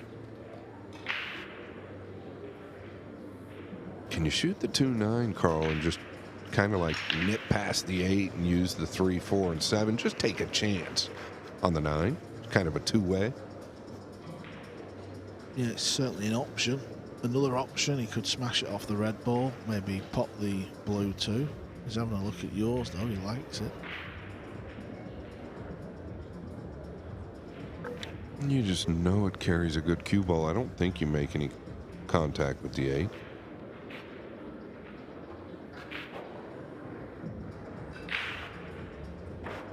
He's shooting the other way.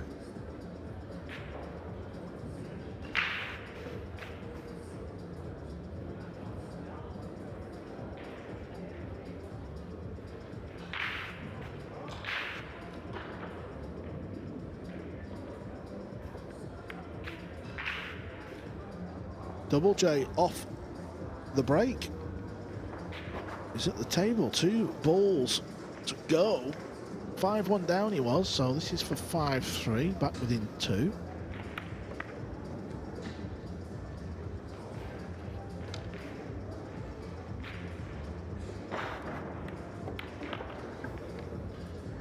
Yeah, Jeremy, the type of player maybe just needs to get a little something going. That green 6 that he made last rack over the 9, maybe that gave him some confidence.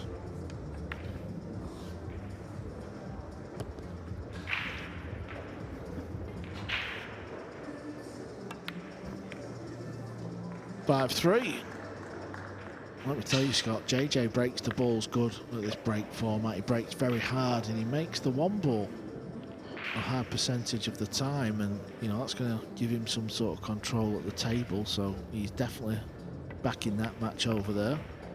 And Earl of Pearl looks like he's finally going to get off the board. He could have easily won 3 of these racks.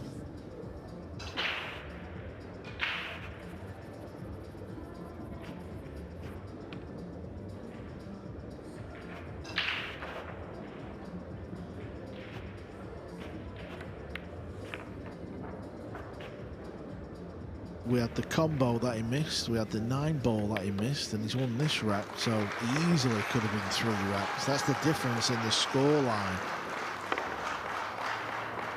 The crowd are showing their appreciation for Earl of Pearl's first rack in the 48th US Open Championships. I wonder if he's played in them all. How old is he? 64. I mean, there's a chance he could have. I don't know if he has. Since he was 18? I don't know. When did he start? Young? Would he have not played in the US Open when he was 18? Yeah, I don't know. I really don't know, but it just seems a little wild. That's a great question. Yeah, I don't know. I mean, I don't think he's probably played in every one of them, right? I think Phil was giving us stats earlier. First place in year number 1 paid $3,000. Now, don't get me wrong, that's all relative, right? That's a lot of money probably back then. That is a lot of money. So that's a great question. I would venture to say he has not played every U.S. Open.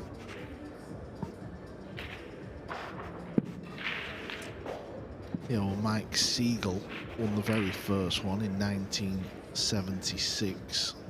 You know what? I mean, that was still Earl's era. It's possible.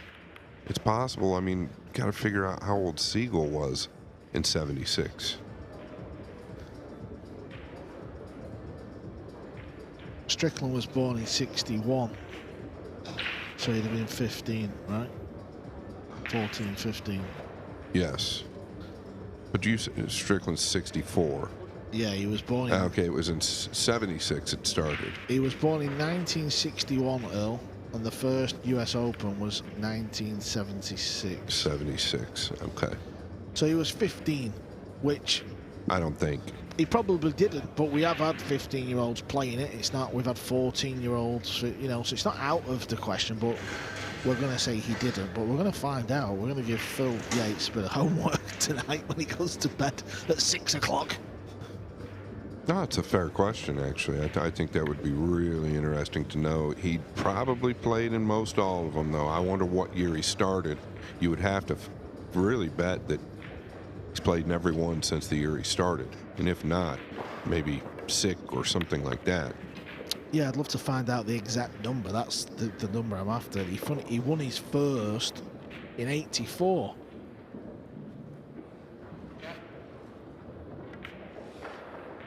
He's played in a lot out of the 48. Yeah, he won his first in 84. And he's got 5 titles. Interesting to compare that with SVB, and when SVB played his first and has his 5 titles. We might get some stats for you at some point. Really good question. What was amazing about Shane's 5 is he won 5 in 10 years. That's where I was going with this, yeah. Now you're getting a glimpse. But when was Earl's last U.S. Open win? His first is in 84. I wouldn't dream that his was... it could have been... I'd like to know. And the Pearl getting a big ovation from the crowd. They love him. The year 2000 was Earl's last US Open win. Okay, so 16 years. Versus Tannen. Look, there he's doing it. Well, I think Double J's at the table, Scott. He is at the table. Yeah, this one a little more missable just because of the cue ball being on the rail, taking his time. Very similar to the 9 that he just swished. This one just a little trickier. If you miss it, typically you miss it thick.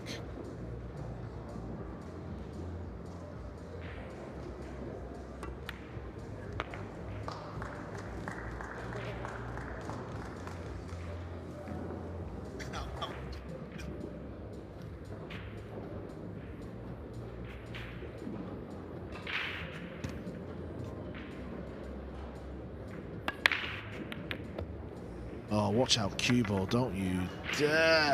That'd have been... He's all right. Oh, relax. Relax. Yeah, settle down, pal. Yeah, and after, you know, after some work that he's put into obviously figuring this break out.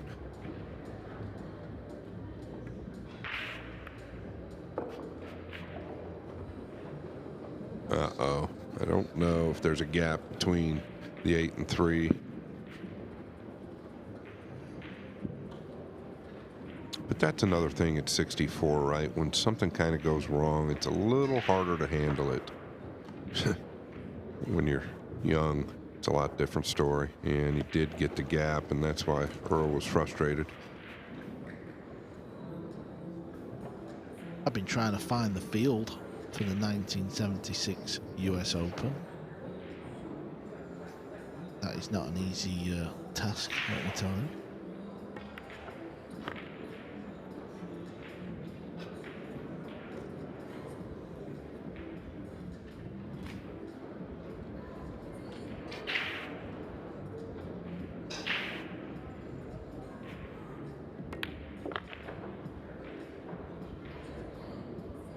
Wow, that speed was really sweet there. Just kind of a stunned forward ball. Never even found the top rail. You can see the way he works the cue ball. He is knocking on the door of an elite player. I think he's a few years away.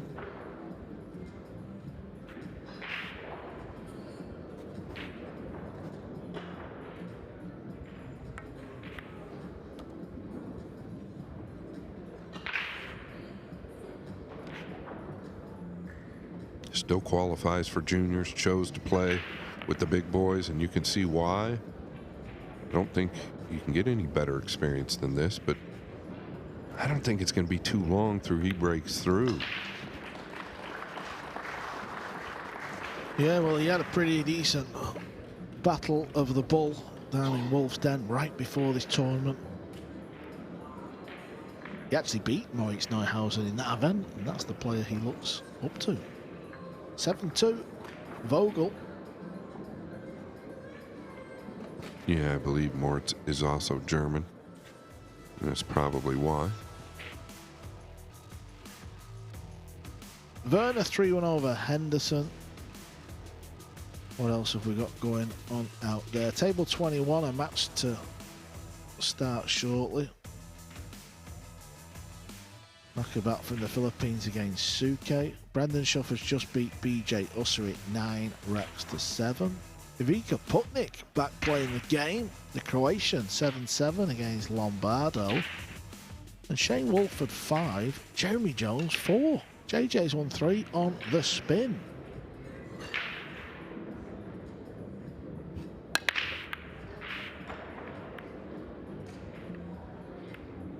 Yeah, this break going to be dry, but back to the JJ Wolford match. I felt like it was a good matchup for JJ. Obviously close matchup, but good.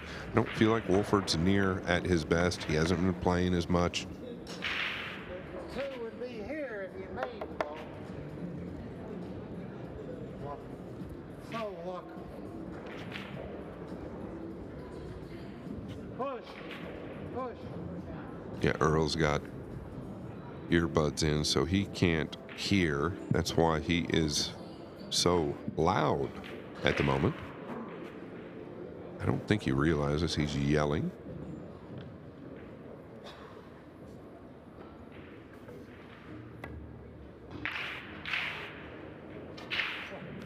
I think he may have stuck the one up. Things about to get real fruity out there. Earl disgusted.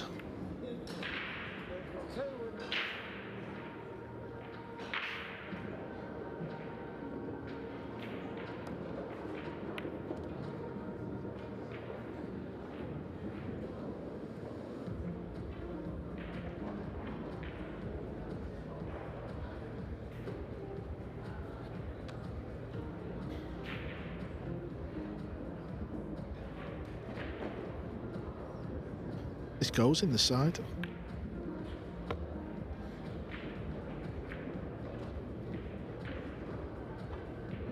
There's no reason why Vogel is not going to get to the hill here. He's shown us enough in this match. He's more than capable.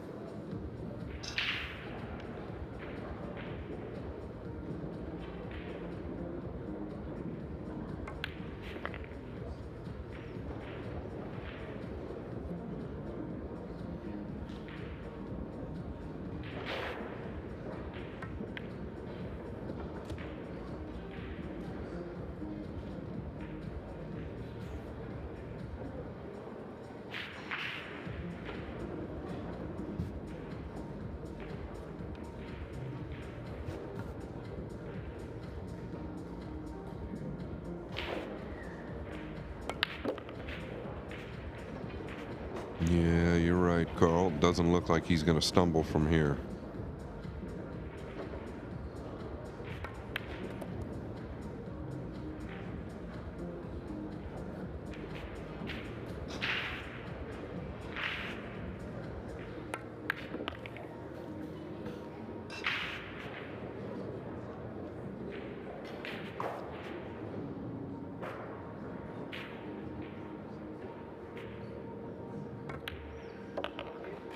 Felix Vogel has got 1 foot into the next round.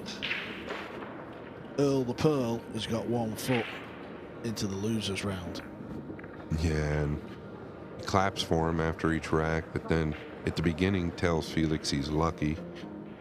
I think they're both genuine. Well, I think there's a little bit of sarcasm there with the clap.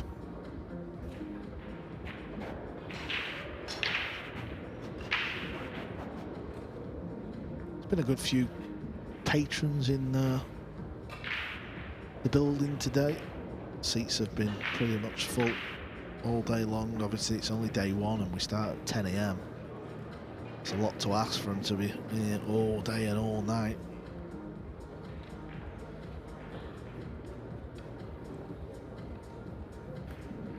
Earl the Pearl, he has been playing pool since a very young age. Still dedicated and all. He does all the gym work. He could show us a few lessons or two, couldn't he? He still runs and does a lot of exhibitions and shows and coaches.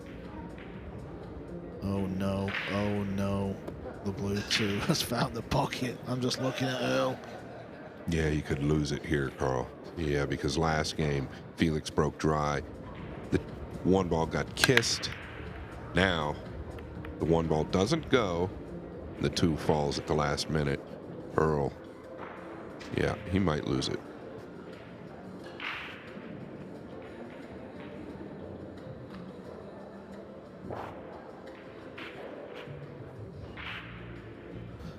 I think you've got to be critical of yourself though, Scott. You know, at the end of the day, if that was me and I was sat in that chair, I'd still be, you know, let's say I get beat 9-2, I'd be walking out the arena thinking, how did I miss that combo to go 1-1? Yes, you know, you're exactly right. You're exactly right. You know that sets the pace, right? It sets the tone. Oftentimes, the first game will tell you a lot.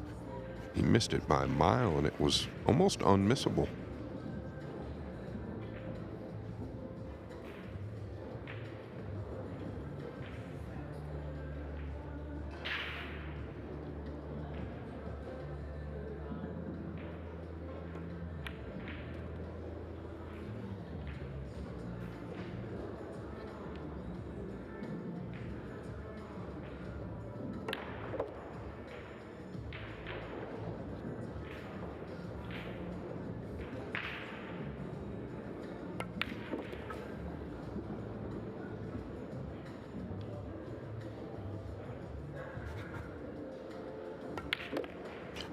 Been pretty convincing, Carl.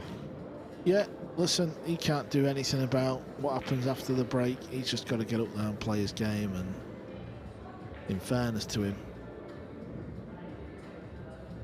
I think he's played rather well.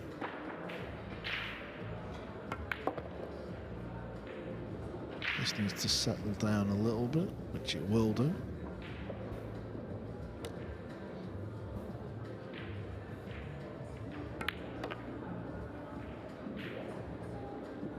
And Vogel has had a taste of the US Open arena, the main table. And in no time at all, the young 17-year-old Felix Vogel beats the 64 5-time US Open champion. Up next, we have another 5-time US Open champion, SVB.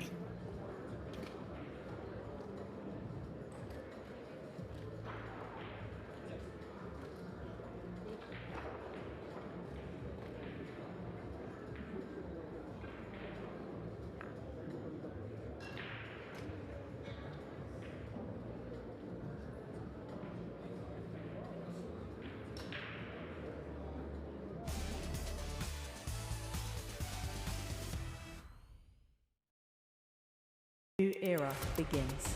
Game on with livesb.io. Big moments meet old partners. That's why Matchroom welcomes livesb.io, our official new sponsor for the World 9-Ball Tour. Livesb.io brings cutting-edge sports entertainment to fans all around the world. Fast, smart, global. Same fire, same energy, new partnership. Livesb.io, World 9-Ball Tour. Let's play.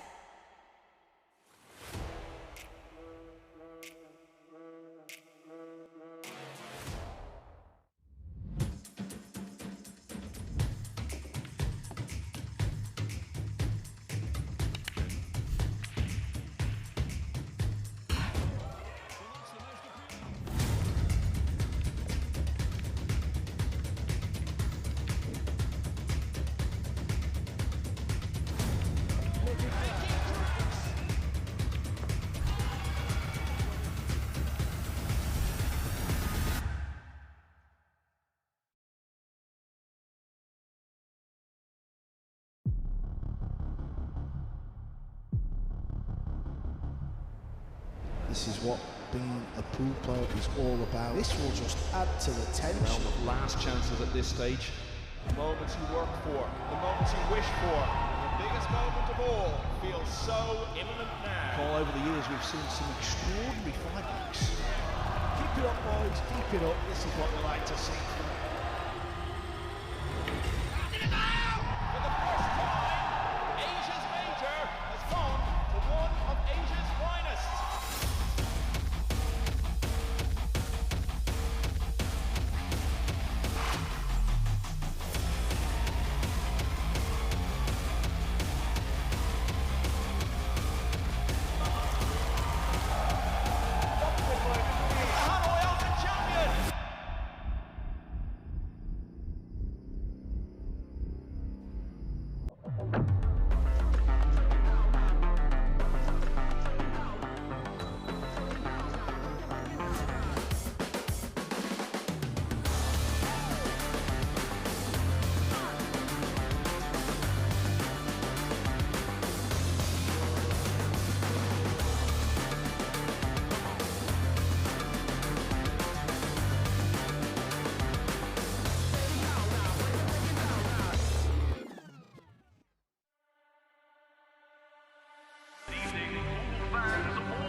Arena looks just spectacular, and I cannot wait for you all to see it.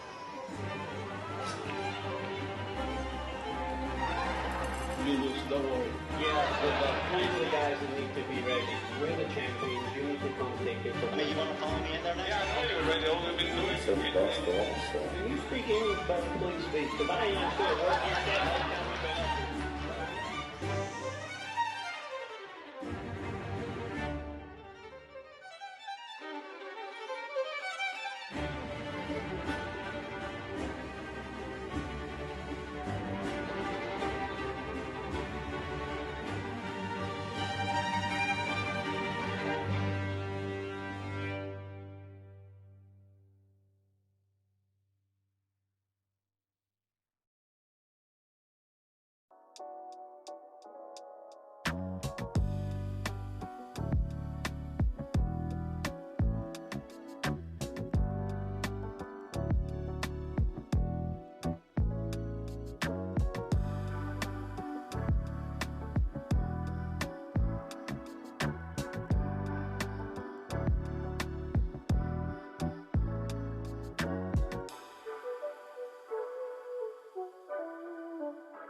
When I play all the big tournaments around the world, we only use Aramith and Simonis.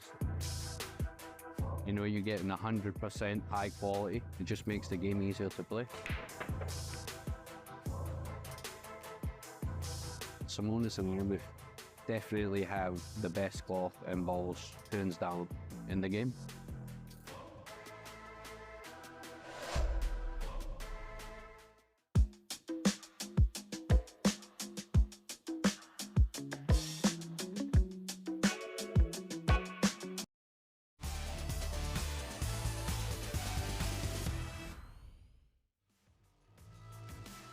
Welcome back to the Harrah's Resort and Casino here in Atlantic City. The focus of attention is the Barry Berman Trophy. That's on offer for the winner of the LiveSB.io US Open of 2025. By the end of today, the first round will be completed. Not many matches left actually in this round.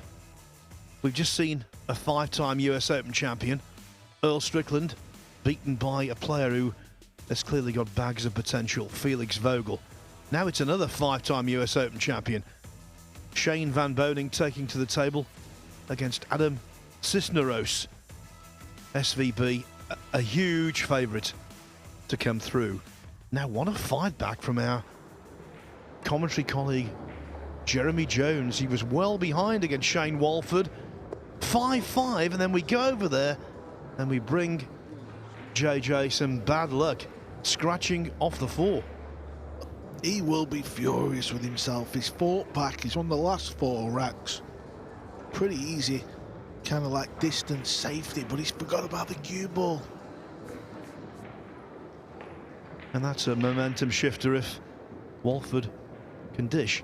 Has to be said, in his home room, Wolf's Den, at the Battle of the Bull last week, Walford went 0-2 out of the tournament immediately. So he's clearly not playing his best. It was a tough first round draw for both of them, actually.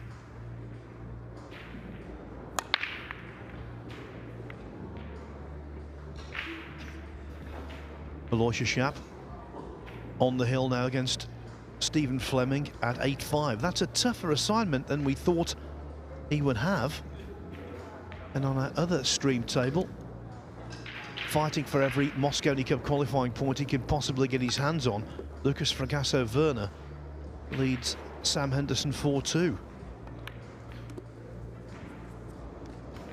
Yeah, Shane's not bad on the 7 there. He can just drop this in and float up for the 9. But listen, Wolford's in a battle.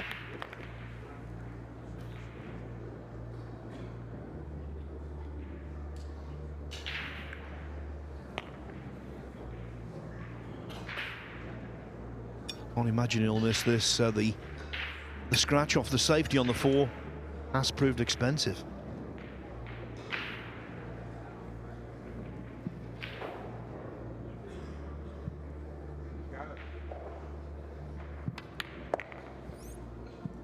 Yeah, Shane Walford back in front at 6-5.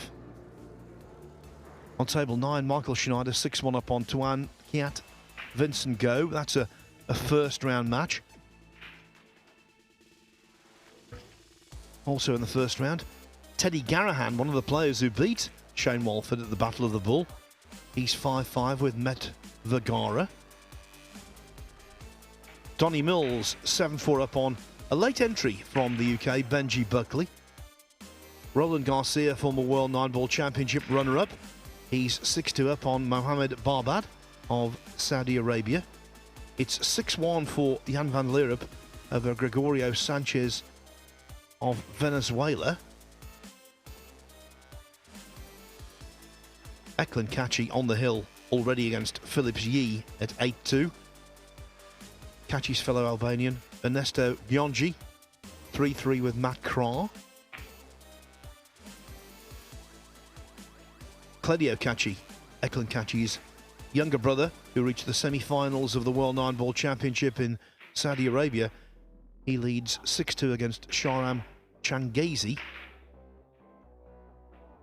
And that's about your action from round 1. Some matches in the first round about to start, apart from the Shane Van Boning contest we'll be commentating on. Phuong Nam Pham takes on Glenn Davis. Marco Tutor meets Adrian Prasad. Edward Epperson is up against the big breaking Mark Bosch. And Do Tae Kien of Vietnam will be facing Mika Immonen. One of the 4 players in the history of the US Open who's not only won this, but actually achieved back-to-back triumphs. The only player to win the US Open on 3 consecutive occasions is Shane Van Boning. He did so in 2012, 2013, and again in 2014. Oh boys, what an achievement that is. Yeah, to win 3 of these back-to-back is pretty naughty, and he's won 5 in 10 years. That is a pretty good win ratio. And he's not having a bad time of it on this little East Coast swing SVB. Final Florida Open, and the final at the Battle of the Bull. Yes, when it could be said, collectively in the tournament as a whole, he was the best player. There's Jason Shaw, presumably getting ready for his second match of the day. Is he chatting away with his counterpart in last year's Mosconi Cup? Yeah, Skylar Woodward. I know Skylar was playing before, but I actually didn't end up getting the result. Did he win, Phil? Do you know? Yeah, quite comfortably.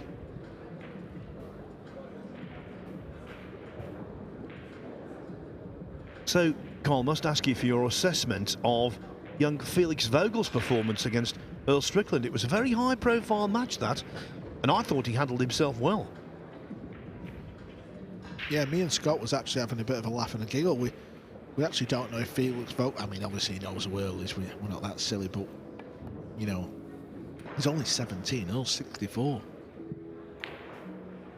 Kind of alluded to the fact that does he even know who Earl is?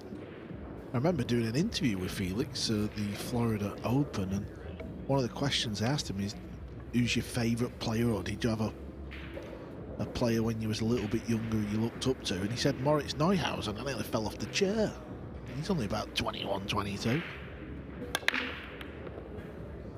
Now let's see whether Shane Van Boening can maintain his excellent recent form. He won the lag nicely. One in the side without touching the sides. But the cue ball has come uncomfortably close to the 2. And talk about uncomfortably close, that's also the case with the 4 and the 5.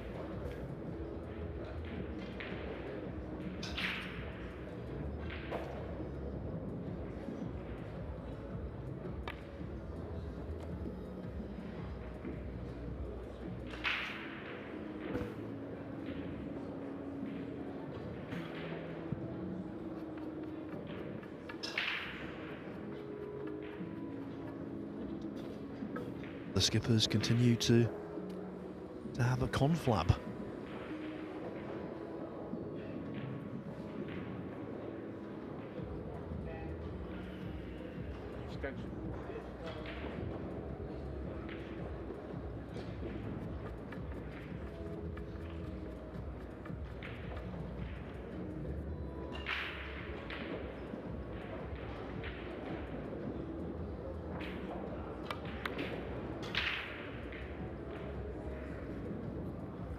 He's been playing some sensational pool, and I use that word without any hype. He really has been sensational in these back-to-back tournaments, Florida Open and Battle of the Bull.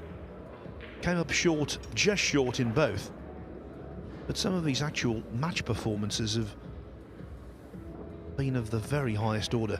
He whitewashed Lee Van Corteza in the Battle of the Bull on the penultimate day of that tournament in Virginia. And I would defy anyone to play any better.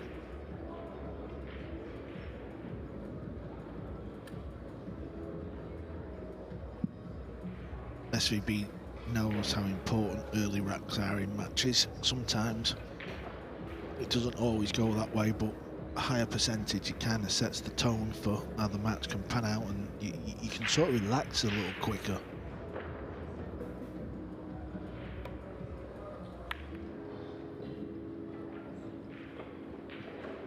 Adam could do with this one stopping. You know, the fact that he's left an angle now means Shane has got a bit of something to work with. Table 4, our colleague was 5-1 down. He got it back to 5 apiece, then he scratched in rack number 11. He's just lost another rack, so it's now 7-5 to Wolford.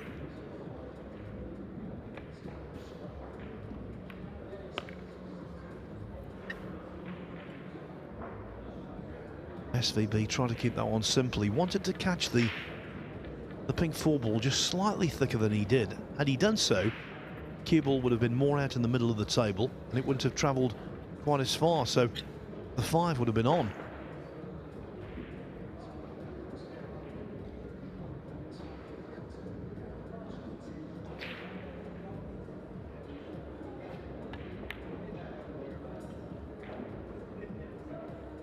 Two-way shot, trying to play the bank, but he played it at the right speed and made sure he didn't scratch for the cue ball to leave his opponent with a bit of work to do. Yes, today we've seen a lot of the game's biggest stars take on players who are not well known, and sometimes we've seen extravagant shots from the likes of Jason Shaw, from Johan Chua, even from Theodore Gorst, but it's going to be all business from Shane Van Boening, and because he played the safety and Cisneros did not pull off the length of table bank, surely it's going to be 1-0 SVB.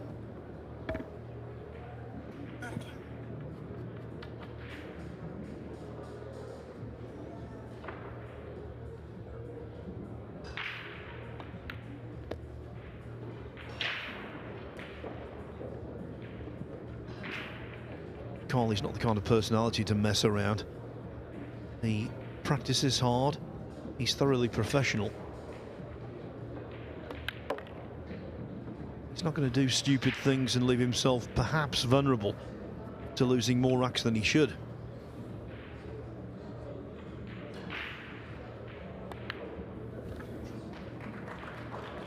(1-0) to the record-chasing Shane Van Boening. Let me give you some second-round scores. Plenty of matches going on in the second round right now. Of course, all these guys have had wins already. Mickey Kraus of Denmark has just gone 3-1 up on New Zealand's Matt Edwards. It's 2-1 for Edward Koyonjian of Indonesia over Mieszko Fortunski. Koping Chung for winner of this title. He leads Kasper Matikainen 3-1. The UK's Dean Shields 1-0 up on Albin Auschen. That's a match to keep an eye on. Torsten Homan, after that narrow scare, that squeaking through against Edouard Bregu, well, he's 4-0 up on Harry Vergara in no time. And Lucas Fracasso Werner 5-2 up in the All-American match against Sam Henderson. Oh wow, that took a real couple of unfortunate bumps to find the left corner bag. Ball in hand for Adam, one shot and he went out on the table.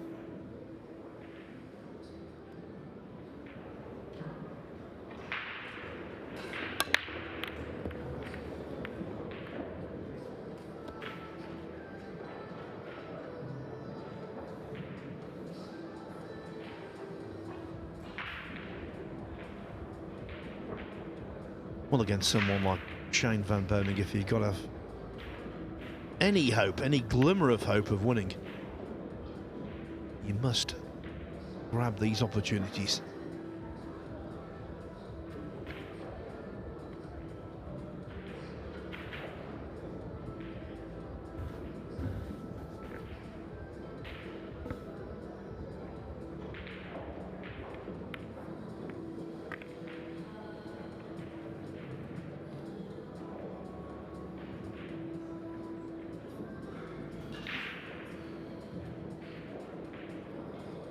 To wonder here, does the 7 go past the 9? Hard to tell even from that. I would say maybe not.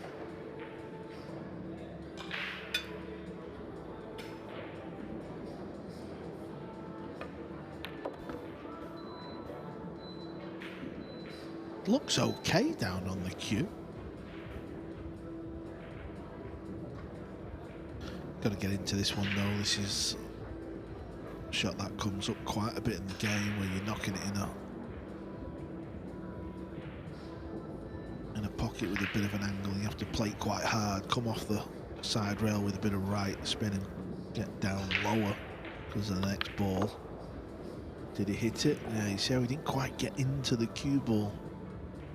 He played more of a stun shot there. He forgot about the draw.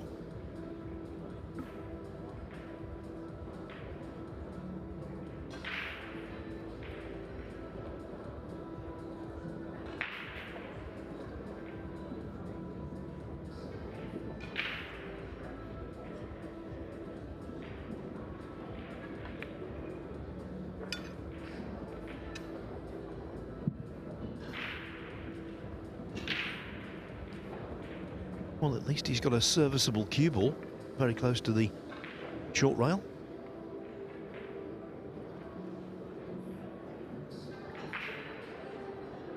Yeah, the 8 ball in the 7 and the 9 is what Shane's going to try to get a hook behind. Look at this, Phil. Beautiful shot. I know it's going to be an easy hit or an easy jump, but that's all Shane could do. And he nailed it. And one thing is guaranteed when Shane Van Boening plays in a big tournament here in the United States of America, he gets a very good crowd and he gets warm support. Understandable.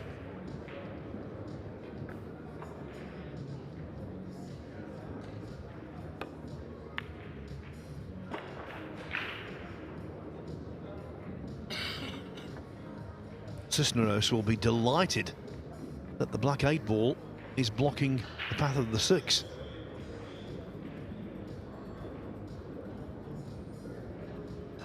By the way, what a win earlier for Ayato Ishikata of Japan over Duan Kokwang. And Ishikata continuing on in the same vein. 3-1 up on Chris McDaniel in round 2.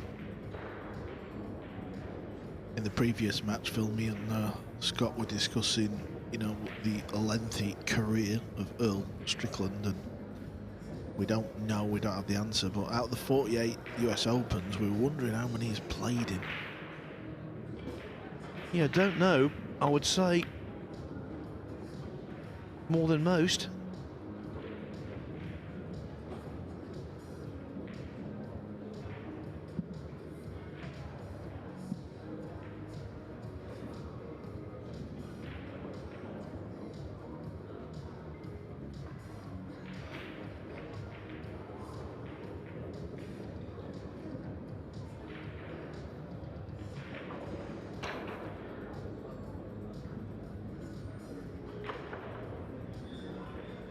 Cue ball back up towards that 9 and 7 area. Need to find the right line. He's left the pot here, just creaked open. That's how difficult safeties can be at this game. I can tell you one thing about Strickland. He's played in 5 finals and won them all. He's been to the semi-finals of the US Open 8 times.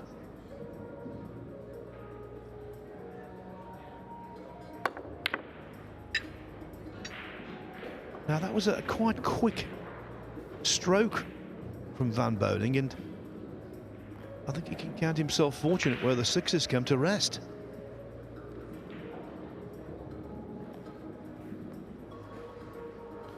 A match just starting out on table 3. Walter Lakra, he was down at the Battle of the Bull. Of course, Florida Open. He's playing a former champion. That match is just starting. Joshua Phillip is in action.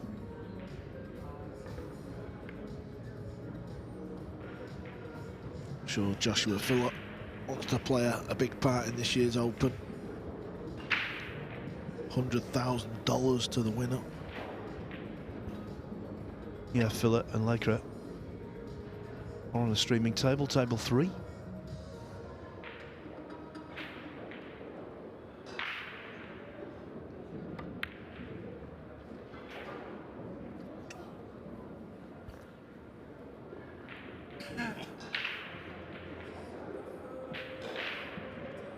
Looks as though Jeremy Jones on table 4 is going to fall 8-5 adrift. Walford has an easy 7 to the side, followed by a very makeable 9 close to a pocket. So that scratch, just as we went over to the live action, off a safety in the 11th rack, might well have been the turning point here.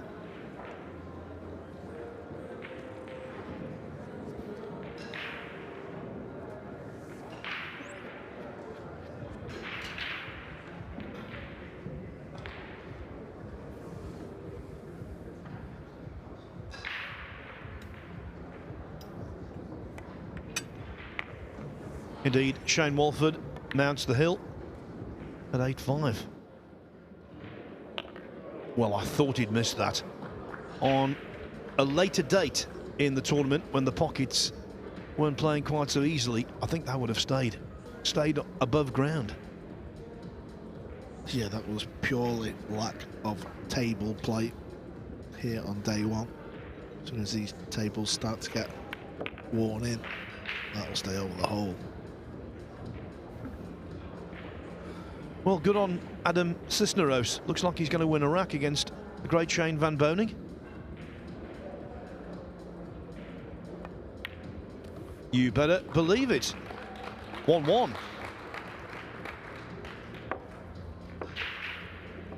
So let's go back up to the remaining matches in round 1 until either scores there. Claudio Caci is being caught some degree. 7-5 he is over Shahram Changazi, but the lead was much bigger than that a short time ago. Ernesto Diongi and Matt Kraft 4-4. Eklund Kachi came through very convincingly against Phillips Yi by 9 racks to 2. Just starting out, Mustafa Alner against Lazaro Martinez. Alner, the man who beat Fedor Gorst in the first round of the World Championship last year, even though Gorst recovered and went on to win the whole thing. A dark horse, in my opinion, for the entire thing. Chang Yulong, he's won the first rack against Billy Gallagher. Chang, semi-finalist at the Battle of the Bull, and of course, much more importantly, at the Florida Open. Only beaten 11-10 by Shane Van Boning because he scratched in potting the 3 in the decisive rack. Was that 9-ball going? Well, it was going, but as he goes back to his chair to swap cues, he won't care. He's got to look at the blue 2 here. And the red 3 is close. So position could be pretty simple.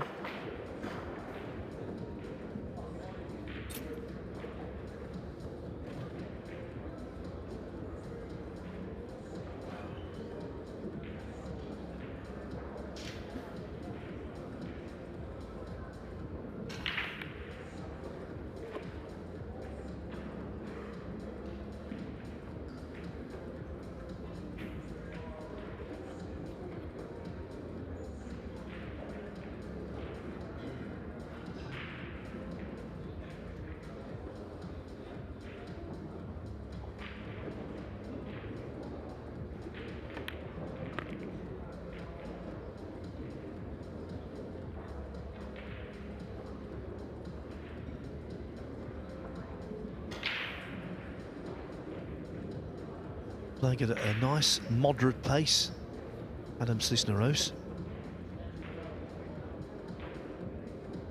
It's difficult, Carl, when you're not used to playing under the restriction of the shot clock, to know how much time you have. Yeah, you've got to get a move on.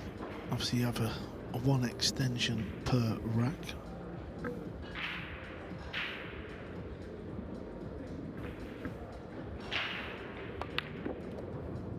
Has he flicked the 9 in? No, it was tracking them.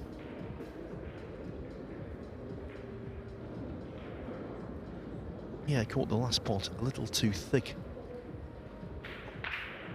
So although the 5 should be very makeable, it's a little tougher than it might have been.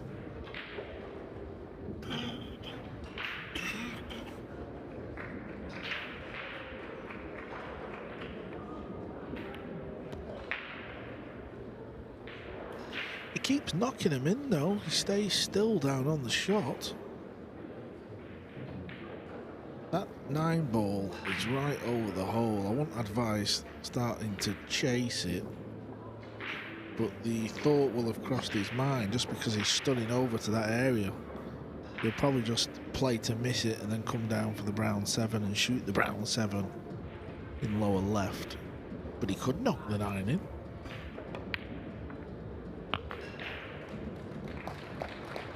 It's a good job he did, because the 6 stayed on the table if it was a two-way shot. So the 6-9 kiss shot gives Adam Cisneros a surprise 2-1 lead. And it looks as though our pal Jeremy Jones is going to be sent to the 1-loss side.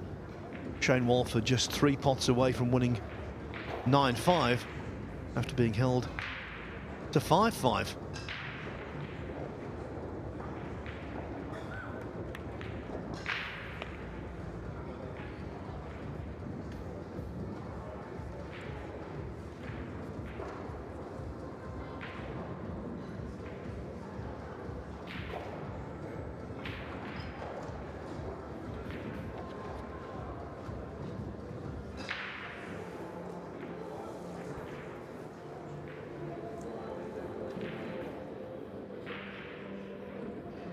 We'll keep you informed about the end of that Walford match.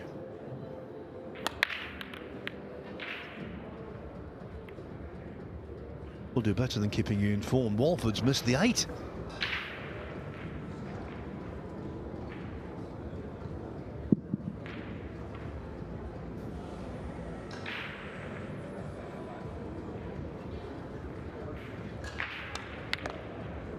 in round 2, the winner will play New Zealand's Sullivan Clark. The loser will take on Jason Trigo. And it's not over just yet. Jeremy Jones handed a lifeline and he grabbed it. It's 8-6.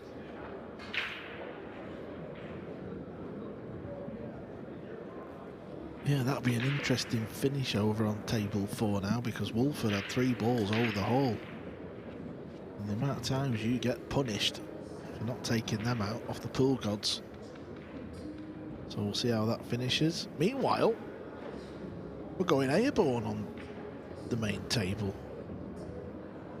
One ball's near the hole. He's got half a chance if he hits the right hand side. Yeah, just missed it on the way. This might land ugly for Shane. It has. Yes, he can see a sliver of the one, but he certainly couldn't pot it. Hitting the one far too thin for that.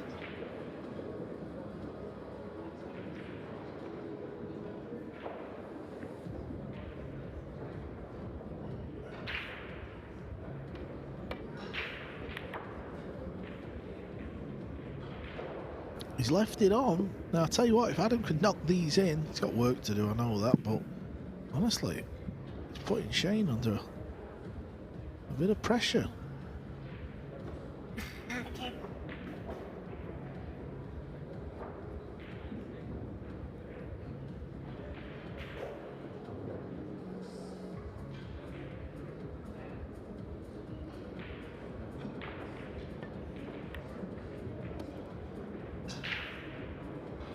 Yes, and it's the worst type of pressure, unexpected pressure.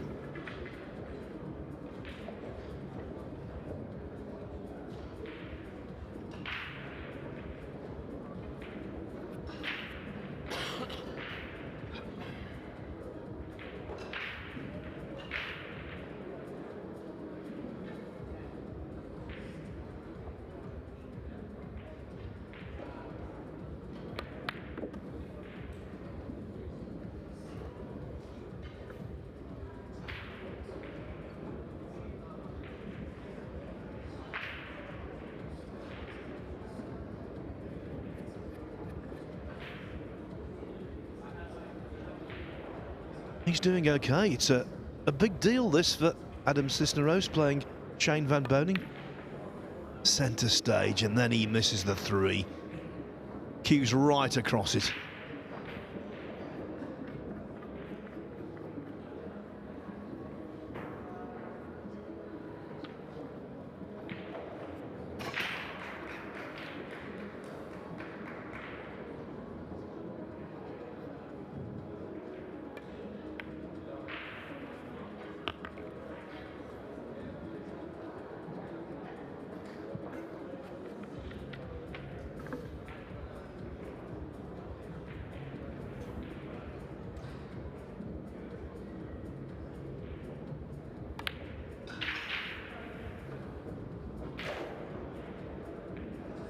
SVB's attempted bank on the 4 goes wide, and the 4 passes the 5.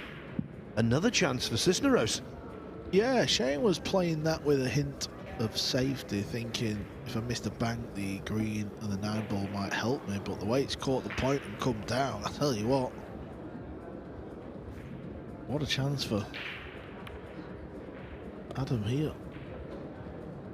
Green 6 will help if it goes past the brown 7, just because of the angle, but if not, you can see there's combination available. It also goes in upper left, upper right, left middle, so there's plenty of options.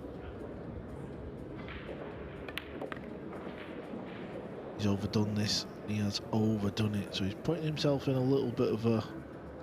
Saying that, having a look at it, it looks actually alright. I think he can just pot it and bump the 9. I thought this was a little bit steeper than what it is, but it isn't. We've seen though these middles are brutal.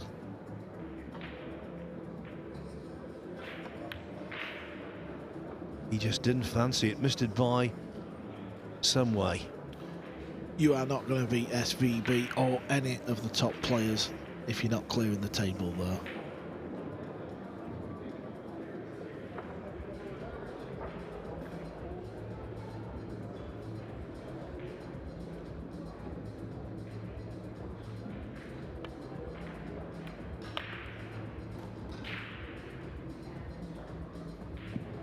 One of the features of Shane Van Boning's early play in both the Florida Open and the Battle of the Bull, he was absolutely dominating every single match he played. His racks won-loss record was overwhelmingly good.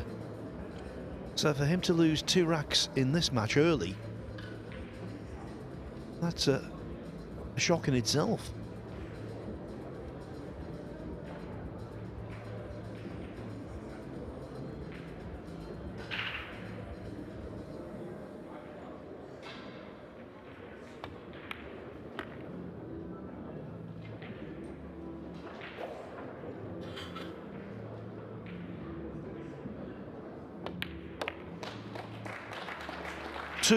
Two. By the way, if SVB comes through as expected, he will play either Arseny Sevastianov or Ricky Folsom next. 3-1 to Sevastianov in that match, as Jeremy Jones refuses to wave the white flag. Shane Walford's lead now 8-7. Bear in mind, he was 8-5 up, 3 balls away from victory. 3, it appeared, simple balls away from victory, but he didn't get over the line, and now he's being made to sweat. Albin Aushin and Dean Shields, they're locked together at 2-2. So much pool still going on out there. It's a vast arena, this. Phuong Nam Pham in the first round, 2-0 up on Glenn Davis. Marco Tutor, same over Adrian Passad. Mark Bosch de Bosch, 4-1 over Edward Epperson.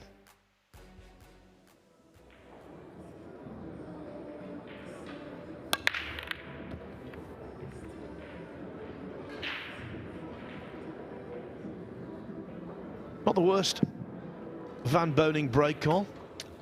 No, he's got a real tough opener, and that's even if this ball pots. Difficult for us to see, of course. Oh, it definitely pots, but he's slightly jacked up.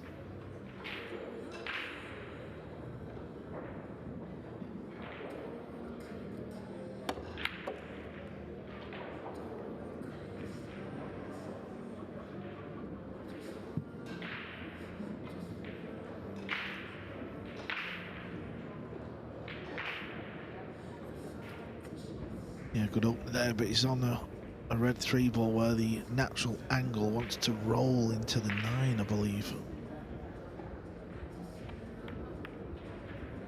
Oh, SVB is not quite at the races yet.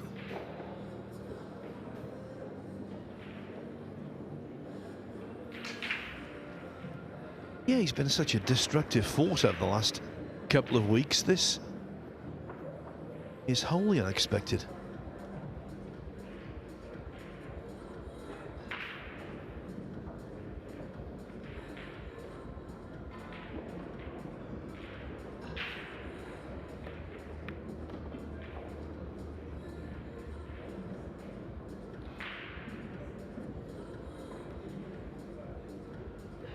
I don't think it's anything for SVB's army of fans to be concerned about yet, but Van Boning himself will not be liking this. He sets himself extremely high standards.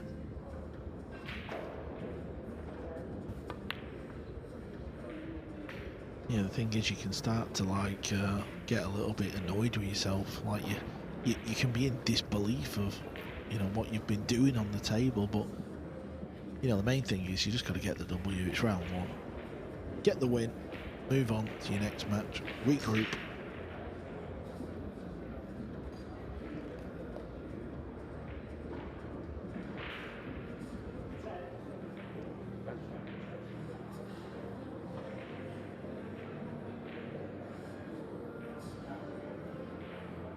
The other thing that Van Boning won't like, there's been very little rhythm to the match.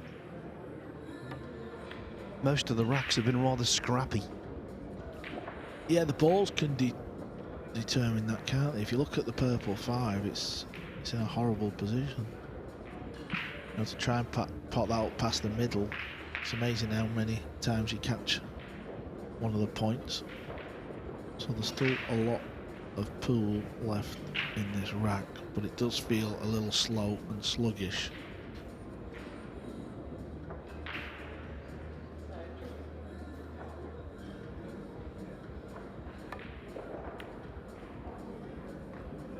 Watch out, corner pocket. Dodged that one. He's also dodged leaving the potting angle on the 4, I believe.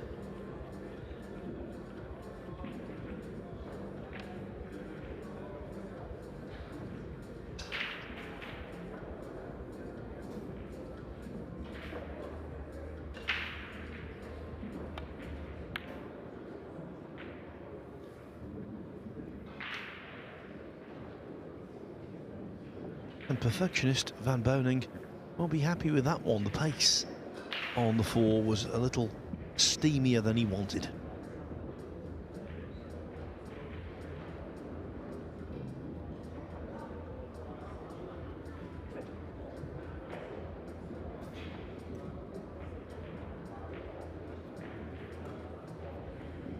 Well, come on, this is not the blowout we expected. No, it's not. Usually we're thinking it'd be about 5-0 SVB, but it's not the case at all.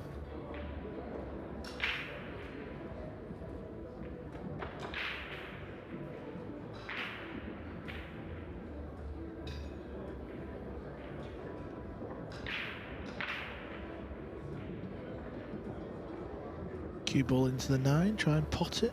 Also pot the 4.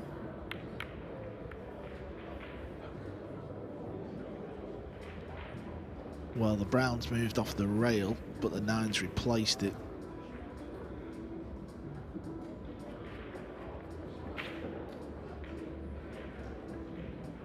Is the 5-9 combination a possibility?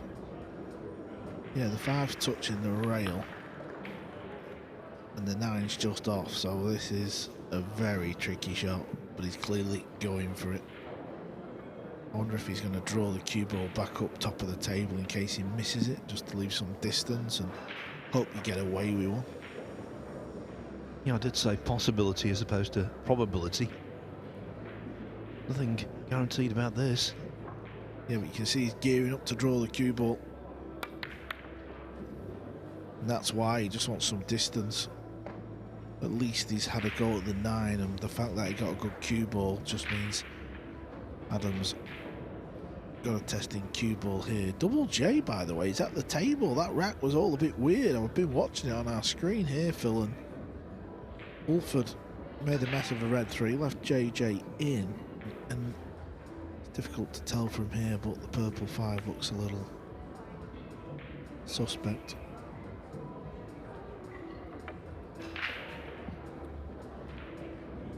Well, good speed on the object ball there. Kick and stick here could put his opponent in a world of trouble. Got to get the stick right though. There you go, nailed it. Absolutely nailed.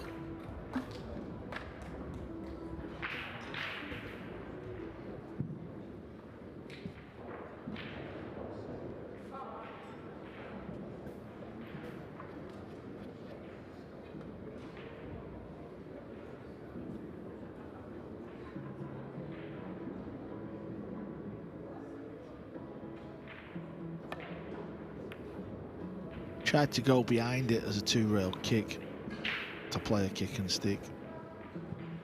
Just left this on, Phil. Yes, there wasn't a great amount of room, was there, behind it?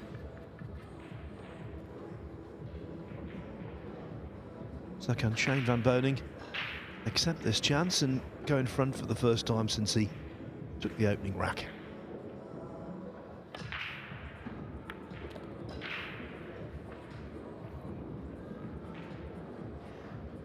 That was beautifully judged.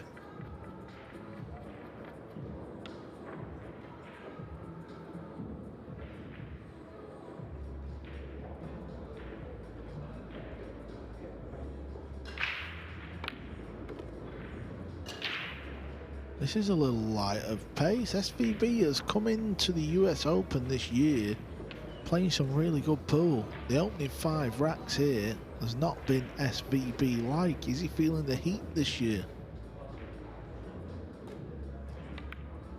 Or is it just because it's the first round?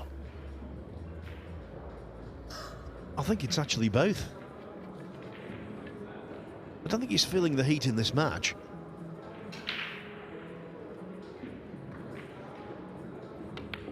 But I think in general, human nature dictates he's massively up for this, and that creates pressure in itself.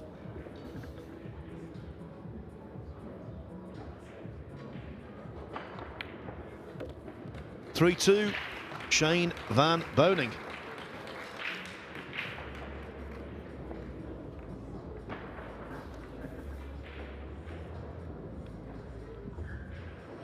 World 9-Ball Tour has 3 streaming tables on its TV service. On one of them, Joshua Filler has just drawn level with Walter Laker at 2-2. On table 2,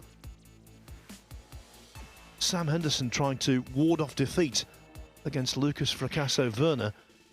Well, he won the 13th rack, did young Sam, and he's going to win the 14th as well. So after being 8-4 down, it's going to be 8-6. Not out of the reckoning yet.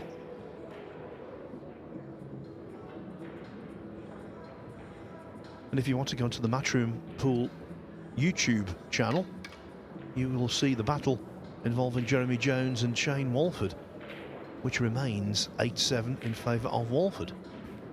Yeah, Jeremy just had a tough, long pot on the 5 near the rail. A shot where you can understand it if they miss it, but when you're on the cue, you think you kind of fancy it. He missed it, and I don't know if he's left a 5-6 combo for Shane. Shane Walford, that is.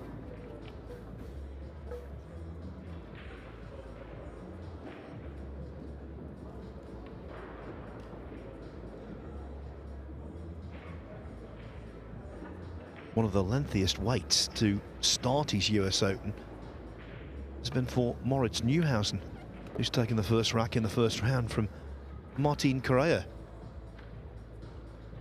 I think the last first round match to go on features Chang Yi against Antonius Kakaris. Kakaris, not the quickest, by the way.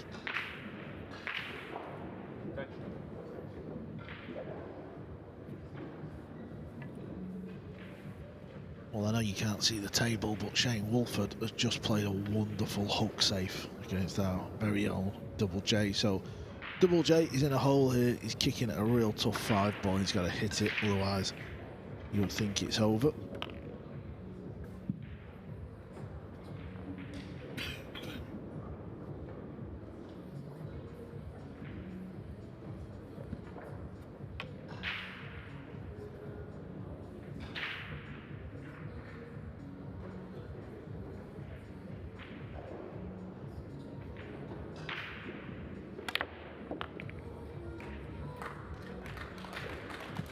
Van Boening misjudged a bank on the 4-ball earlier.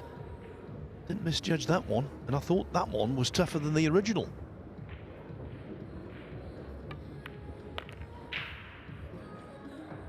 Maybe the great man is getting into his stride.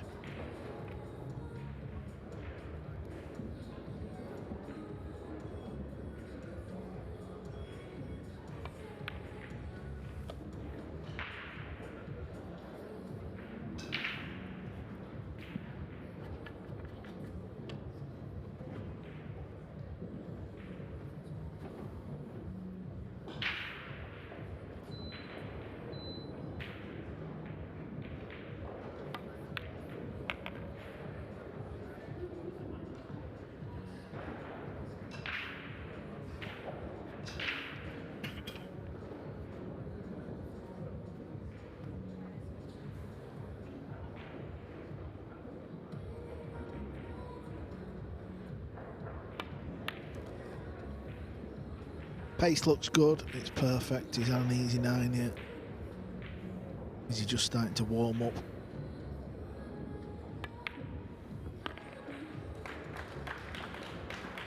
Hard to believe he isn't. It's 4-2. And of course he was 2-1 down, so that's 3 on the trot for SBB.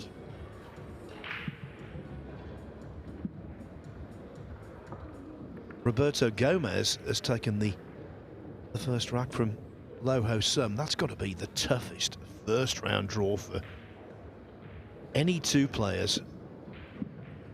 Lazaro Martinez 3-1 up on Mustafa Alner. Chang Yulong, he's in fine form. The veteran from Chinese Taipei, 4-0 up on Billy Gallagher. Chris Reinhold has played for the USA in the Mosconi Cup before. He leads Jalen May 3-0. Ernesto Yonji now 7-5 up on Matt Kra. Antonius Kakaris and Changi have begun. Their lengthy wait to get going is over. Moritz Neuhausen and Martinho Correa 1-1. And I'll give you the updated second round scores after this rack. Well, I'll tell you what, Phil, I was watching Shane Wolford on a 6-ball. He kind of done the hard work. He made a good pot on the 5. He missed the 6. He's left it over the hole. JJ has got 3 balls left to go 8-8. Over on table 4. Wow, he was 8. 5 down.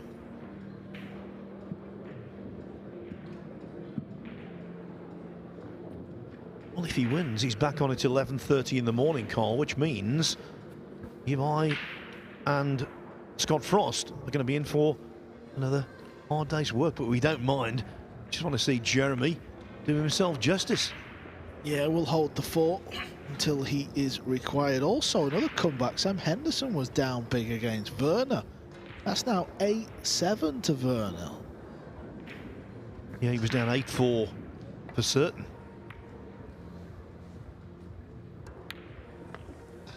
JJ Hill. He's just potted the 9. 8 racks each. If Walford loses that, he will be dejected in the extreme. He basically crossed the line.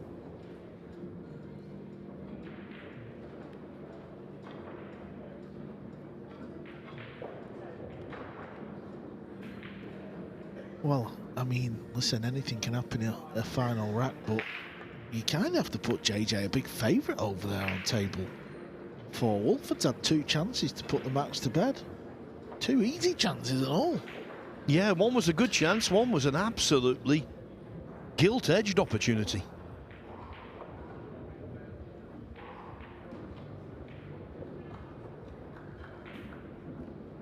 So the bank on the 2, meat and drink it should be for SVB this. Yeah, good bank. Yeah, 3 balls off the rail, so this should go in the side. Seems to be getting a bit more of a stride about his walk.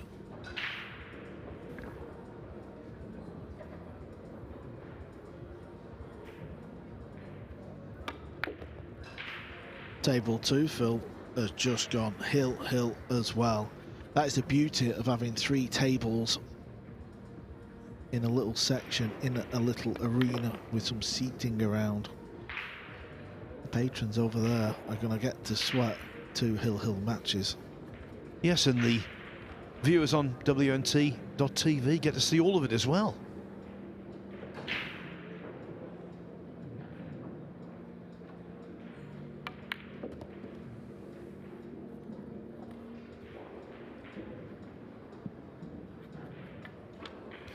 Yeah, he can still nick this in. Maybe a little thinner than he wanted, but he'll be fine.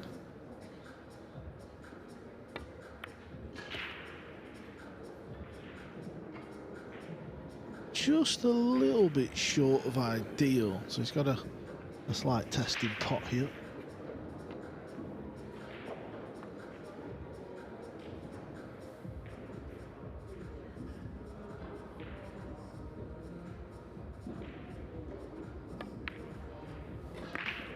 It's warming up, Phil. You can tell. Absolutely. After this 9-ball goes in, he's more than halfway to clearing his first hurdle in this history-chasing quest at the livesb.io US Open. 5-2 in favour of Shane Van Boening. Those second round scores I was going to give you. Oscar Dominguez 2-0 up on Simon Corral of Poland. Matt Edwards, he leads Mickey Kraus 5-4. Kraus, a very early departee from the Battle of the Bull. Is it going to be the same here? Mieszko Fortunski and Edward Karanjian, they're locked together at 4-4. Payne McBride, after that really good win over Vitaly Patsura, he's 1-0 up on Joseph Salecchio. 3-2 for Dean Shields. Actually make that 3-3. Dean Shields and Albin Auschen. And we'll keep you up to date again in a moment. First, though, we see Jeremy Jones nailing the one on the break at Hill Hill. Yeah, he breaks very good at this cut break, does Jeremy. Seen him practicing last night, making the one quite a lot. Let's see if SVB can do this. Yes, he does. So Shane stays at the table on the 2. That's the shot he's got. And JJ stays at the table on the 2.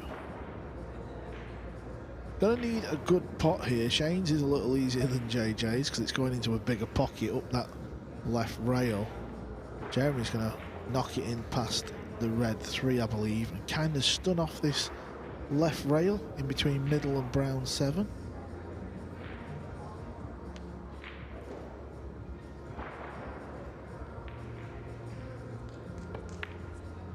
Shane knocks his in. And never to be ignored, Joshua Filler now 4-2 up on Walter Laker after being 2-1 down. Just spotted a really good 2-ball in the 6th rack, did Filler.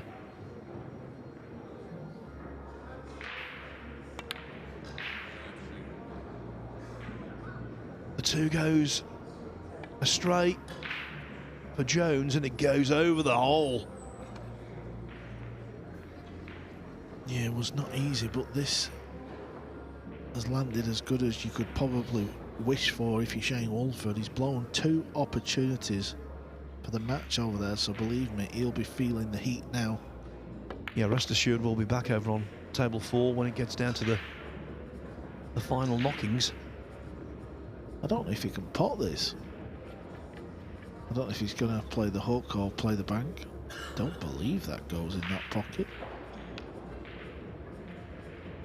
It's either the bank, draw back, or send the 5 around and play the hook if that's available. Yeah, so it's the bank. Beautifully done from Shane. Lucas Fracasso Werner is at the table. He's 4 balls away from beating Sam Henderson. He was 8-4 up, Lucas. It's now 8-8. He's playing a 1-rack shootout over there. If he comes through, he'll be so relieved. Nothing worse than losing a big lead in a big tournament.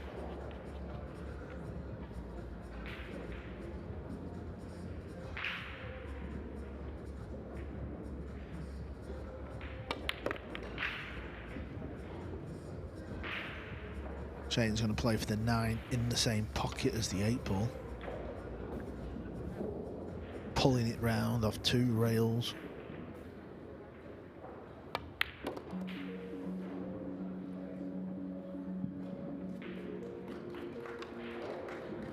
This is going to be good timing because in between racks we can see the end of the Jones-Walford match. Straight down the rail, straight in. The early woes of Shane Van Boning, if you can call them that. Think of the past, it's 6-2. So here, Walford is in again. Surely, this time, the 3rd time is a charm. Lucas Fracasso Werner got the W. He won the last rack of the match over on table 2. He goes through to the next round. Sam Henderson goes over to the left. Shane's landed a little straight here. He's quite a tall fellow, so he could just pull the cue ball back to where it is now, that type of area. And you can see then the shot he's got on the 8. Oh my word!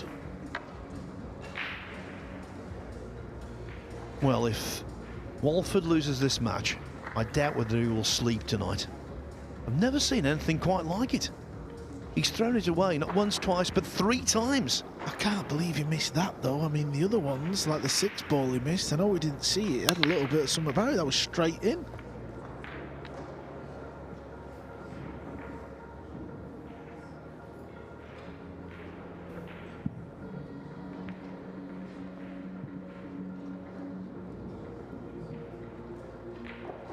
JJ's just got to stun this one in. Yeah, good shot. How's he won this if he does win it? How on earth has he won it? I don't know. Well, we're getting 6 numbers off him, Phil. I think we better go straight to the casino after this one.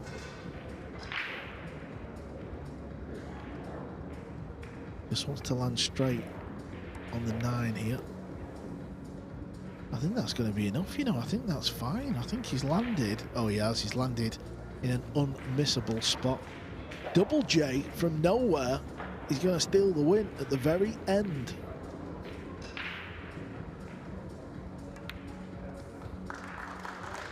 It is a 4-letter word that Shane Walford is feeling right now. Sick. Absolutely sick. He tossed that to the 4 wins. 8-5 up, lost 9-8, having missed 3 perfect opportunities to cross the line. There's drama all around the arena. Double J into round 2. Well, Jeremy is a great student of the game. He will be just as astounded as we are how Walford collapsed with the winning line in sight.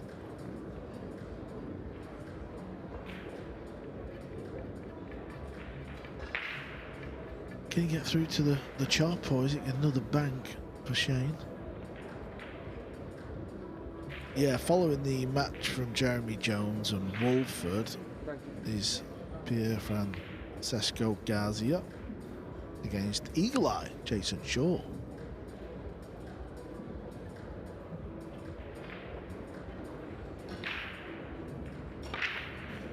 Yeah, he could get through to the thin chop. He's missed it. He's got away with it. He's not left an easy pot.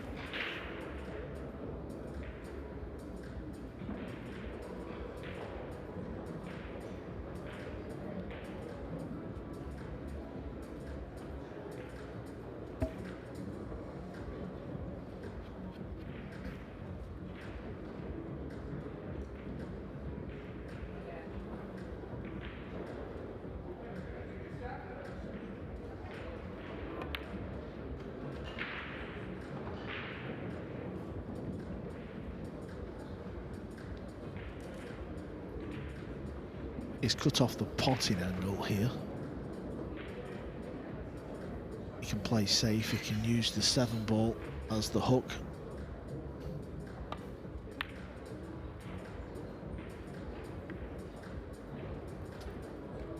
Like so.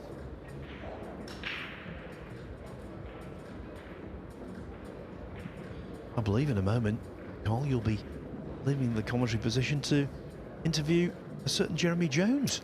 Yeah, I believe there's only one man for the job in the whole building to interview Jeremy after that. And it's a certain KB. First question, Jeremy. Can I have 6 numbers for tonight's lotto? Second question, can we go over to the roulette wheel? Well, yeah, I mean, the luck he had there, it wouldn't be a case of red or black. You'd fancy putting the whole lot on green. 0. Well, pressure is a funny thing, and you know, Wolford's not been playing a lot of the big major events. He's not really been travelling. Obviously, he had that Mosconi Cup, which I thought he didn't play too bad in, but you know, if you're not 100% committed to the game and the task, it's amazing what can happen when you're under a little bit of heat. No, I agree, but I think even then he will be so downcast because a player of his quality, let's not beat about the bush here, a player of Walford's quality should have got the job done. Well, it weren't just the ending that was like obviously shocking. He had 3 chances like that. That's what was bizarre. The one at 8-5 was just as easy as the one we actually seen. Jeremy will have a huge spring in his step. We've all been there as pool players where you feel like you've dodged one. Oh, that'll do. He's touching the brown 7. Yeah, this is really awkward. No guarantee he's going to make contact here.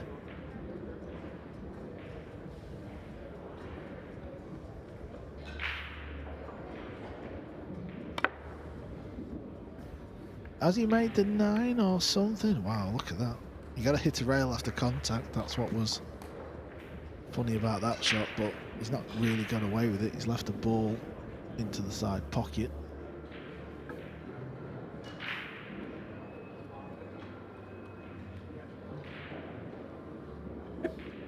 Well, we know who Shane Van Boening will play if he wins this match. It will be Arseny Sevastianov, the Finn beating Ricky Folsom 9-3. This needs to go.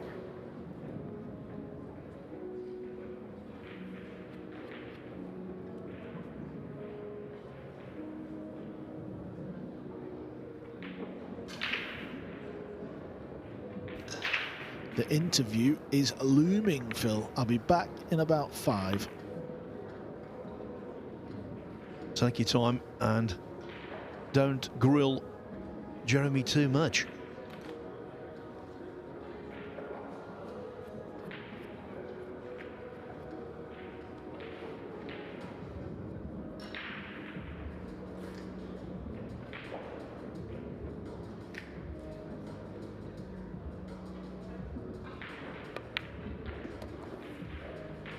If Adam Cisneros is going to have any semblance of hope, he has to win this rack.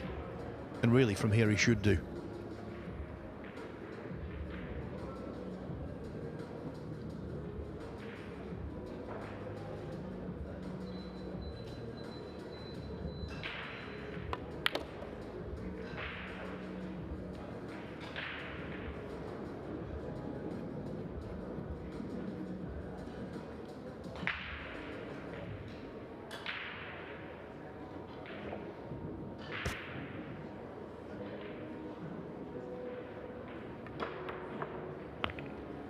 Shane Van Boening's 5-rack winning sequence is about to be punctuated.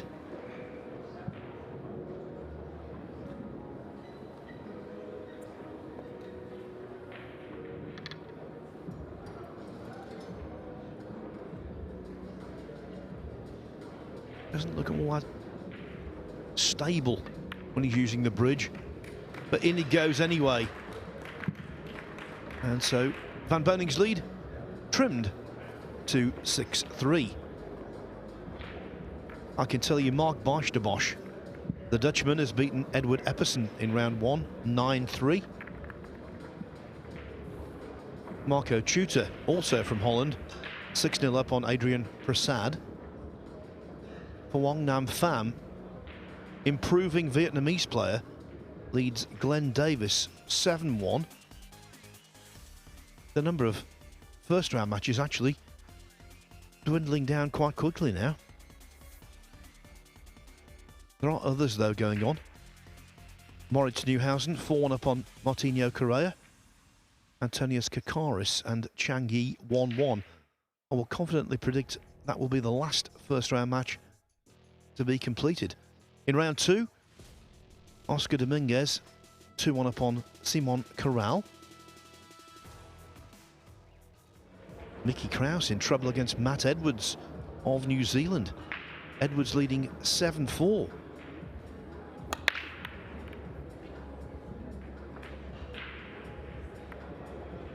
After winning the previous rack, Cisneros badly wanted that break to be fruitful, and it wasn't. It was dry. Other second round scores: Edward Koyonjian, 5-4 up on Mieszko Fortunski. Dean Shields and Albin Aushin locked together at 4-4.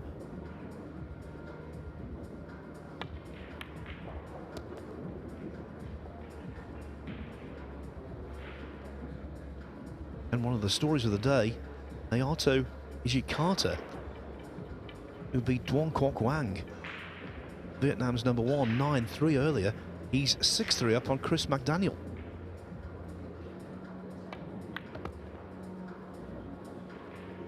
Finally, one other score I've got to give you, because he was 2-1 down. Joshua Filler now in full flow, 6-2 up on Walter Lakera. That's on table 3, tables 2, 3, and this one on WNT.TV. Table 4, that's on the Matchroom Pool YouTube channel.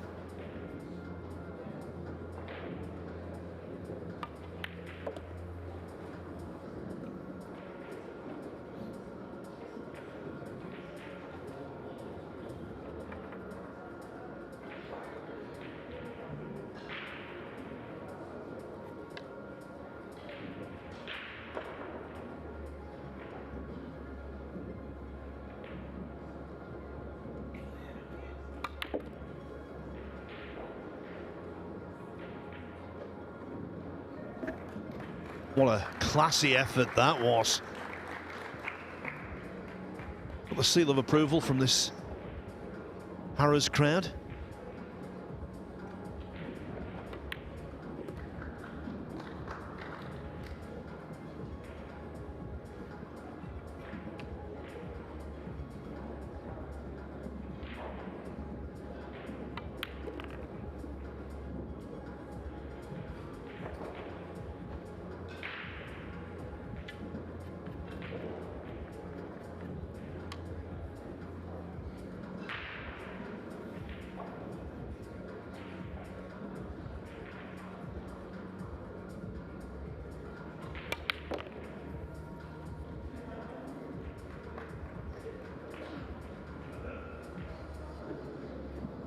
It looks as though the dry break from Cisneros is going to prove expensive.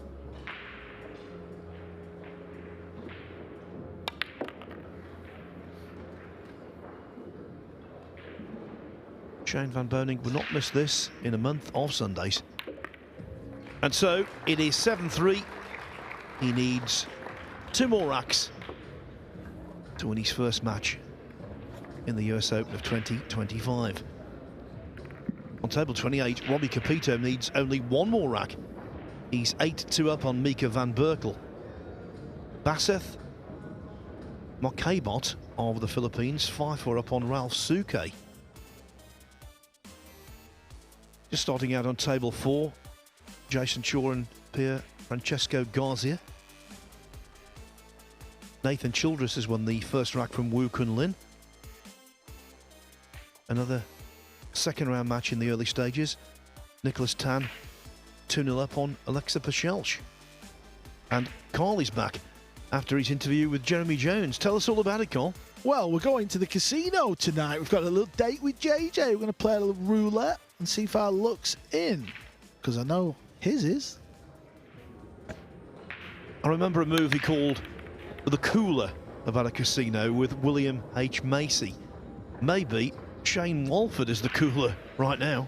Yeah, I mean, obviously Jeremy's such a good talker, and he's got so much knowledge about the sport, and I did agree with a couple of things that we started to discuss. And from that rack at 8-5, when Walford missed that glorious chance to win 9-5, this game has a funny way of turning it on its head, especially when you're not talking about that top tier player, you know, who has won the big tournaments time and time again. And if anyone was going to make mistakes, you felt like it was going to be Walford, even though it was that easy 7-ball in the last rack. And it just shows you what can happen when there's a little bit of pressure. Yeah, can't agree more. What for miss, Phil, since I've been away? Not a lot. Adam Cisneros broke dry in the 10th rack, and it was quite an intricate out, but SVB did it, and now he looks like doing perhaps the same again in rack 11. Get to the hill.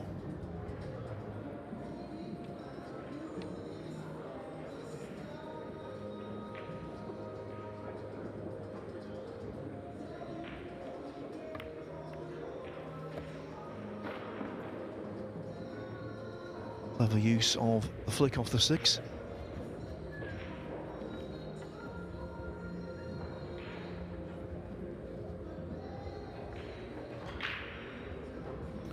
Yeah, you can see right down the line of the shot there, Phil. It's very difficult for Shane to pinch some of the pocket, so he just wants to decide where he wants to leave it on the right side rail to leave a natural angle after potting the green. 6 ball. He could punch it into the rail a little bit, but then you're scared of missing the ball. Oh, he drew it off the point of the side. Very inventive. I think it would be a stretch to say that this has been vintage Van Boning. But towards the end, he started to produce some really excellent shots. Have a look at this. Draws the cue ball back off the point. You don't see that often in pool. You see it more at snooker, you know, when they land straight on the blue, Phil, and they screw back off that upper jaw. But you don't really see it at this game. Yeah, it's not been vintage. The early part of the match were very scrappy from both, but it's all about getting the W and kicking on and moving on, and that's what SVB will do if he wins one more rack. Yes, and that's because he's 5 up with a possible 6 to play at 8-3 on the hill. Also on the hill, Hoang Nam Pham 8-1 over Glenn Davis. Marco Tutor nearly there. He's 7-1 over Adrian Prasad. These are all the last few first round matches to be completed. You go a little deeper down the draw and there's some more. Lazaro Martinez 4-3 over Mustafa Alner. Roberto Gomez 4-2 over Loho. So I must say, I've said this before, great sympathy for both of those two. What a horrible first round draw that is. Chang Yulong, semi-finalist at the Battle of the Bull and indeed at the Florida Open. He's 6-2 up on Billy Gallagher, and Chris Reinhold could be completing a whitewash over Jalen May. He leads 8-0. Here the ones in the side, the two not exactly cooperating.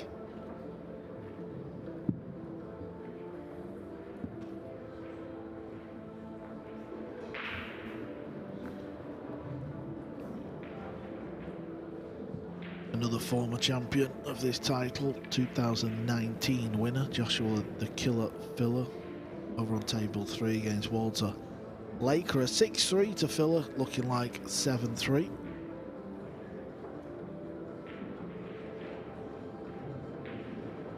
Jesus Atencio wins the opening rack on table 2. He's playing Petri Mäkinen. Jason Short and Ghazi have been playing for about what seems about 10 minutes and still 0-0. All the balls are still on the table as well.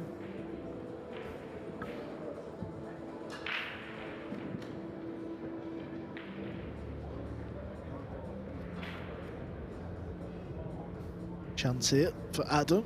Little thin cut on the blue too.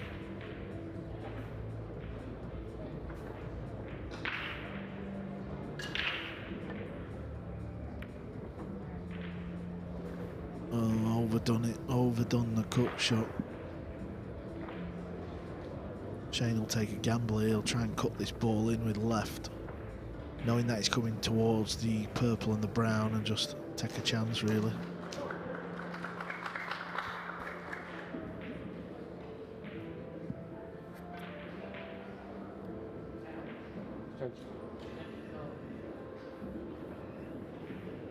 Turning round to the timekeeper, asking for his extension.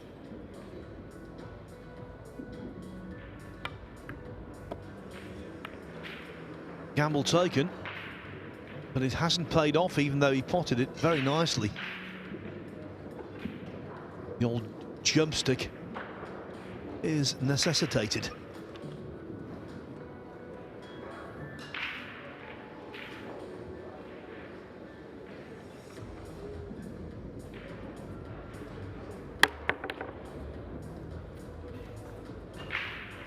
It's as close as it gets without potting it.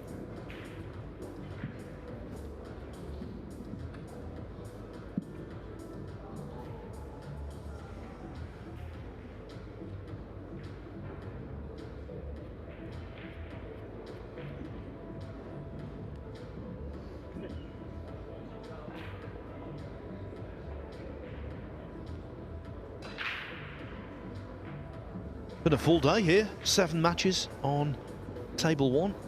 This is the 7th and final match. But rest assured, you can continue to watch action from table 2, 3 and 4.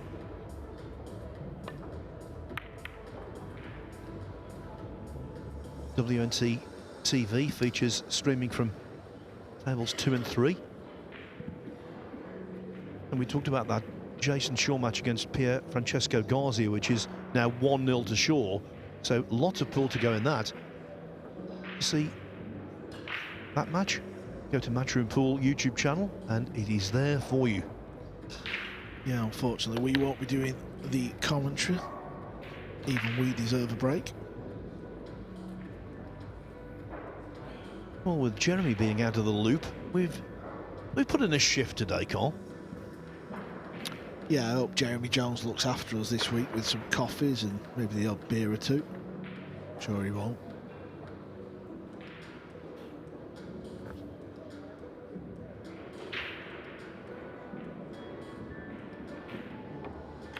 Do we know what time Jeremy is due on? He felt like he was on pretty much straight away, Phil.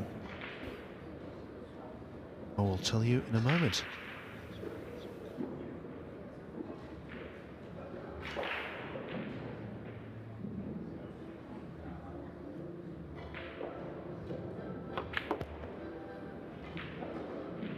No, in fact, he's on tomorrow morning, 11:30. Honest to God. The start of the interview, he said he were on straight away. These pool players are clueless. So that means he's out of action for the 10 o'clock match, and indeed for the 11:30, probably for the 1 o'clock as well. He could have finished this match, for the know.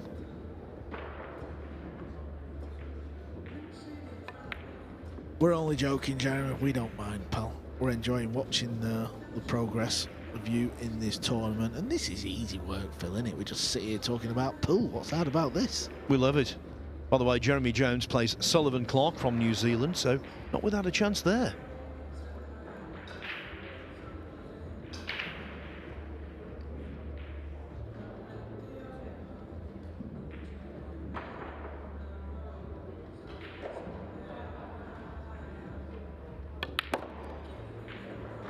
He sort of stunned that he didn't get his cue through high enough. On the cue ball, he kind of stopped, and that turned it into a stun shot. That's why he didn't get on his next ball. Tenshaw wins rack number 2 over on table 2. It's 2-0 now over Mackinnon.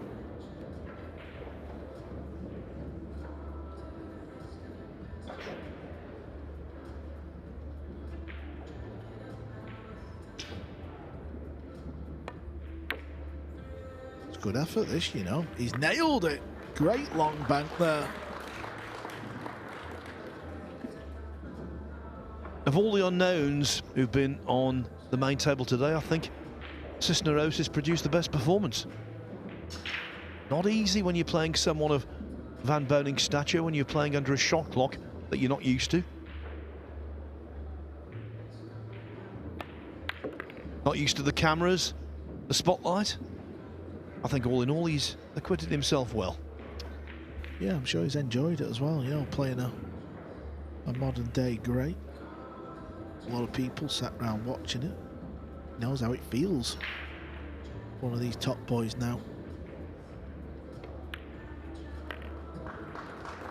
Well done. Adam Cisneros not about to concede the match just yet. It is 8-4. Hong Nam Pham still waiting for victory over Glenn Davis at 8-2. Marco Tuta 7-2 up on Adrian Prasad. These are all first round matches. Mustafa Alner and Lazaro Martinez 4-4. Roberto Gomez 5-2 on Low Ho Sum. Chang Yu Long 6-2 over Billy Gallagher. Well, Jalen May at least has avoided the whitewash. He's 8-1 down to Chris Reinhold. And as I speak, on table 18, Mustafa Alner takes the lead against Lazaro Martinez at 5-4. Changi 3-1 upon Antonius Kakaris. 4-2 for Moritz Neuhausen over Martinho Correa. on table 4. It was a hard-fought opening rack. Jason Shaw hoping the second rack goes the same way as the first.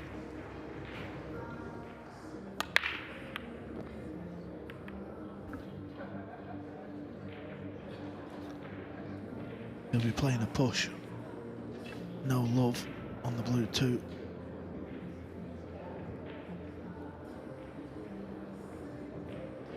By the way, if you're wondering when Shane Van Boening will be back in action, assuming he wins this match, well, he'll take on Finland's Arseny Sebastianov at 11:30 local time tomorrow morning.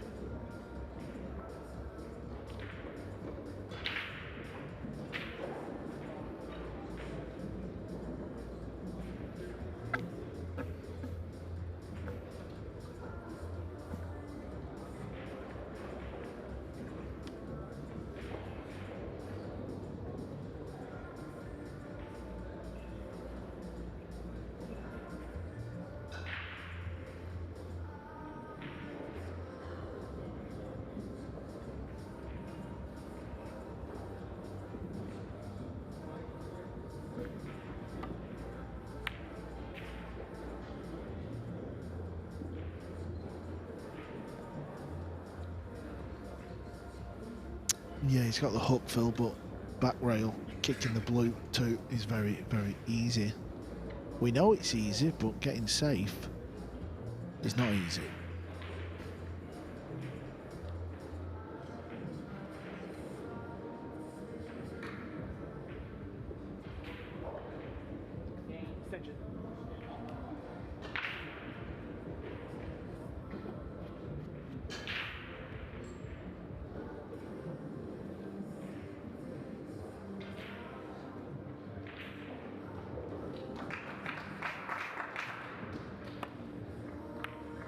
Oh, he's lost the cue ball.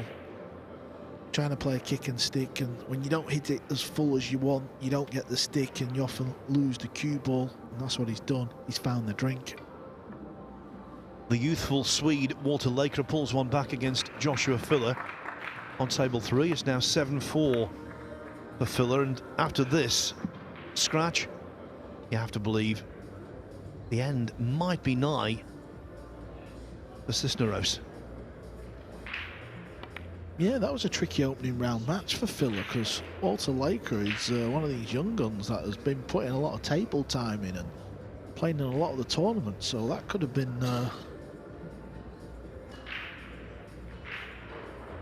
kind of a lot closer, and it's kind of hanging in the balance.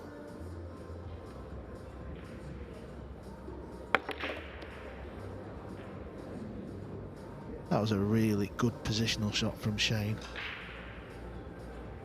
Nobody has got more power on a pool table than SVB.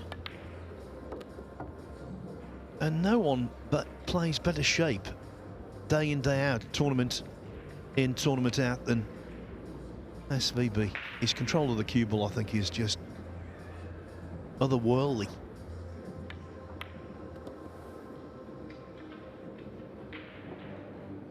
It is 2-0 for Jason Shaw over here, Francesco Garcia. Yeah, Garcia was the player guilty of sending the 1996 winner into the left side. He knocked Rodney Morris over there. And I think Adam Cisneros is going to join Rodney Morris on the loser's side in 3 balls time. Certainly if the 7 goes in, that pretty much is that.